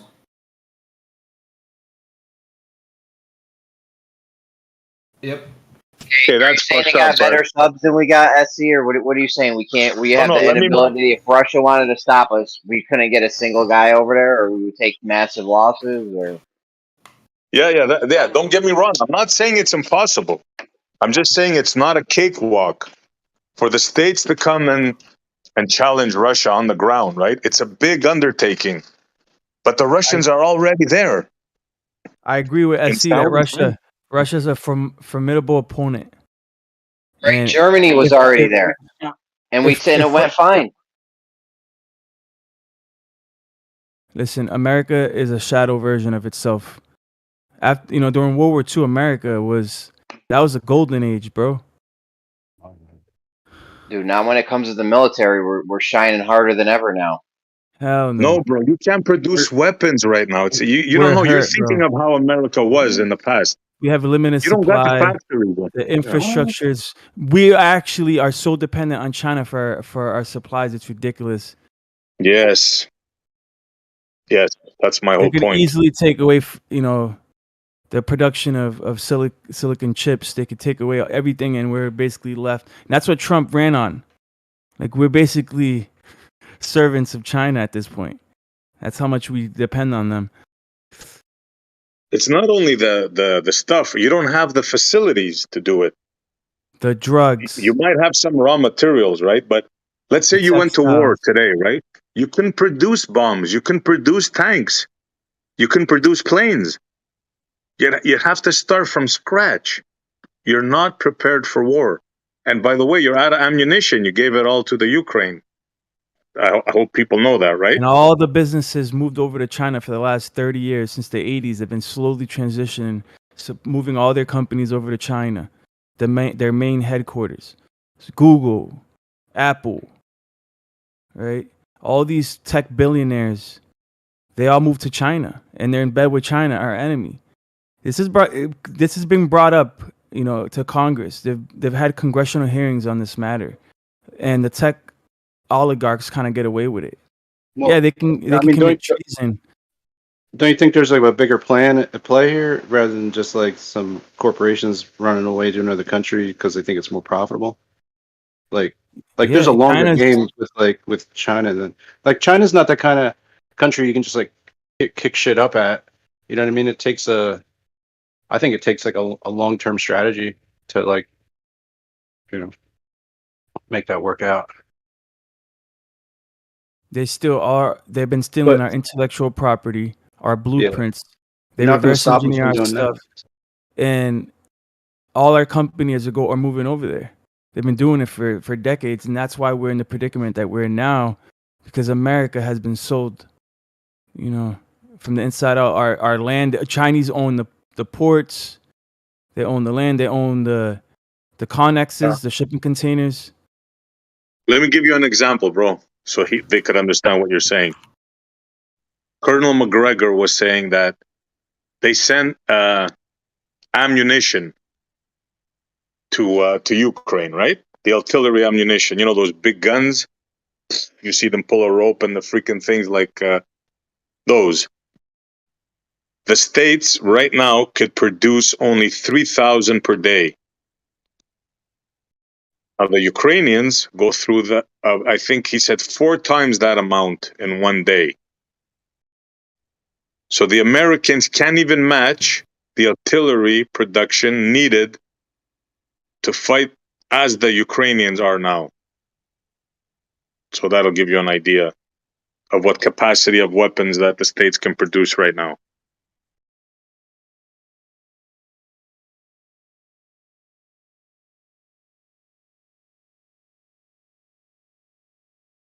Oh, a little side note I forgot to talk about. Yeah, the creator is great.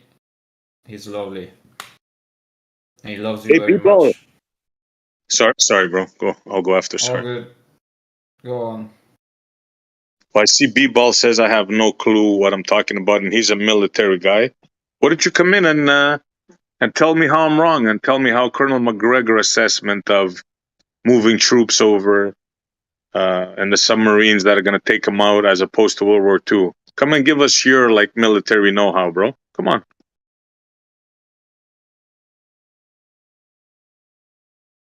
Obviously, you know better than the colonels and the generals, right?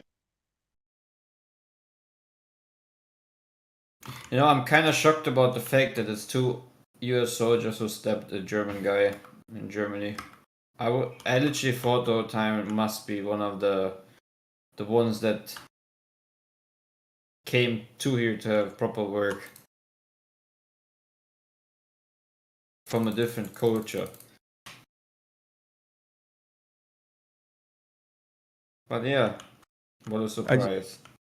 You know, one of my worst fears is actually an invasion by a foreign country. Like America has not experienced that. The closest we had was like Pearl Harbor with Hawaii, but a lot of people fear the worst case scenario is both Russia and China invading the U.S. Bro, we're invaded right now. There's bar members in every courthouse, every legislative office.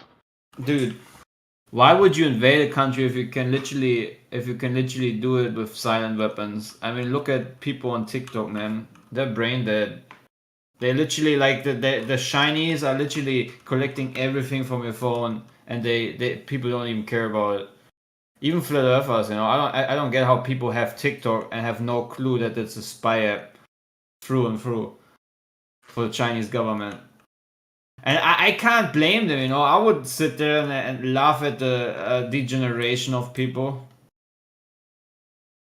I mean, it's sad, but you know, if I would silently invade a country like the US, I would just make a platform to just expose their stupidity or the lack of knowledge. Let's say it like that. So you kind of get like two flies at once. You get entertainment and you get even money, especially. That's also a thing. I mean, a lot of people spend dozens of dollars on TikTok. It's funny. What I'm saying is, what's going on right now in Russia, it's pretty crazy, and we don't know what Putin is capable of. We're pushing him into a corner. You push a wild animal to a corner. You corner an animal, it's gonna attack you. Yeah, and we're literally that's what we're doing to Russia right now. We're cornering him. And he could react unpredictably. We don't know start what on might the happen. ISS. I want to see some nice cage fighting on the ISS. But I mean, it would be considered cage fighting, right? Because of the small room they have. What do you think they could use on the ISS? I mean, Dude, we're not even talking about the ISS, dude. I mean, we could talk about the ISS. There's Russia and the Americans are friends on the ISS, you know, farting and kissing. Well, not kissing, but the first thing. They're very close, you know. I mean, how many US NASA employees or astronauts are being supposedly shot to the ISS through Russia? I honestly don't care. I don't know, and whatever number it is probably BS. So who cares? Well, wouldn't it be a interesting thing to consider why we talk about the alleged enemy that Russia is supposed to be, which it isn't, obviously, and all play together as one. I mean, it's so obvious if you look at the Ukraine war and you look at the vehicles Russia used so far. It's literally just trash. It's just another war to get rid of the items you otherwise need. It's the same thing that the US did with Afghanistan, Iraq. They just got rid of old bombs, old freaking airplanes, old stuff that they don't need anymore. So they just dump it on some country where simultaneously they can manage to introduce the federal system, like again hitting two flies at once. And Russia's just doing the same thing. They're just dumping all that trash gear that they don't need anymore. That's why you have these wars. As simple as it's just economics, nothing more. All the rest just theatrical storytelling for people to believe that this is truly a war. It's just about economics, getting rid of the bullshit that you don't need anymore in your military.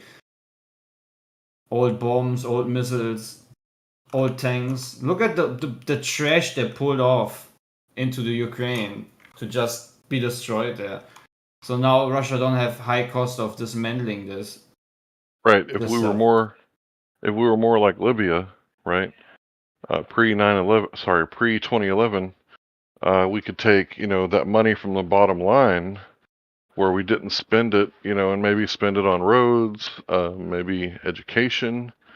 Not free education. I'm just saying, better education. But instead, like, oh, we got to get more budget. How are we going to do that? Well, let's spend more than we spent last year, so we can get more budget. And yeah, that's how you do it. Because if your arms are stocked up, like they were when Trump was in office, like how are we going to get more military spending? Well, we already got like 1.6 billion rounds that the Homeland Security purchased back like 15 years ago, 10 years ago, something like that. So, what do you do? Like, we don't need any more weapons. Well, let's just send it all to Ukraine and then we can, spend more money on war. Like, what for? Well, we got to have, we got to meet our quotas of spending in order to get our budget.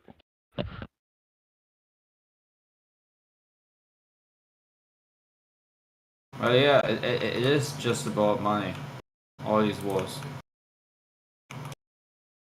I mean, don't be fooled, about NATO and they creating enemies and Russia and whatnot. It's always the same old game. They have played it so many times now. It's getting boring. Except real people die. Yeah, obviously, yes, that's a tragedy. So we have literally people who dump weapons or play the economical games with the involvement of killing people. And they don't even do it. It's not even the obvious killing of people. It's also the silent weapons. All the bullshit they put in our food, all the bullshit they want to sell you with the pharmaceutical industry, and so on. I mean, I don't need to go into details, but it's literally, and then we're not even talking about the spiritual war in our minds, taking away the ability to actually recognize that we live within a creation, have a creator. That's literally the worst world war we're in right now. People going straight to destruction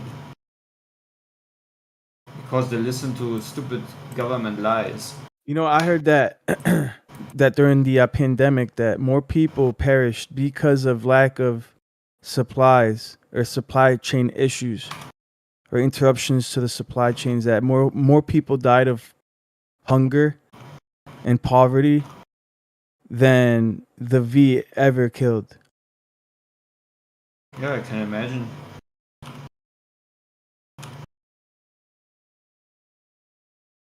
So if the idea was to save lives, it was pretty counterproductive.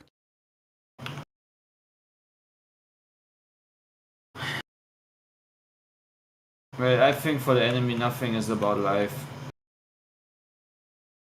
He just hates what has been made in the image of the one that made all things.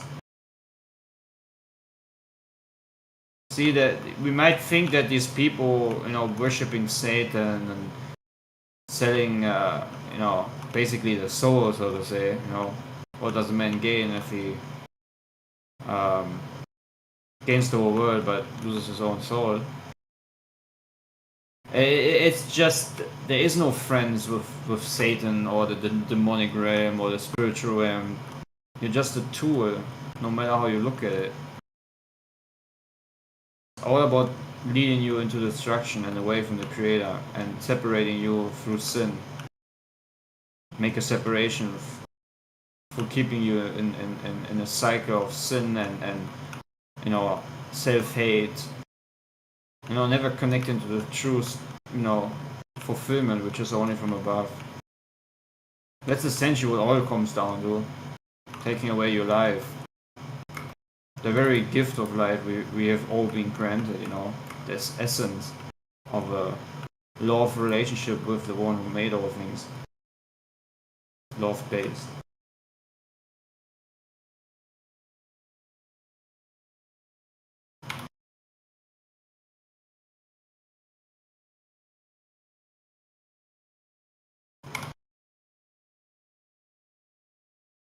And yeah, man was always the best tool for that. Man themselves. I've been thinking about changing our national anthem to "Rich Men North of Richmond."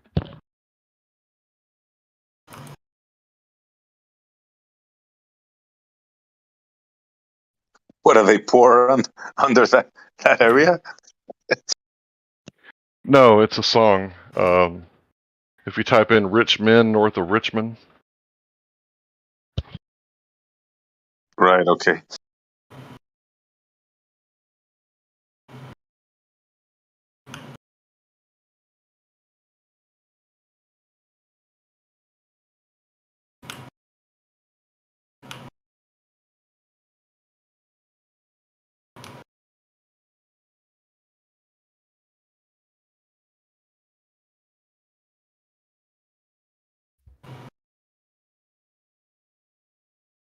just a dude with a guitar and a microphone in his field with his dog, and someone offered him $8 million. But if you probably read the contract that he turned down, it was probably something along the line of "Sit down, shut up, and don't do that again." But I don't know that for sure because I didn't see his contract. But if it started with the word "con," just gonna assume that it was a con.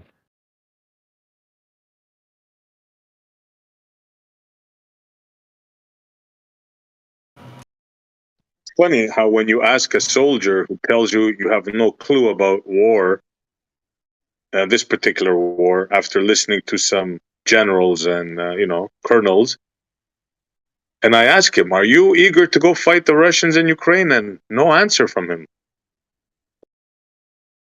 And I tell him, this is not going to be like fighting the Iraq war, right? You're going to fight a professional army. Again, no response. Nothing. Well, maybe he's just, boiling some tea. He'll come back in and be honorable once he's done in the kitchen.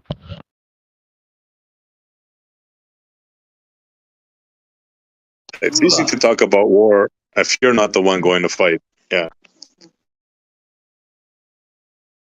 But the funny thing is, he's the one that's going to have to go and fight. I don't get it, man. War. What is it good for? Absolutely nothing. Yeah. Well, from your perspective and our perspective of people who actually have not sold their dignity,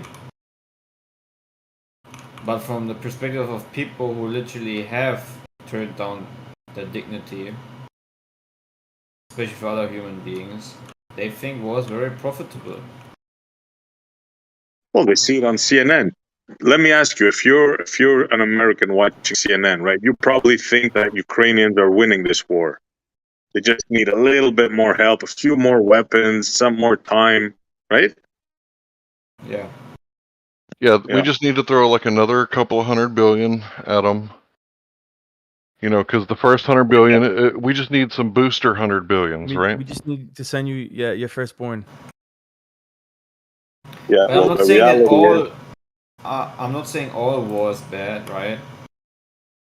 But the war nowadays is it's just wicked. Nowadays you can kill a lot of people with just a press of a button.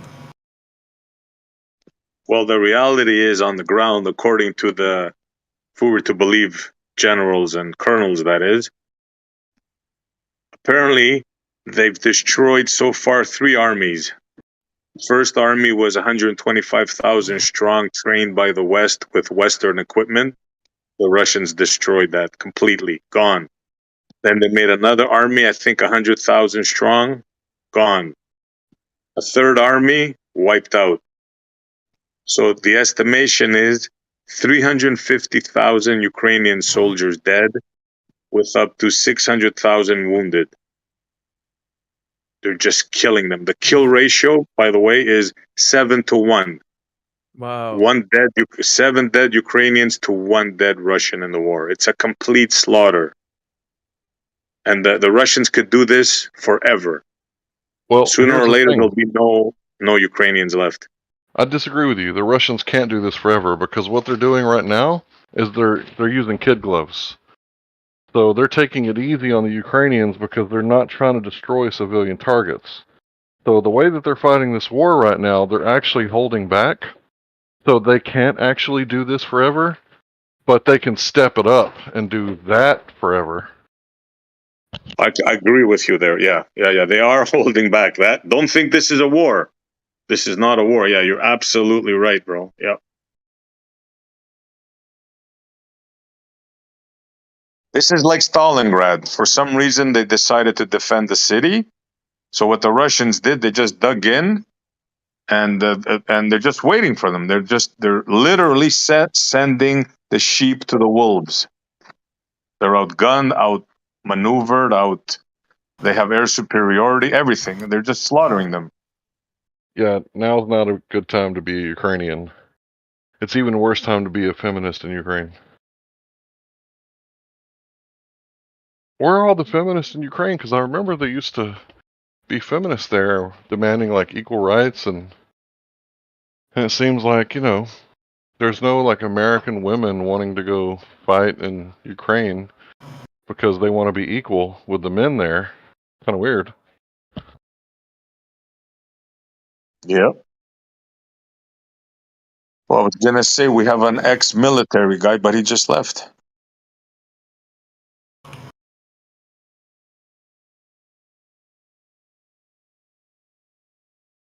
Yeah, he probably had to go pick up his kid from. Oh, it's summertime. It was a paid NASA shill, but he left. I was gonna ask him what his opinion is.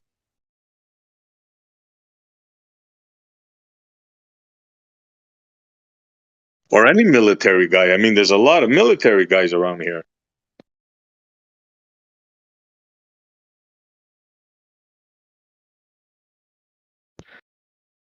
Yeah, would really like to hear some of their opinion, because if people are going to protest the war, but these people really just want to go fight and die in Ukraine, I mean, maybe we're doing it all for nothing.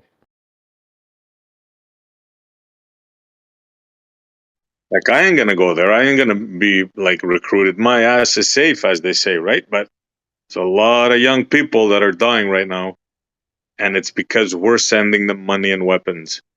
So I'm just putting it out there.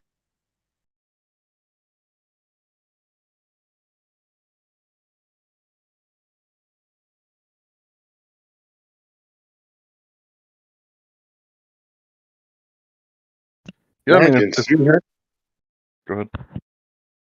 I was just gonna say, imagine 350,000 dead. How many people died in Vietnam? You guys know how many Americans died? Was it roughly 50, 60,000, something like that?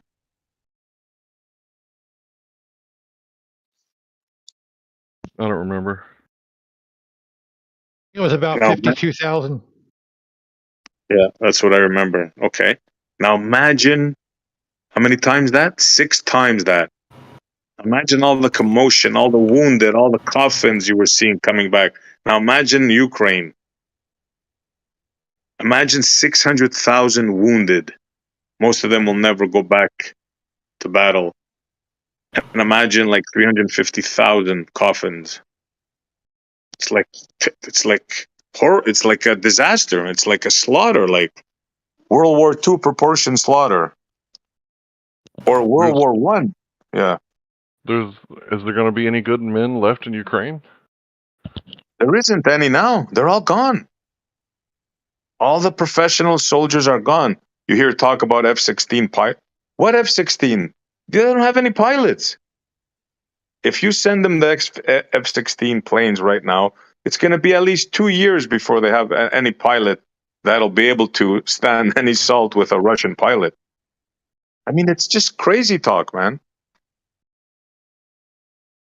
And the planes are going to get shot down by the S-3 and S-400s like popcorn.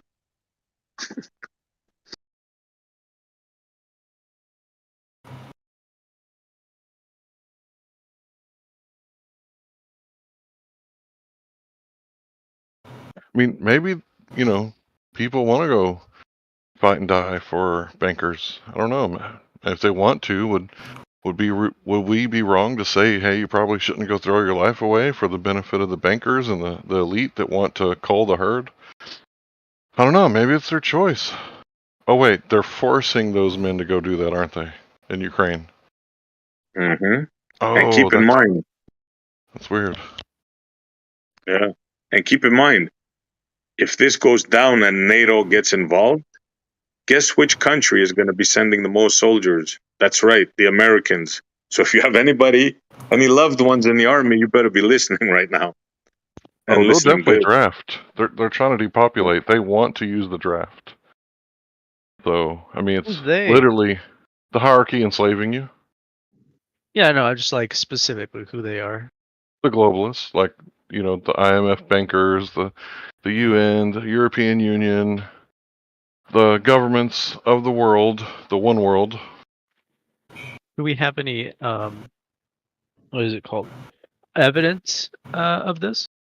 Of bankers and globalists? Are you serious? Yeah, of your claim. Is there any evidence to support your claim? So how are wars funded? Just curious. Do you have any evidence to support your claim? Well, I wouldn't think that I would have to support evidence that wars are funded by banks. That should kind of go without saying. Do you really need me to cite my source for that? The wars are funded by banks. So do are you we have in any agreement? evidence? That's all I'm asking for. Any evidence that wars are funded by banks? No. Of your claims. That they want to do the draft? What are you talking about? No, that they like enslave us or own us. Oh, well, if you can be drafted, then are you free? Are you free to go?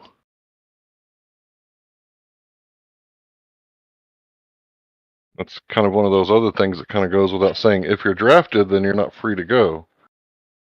So if you're not free to go, are you free? This isn't You like a didn't think deep about that one, did philosophical you? argument. It's a yes or no. Are you free to go if you're being drafted? Do you have evidence to support these claims? Dude, this is not a deep philosophical argument. Let me put it into This is words that you so can good. understand. If they come and draft you and they take your body and put you in the prison or the front line, are you free or are you a slave? Is that a no? Dude, I'm asking you a question. I mean, like every loan, college loan, like the FAFSA, basically like registers you for a draft. Do you know that?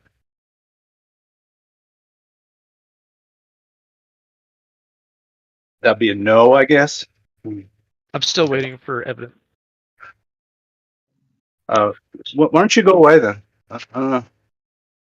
When the soldiers terrible. come to your door and grab you by the ear, take you in, and put you through boot camp, bro, I hope I'm there with a camera filming every freaking step of it, bro. I like that would be a dream come true for me, bro. I hope it doesn't happen because a lot of other innocent people will get drafted. But bro, if it ever happens, I hope to God I could be there with a camera and see you your first day after boot camp when you land on Ukraine and they tell you march, private, that way. Like to see you shit your pants and film it. I don't think you would Back in do the that, bro. back in the 60s, we had a bumper sticker. They were like memes back in those days. And said, what if they gave a war and nobody came?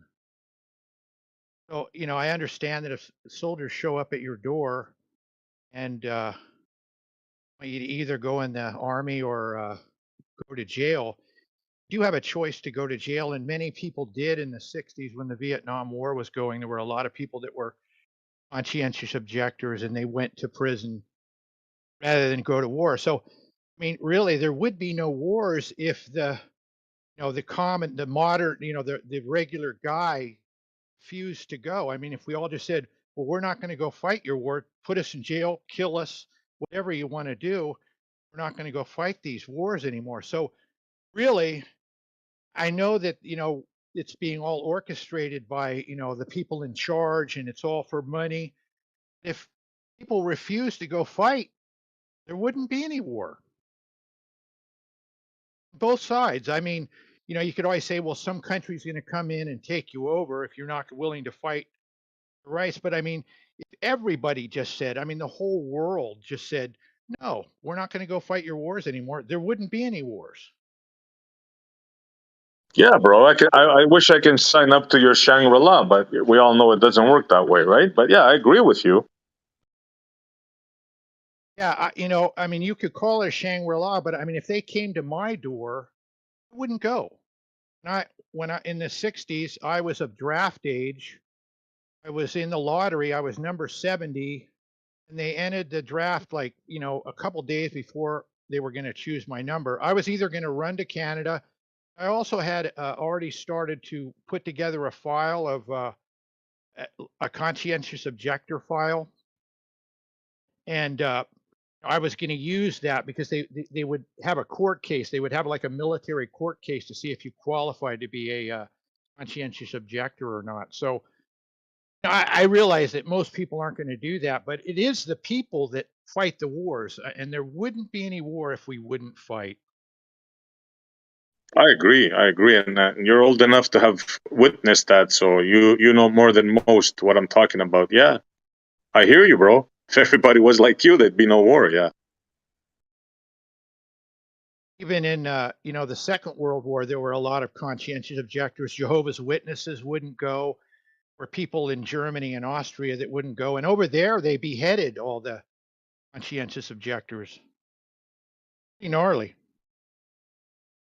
Yeah. Russia, they'd shoot you. There's no such thing as a conscientious objector. That doesn't happen there. Well, then, anyways.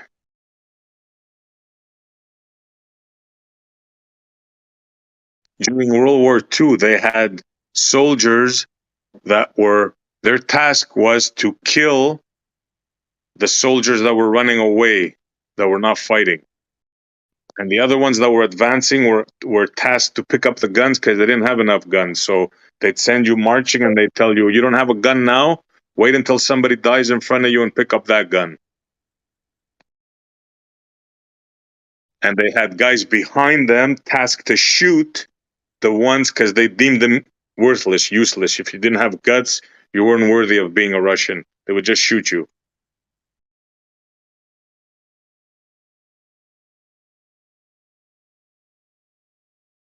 So these are the kind of people you'll be fighting with if you go to Ukraine and fight. You ain't going to be fighting Iraqis with outdated equipment. You're going to be fighting a professional, trained, and highly motivated army.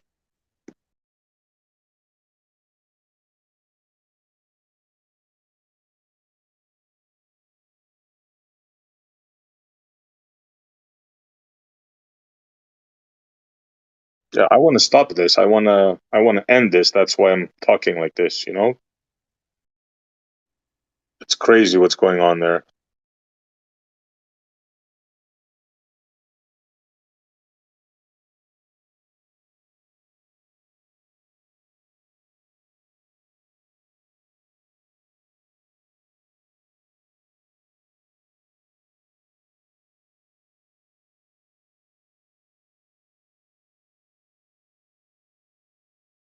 So Paradolia, you ready for war? You're going to volunteer?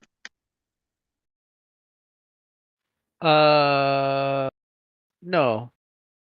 But like what war? What would he say? The war in Ukraine. Why would I volunteer for the war in Ukraine? Because you're a proud American? So proud Americans volunteer for the war in Ukraine? Okay, how about if there's a draft? What would you do if they came knocking at your door? Why would there be a draft for the war in Ukraine? Why would there be a draft for the war in Vietnam? That's got nothing to do with us. Oh, wait. That doesn't matter. When you have the military-industrial complex, That doesn't matter. That logic doesn't work, does it? So So you want why to try? Hold on. You want to reformulate your argument? why would there be a draft for It American doesn't the matter war in why. Ukraine? There is a draft. Tomorrow they come knocking. Paradolia, you're coming with us. There's a war. You're drafted. It doesn't matter the reason. Would you go or would you fight it? Or let's say you knew they were coming. Would you leave before they came? Or would you stay and go with them? What would you do? Would you run to Canada or would you join? I'd tell them that this is an analogy and it's not reality, and then they'd be like, "Oh yeah, you're right." You can't answer serious questions. I forgot. Okay, forget I asked. Tell that, tell all those dead people that died in Vietnam that it's just an analogy, right? All those American soldiers and all their families. It's just an analogy, bro.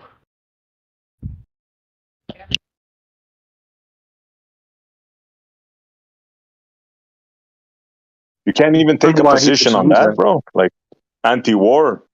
You can't take an anti-war position. Why? It's because we say it. Just say you're anti-war. You're against illegal wars. Can you do that?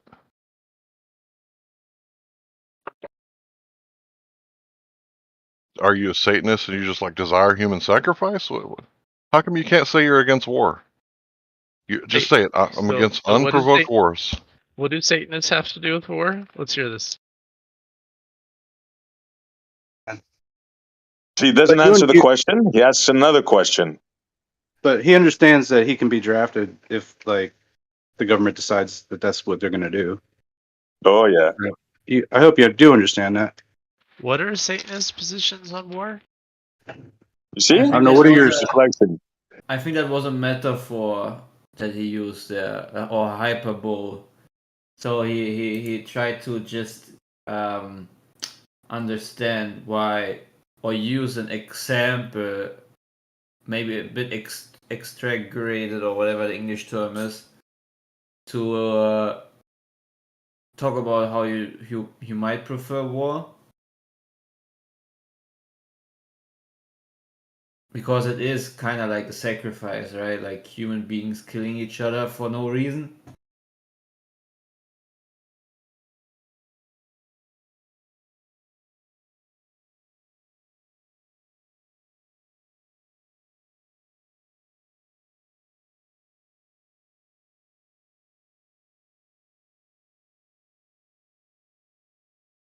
Paradolia, do you think that people should sacrifice their lives so that you can maintain your so-called life? Do you think that? Depends on the situation. We're talking about warfare and such. How do you feel about that? People are definitely dying all the time so that they can protect your so-called rights. Yeah, I think Yes, people of a you need me to- country should band together to defend themselves from. Are you sure you don't want to ask me for foreign proof of my claim? and domestic threats? Okay. So you're cool with that happening for them. Thank you so very much, and you just move on. But you don't consider that you could be drafted ever. You think that's like an archaic thing, like that can't happen again? Oh no, I think drafts can take place. Okay. So with the proposition that the fellows were asking you is about, would you go to Ukraine to go serve and fight for Americans' rights or Ukrainians' rights or whatever the hell you want to relegate it to? Would you go and serve and face possible death and dismemberment for such a noble reason? I don't understand how it could be possible for me to do that. But it's possible to do it in Ukraine. I'm sorry, in Vietnam. But you can't understand how it will be possible in Ukraine.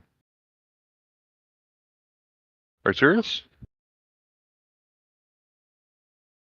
Is that a logical statement? I can't understand why America would get involved in another country and draft people to go into that country. Is that how your brain works or not works?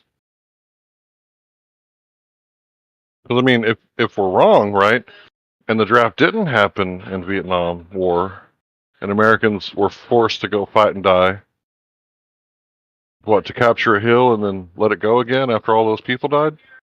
commonly known as Hamburger Hill. Like, are we wrong about that? Did that not happen? What are you saying?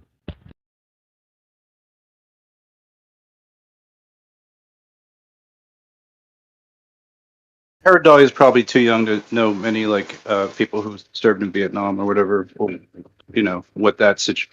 Or basically, like I think that's one of the worst wars that we've had in terms of like what the PTSD and stuff like that looks like, or stories that you might hear from veterans about things that they did on the ground or whatever.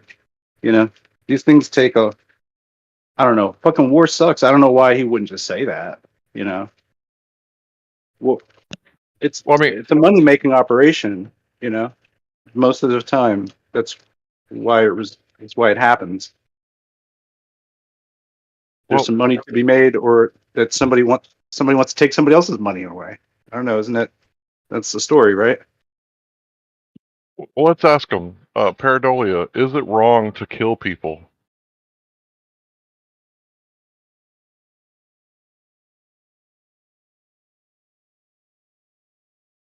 Maybe he's putting a worm on a fish hook, and you know he'll come back in a second. And he's But why didn't you think that banks are involved in selling of like arms and that kind of thing, or providing governments with budgetary like it's the governments that buy the weapons, right? It's not the soldiers. They don't go buy their own bullets. So I mean, we get accused of being an echo chamber, but we're giving people an opportunity to speak, and you know the cat's got their tongue, and I don't know, maybe he's having internet connection problems.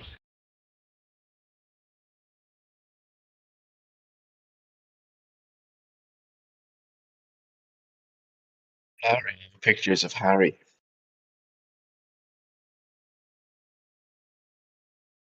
$12. Larry and the Hendersons over here. Yeah, confused me for a second. Hey, Snacks. Chinese girls don't have green eyes. They don't. Yeah, Chinese girl with the green eyes. Oh. They do an anime. That's real, right? I saw it on TV.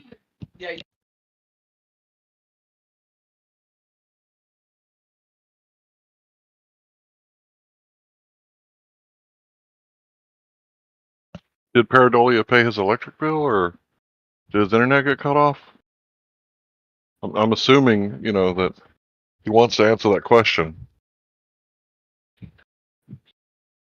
Because, I mean, would anybody in here disagree that killing people is bad?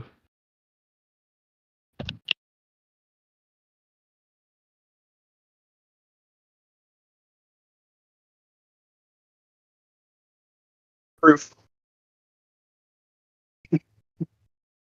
Where's your citation, Larry?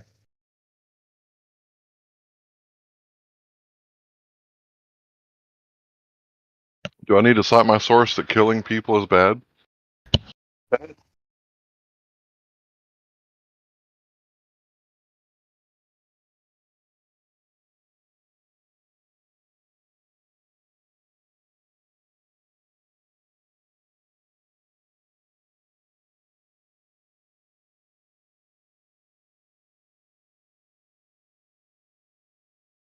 Hoymar thinks a few F-16s and pilots that won't be able to go into operation for at least a year. They're going to go against seasoned, trained Russian pilots with superior aircraft and surface-to-air missiles that are like so lethal, it's unbelievable. And he thinks they stand a chance. It's unbelievable.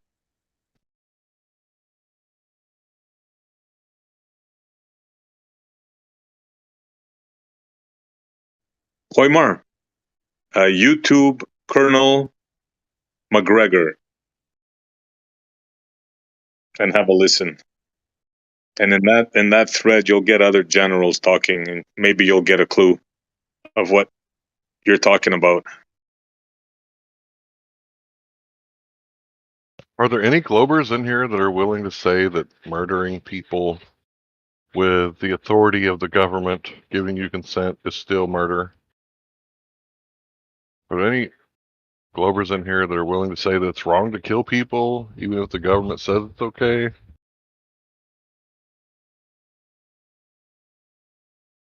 mean, this isn't rocket science, guys. This is a simple yes or no question. It's multiple choice, A or B. Yes or no. 1 or 0. Come on, guys.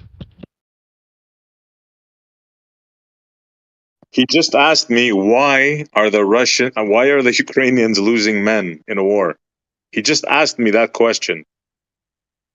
Why are the Ukrainians losing more men? Because usually the kill ratio is 3-1 or something like that. Are you serious, dude? Why? Because they're getting slaughtered by a superior army. That's why. With air superiority. That's why. With better weapons. That's why. With more soldiers. That's why.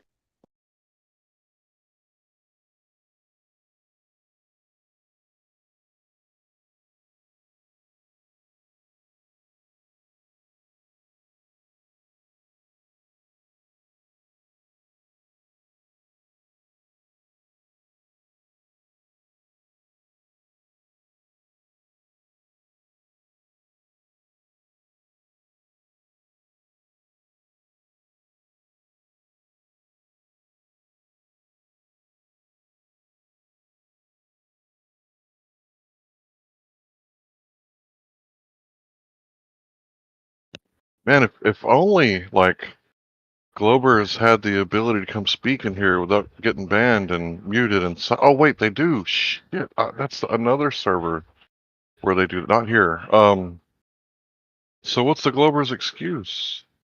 Because we hear them like semi-engaging, and then when we try to come to an agreement like Banks Fund Wars, they seem to, not understand that Banks Fund Wars, and they need me to cite my source. Who else would fund them? Was that your only claim? This is your only claim of Bank Fund Wars. Well, I made a few claims, right?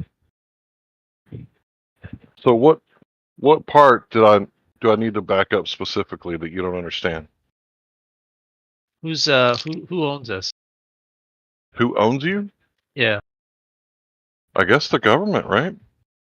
Because if they can force you to pay your taxes and give away your labor at threat of gunpoint and torture cuffs and throw you in the dungeon, or they can make you go fight a war in another country that didn't even attack you, well, I guess you don't own your body, do you? Who's the controllers? Secret controllers. There's no secret controllers. They wear badges. They have guns and handcuffs. There's no secret. You didn't know that? Who are they? The cops. The cops. They're like the citizen-appointed officials.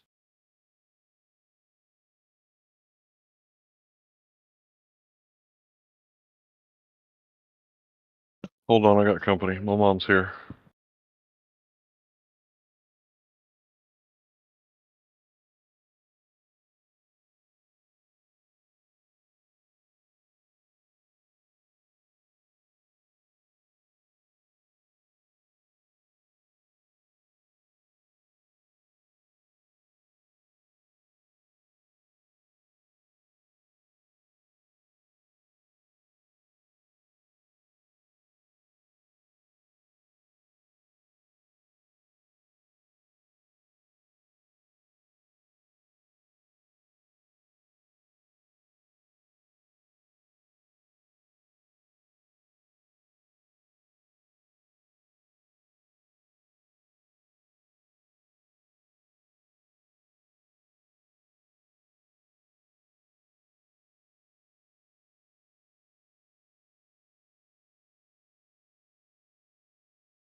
Who's talking right now?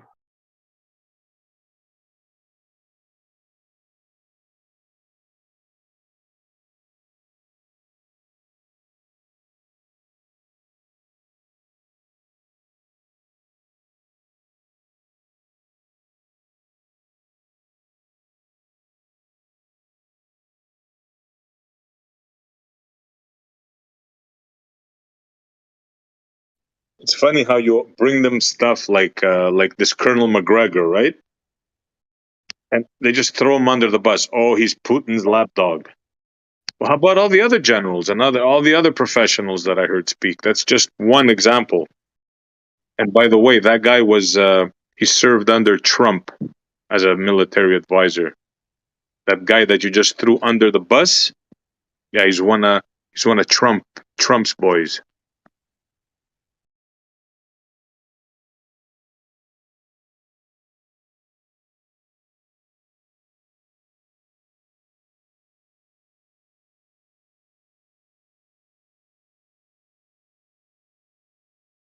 Anyways, why are we talking about war, man? Anybody want to change the subject? Please go right ahead.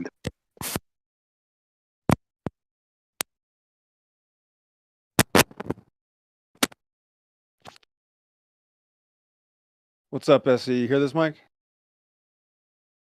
I hear you, bro. All right, welcome to the end of the Earth. So what's going on, man? You served, right, bro? You served? No, I wouldn't call that serving. I don't like the world terms, you know what I mean? No, I was part of their satanic operation for, a few years. Right. So you got a taste of war, right? Something gladly I never experienced, right? So I speak out of ignorance. But I listen to certain generals and people that talk about war, right? And how devastating it is. You have any idea of like what's going on in the Ukraine or no? Sure, it's absolutely disgusting. It's not the only place where there's war. I want to point this out, SC Montreal. In 1995, when my dad got like his second computer, like first or second computer, he went out and went out and bought like the best flight simulator game. Right, this was when I was like 12 years old, 1993, 94, whatever. And it was called like 94, and I'm just going by the years. They call it the year before they come out, and it was called U.S. Navy Fighters. Right. And I'm brand new to computers, right? I'm 12 years old. This technology is new. We're the first generation, right? So I'm uploading the disk. It took like 3 weeks to install. I'm not kidding. It took like 3 weeks to install the thing. I needed floppy disks, right? And I'm playing this thing, and it's about this conflict in Europe. And again, this is 1994. And this conflict in Europe involves a confrontation between Russia and Ukraine. And you are now a U.S. naval pilot in this game, and it's supposedly whatever year, I don't remember. And now you are going into Ukraine to help the Ukrainians battle the Russians of this Third World War. And that came out in 1994. It was called U.S. Navy Fighters. You can look it up right now. Type in Electronic Arts U.S. Navy Fighters, and there is the Ukraine-Russian War. How many years ago? 27 years ago. That's all. Thanks, Essie.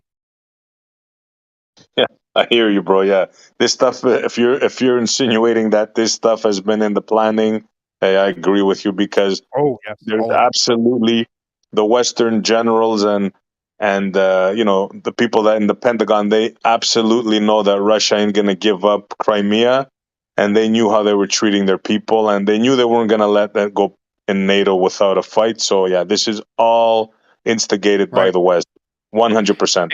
Yep. And you know what's funny? Sometimes I'd pretend and go, these Russians are cool. And I'd want to be them sometimes, so we have spirits pulling us back and forth. But here's another amazing fact. Again, 25 years ago, guys, when they came out with video games, it was a different level. You were allowed to manipulate when you had a PC back in the day, again, quarter of a century, you were given this game, right? Electronic Arts, but you could build your own stuff. So I'm a 12-year-old little brat who is now fixated on this, for 12 hours a day, right? And I'm looking at this thing, and I'm backing off. I'm zooming off the map, SC Montreal. I'm going away from the map, and I get really, really far away. And I'm expecting to start to see some ball, right? I'm a kid, and here's what appears: a giant green square with a bunch of blue squares around it for infinity. And I was like, this is really weird. How come there's a flight simulator that I'm playing and the map is a square with water squares around it for infinity? Huh, weird. Oh, look, squirrel. And then 20 years later, holy shit. Oh my, I did not take, SE Montreal, took me 5 seconds. By the way, flat earth is also a deception, but let me explain in detail. When somebody said, you know, oh, the flat earth thing, I didn't say, okay, yes, the earth is flat. I knew instantaneously everything they said, SE, was fake because of what I was shown years and years earlier. That's just one thing. There's 1,000 more things, but you know, those who get the truth, SE, were designed for the truth. This is 100% spiritual. This is not about this world here. This is the world on the other side, man. And that's what this is about. We don't wrestle against flesh and blood. And flat earth is also a deception that's going to hurt some feeling. Again, keyword, also a deception. It doesn't mean what they're teaching you is true, but Satan always has a backup plan. He is the God of this world, and not everybody's ready for that level, SE. I hear you, bro. Yeah, they're fighting every inch of the way. Got a guy here telling me only McGregor. I only cited McGregor. Probably won't spend 1 second researching it.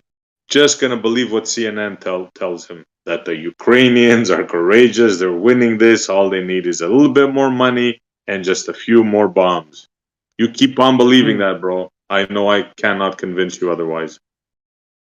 My way of thought, SC, with this is very harsh, abrasive, ugly, and much more painful than people want it to be. And that's because the truth hurts, unfortunately, SC. So when people wake up to a lie, right? Hear me out. When they wake up to a lie, they think possibly that they found another truth. Well, when it turns out that that other thing they accepted is also a lie, boy, you think these Globers get pissed?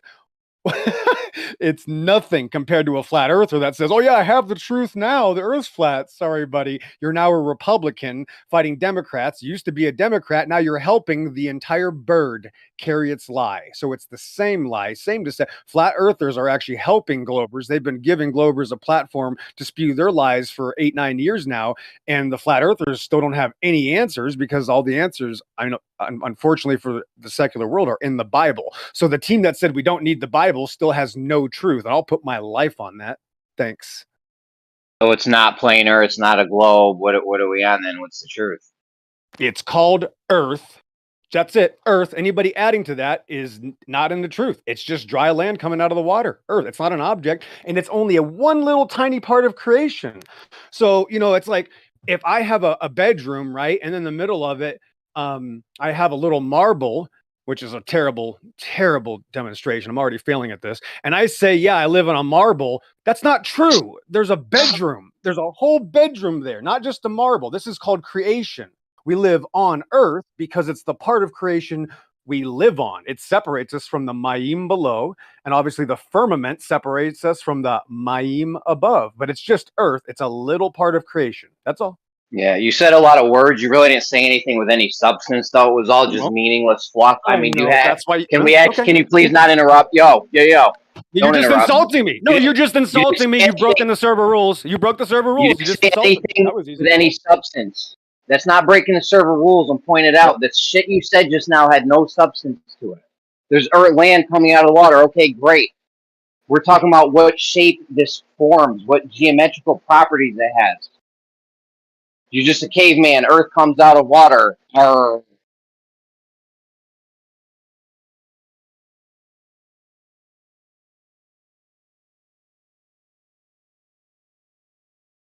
Names.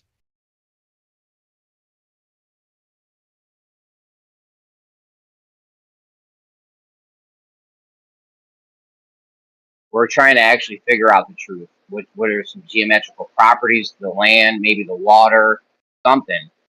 We're not just like cavemen sitting around like, oh, Earth, land that come out of water. And then we go to sleep at night happy with that.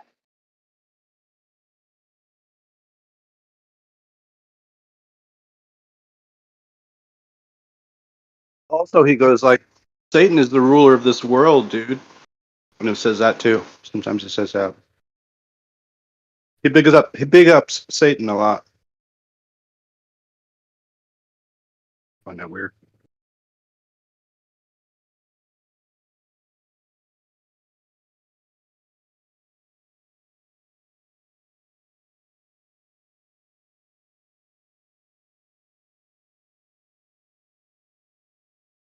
So I'm posting other people that are talking about the Ukraine thing, not just Colonel McGregor. Have a look, do some research, learn some stuff.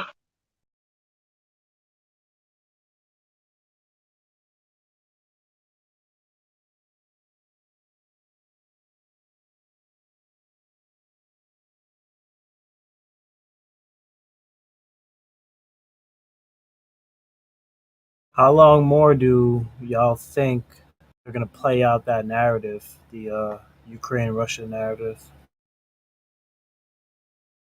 For as long as they can, bro. The industrial military complex is gonna bleed every dollar they can get. They could care less how many people die. It's only gonna stop when American boots are gonna have to be put on the ground. That's when it's gonna stop. Once all the Ukrainian young men die, and that's not very long. They already killed 350,000, wounded 600,000. So that's not very long. They won't be able to sustain that forever. Yeah, I agree. They're gonna try to drag it out for as long as they possibly can.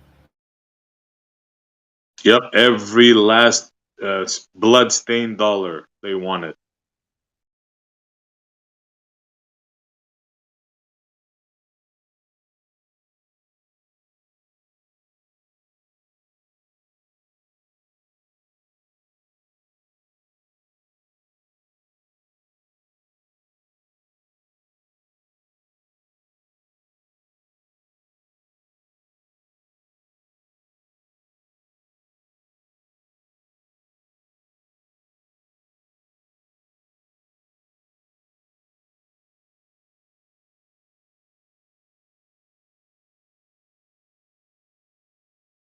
For all those doubters, check out the last post. And yeah, it's not by Colonel McGregor. It's by another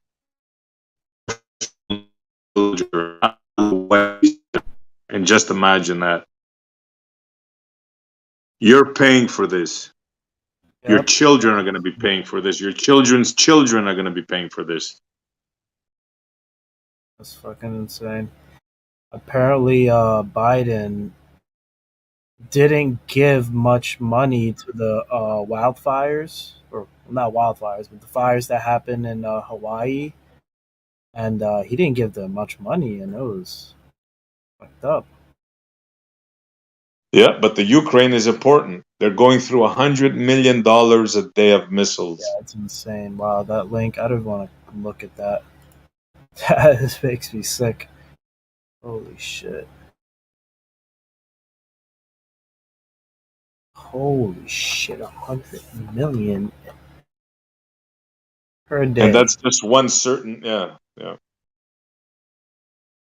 That's just for the missiles, I think. That Uh-huh. they're using. Oh, damn, that's crazy. That's right, Terry. That's right. Bring on the pepperoni. See, even even some ballers agree with this. This is lunacy, because they know their kid might be down there next, fighting. We get into the missile business. It sounds lucrative. Yeah. Yeah,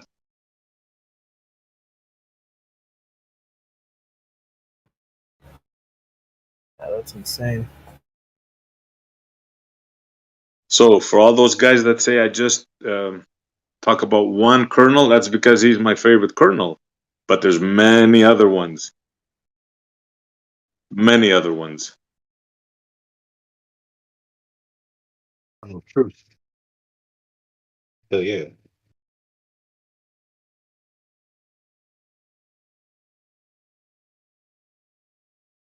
So surely you can't throw all these guys under the bus, can you? I don't hear any response in the chat.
Anybody study Milankovitch cycles?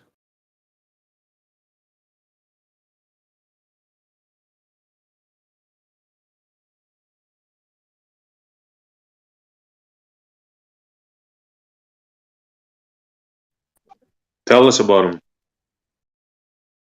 I'll post a couple links on the stream, but the thing is, it has to do with the obliquity of the equinox and the eccentricity of the sun. And I've tried to find out how Milankovitch discovered these cycles, but it's pretty arbitrary. But here I'll post. Cycles of the stars? What? Of the constellations? It's the way that the Earth moves around the sun. Sometimes the orbit is more elliptical, depending on the era. But that's assuming that the Earth is moving around the sun, though. Exactly.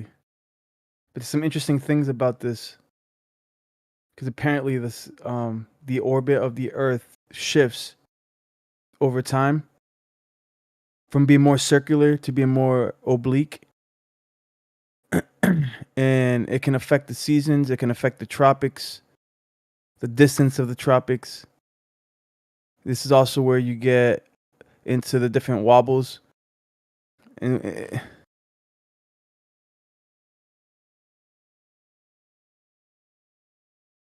Yeah, so you're going with the model then, with the Earth going around the sun. I don't necessarily believe in that at all, actually. But that's what they use against the idea that the equinoxes are solid, like they haven't moved. The tropics, not the equinox, the solstices, the tropics, and the equinox for that matter. But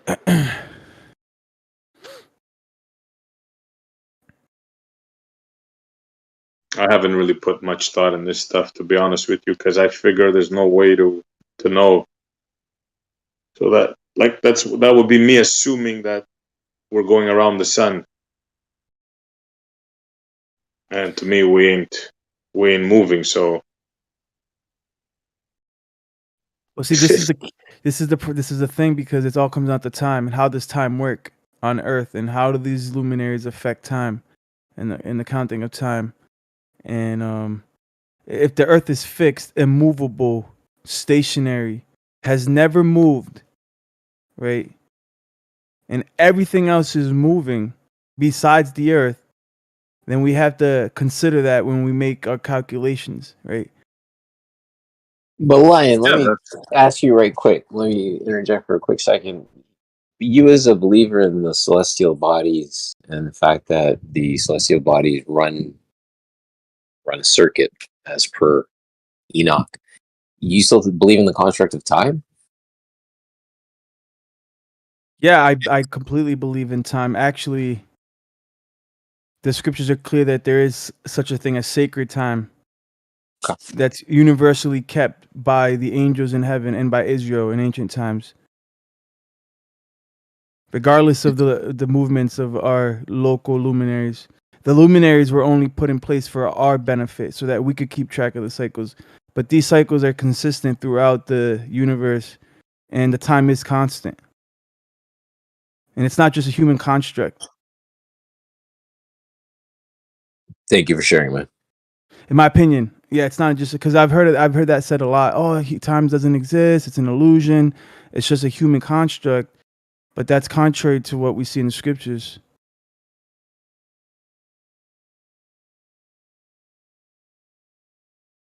So you believe time is a thing? Yes. Can you describe it? It's a certain frequency. It's a certain oscillation that the creator is on, and it's a septenary calendar based on the cycles of 7. And this cycle, once it began, has never actually, like, its perpetual motion has never ceased to be. regardless of man. It exists. You could tap into it and be on the same cycle as Yah. It involves, certain specific fees, the changing of the seasons, how to actually predict the changing of the seasons, how to keep accurate cycles of time.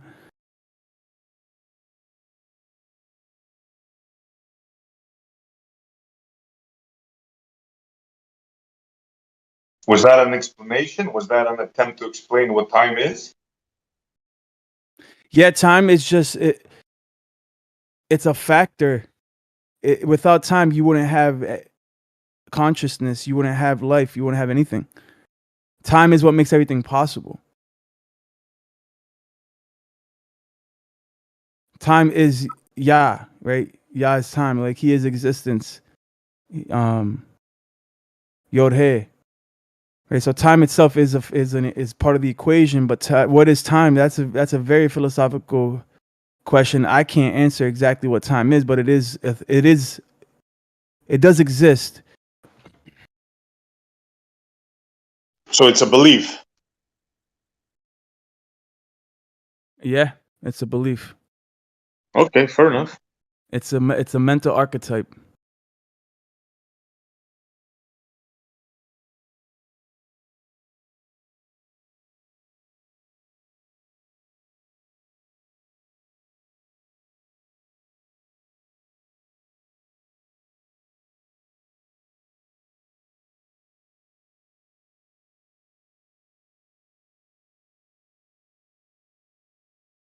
I'm not gonna argue beliefs. If you say it's a belief, that's cool with me, bro. It actually goes against relativity because relativity says time is relative, right? But it's not. It's constant. And It's not anything. As far as if you ask me, it's not anything. Time is a man-made construct. If you ask me, that is.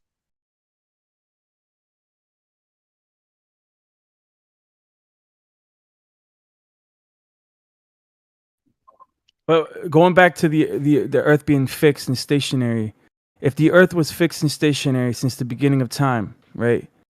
Then theoretically, if you built a temple on it 6,000 years ago, right? And the temple had certain gates on it, and the gates lined up with certain time frames of the year. Wherever the sun would rise at the horizon on the east during the morning, right, you would have a significant pillar in place on that wall of your temple that would designate a specific time of the year. And the sun goes up and down on the horizon, shifting between the tropics. You can actually see the motion of the sun move throughout the year on the horizon. Here, I'll post a simple image displaying this movement so you can understand. So I wasn't aware of this movement until I actually started studying the sun. This is one from an Aztec temple. It's a GIF, but you'll see what I'm talking about. This is throughout the year. And it's from a specific point that's also marked.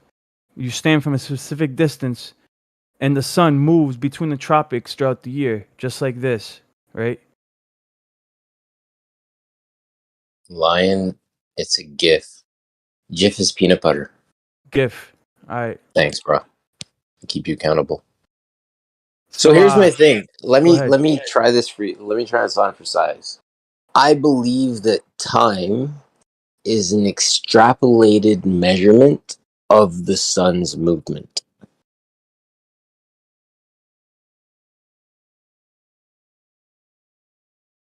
Yeah, it involves the sun, the moon, and the stars.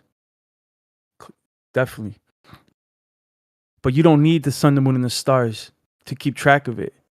The sun, the moon, and the stars were luminaries to give us data, right? To give us something to keep track of sacred time.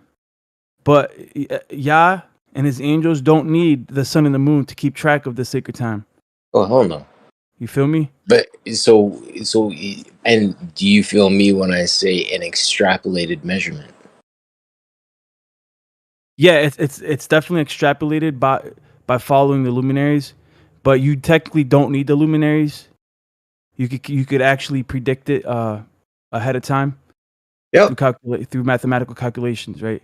Yeah, I'm not even getting to the whole aspect of like predictability. I just wanted to, because the thing about it is, when we start thinking about the concept of time, we can very quickly like lily pad to the observation of like the chicken or the egg, which came first.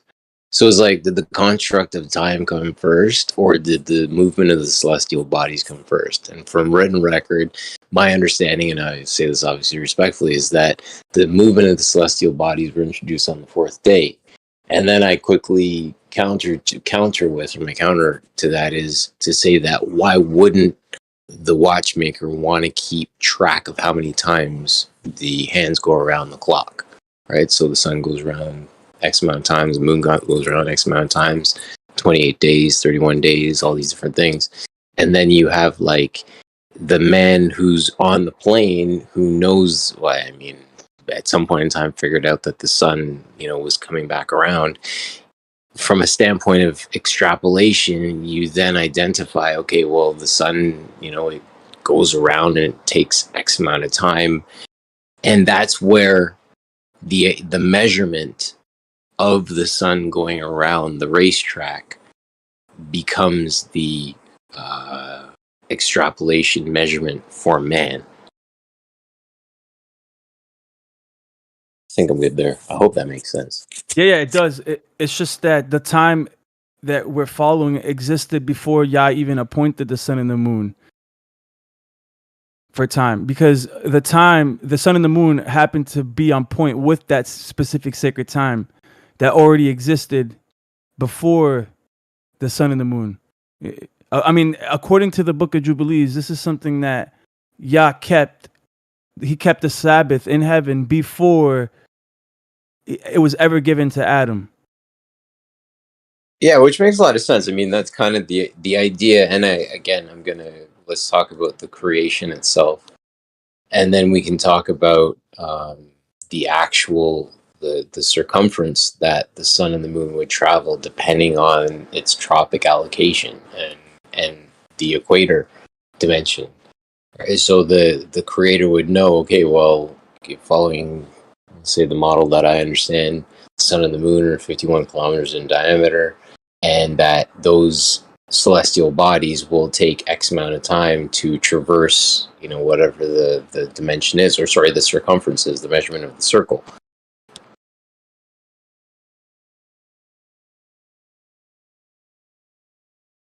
I have an image I'm going to throw in chat, just looking for it, where it's the measured velocity of the difference between the sun and the moon, depending on the circumference they're navigating.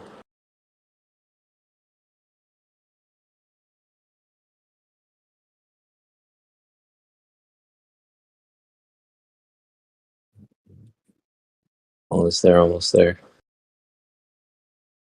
Oh shit.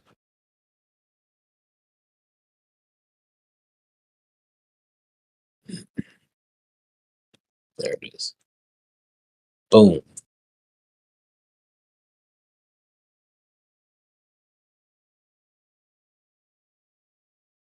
Yeah, so if you look in the top left-hand corner of that image, it says the difference between the difference between the sun's and the moon's instantaneous linear velocity, where the radius equals 7,500 kilometers, then 10,000 kilometers, then 12,500 kilometers. So 7,500 would be the Tropic of Cancer. I believe that's on the internal. The equator would be at 10,000, and then the other tropic would be at 12,500. And then you have the speeds listed on the right side as well.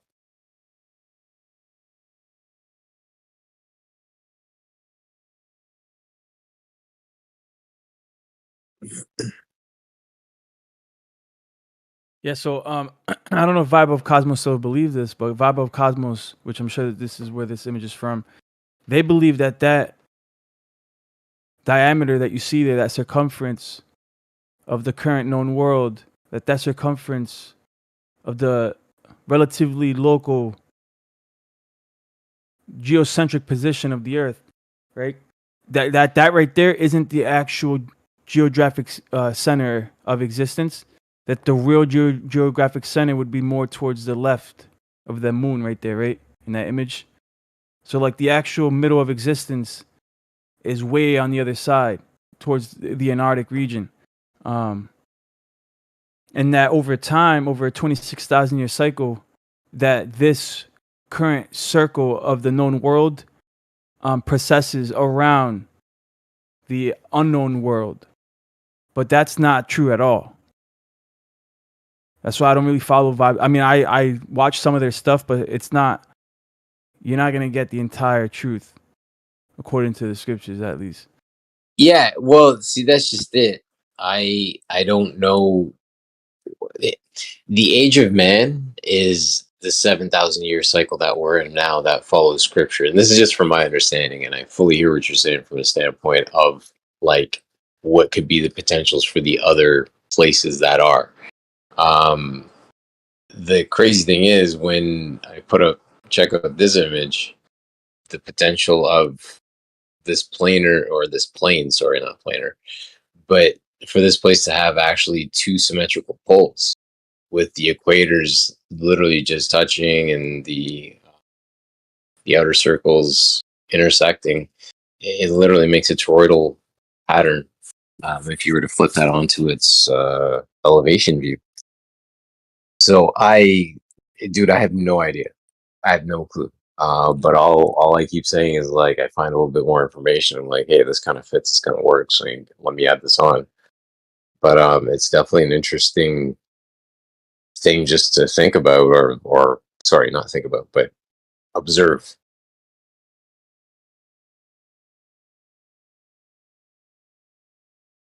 So yeah, going back to what I was originally saying, that the tropics have never moved. And I posted both an as